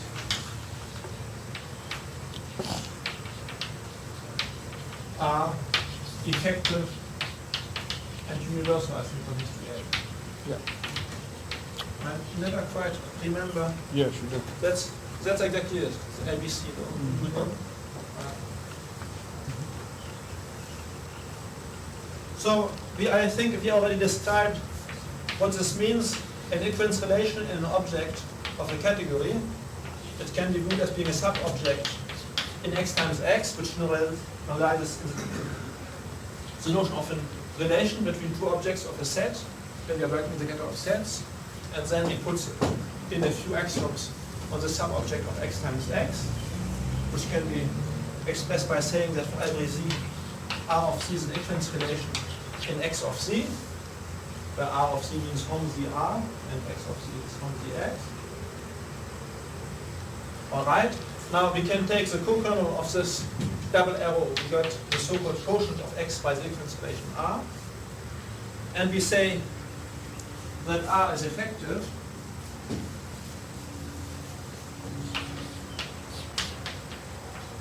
if the natural map from R into the fibered product of X by itself over Y, coming from these two arrows, X times YX, where Y is a quotient, if this is an isomorphism, if we recover the equivalence relation from the quotient.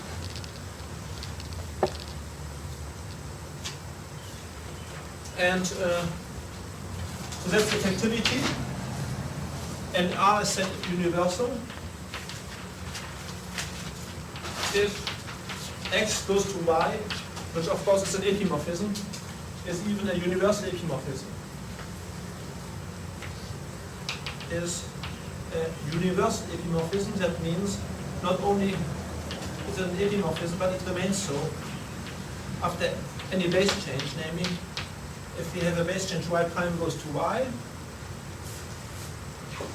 then we have x prime is the inverse, the finite product of x and y prime over y, and this should be also an epimorphism.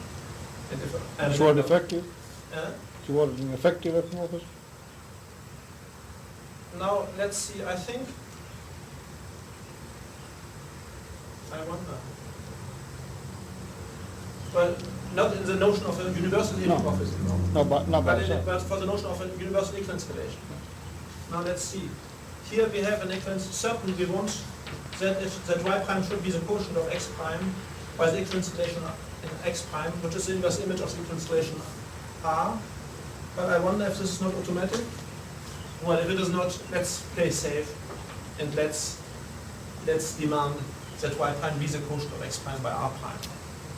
The definition of R prime is T in any case without extra axioms.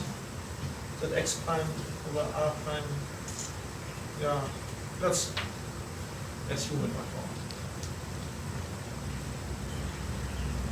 now. Right, so here are the three exactness properties of Giraud.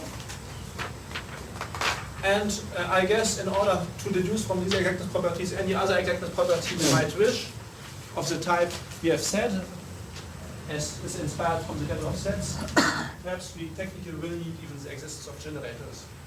Exists a generating small subcategory C and E. I don't remember if does one use it in fact to deduce from this exact properties others? I'm not too sure.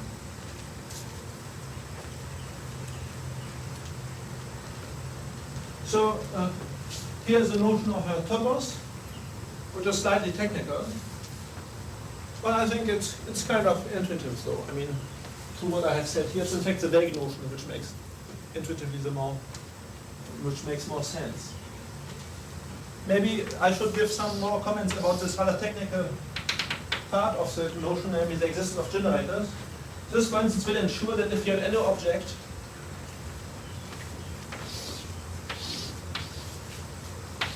X and E, then the set of all sub-objects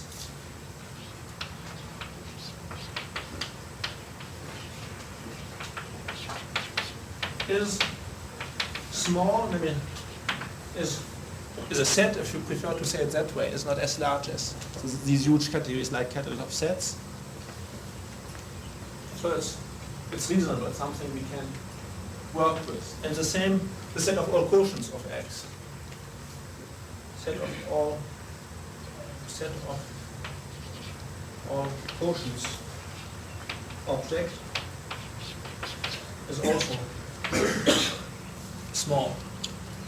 Also, we have already noticed, just as in the case, I mean, this is still valid here, these axioms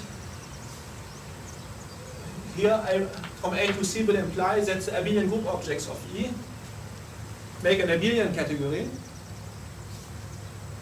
And these axioms, in fact, I should also say, assume that there exist arbitrary inverse limits and arbitrary direct limits. So in the corresponding abelian category of abelian objects of E, there exist arbitrary limits. It turns out that the filtering direct limits will be left exact, will conduce to arbitrary finite inverse limits. And moreover, because of the set of, because there exists of a generating set in the category E, there will be a generating small set in the category of abelian objects of E. And this will imply in turn that there will exist enough injective objects in E. That means that one can do cohomological algebra on E. That means in the category with the category of abelian group objects of E. By the way, from the fact that in E_ab, so E_ab is an abelian category with exact filtering Dieck limits and generators, a small generating family. In fact, we can just take the direct sum of all those generators in this family. We can just find one generator, and this implies in turn that E has enough injective, that EI has enough injective, namely that every object in E ab can be mapped by a monomorphism into an injective one. And this in turn, by a little argument that is explained in the notes, which is pretty trivial, implies that in E itself, now taking objects of E, not group objects, there are enough injectives. In fact, this comes from the fact that an object in E ab, an abelian group object of E, which is injective, when we forget the group structure on it, when we view it as being a mere object of E, that it must be injective also.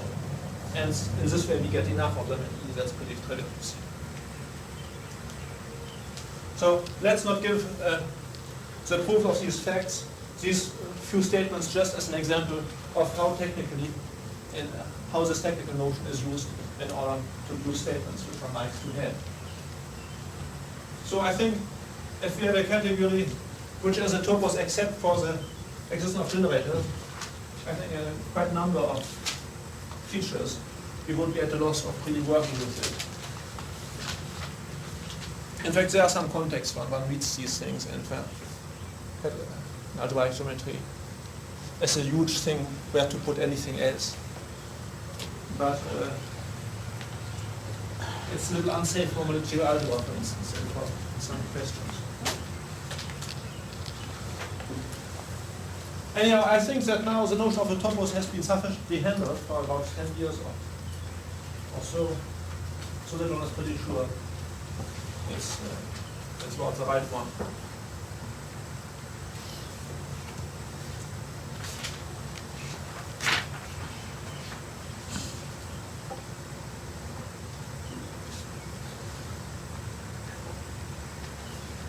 I should, before going further, I should state that if we have two categories E and E prime, let's say, both topoi, and if we have an equivalence between them, I will indicate this by an arrow and a double tilde over the arrow. If there's just one tilde, this would mean an isomorphism of categories.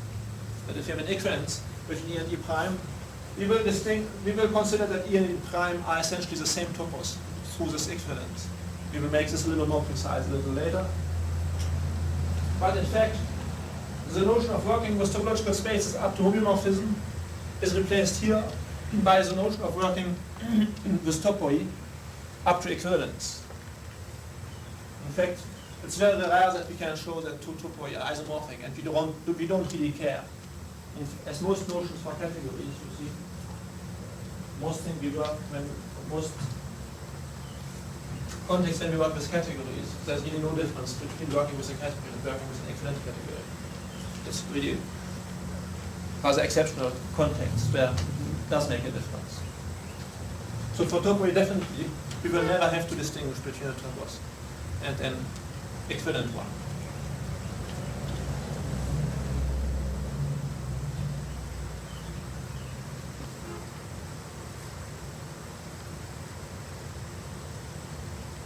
So I should give now a number of examples. And we should keep in mind, however, as a first bonus, as for so-called topological properties, that a topos has cohomology invariance. Because we said that we can make cohomological algebra in R. On the other hand, there's a natural functor on the topos, E. That's a section functor which goes from E to sets, which associates to every x in E from of E lower x into E lower E into x, where small e lower e is a final object. In every topos there are two distinguished elements, the initial object and the final object, which have the property that for every other object x, there exists exactly one arrow from X into the final object, and exactly one arrow from the initial object into X. Keep these two objects of the topos in mind. These are the only two ones which can be described canonically in any topos. Of course, we have an arrow in between them, the only arrow from the initial object to the final object. These objects are defined, each of them, up to unique isomorphism. And if we take the homomorphisms, you see there's just one morphism from X into the final object, but there may be many morphisms, or none, according to the case, from the final object into X. As a set of all those morphisms, we call gamma of X, we call the set of sections of X, and we have thus a functor which goes from the category E from the topos to sets.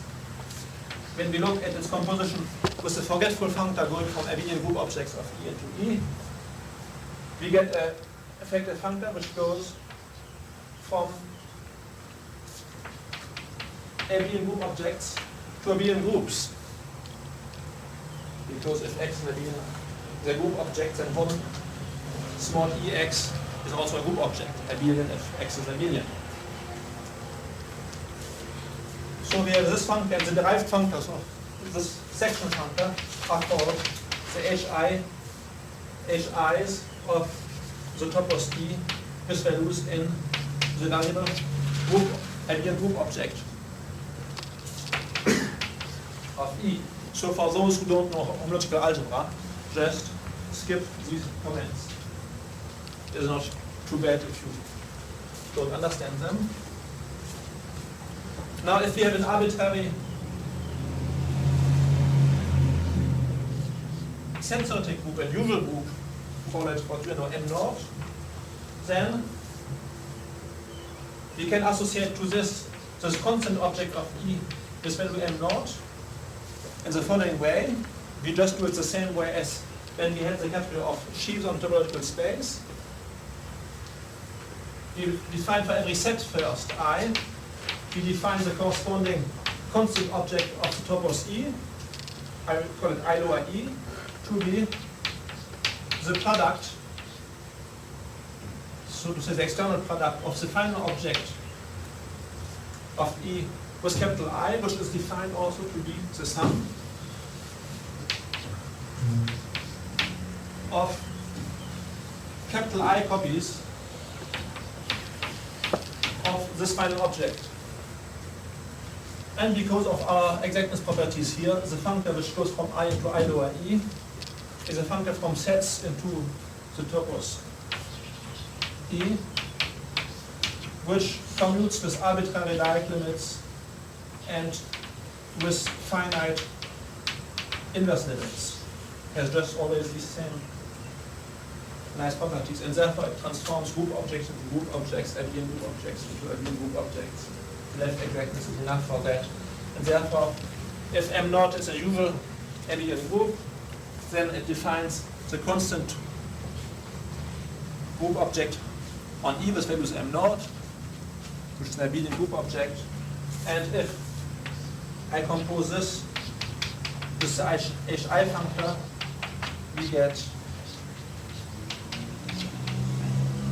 functors with respect to a variable abelian group, which are called the homology groups of the topos with coefficients and the M naughts. So there are homology invariants. And in fact, let's just remark that one can also define homotopy invariance of any topos by using modified Čech process. This is done at length in the yellow lecture notes book by Barry Mazer and Mike Artin. So in fact, as a first remark, we get that a topos, just as a topological space, has homology invariance, just as general as one might hope, and also homotopy invariance. Except that the homotopy groups are replaced by pro groups. But we recover for topological spaces, we recover back the homotopy groups of these topological spaces, at least if they are locally contracted, for instance. So this just as a little comment here.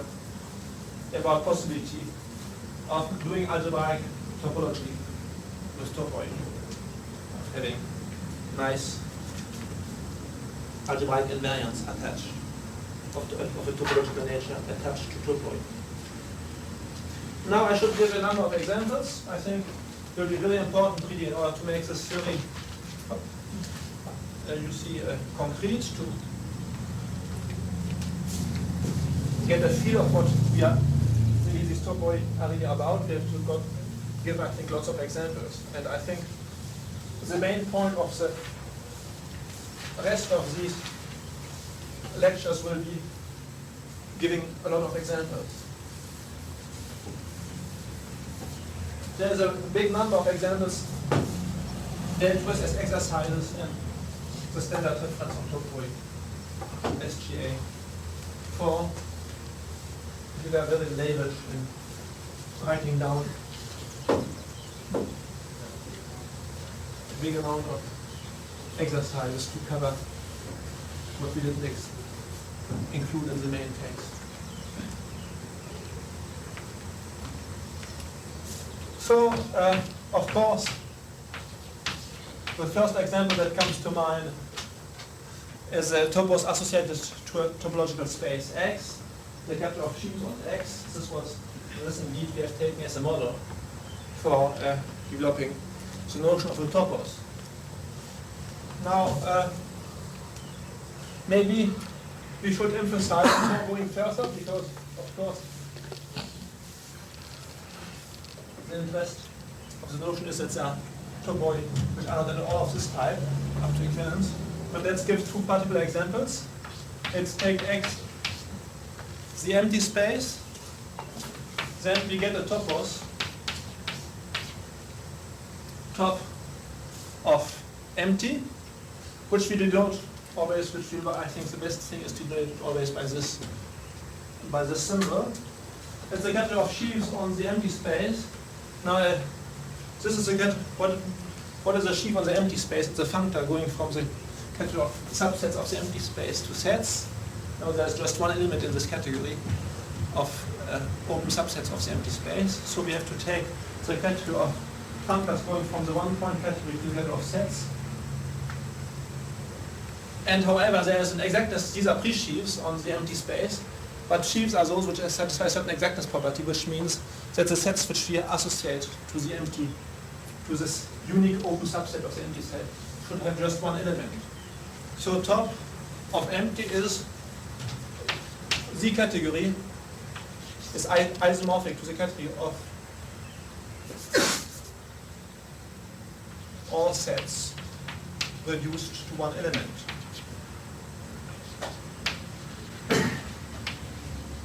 And this category is equivalent, not isomorphic, equivalent to the one-point categories. Because all points, all sets reduced to a point are isomorphic among them, set by a unique isomorphism. So, up to equivalence, which we take here as a natural equivalence relation between topoi, the topos associated to the empty space is just the one-point category. Now this topos we will call the empty topos. And we should be careful that the empty topos doesn't mean that the category which embodies the topos is empty. In fact, when we speak about the topos, we have always, in a way, two different intuitions of it. We think of the topos really as being something like a generalized topological space, which is embodied through the category of sheaves on this generalized topological space. And it's this category of sheaves which is E. But in fact, we think of the topos as being something still different from E. Right? It's a space that is underneath, so to say. And when we say that the topos is empty, but we don't mean at all that the category is empty. It's never empty, this category E, because it has at least these two elements, not lower E and E lower E, the final and initial object. However, to say that E is empty, namely that E is equivalent to the one-point category, we see easily that it's enough that it's equivalent to saying that the canonical morphism going from the empty object, the initial object to the final object is an isomorphism.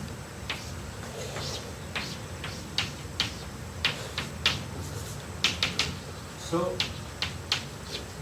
to say that this here is an isomorphism means that E is the empty topos, E est E equivalent to the 1 point category as a category.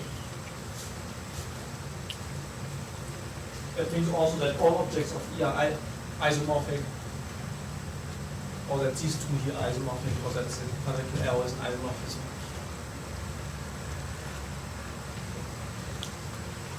And we will, a little later, we will make the role of this empty topos explicit as being really the initial topos in the category of all topoi.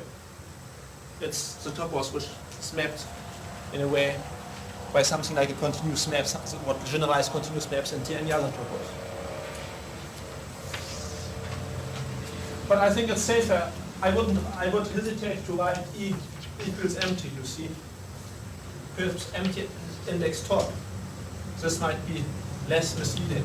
But I think why not just write E equals top of empty if we want to write that E is an empty topos. E is equivalent as a category to the 1 point category. So the empty topos just comes from a topological space, from a particular topological space, from the empty topological space. Now let's take now the case of a topological space which has just 1 point, very important topological space indeed. And let's look at the corresponding topos, top X. We have seen that this topos is equivalent, that this category is equivalent to the category of sets. Now it's only an equivalence, it's not an isomorphism. By associating to every sheaf F on X, the sections of F over the whole of X, F of X, which is also the fiber of F. That's a unique point, small e of capital X. Or perhaps rather small x, the point of X.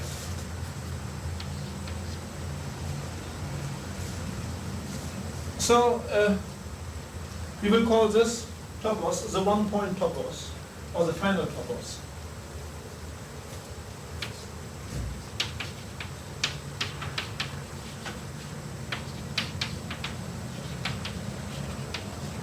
And we will justify the notion of the final topos a little later. It has the same within topoi. It will play the part of a final element, just as in the category of topological spaces. There's for every topological space there's one and only one map to the topological space into the space reduced to 1 point. And we will denote it perhaps, why not top of 1, something like this, to indicate that these standard topos have just 1 point. If we adopt this terminology, this could be denoted by top of 0 as the empty topos.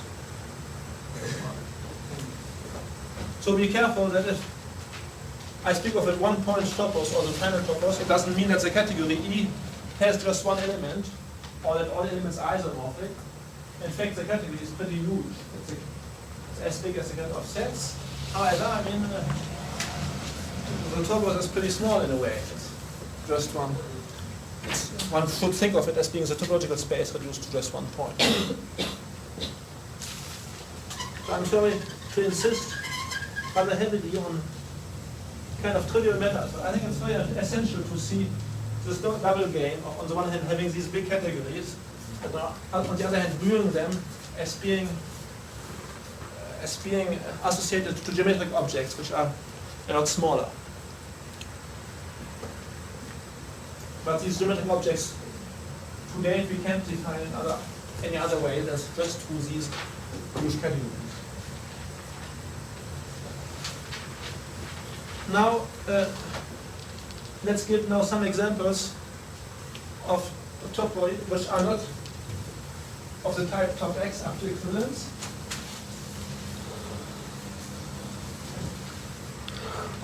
Let's, however, say what it means.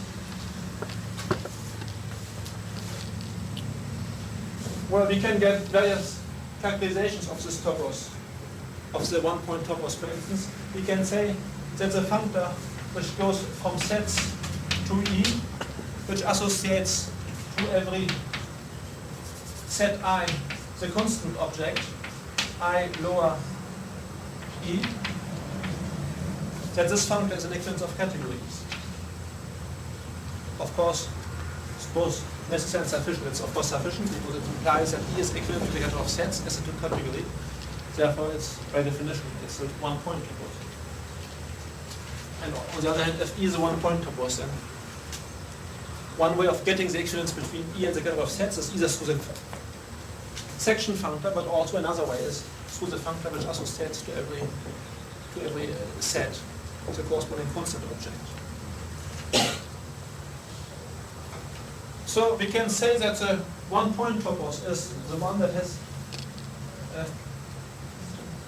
been our main model using the category of sets for most constructions or many constructions which we wanted to do, at least as far as exactly properties go. All right, now let's take a somewhat more general example than these two.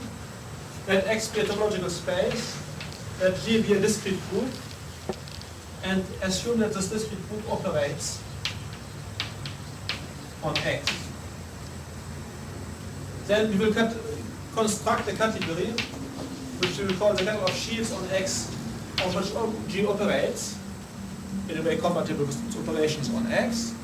This category will denote by top of X, G, where X, G stands for the triple of X, G, and the operations of G on X. It's an adopted notation. So the speediest way of defining this category is by interpreting sheaves on X as being étale spaces over X. That will be the category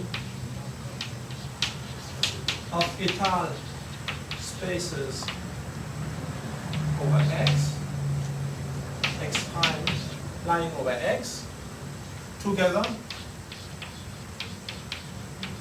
with a lifting of operations of G on X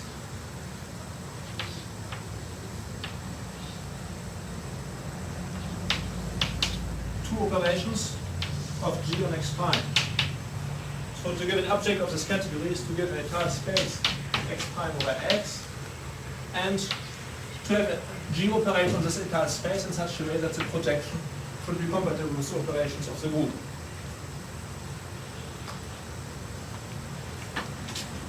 Now, as in all examples which I'm going to give here, the fact that this is a topos is essentially trivial from the fact that when we look at étale spaces X prime over X, without bothering about group operations here, then this forms a topos, namely satisfies the conditions A, B, C, D. Using this, we see easily that these exactness properties plus generators is inherited through this category top. To this category, it's inherited by, by this category top xg. So we have the category of sheaves on which G operates, which is a topos, kind of a mixed topos, which embodies both topological properties of X and algebraic properties of the group G. Okay, maybe I should stop. We started at 3, yeah? Oh no, it's only 10 after 4.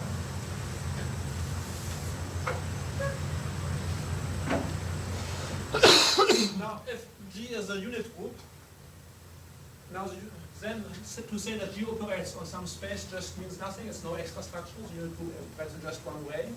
And in this case, top X G is just top X. We get back as a particular case top X, which is nothing new. If, however, X is a unit space,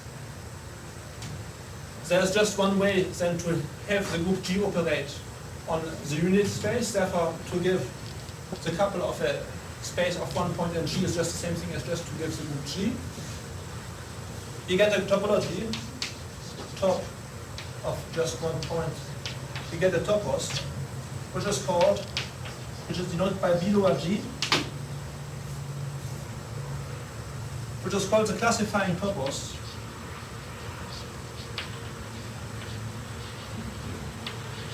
of the discrete group G. For reasons that will appear. So, as a category, what is it? Well, to give an entire space over a point is just to give a set, and moreover, we want that G should operate on the set.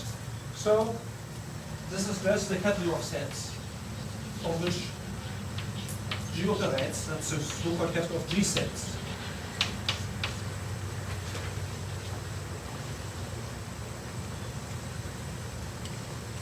What are the abelian groups of this category? These are the abelian groups on which G operates. These are the so-called G modules.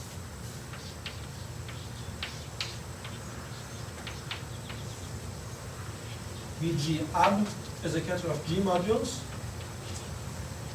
Now these are the natural coefficients for the cohomology theory of this particular topos.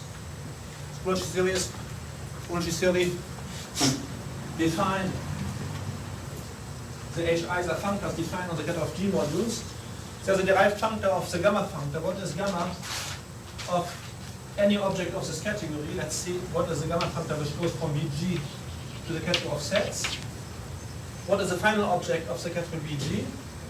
That's just the point on which G operates, of course, trivially. And if we have the point on which G operates in another set, well, whatever, let's Z, on which X operates, what are the morphisms from E into Z?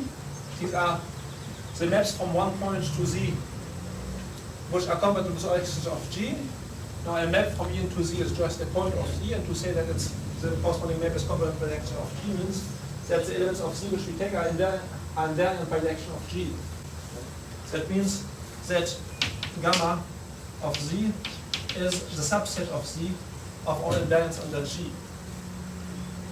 And here, when we restrict this functor to the abelian group objects, we get the functor which associates to every G module the subgroup of all invariants. And the derived functors of this particular functor are what are called the HIG of M, where M is a given G module. So here, the cohomology groups of a discrete group can be interpreted as cohomology invariants of the classifying topos of G with coefficients in M, which is just the same thing as the classical classifying space of the discrete group G, which is the homological space defined up to homotopy. So cohomology groups of this classifying space are just the cohomology groups of the discrete group G. So in a way here, the classifying topos, I mean, this is one of the reasons for it. There are better ones. But here, the classifying topos just plays the role of a classifying space, except that it has the advantage on the classifying space of being defined up to homeomorphy, so to say. I mean, it's a canonically defined topos. We don't have to take it over to homomorphy. And the fact that it places advantageously the classifying space in a number of contexts. Now if we come back to the general case of X with operation of G, so we know what we have said what the objects are of this category. The abelian group objects are just abelian sheaves on X together with an operation of G on it compatible with the projection. And when we look at the cohomology groups of this topos with coefficient in a sheaf, abelian sheaf with operators, these are invariants which embody both topological properties of X and algebraic properties of the group G, which are denoted by HIXG semicolon M, which have been already studied, in fact, in an old paper of mine in Tohoku, old paper on homological algebra. So now we see that these homological invariants can be viewed as being just usual honest homology groups of a very naturally constructed topos.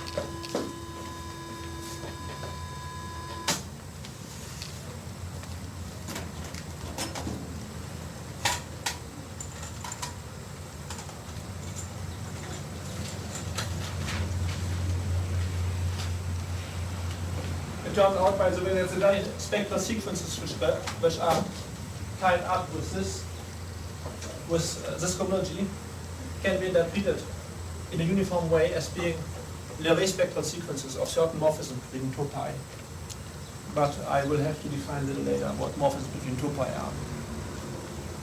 But I mean, these examples.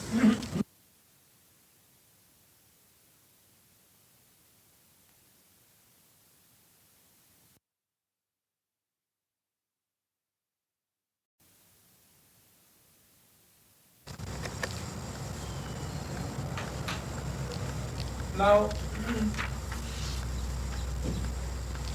let's ascertain that the classifying space of a discrete group is really a generalized topological space, that it's not equivalent to the topos associated with topological space.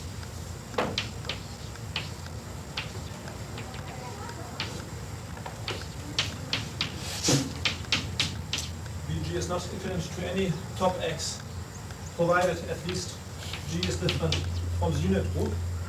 Of course, if G is a unit group, we just get back the one-point topos, the final topos.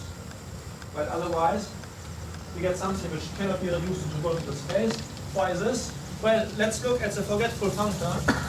Vg is a category of G sets. And the forgetful functor, in fact, that's just I'm sorry, no.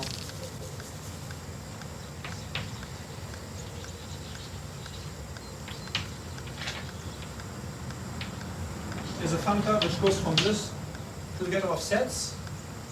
It's pretty clear that this functor is what we should call a fiber functor, namely it commutes with arbitrary direct limits and with finite inverse limits.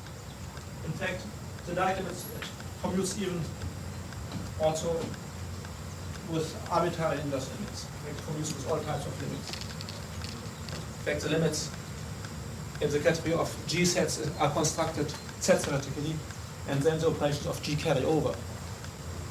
All right. Now, if we look at this fiber functor called phi, we see that the automorphism of this fiber functor phi,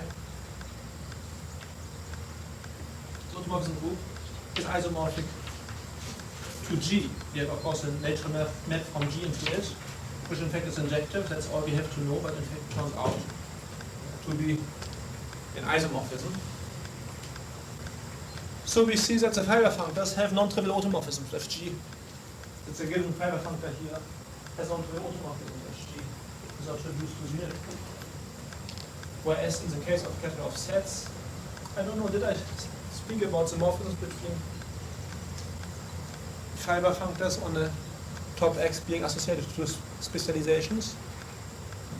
No. I didn't explain this. Aha. Let's open a little parentheses for this. Oh yes, in fact I wrote it. Forgot to give this among the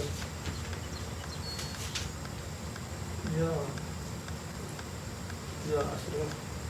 I think I should have said this before.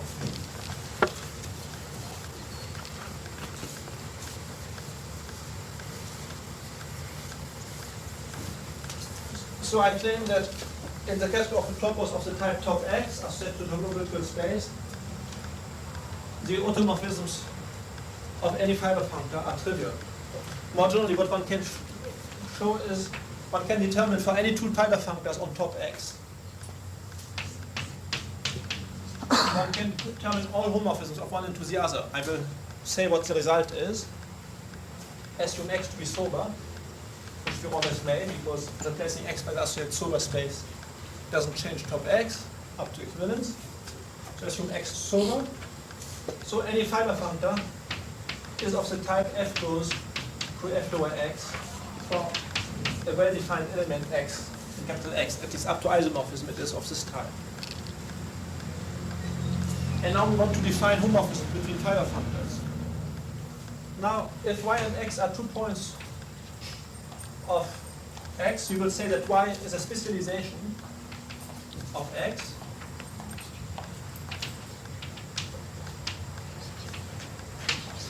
if y is contained in the closure of the set reduced to x. Of course, the specialization relation between points is an order relation. Well, it's a pre-order relation at least. It's transitive. On the other hand, it's an order relation if x is sober, because y is contained in the closure of x, and conversely, that means that y and x have the same closure. And because x is sober, this implies that y equals x. All right. So on any topological space X, we have the specialization relation, which is a pre-order relation, which is in fact an order relation if X is sober. And what we will show is that if Y is a specialization of X, then we will define a functorial homomorphism from the fiber functor f lower y, variable f, into f lower x. Well, let's see. What is f lower y? This is the direct limit of f of u for all open sets u in X containing y. Now, if y is contained in the closure of X, this means in fact that every open neighborhood of y meets X bar. That means contains X, and therefore these u which we consider here are among the open neighborhoods of X, and therefore each one of them is mapped into the direct limit of f of v, and now v goes over all open neighborhoods of X. And of course, these maps from each one of the FUs into this direct limit is compatible with transition morphisms. We get in this way a map like this, and this map also is functorial with respect to f. All right, if we denote by epsilon y and epsilon x the fiber functors associated to the points x and y, we have seen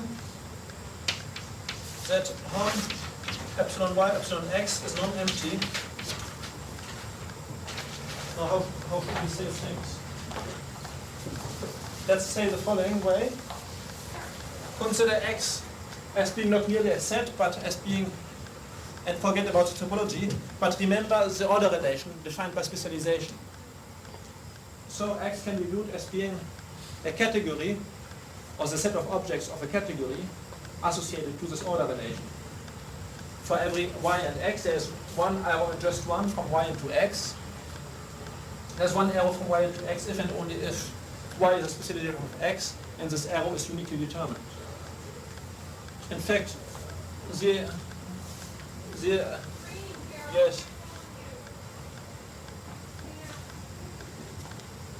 In fact, it's rather customary to take the opposite category, to say that we have a specialization morphism from x into y. Never mind, which would we choose? Maybe here, let's do it this way. We have a morphism from y, x is empty if y is not a specialization of x, and there's just one element if y is a specialization of x, and the composition of morphisms is uniquely determined. All right. So let's call this cut x if you want. The cut we associated to this ordered set x, and we have defined now a functor which goes from cut x to the category of fiber functors on top x. We're associating to every point x in capital X is a corresponding fiber functor epsilon x, and to every specialization y goes into x. It's definitely not the standard convention. Let's rather skip here. It makes the opposite convention here. I feel ill at ease to write a specialization morphism y goes into x. So for every specialization morphism x goes into y, when y is a specialization of x, we have a corresponding morphism from epsilon y into epsilon x. So it's a continuant function.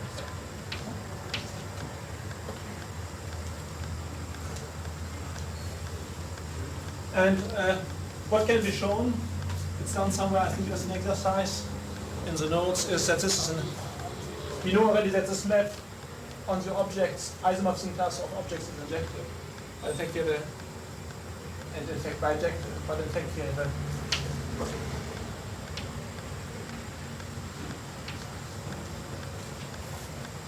more complete statement which says that this function is in terms of categories. That only the two isomorphism classes of fiber functors correspond to points of x, but if you have two fiber functors epsilon y and epsilon x, there exists a homomorphism of epsilon y into epsilon x, if and only if y is specified of x, and then there exists only one homomorphism. I guess this is unique, just means that it is the one which we have constructed here. But if y is equal to x, this implies, of course, that there are non-trivial homomorphisms of any one fiber functor. All right, this much about automorphism of fiber functors. And we see in the case of the classifying topos of a group, the standard fiber functor, in fact, there's just one after isomorphism, a fiber functor on this topos. So in a way, the topos has just one point, but however, I wouldn't call it the final topos. So it's just not equivalent to the previous final topos. And this fiber functor has a non-trivial group of automorphisms. So that's one of the main differences you see between topoi viewed as generalized topological spaces and dual topological spaces. Here points may have automorphisms. And in fact, there may be non-trivial automorphisms, and of course non-trivial homomorphisms of points into others, and majority of one continuous map into another.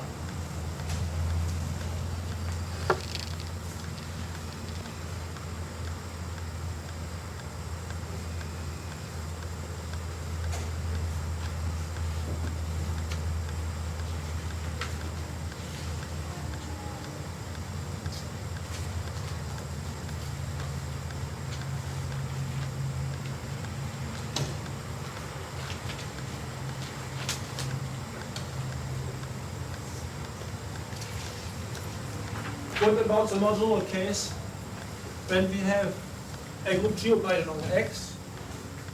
We have the topos B lower xg, or let's rather call it as we did top xg. What about fiber functors on this? Well, for every small point x in capital X, you can consider the functor f goes into f lower x, which we may do as a functor going from this category to the category of sets. In a way, it's a composition of the functor consisting first to forget the operations of G. This goes from top xg to top x, and then we look at the fiber functor at x here, and the compositum is a fiber functor because this functor commutes with arbitrary limits, in fact. This one 2, so the compositum 2 also. Call this epsilon lower x upper g if you want this fiber functor. You put the upper g in order to recall that we view it as being defined on this category of g's with operators. And you will see as an exercise that the category of automorphisms, that the group of automorphisms of this particular fiber functor is isomorphic canonically to the isotropic group of the point x, the group of elements of the subgroup of G.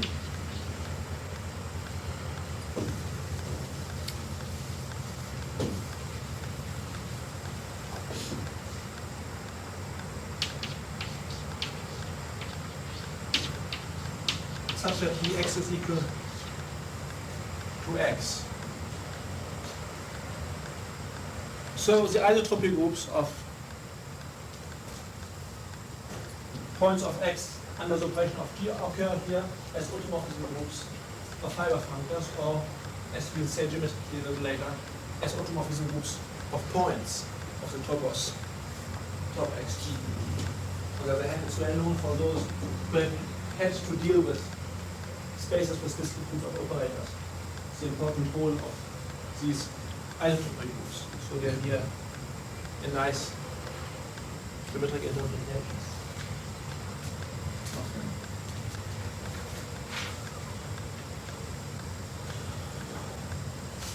Alrighty, so let's stop perhaps for 10 minutes before going on with some more examples.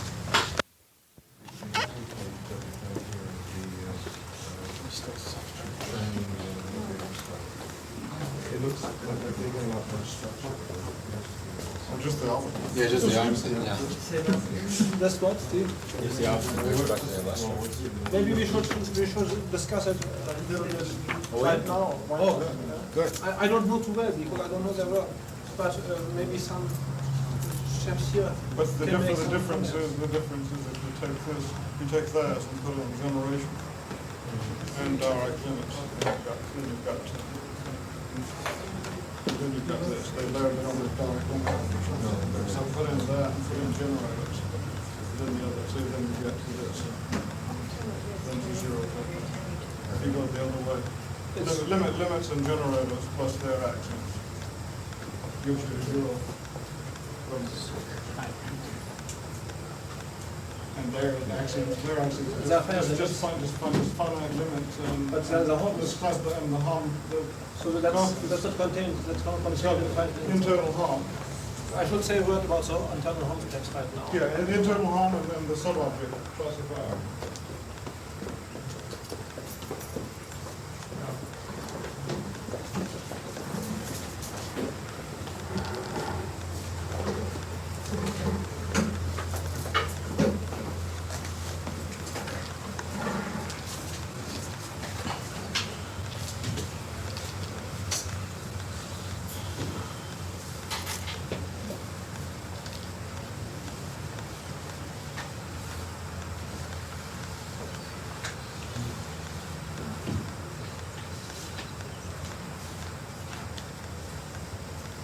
So maybe I started on the examples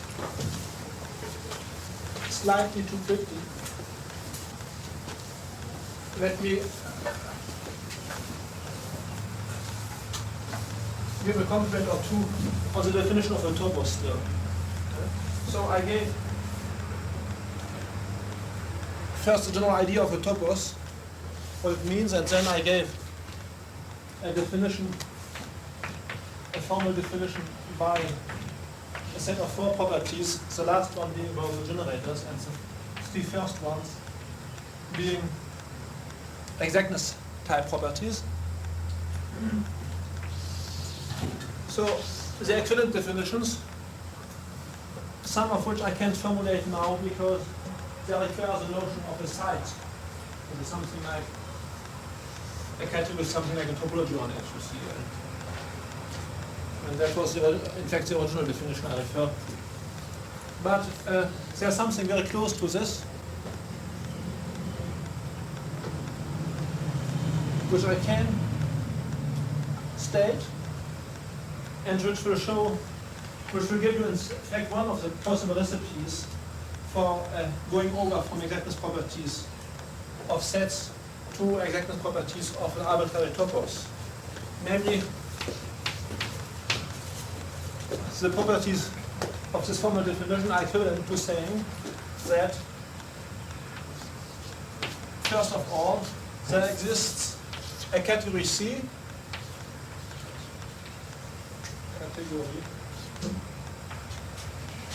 which is small in the sense it is just in the set of objects and set of arrows are really sets. I mean, they're not too big to be sets. This is an element of the universe we're working in, if you want. And an embedding by a fully faithful functor of E into the category C head of all concurrent functors on C.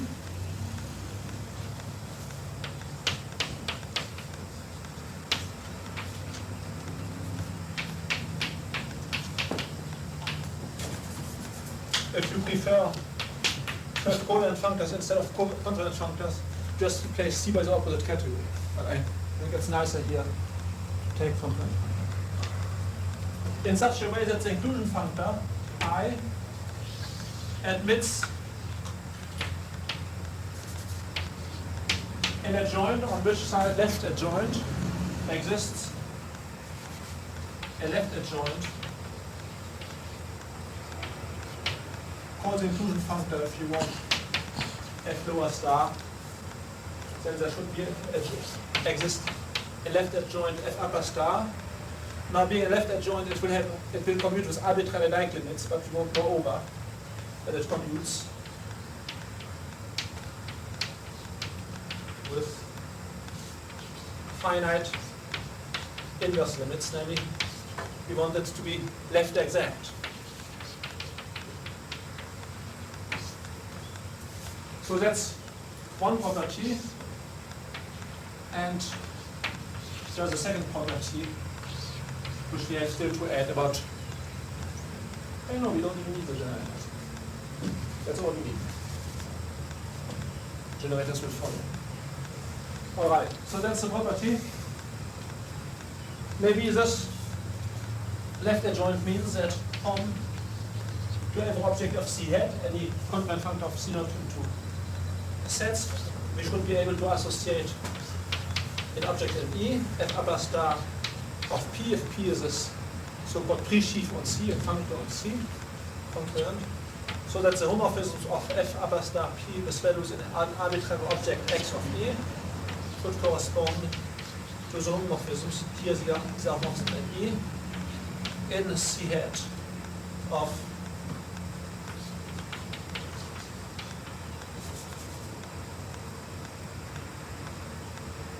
P with values in F lower star of X, X viewed as being an element of C hat. So that's the adjunction formula. Then we took for E the category of sheaves on a topological set. Then by definition we had embedded this in the category of pre-sheaves, which was the category O hat, where O is the category of open subsets of X. And then we had seen that there is always, for the inclusion functor in here, an adjoint functor, A, having the exact property just stated here. So this is a generalization of a property which we had seen in the category of sheaves, and this was the main property which we used in order to show that any kind of exactness property in the category of sets implying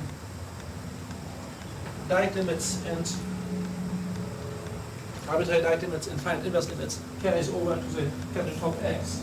And because here we have an analogous property, this gives us the universal relativity we are looking for coming over the same in arbitrary topos. So in fact, we want, what is remarkable about Giraud's theorem is that these few exactness properties already imply this. And in fact, it turns out that for C we have a large choice, nota bene, which is a way to get such an embedding of E in a category C hat. We can take for C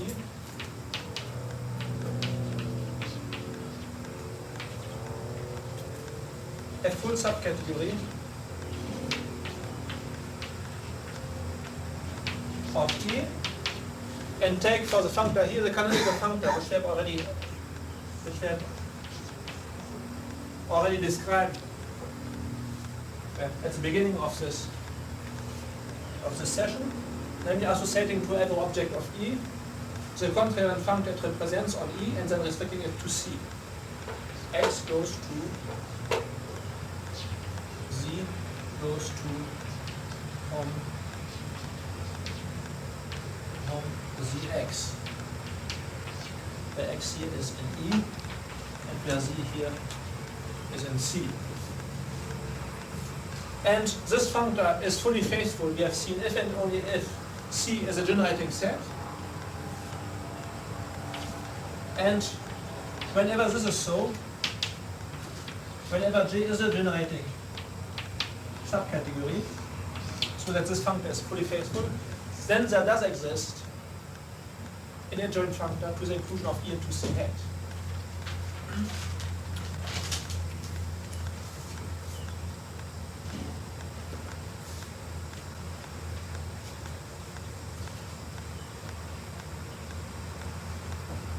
So we have found in this way many ways of representing a topos E as being such a thing, something like a direct factor of a category C hat in the sense explained here.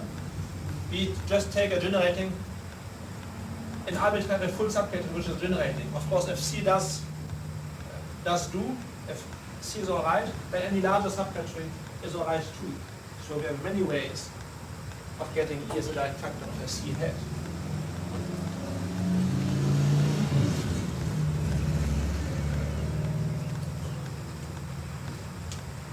Now that's perhaps not the best, but a pretty good way of viewing It's equivalent? the body. That is equivalent. That is equivalent? To being a topos, yes. Because you see, when we define a topos as being the category of sheaves on some site, then if C is a site, then E will be C tilde, which is mapped always in the category of pre-sheaves on the site. And then we have the construction of the associated sheaf.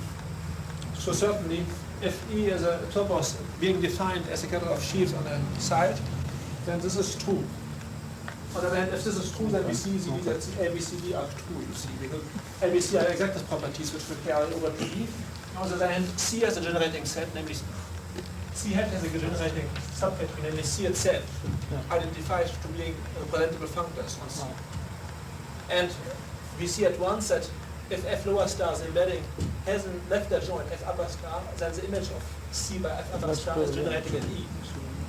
So, I mean, there's a circular argument.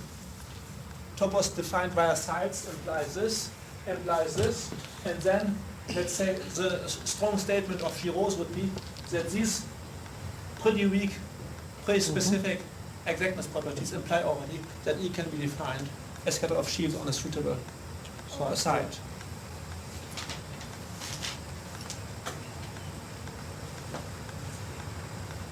All right, but we have not said what the site is, so we have to.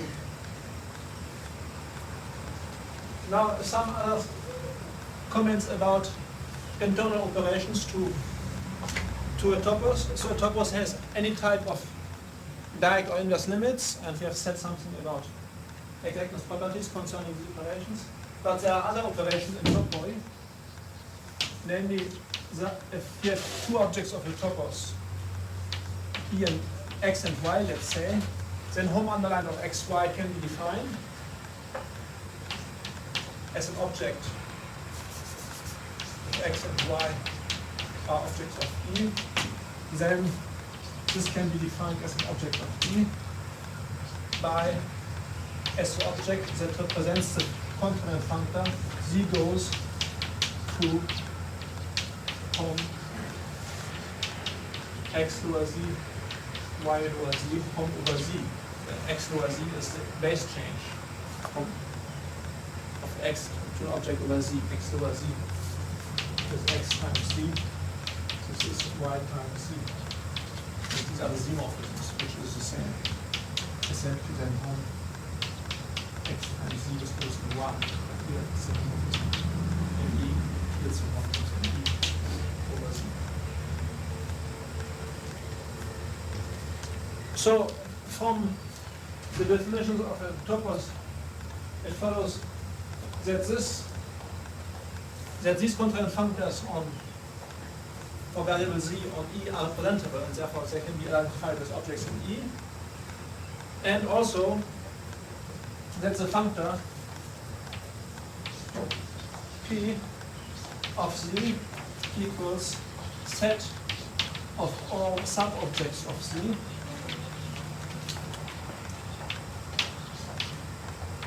is representable by an object P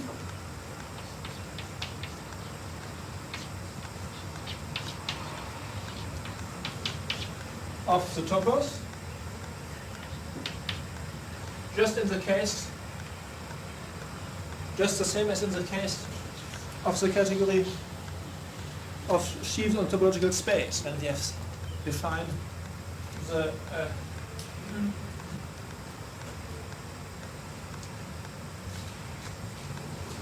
the sheaf of open subsets of the world space. Now, what is the key to proving both these terms, let's say? Proving that certain complement functors on the given topos E on the given category E are representable? Well, this comes from the following lemma, which I will state here, or theorem, whatever you like to call it. If you have a confident functor from E naught into sets, from E into sets, that is a functor from E naught into sets, call it P. P is the initial of P-sheaf.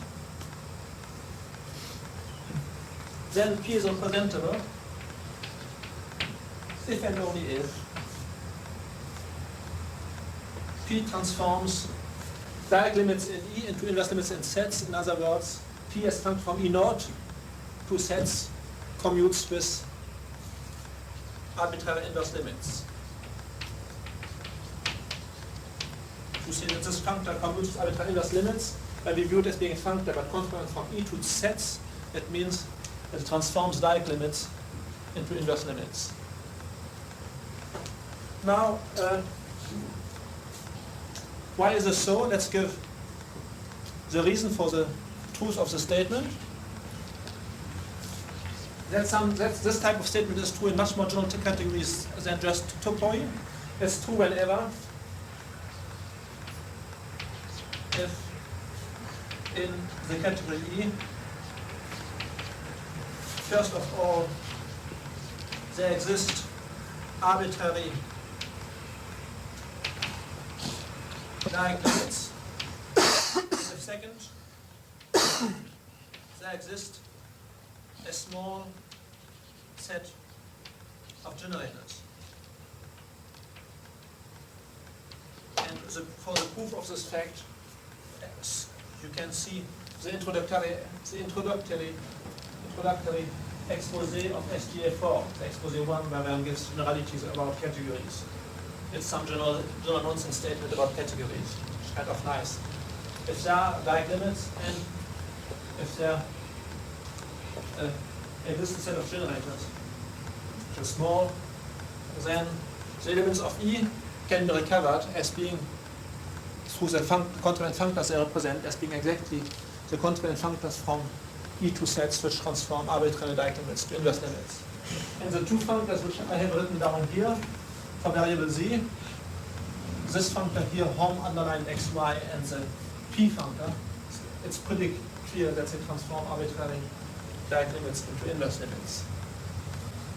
That's true in any category, I think, more or less. Yeah. For the home circle, it's true. And for the other, well, it's an exactness property. I know it's true in the topos.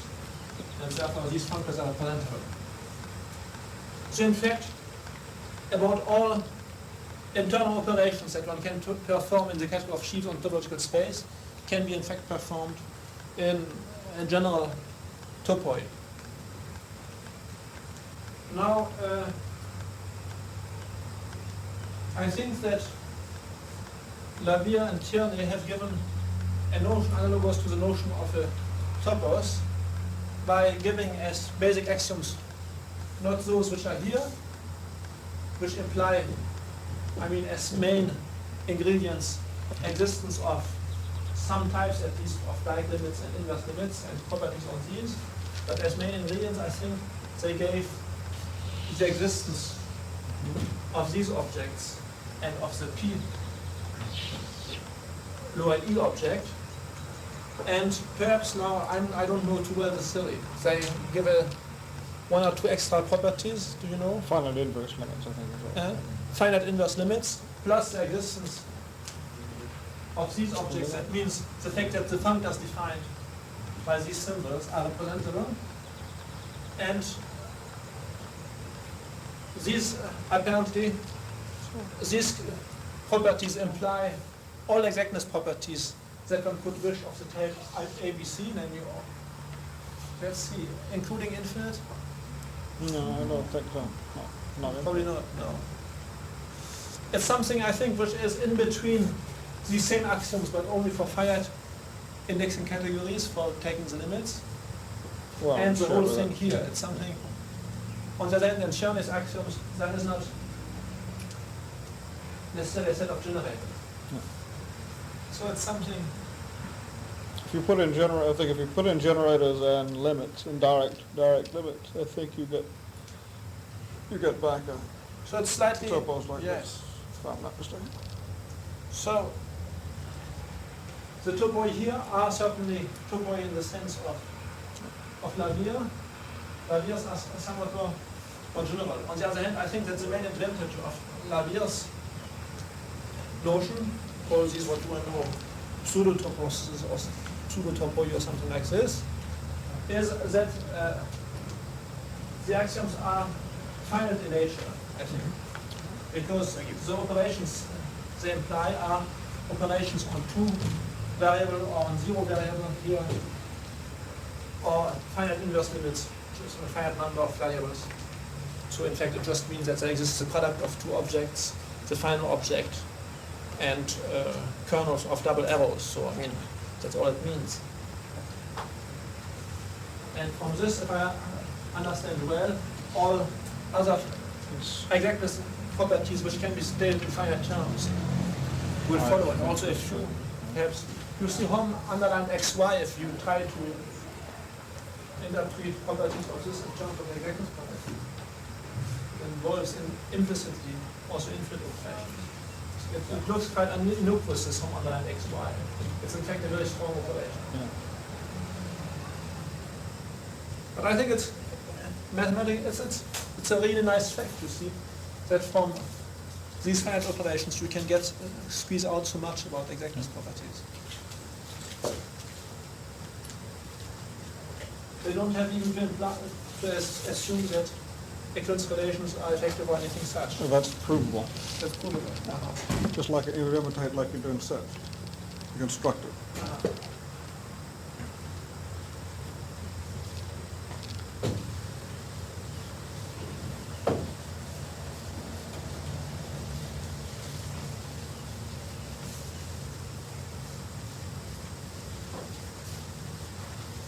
So, but I could make some comments about. Well, let's drop maybe now these comments on the definition. They may become too technical. I think I rather go on with examples. So you have seen already top x, top xg, sheaves on x with operations of G on it. By the way, the limit operations in this category, diagonals and inverse limits, are just those on ordinary sheaves on X, and the operations of G carry over automatically. And the same is true for Hom underline operations. If the sheaves F and G on X have operations of G on them, then these operations carry over automatically to Hom underline FG. And the same if you look at the P lower X sheaf on X, if G operates by automorphisms on X, by transport structure it will operate on P lower X too. And the same type of comments, in fact, would be true, I think, in most examples, that is, that the operations, whether it's limit operations or Hom underlines or P, they will be pretty obvious in terms of the same operations in more simple examples. Now let's give, so we said that this example top xg embodied both topological properties of x and algebraic properties of g. The extreme case is when we take top just one point and g, which is a classifying topos of the discrete group g, which in a way is of a purely algebraic character. It's defined in terms of the discrete group G. And now this example of a topos of a purely algebraic type, we can generalize into the following. Let C be any category, but assume it's, to be safe with questions of logic, assume it's a small category. And let C have, as before, be the category of arbitrary concurrent functors from C0 to sets. Now we have already noticed that if we take arbitrary functors from a category to sets, in this category, arbitrary direct limits and arbitrary inverse limits exist, and they are computed argument-wise. If we have objects of this category Fi, which are just functors on C, congruent functors, if we take the limit of this, whether it be a direct or an inverse limit, never mind, then the value of this functor on the argument Z is just the direct limit or the inverse limit according to the case of the FIZs. And this, we have seen, implies in an evident way that all exactness properties of the category of sets that can be expressed using direct limits and inverse limits. And now we don't even have to restrict to finite inverse limits, any kind of inverse limits. That any such exactness properties that hold in the category of sets will hold automatically in the category C hat. And therefore we are pretty safe that the axioms A, B, C will hold. And also there's a set of generators in C, namely, if to every object of C we associate the functor that represents the congruent functor, we get a fully faithful embedding of C into C hat, by which in a standard way we identify C to a full subcategory of C hat. And it's pretty clear that C and C hat is generated. So C hat is a topos.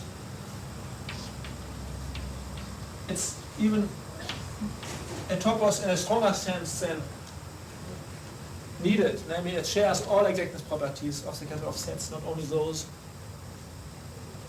which we restrict to involve only finite inverse limits and arbitrary direct limits. And it seems, by the way, that one can prove, although I didn't write it down, that the inverse is true. If you have a topos which shares all exactness properties of the category of sets, not only those which stem from ABC, then it must be equivalent to a topos of the type C hat. Never mind this. So that's in a way the most trivial type of topos one can construct. We get back as an example the topos, the classifying topos of the discrete group. Because take as a category the category having just one object and the group, and as endomorphisms of this object, the elements of the group G, the composition of endomorphisms being just the composition of the group G.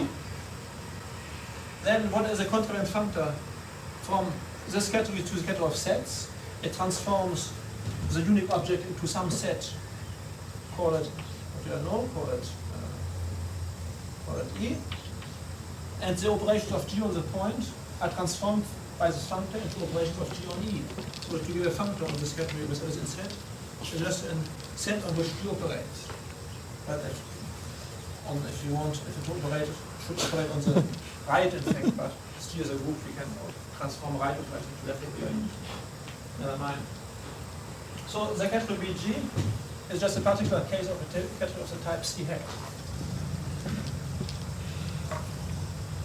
What about fiber functors on this category? Well, if for every congruent functor on C we associate its value on a given fixed object x of C, then f goes to fx is a functor which goes from C hat to sets, which clearly commutes with any type of limits, direct and inverse, and therefore show it's a fiber functor. Commutes with arbitrary limits and with finite inverse limits, even it commutes with any inverse limits. In fact, we get in this way fiber functors, and one can show that we get in this way exactly all, well, up to a little grain of salt. Adding to these fiber functors all those which we can obtain by taking filtering direct limits of those, we get all fiber functors in this way.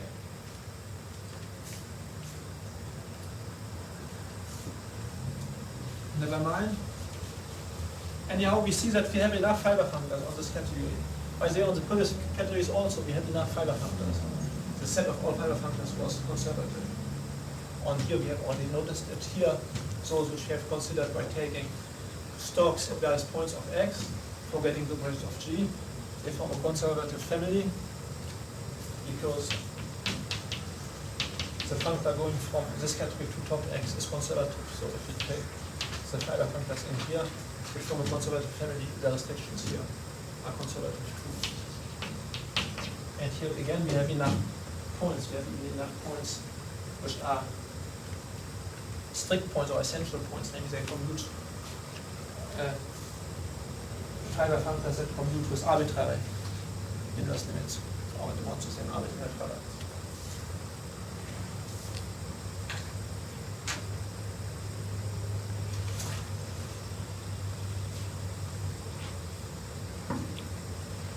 All right, we'll come back to some of these examples when we speak about morphisms of topoi.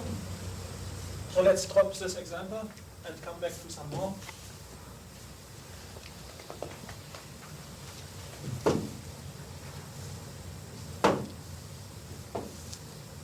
I have defined the classifying topos of a discrete group, and I have said that this was a quite convenient restatement of the notion of the classifying space of the group G viewed as being a topological group, but with a discrete topology. But of course, in algebraic topology, one defines also classifying spaces for arbitrary topological groups, which are again spaces more or less defined up to homotopy. And one would like to, I can ask a question, does this construction, does this make a sense, and a better sense perhaps, in the context of topoi? And this is indeed so. In order to make the tie, we just state that a topological group can be viewed as being a group within the category of all topological spaces. Now the category of all topological spaces, well, never mind, can be embedded into a topos. I will make this more explicit when we will speak about sites. But the idea now is that to a group within a topos we can associate a classifying topos, and this will generalize the construction of a classifying space of a topological group. So let E be a topos, and let G be a group object of E. So that means an object of E together with a composition law satisfying a bunch of axioms. Then what will be the classifying topos of G? It will be the category of all objects of E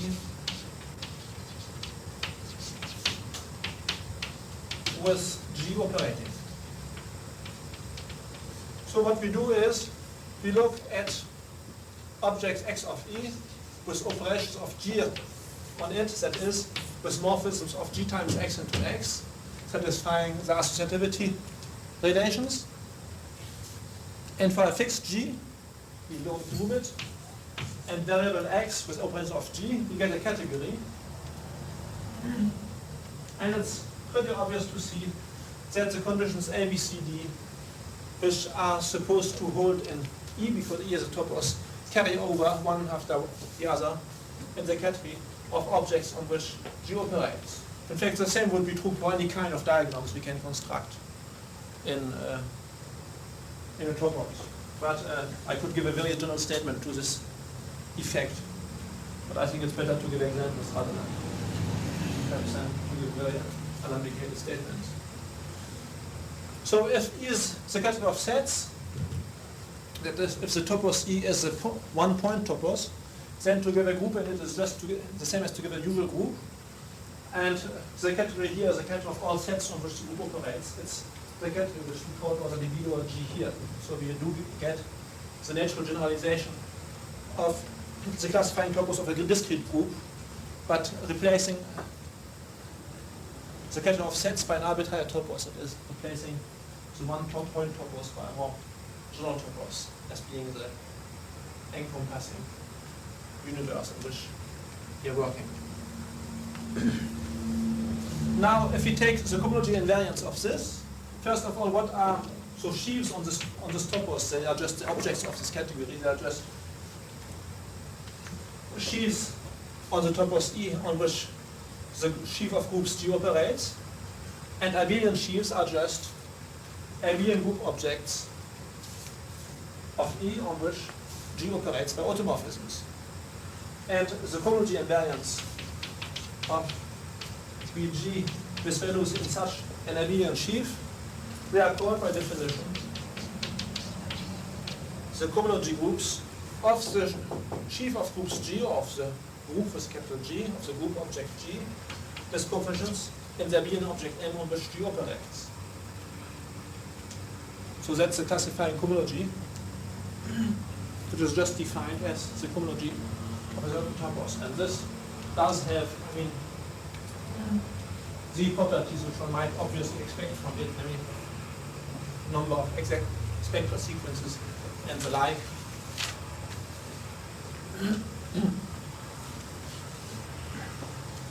Maybe we should say what the H naught is, what the gamma functor is. So let X be an object in BG. That means an object of E on which G operates. Now, what is gamma? The sections over the topos BG of this particular sheaf X on BG. So that's defined as being the set of homomorphisms within the topos BG of the final object of BG. This is an X. So I would say, what is the final object of the topos BG? That's just the final object of the topos E, in which G operates in the unique way it can operate. Just as a discrete group can operate in just one way on the point, so a group object in a topos can operate in just one way on the final object. So, what are the homomorphisms of this into X? These are just the homomorphisms of this into X, disregarding first the action of G, that is just sections of X over the final object. But then, if now we remember the action of G, we have to take only some of these sections, namely the sections which are invariant under the action of G. So this is the subset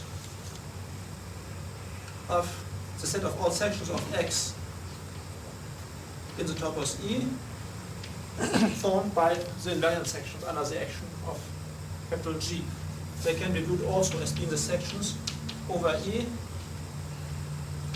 of the subsheaf of X of invariance under the action of G. And this is the left exact functor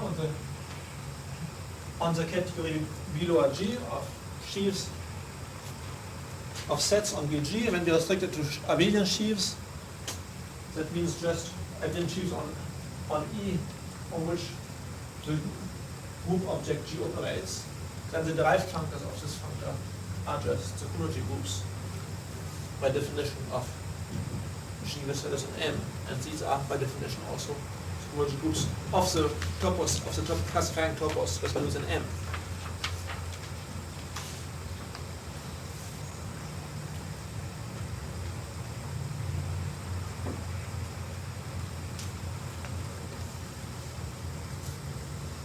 In fact, one can give a very precise statement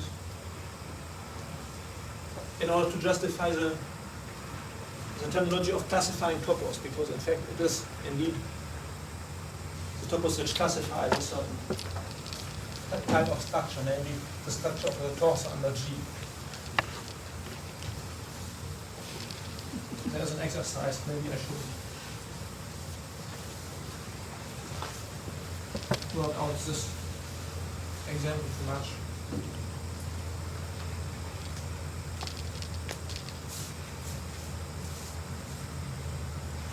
So let's drop this example and give. I wish you would, if you can. But maybe Yeah, I should, sure, you sure. see, I don't have enough prerequisites anyhow. Okay. I should know what the morphism of topoi is. Oh. You see, takes the inverse image of G and BG. I could give it, by the way, but it wouldn't really be understandable because I couldn't do it really in geometric terms. All right. So I drop it for the time being at least, and then I can come back to it. after I spoke about morphisms.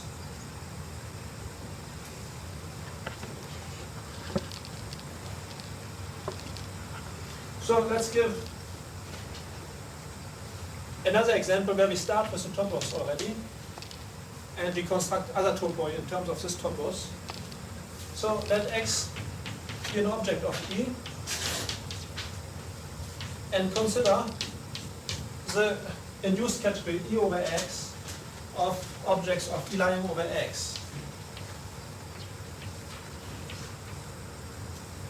Now, if E is a topos, this again is a topos, which is called the induced topos of E of X.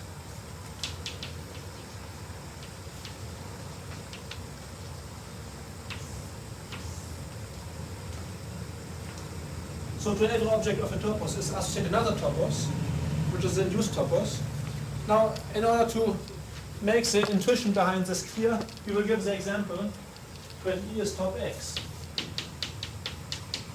And here the handiest will be to interpret top X as being this category of entire spaces over X.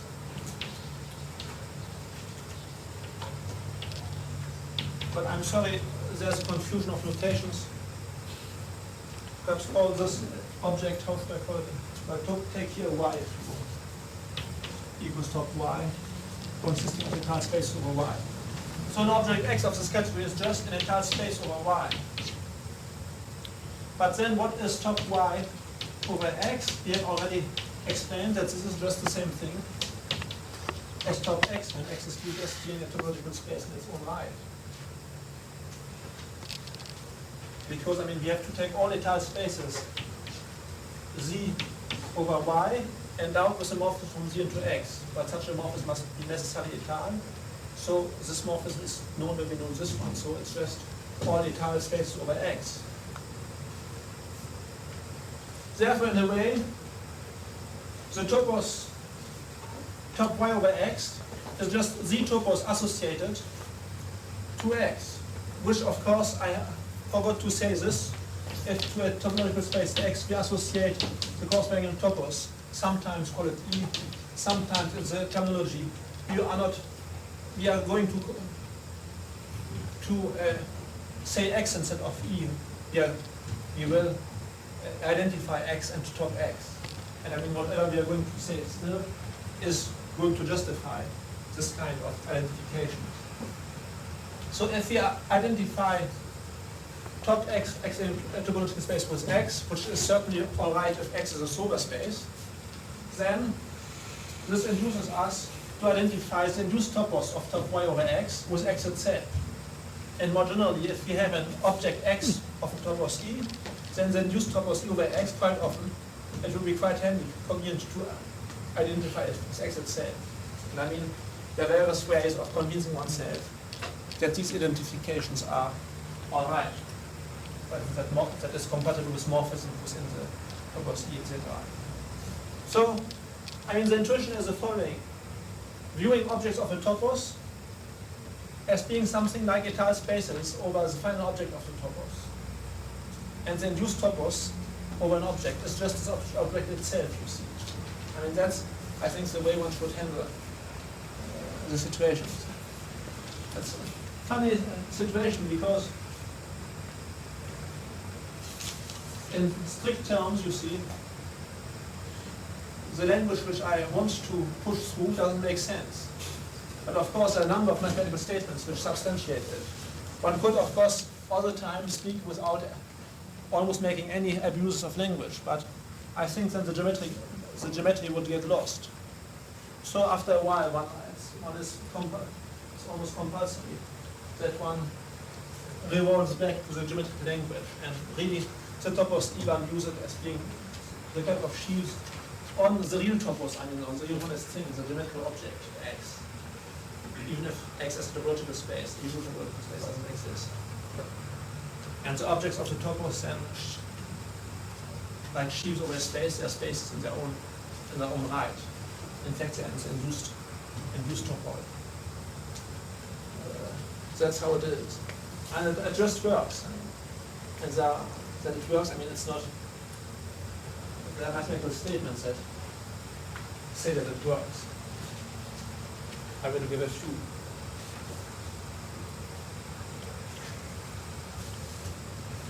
All right, now in order to substantiate these kind of abuse of language, and to go around expressing relations between topoi considered as categories first, as relations between space-like objects, one has now to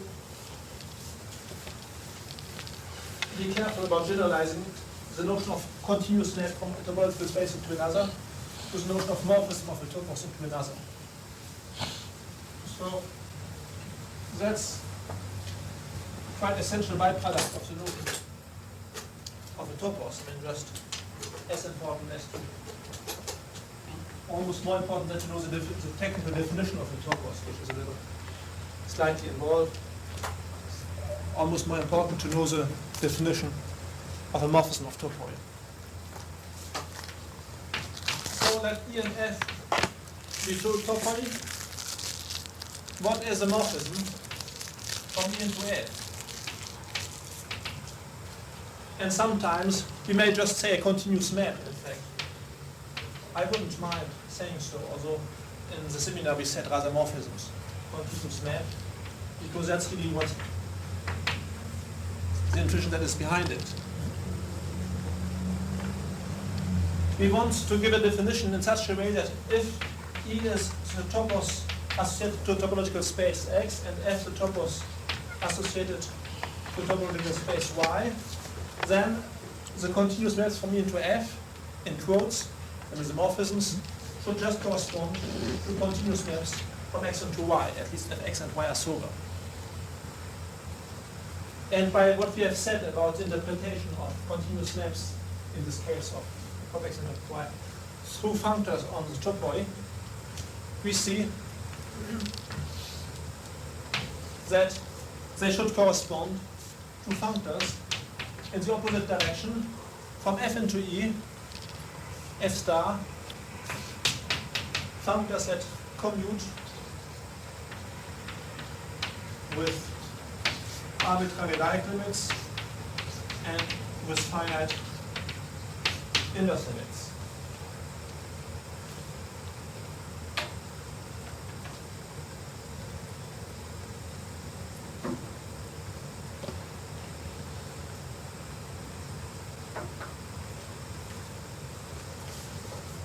Namely, just with the type of limits which have been used in order to define the exactness properties we are interested in topoi.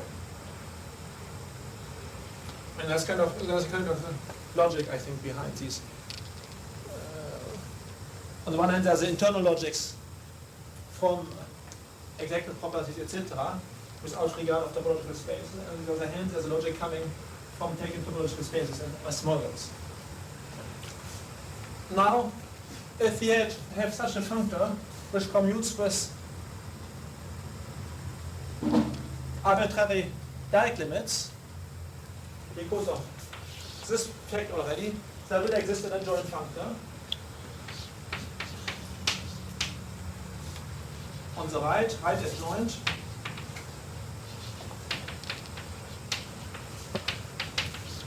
which we will call F lower star, which goes in the same direction as the geometric direction of F from E into F. It's just a functor now. The adjunction formula I will recall. If you have an element Y in F and X in E, maybe Y prime and X prime would be a better idea. Then home of X prime, home of Y prime was still in the direct image of X prime should be the same as home. That's the home taken in F. Should be the same as the home taken in E of inverse image of upper star Y prime with image in X prime. I claim that if we have a functor like F upper star and take a functor just assuming it commutes with arbitrary Dirac limits, which is a necessary condition for F upper star to admit a right adjoint. In fact, this condition is sufficient. Why is this? So we want to define f lower star of x prime as representing this contrarian functor with respect to y prime for a given x prime in E. We want to consider this contrarian functor with respect to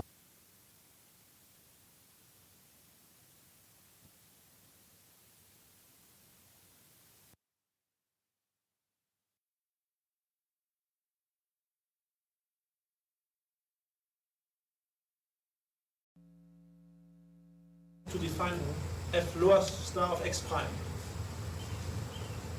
And the contrarian functor it represents should be given by this formula. Namely, this is a functor, this is a contrarian functor with respect to f prime. I take the inverse image of f prime by f upper star, and then I take the home of this with an x prime. Now, this functor here for variable y prime is a compositum of f upper star and the home functor with values in x prime. Now, if f upper star transforms Dirac limits into Dirac limits, that's the assumption here, and the home functor of a variable with values in x prime transforms Dirac limits into inverse limits, by definition of Dirac limits, in fact, within a category. And therefore, this functor with respect to y prime transforms Dirac limits into inverse limits, and therefore, by the lemma we have stated before, it's representable. Now, therefore, a morphism from E into F, if we consider it as being given by a functor f upper star, going in the opposite direction, defines also another functor in the direction E goes to F. Now this functor, being a right adjoint, will commute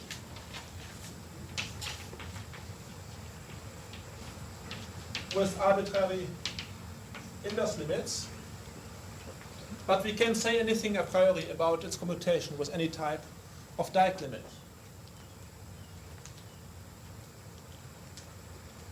Now, of course, these functors, f upper star and f lower star, being adjoint of each other,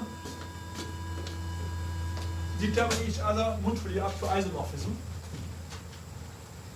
And according to the circumstances, it will be handier to work with this functor or with this one. So, in order to define what the morphism of topoi is, one has the choice in a way. There is a slight embarrassment. Could we define it by this functor or this one? In any case, if we want to state the exactness properties, they are really embodied by the functor f upper star. Of course, when we speak about a couple of adjoint functors, then this condition that f upper star commutes with arbitrary Dirac limits, we can forget about it. It's automatic. But then there remains the property that f upper star should commute with finite inverse limits. So our definition will be the following: we will not choose between f lower star and f upper star. We just take a pair of adjoint functors together with adjunction data. So this will be a morphism from E into F, provided that the one that is left adjoint, the f upper star, should be left exact. So by definition, a homomorphism or continuous map f from E into F is a pair of adjoint functors. Now f upper star is adjoint on the left, that's right, it's the direction in which I think it will be done. F upper star is adjoint on the left, is adjoint on the right. So f star is written on the left of f lower star. Is a pair of adjoint functors. That means together with adjunction data, which can be viewed as being homomorphism of f upper star, f lower star, into the identity of f lower star, f upper star, getting the identity mapped to it. Alright, I want to insist about adjunction data, such that f upper star is left exact.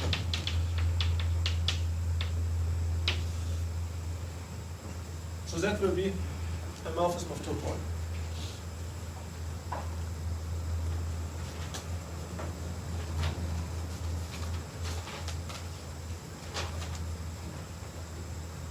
So up to isomorphism, a morphism of topo is defined when we know either f upper star, which is called the inverse image functor associated to the morphism, or f lower star, which we call the direct image functor associated to f.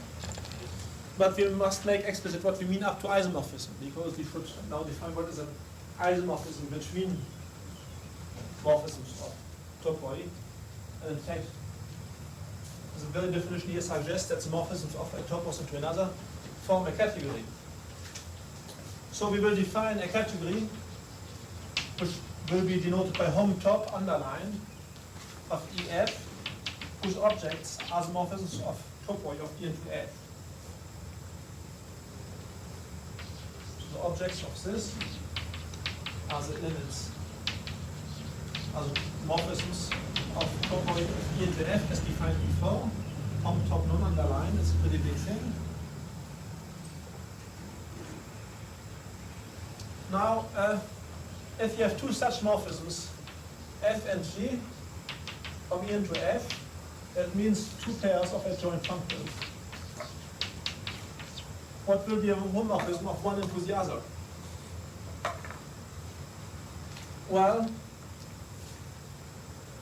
we can either say that the morphisms are determined essentially by the functors upper star, and then say that we give ourselves a morphism from F upper star to G upper star, or else we can think of rather defining morphisms in terms, essentially in terms of the direct image functors, F lower star and G lower star, and say that morphisms are of F into G are just morphisms of the functor F lower star into the functor G lower star.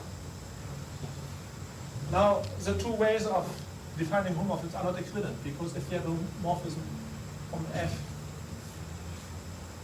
how should I say?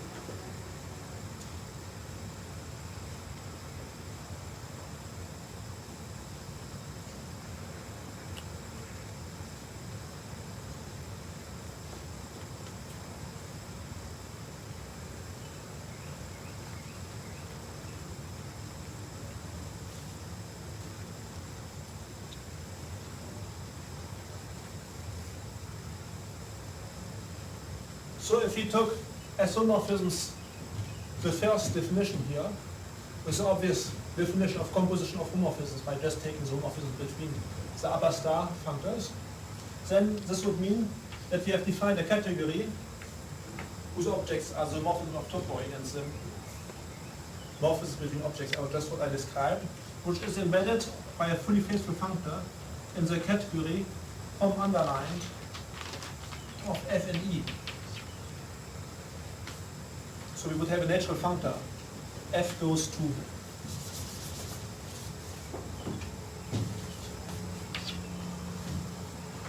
F upper star, which would be a fully faithful functor by definition of the morphisms here of this category and the category of functors from F into E. If you took the other definition, then you would have an embedding of the category in here. Let's write it on the other side.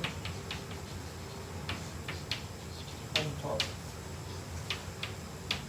EF would be embedded as a full subcategory in the category of functors from E into F.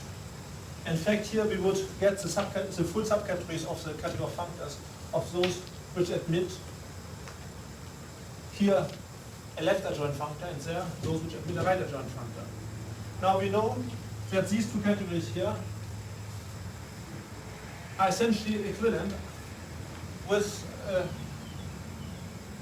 by associating to every functor which admits a right adjoint, associating its right adjoint, we get a functor going from the category here to the category there, which is an equivalence of categories, except that it reverses the arrows, except that it's not an equivalence between these categories, but between this category and the opposite category here. Therefore, adopting either definition for morphisms of sheaves, you would either get the category or the opposite category. And now, if you have the choices open, which should we take, F upper star or F lower star, in order to define morphisms? And it turns out that for the definitions to be satisfactory, we have to take the F lower star. In fact, I mean, heuristically, you can remember it by saying that F lower star is a functor that goes in the same direction as the geometric direction of the morphism. So although F upper star is the functor that embodies the important exactness properties, it's F lower star that will be used in order to define morphisms of topos. So this here is a full embedding. This here is a full embedding of the opposite category into Hom Fe prime. And then you get the commutative diagram like this.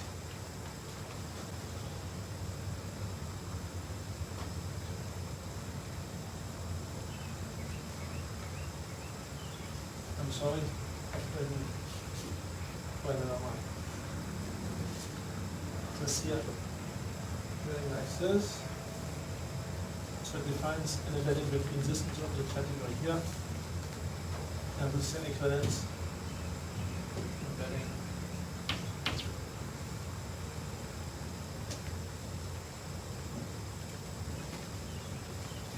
So the morphisms of functors from E into F, now they have been turned into a category. And then that's the essential distinction, I think, technically between usual topological spaces and generalized topological space, namely topoi, and that now the continuous maps, instead of making just up a discrete set, they make up something much richer, they make up a category. Morphisms between functors are not only a set, they are the underlying set, the set of objects of a suitable category.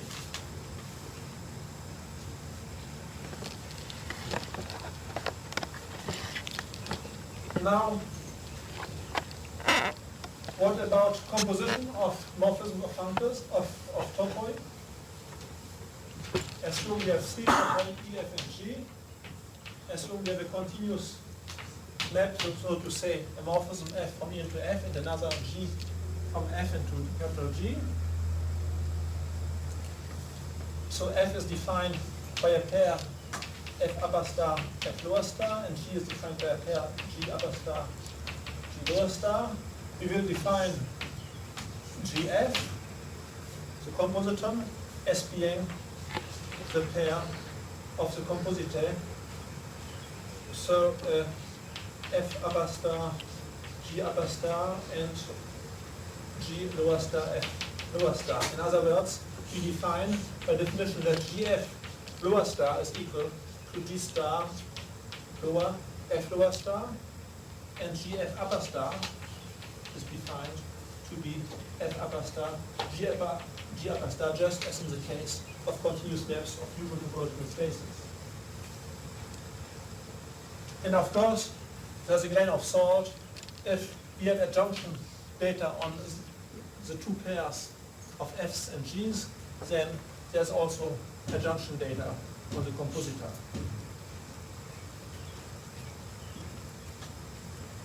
And now,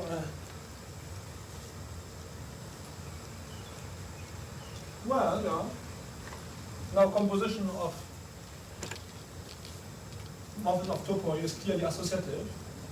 Therefore, topoi, because it's associative on each of the components F upper star and F lower star, and therefore topoi make up a category whose objects are just the topoi and whose arrows, whose morphisms are the continuous maps of topoi or the morphisms between topoi. But here there's something more to it. I mean, that's what makes it, this structure, richer and more intricate at the same time than when dealing with the category of topological spaces. Namely that the Hom sets in this category are more than just sets. there's the underlying sets of objects of corresponding categories. That is, here something, in fact, even stronger than just composing set theoretically morphisms from E into F and with morphisms from F into G. And what we do have is a pairing which goes from the category hom underlined, hom top,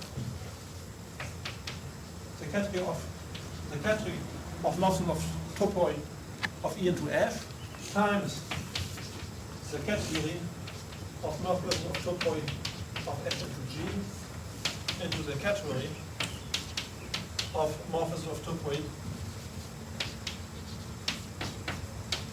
of E into G.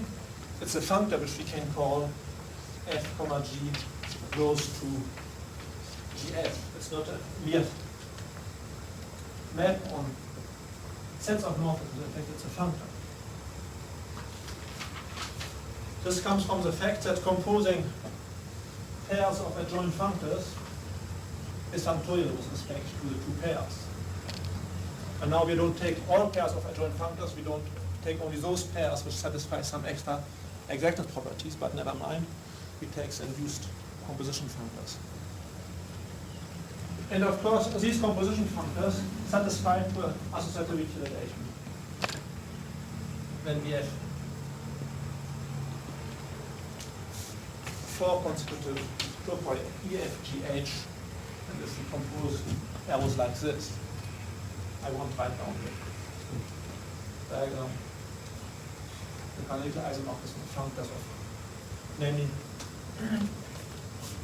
let's write it this way. If you have a variable F here, a variable G here, and a variable H here, morphisms from E into F, from F into G, and from G into H, then you get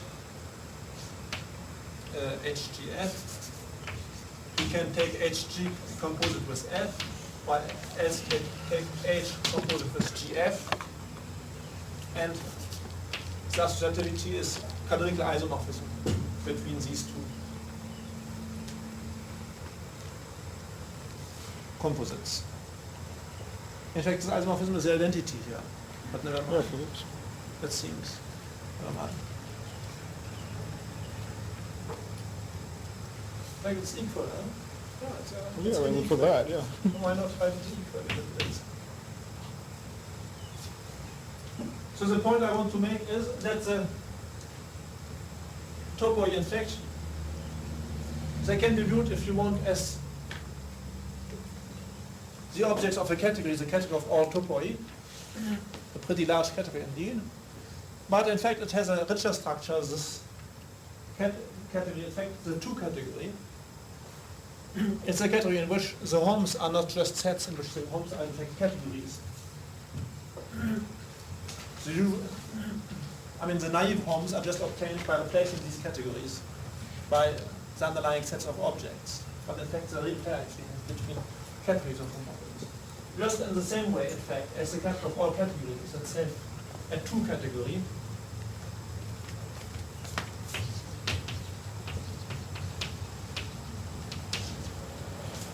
It's a category in which the homomorphisms of one object to another, of one category to another, are the objects of a category hom underlined CC prime. In fact, the pairings are on these categories.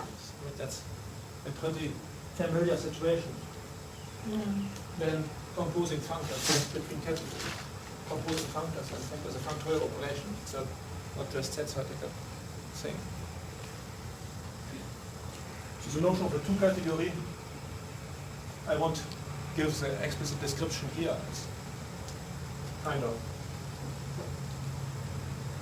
here. It's just, it's if you view categories as being the natural denomination of sets, you see, then a category is something that's somewhat more general than a set. Then, going one step further, then a two category is something slightly more general than a category. And you can go up in the hierarchy, going to 3 categories, 4 categories. Never mind. So that's an important supplementary feature here. which shows you that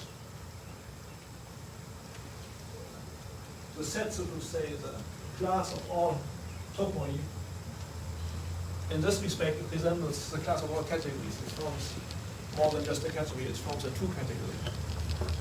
So it's in this respect, the situation is more intricate and richer than the situation with topological spaces.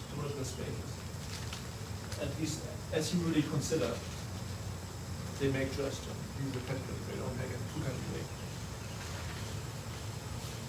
Although one can define the notion.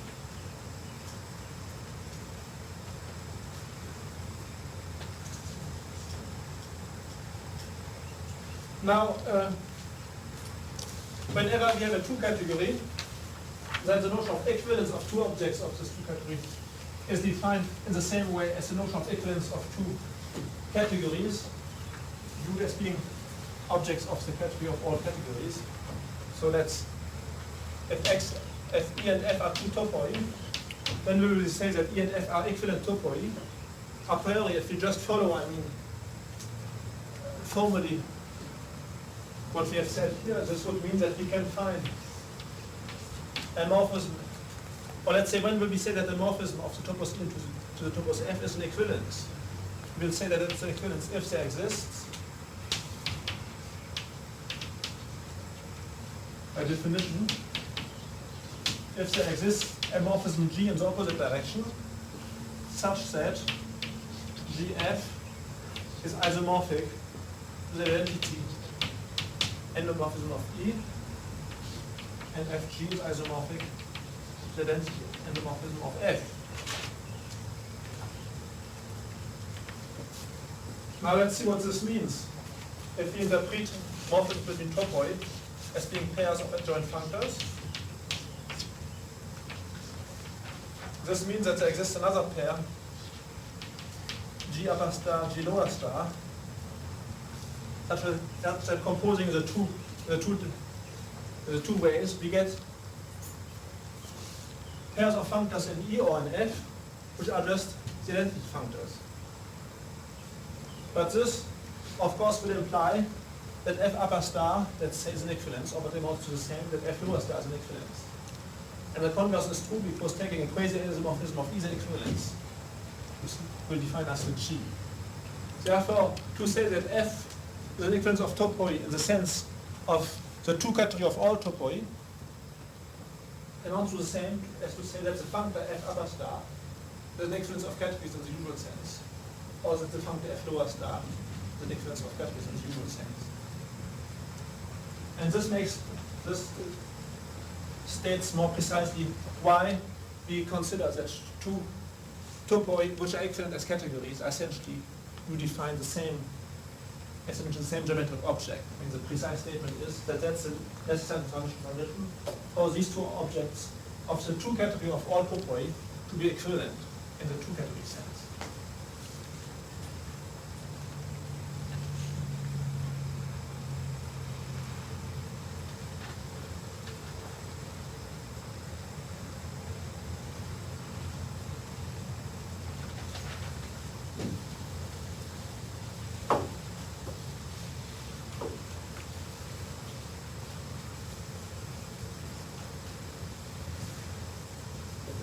All right, now we have to give again a number of examples.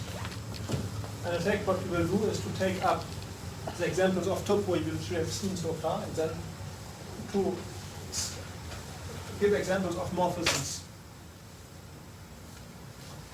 between such topoi.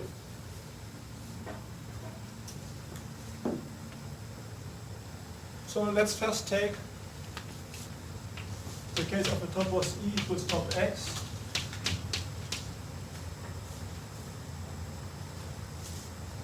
And let's say F equals top Y. So you have already said that the morphisms of the topos E into the topos F just correspond to continuous length from X into F, from X into Y. X and Y being sober for simplicity. But this, to determine this is not quite enough. We have to say also what is the category of homomorphisms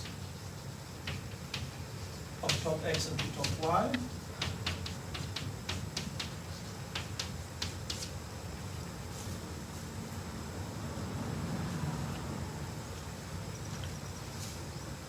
So the set of objects of this category, or rather the isomorphism classes of such objects, are just continuous maps from x into y.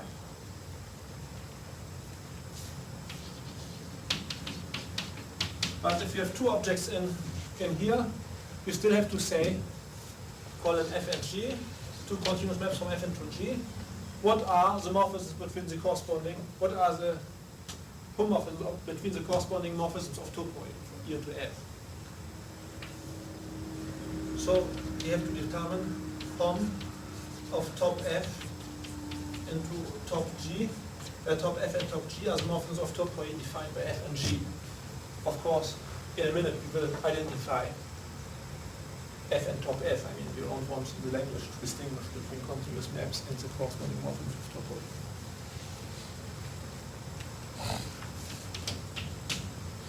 Now, in order to describe the set of homomorphisms, so it's an exercise we have to do. In fact, we have already stated what the result is when x is reduced to a point.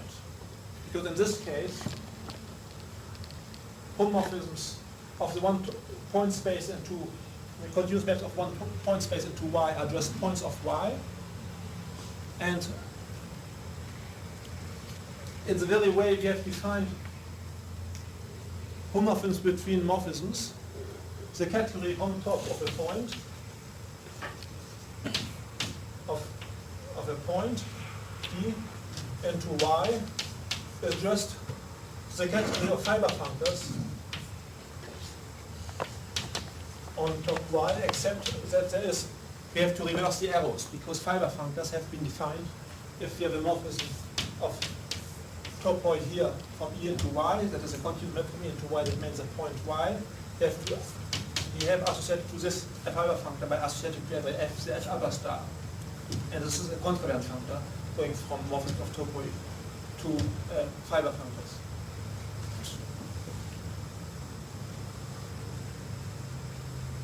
So, and we have said what the category of fiber functors is. We have said that there's a morphism between two fiber functors associated to the points y and y prime from this into this one, if and only if y is a specialization of y prime. In fact, we have seen that this category of fiber functors is equivalent to the opposite category of defined by the order relation of y.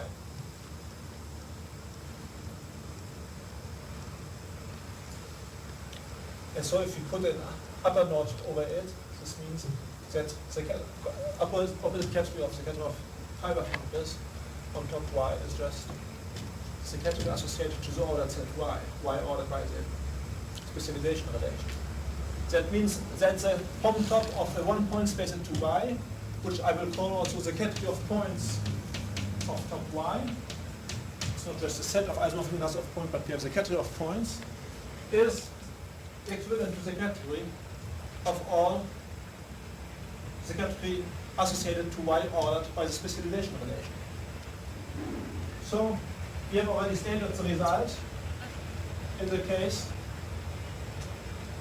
where one of the topological spaces, the first one, is reduced to a point. And now the general case is just the obvious generalization of this. We have that the set of homomorphisms of one f into another is either empty or just reduced to one point. There is at most one morphism of an f into a g. And it's empty. It's not empty if and only if for every x in capital X, f of x, which direction should it go? Yes, specializes into g of x. G of x is a specialization of f of x.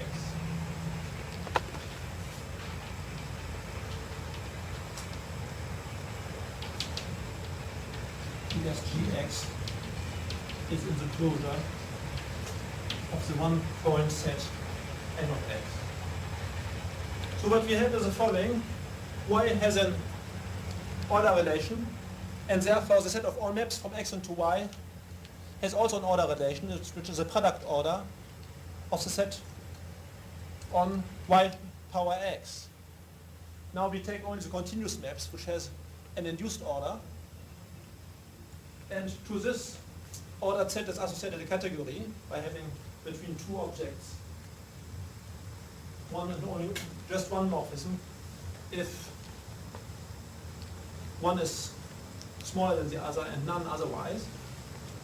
And what we get is that the category thus defines the category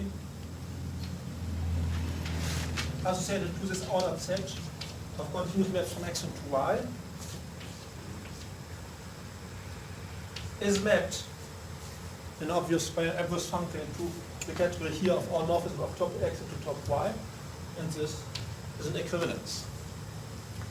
So the category of morphisms from top x into top y is rigid in the very strict sense that between two objects there is at most one homomorphism, which just means that this category is equivalent to a category associated to an ordered set, and the ordered set in question is just the set of all continuous maps from x into y ordered through the order relation which we have on y.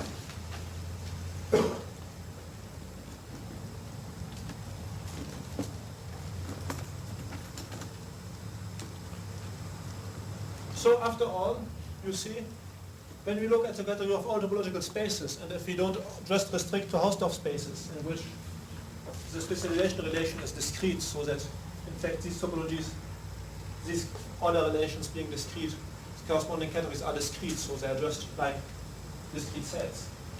But if we take into account more general topological spaces than separated one, then topological spaces do make up a true category. That is, between two continuous maps, there exists a notion of an homomorphism of one continuous map into another.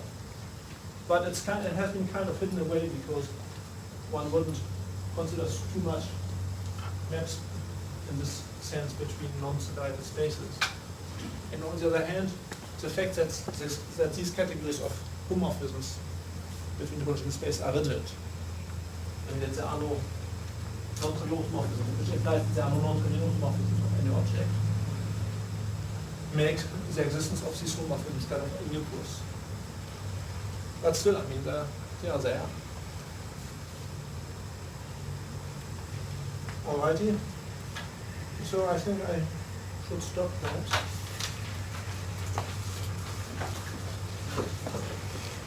So I guess next time we'll give a number of